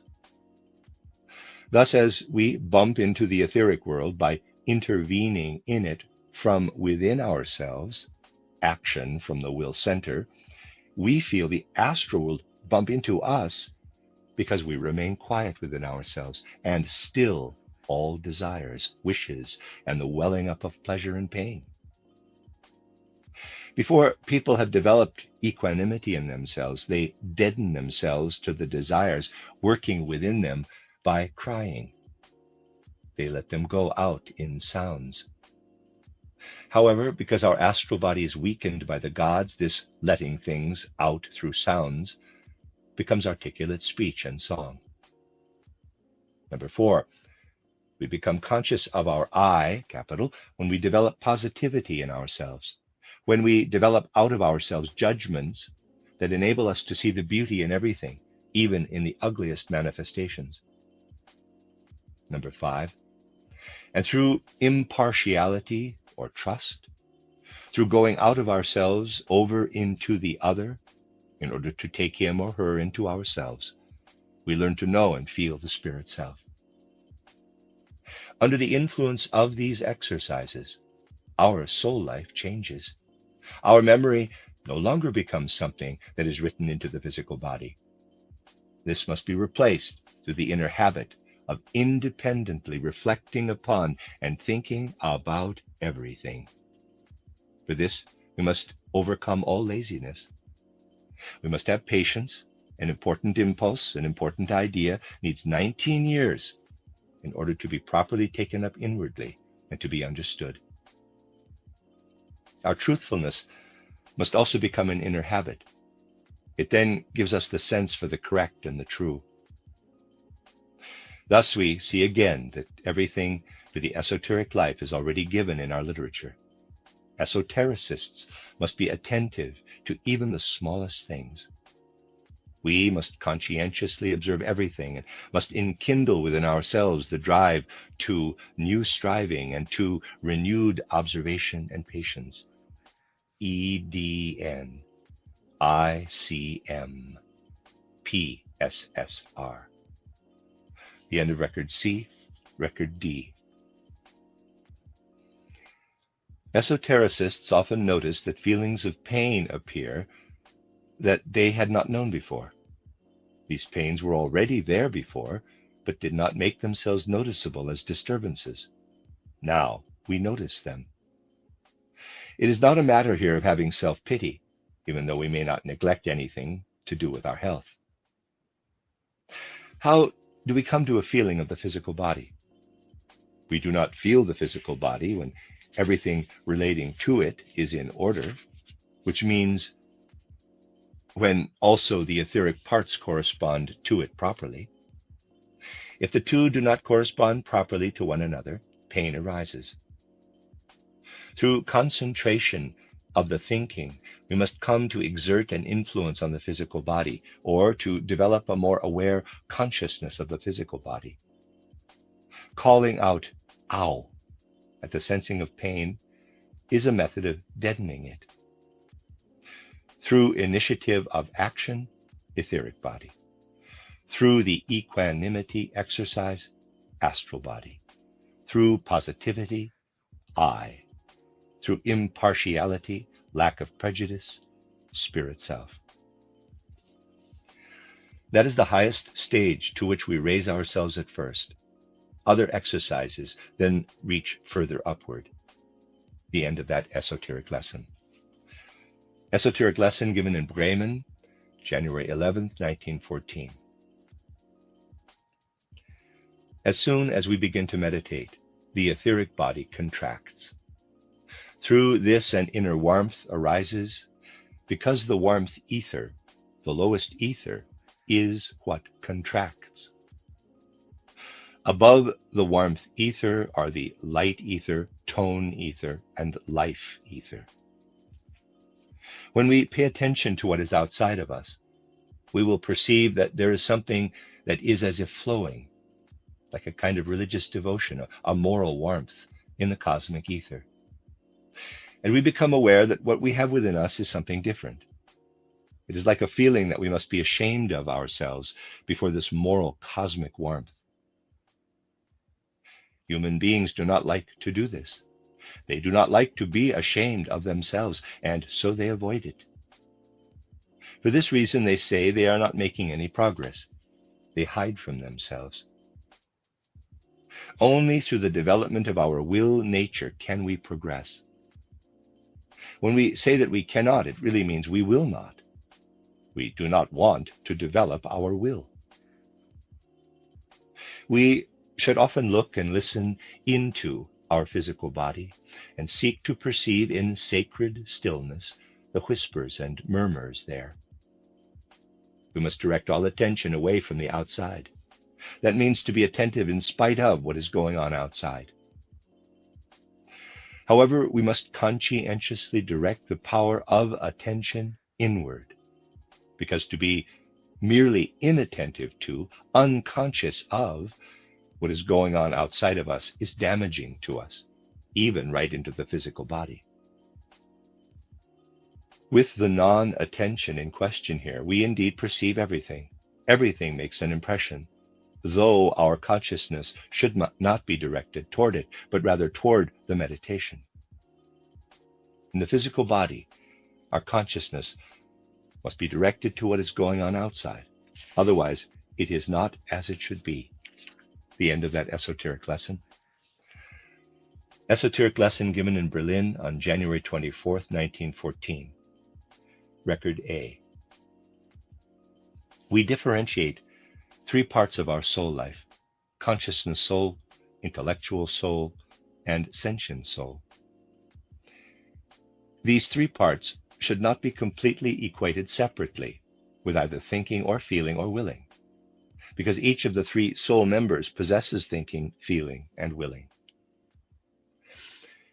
The people who come to esotericism are of a more feeling nature, and indeed especially those such as have a religious nature. Not all feeling people are at the same time religious. Yet those feeling types that tend toward esoteric development are for the most part of a religious disposition. Such natures, more often than not, quite easily acquire general ideas about the spiritual world and also easily attain imaginations. These people are largely spared what makes the ascent into the spiritual world so difficult for others. Their cares are taken away by an angel being. They are carried across the threshold by their angel. Such people can experience much that is beautiful in the spiritual world. And when they have something to say about it, we should listen well to what they have to say. Then there are people who act out of the will-like nature, who come out of the emotions and the emotional life to esoteric development. This does not need to preclude the possibility that they could express critical comments or ridicule. Such people have infinitely more difficulty than others. Precisely when they stand before the threshold, they are so greatly tormented by their emotions that it can become physical agony. In their meditation, they are tormented and hindered by devils. These people want to enter into the spiritual world, but have the feeling that they cannot. We ourselves cannot choose how we want to be, whether we belong to one or the other path. Yet we can, to a great extent, choose the third path, the path of thinking. In spite of that, this path is taken by very few. One hears people say, I cannot imagine, for example, how the moon evolution was. Yet that is our fault. A farmer at any rate would easily comprehend the Saturn, Sun, and Moon periods of evolution. When people say that they cannot grasp it, it means only that they do not want to acknowledge it because they have never seen it. When we see people who are 30 years old, we know that they must have been children at one time, not because we have always seen that adults were once children, but because they could not be the way they are now without having had other developmental stages behind them. Even if we had never seen a child, we would still know that an adult must have been a child. Our mantra, Ex Deo Nascimur, in Christo Morimur, speaks of the Father God who has Christ as his Son. It was a deep thought of Christianity to express this relationship with the help of the Father and Son relationship. The Father can remain without the Son. It is a gift of the Father that he allows the Son to proceed out of himself. In addition to various explanations that have been given for our Rosicrucian mantra, we can also meditate on this as one of the deepest possible. The end of Record A, Record B. People who become esotericists more out of their feeling nature have it easier than the others. They can be led through their religious feeling life to strive esoterically, because only those with a religious feeling nature become real esotericists. They can then relatively quickly see visions and enter the imaginative world. It is as if they would be carried over the threshold by their angel, and it is their karma to have it easier than the others. These feeling natures can often help the other much by giving pictures of what they behold. These pictures must not then awaken a kind of jealousy or envy. Rather, we must recognize that they can be of great help.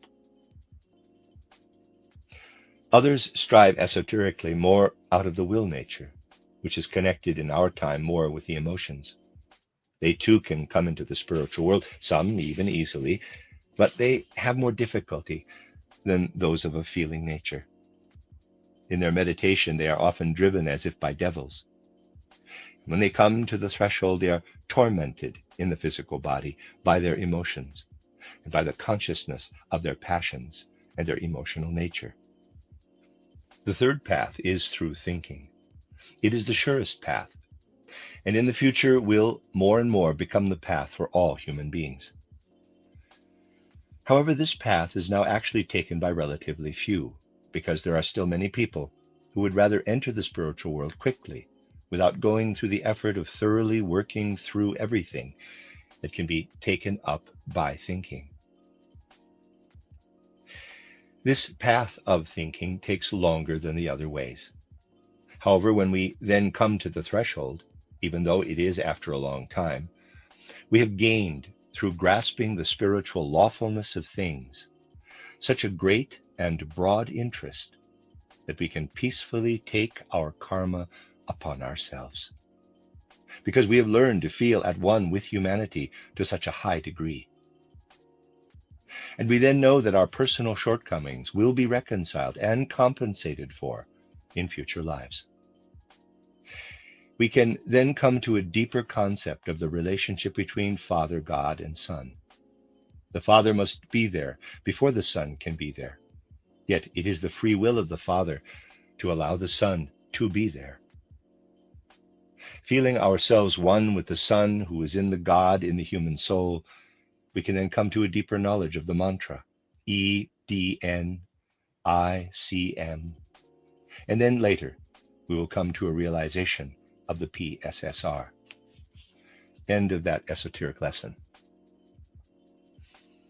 Esoteric lesson given in Hanover, February 7th, 1914. Mantra of the day, Saturday. All esotericists will make progress if they simply do their exercises with the proper perseverance and intensity. If they do not progress, it is because they have not given enough attention to what comes from the spiritual world. What comes is totally intimate and subtle. We must live completely in the words given for the meditation. Everything else must not be there for the meditants. They must be as if transported out of the physical body. They must be conscious only of their I, capital. At the end of the meditation, even its content is to be wiped away, and only the awakened I, empty of content, is to be there. Those are the most fruitful moments, during which the spiritual world can flow into the meditant. Or also, during the day we may suddenly have the feeling of something flitting by, so that we know that was something out of the spiritual world. A feeling of deep devoutness overcomes us then. The content of what flows to the meditants when they have made their soul empty after meditation, also empty of the after effects and reverberations of the meditation, is according to what each has earned. It will be the same as it was before. This content depends on our morality, on our love for the truth, on how we have lived and been since the last meditation. If we have in any way not kept completely to the truth, or if we have let anger arise in us, nothing can stream into us out of the spiritual world. It is as we deserve. Through attentive searching, we will always find the reason for our not being blessed by the spiritual world in some untruth, in an outburst of wrath, or something similar. When exotericists who know nothing about theosophy say a prayer, for instance the Lord's Prayer, they easily have with the first words a feeling of warmth, of devoutness. That comes out of a personal feeling, however. Esotericists will at first sense a feeling of coldness with their prayer. They may not carry anything personal into their prayer. They must let only the spiritual content of the prayer work. The inner, real warmth comes then out of the spiritual itself and not out of the personal. When, with the practice of concentration, the first subsidiary exercise, we occupy ourselves with one object, the more unusual the better, that we have chosen, making each thought follow and connect with the one before, and then if, at the end of the exercise, we do not immediately engage in hustle and bustle, but remain still for at least 15 minutes, we will experience something. Not immediately, or after a week, or after a month, but after a while of continued earnest exercise, we will feel as if something wave-like would come into the head, into the brain. It is as if the etheric body in wave lines came back into the head. With the second subsidiary exercise, the initiative exercise, in which at a specific time we exert the will to perform some activity, we feel with time as if we had been active in our etheric body. We have the feeling, I have felt myself in my etheric body. A feeling of deep reverence and piety penetrates the soul of the meditant.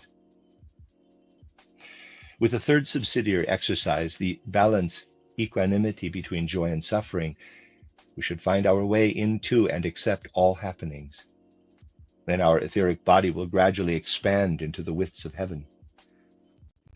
We will no longer feel ourselves to be within our body with the whole world around us, but we will feel our body spread out into the whole surroundings. We will feel ourselves expanded and poured into the spiritual worlds. We feel ourselves, we know ourselves to be in the spiritual world. In these three subsidiary exercises, we experience the first two sentences of our Rosicrucian mantra. We experience how we were completely embedded in the divine spiritual forces and have descended out of them, and how in the third exercise we pour ourselves into the spiritual world, into Christ. For Christ is in the aura of the earth, within the earth's atmosphere. We must let him work in us, so to speak, beside us. With the fourth subsidiary exercise, the exercise for positivity, readers aside, at this point a gap occurs in the text. Per spiritum sanctum revivissimus. Just as we walk through a meadow and see red and blue flowers and know that these flowers are red and blue, we will also come to really experience the truth of our Rosicrucian mantra. Ex Deo nascimur, in Christo moremur, per spiritum sanctum revivissimus. In the Spirit lay the germ of my body, and the Spirit has imprinted in my body the eyes of sense, that, through them, I may see the light of bodies. And the Spirit has imprinted in my body reason and sensation and feeling and will, that, through them, I may perceive bodies and act upon them. In the Spirit lay the germ of my body. In my body lies the germ of the Spirit, and I will incorporate into my spirit the supersensuous eyes, that, through them, I may behold the light of spirits. And I will imprint in my spirit wisdom and power and love, so that through me the spirits may act, and I become the self-conscious organ of their deeds. In my body lies the germ of the Spirit. End of that esoteric lesson. Esoteric lesson given in Stuttgart on March 5th, 1914. Record A. We know that all who strive for esoteric development must gradually transform their whole thinking from what it is in ordinary sense life, in order to find their way into the spiritual world. We must, so to speak, change our ideas and views, and our entire perceptual life and feeling life must change and become different from what they have been up until now. What is our thinking actually in ordinary life? We are accustomed to think that thinking takes place in the physical body, but this is not so. The etheric body is the originator of our thoughts. The only thing our physical body has to do with this is that it serves as a mirror for our thoughts, reflecting the picture back to us so we can attain consciousness. We can make this clear with an example. When we look into a mirror, we have a reflection or mirror image before us. The mirror gives us the outer impression of our physical form, as a shadow of our outer person. Likewise, when we think the thoughts that have their living seat in the etheric body, they are reflected shadow images from our physical brain. What purpose, then, do the concentration exercises given to us serve? They free us gradually from our thought shadows, because we concentrate and contract ourselves in the etheric body, so that we can penetrate to the true source of our thoughts, which have their life in the etheric body. It should become ever clearer to us that not only are our thoughts shadows, but that all of our perceptions are really a nothingness, and that only the spiritual world exists as a reality. In the philosophical sense, naive people say that what they perceive with the outer senses has existence, is reality. Philosophers have tried in all kinds of ways to fathom existence. Spiritual researchers know that the word sein, existence, comes from sehen, to see. Sein means that one has seen. The word is actually a participle of sehen. Yet no one can see sein, existence, in the physical world because it rests in the spiritual world. However, we behold the spirit only when we do not see matter. Matter is actually nothing. It is surrounded by spirit, which is the real. We can clarify this with the following example. When we have before us a bottle of soda water and look through the clear water, we do not actually see the water, but rather we see the gleaming globules of carbon dioxide that rise like shining pearls. And what are these sparkling, shining pearls, other than empty air bubbles, only filled with a substance that is much thinner than that of the water? In comparison with the water, it is a nothingness. Thus, what we see here is nothingness. In contrast, we do not see the true water in which this rests. Thus, we must come to realize that all of the space around us is filled with spiritual realities, beings, and facts, and that there where we perceive the things of the physical world is a nothingness, a mere hole. When we stretch out our arm, we are pushing it through the spiritual world. We do not feel this. Only when we hit our hand against the nothingness, against the matter, do we feel a resistance. In reality, we do not see the objects in space, but the contours of the spiritual world that form the boundaries of these objects. When we have come to the point that we let fall away all the shadow nature of both our thoughts and our outer surroundings, we grow into the spiritual world.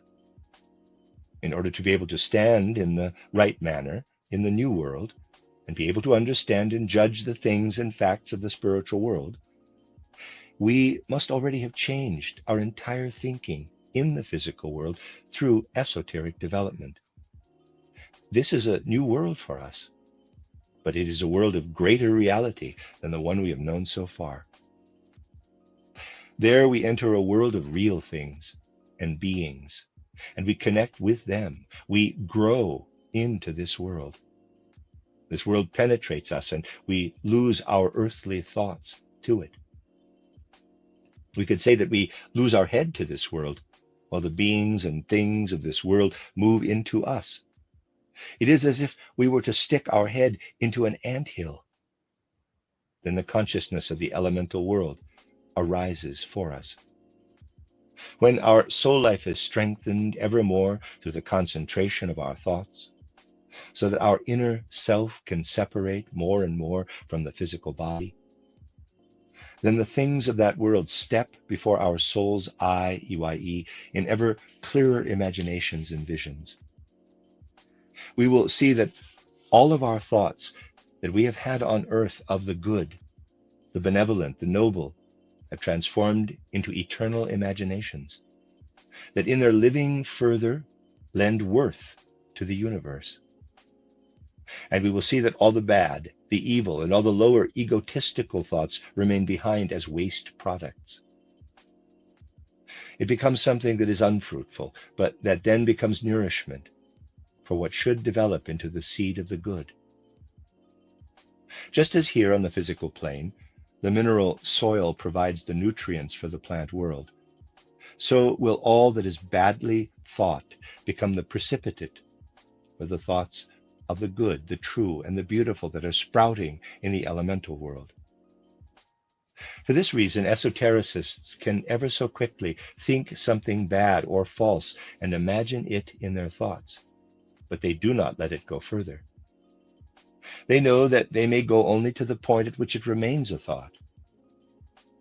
They do not let it go over into deed, into a reality. They only let it prepare and make up the soil out of which the seed of the good can grow. And thus it has actually happened in the world order. This is how the mineral kingdom of the earth has come into being. On the old moon, the Elohim thought the error this was appropriate to do there. And out of this matter, the mineral kingdom arose. Out of this earthly material, earthly dust, Yahweh Elohim was able to create the human being and provide the physical sheath. However, Lucifer, who now stands at a similar level upon which the Elohim stood on Old Moon, wants to carry out this same thing. He can use only human beings for this. He can think the error only within human beings. We wish to develop ourselves to become an organ of the spiritual world, just as we also developed our physical organs into organs for the sunlight. The germ or seed for that process was within us. Likewise, the seed for this spiritual development is present in us. We can develop it only through strict, earnest self-training, self-education. In the book titled How to Know Higher Worlds, various means are given through concentration and so on that will allow us to become really free of the physical body, so that through this split in our being we can cross the threshold of the spiritual world and can behold the true spiritual reality. How we are to relate to the physical world and to this new spiritual world is expressed in the lines of the following verses. Those people who have already received a mantra for their meditation may meditate the following in any way they like. For those who have not already received a verse, meditate the first verse in the morning and the second in the evening. The third verse shall be done only from time to time. It is to a certain extent a testing of how far we have come toward achieving what is striven for in the first two verses. Readers aside, I'm going to read the verses. Because they're repeated in the other records, I'm going to read the German first in this first set and then the English after each one. I apologize for my German attempt. Verse 1. Zu den Dingen wend ich mich mit meinen Sinnen. Sinnen sein, du täuschest mich, was als nichts das Dasein fliegt. Dir ist's Sein und Wesenheit. Was dir nichtig scheinen muss, offenbare meinem Innern sich. I turn to things. I turn with my senses. Sense being, you deceive me. What flees existence as nothing is being and essence to you. May what must seem to you worth nothing reveal itself within me. Close quote. This person says, quote, I must achieve this, close quote. It is the taking of a stance in relation to the new outer world. Second verse, German first. Geisteslicht erwarme mich, lass in der mich wohlend fühlen. Gut Gedachtes, wahr Erkanntes, wie erlebt dich leuchtend ich, Irrtumsweben, bös Erdachtes. Zeige dich der Leuchterseele, dass ich webend in mir sei. Spirit light, warm me. Let me feel myself willing in you. What is well thought, cognized truth? How does the luminous I experience you? Weaving error, badly thought out, show yourself to the beacon of my soul, that I may be weaving in myself. Close quote. That is a question within, experiencing in the new existence. Verse 3. Leuchtend ich und leuchte Seele, man selbst, schwebet über wahrem Werdewesen. Das Erdachte, das Erkannte wird jetzt dichtes Geistes sein. Und wie leichter das ein Sperlen lebt im Meer des göttlich Wahren, was den Sinnen Dasein täuscht. luminous eye, and beacon soul, one self. Hover above true being of becoming. What is thought out, what cognized, condenses now to spirit being. And like pearls of existence, there dwells in the sea of divine truth what deceives the senses' existence. Close quote. In expectation of truth, it is a guess, a feeling of the new self. It is the experiencing of truth, the experiencing in the spiritual world. Each of these verses in turn contains an elaboration of what is given in sequence and compressed into 10 words in our Rosicrucian mantra, Ex Deo nascimur, in Christo morimur, per Spiritum Sanctum revivissimus. End of Record A. Record B. I want to add the following verses and meditations for those who have not been able to receive a mantra for meditation. The first verse is to be done in the evening after the review of the day. The second verse is to be done in the morning, and the third is to be done every now and then. Bracket translators note the order is reversed in Record A. Close bracket. Number 1, E-D-N. I turn to the things. I turn with my senses. Sense being, you deceive me. What flees existence as nothing is being and essence to you. May what must seem to you worth nothing reveal itself within me. Number 2, I-C-M. Spirit light, warm me. Let me feel myself willing in you. What is well thought, cognized truth, how does the luminous eye experience you? Weaving error, badly thought out, show yourself to the beacon of my soul, that I may be weaving in myself. Number 3, PSSR. Luminous eye and beacon soul, one self. Hover above true being of becoming. What is thought out, what cognized, condenses now to spirit being. And like pearls of existence, there dwells in the sea of divine truth what deceives the senses' existence. Close quote. The last verse should be thought through only now and then as a test of what has been experienced in the other 2 verses. These will then become clear to us.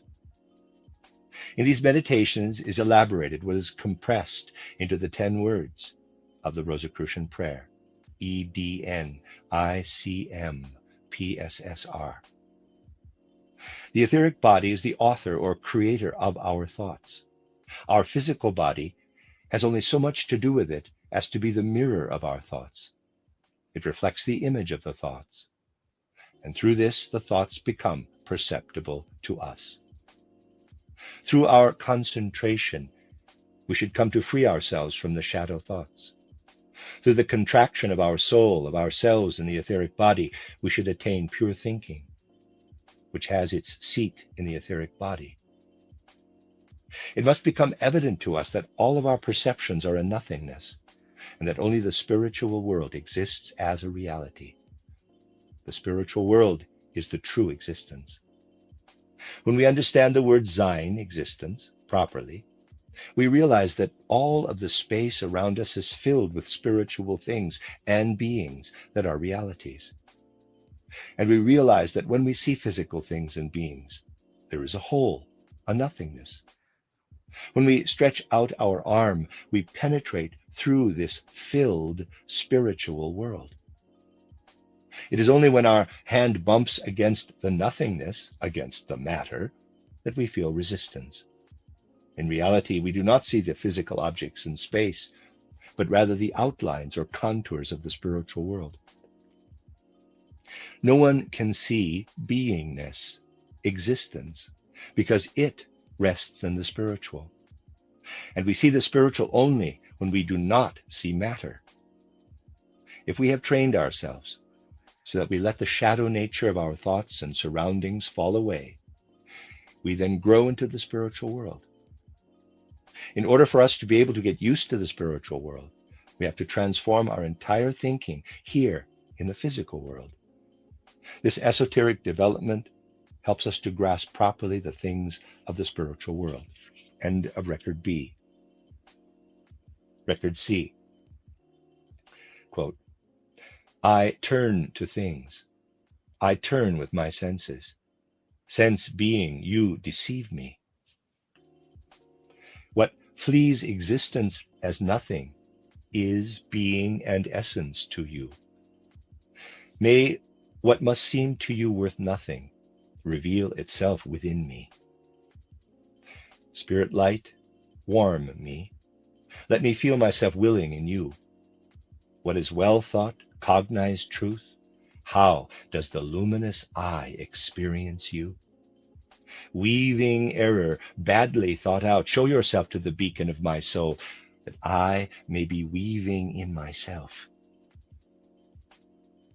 Luminous eye and beacon soul, hover above true being of becoming. What is thought out, what cognized, condenses now to spirit being. And like pearls of existence, there dwells in the sea of divine truth what deceives the senses' existence. Close quote. For verse 1, sense being, you deceive me. Feeling of being banished to the physical body, to harmonize. Reveal itself within me, EDN, attainment of this belief. For verse 2, first line, petition to the spiritual light. Second line, a force of the soul, the willing feeling and the feeling willing in the spiritual world. Fourth line, petitioning question, questioning petition. Sixth line, again a petition. Seventh line, only a petition to experience in a distant future the good and the evil separated out. Between death and birth our deeds distance themselves. For verse 3, feel yourself more and more at home in the world that is to be known through clairvoyance. Self-examination. To what extent can you experience concretely what is there? What deceives the senses' existence? The adept experiences as cosmic life. The last 3 lines are a calm, quiet statement of spiritual happenings.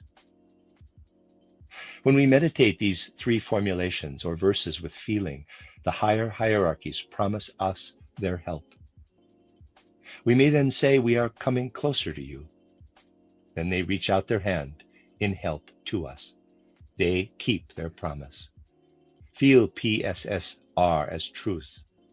Sein, existence, comes from Zayin, to see. The end of that esoteric lesson, and the end of section 5 of the book up to page 234.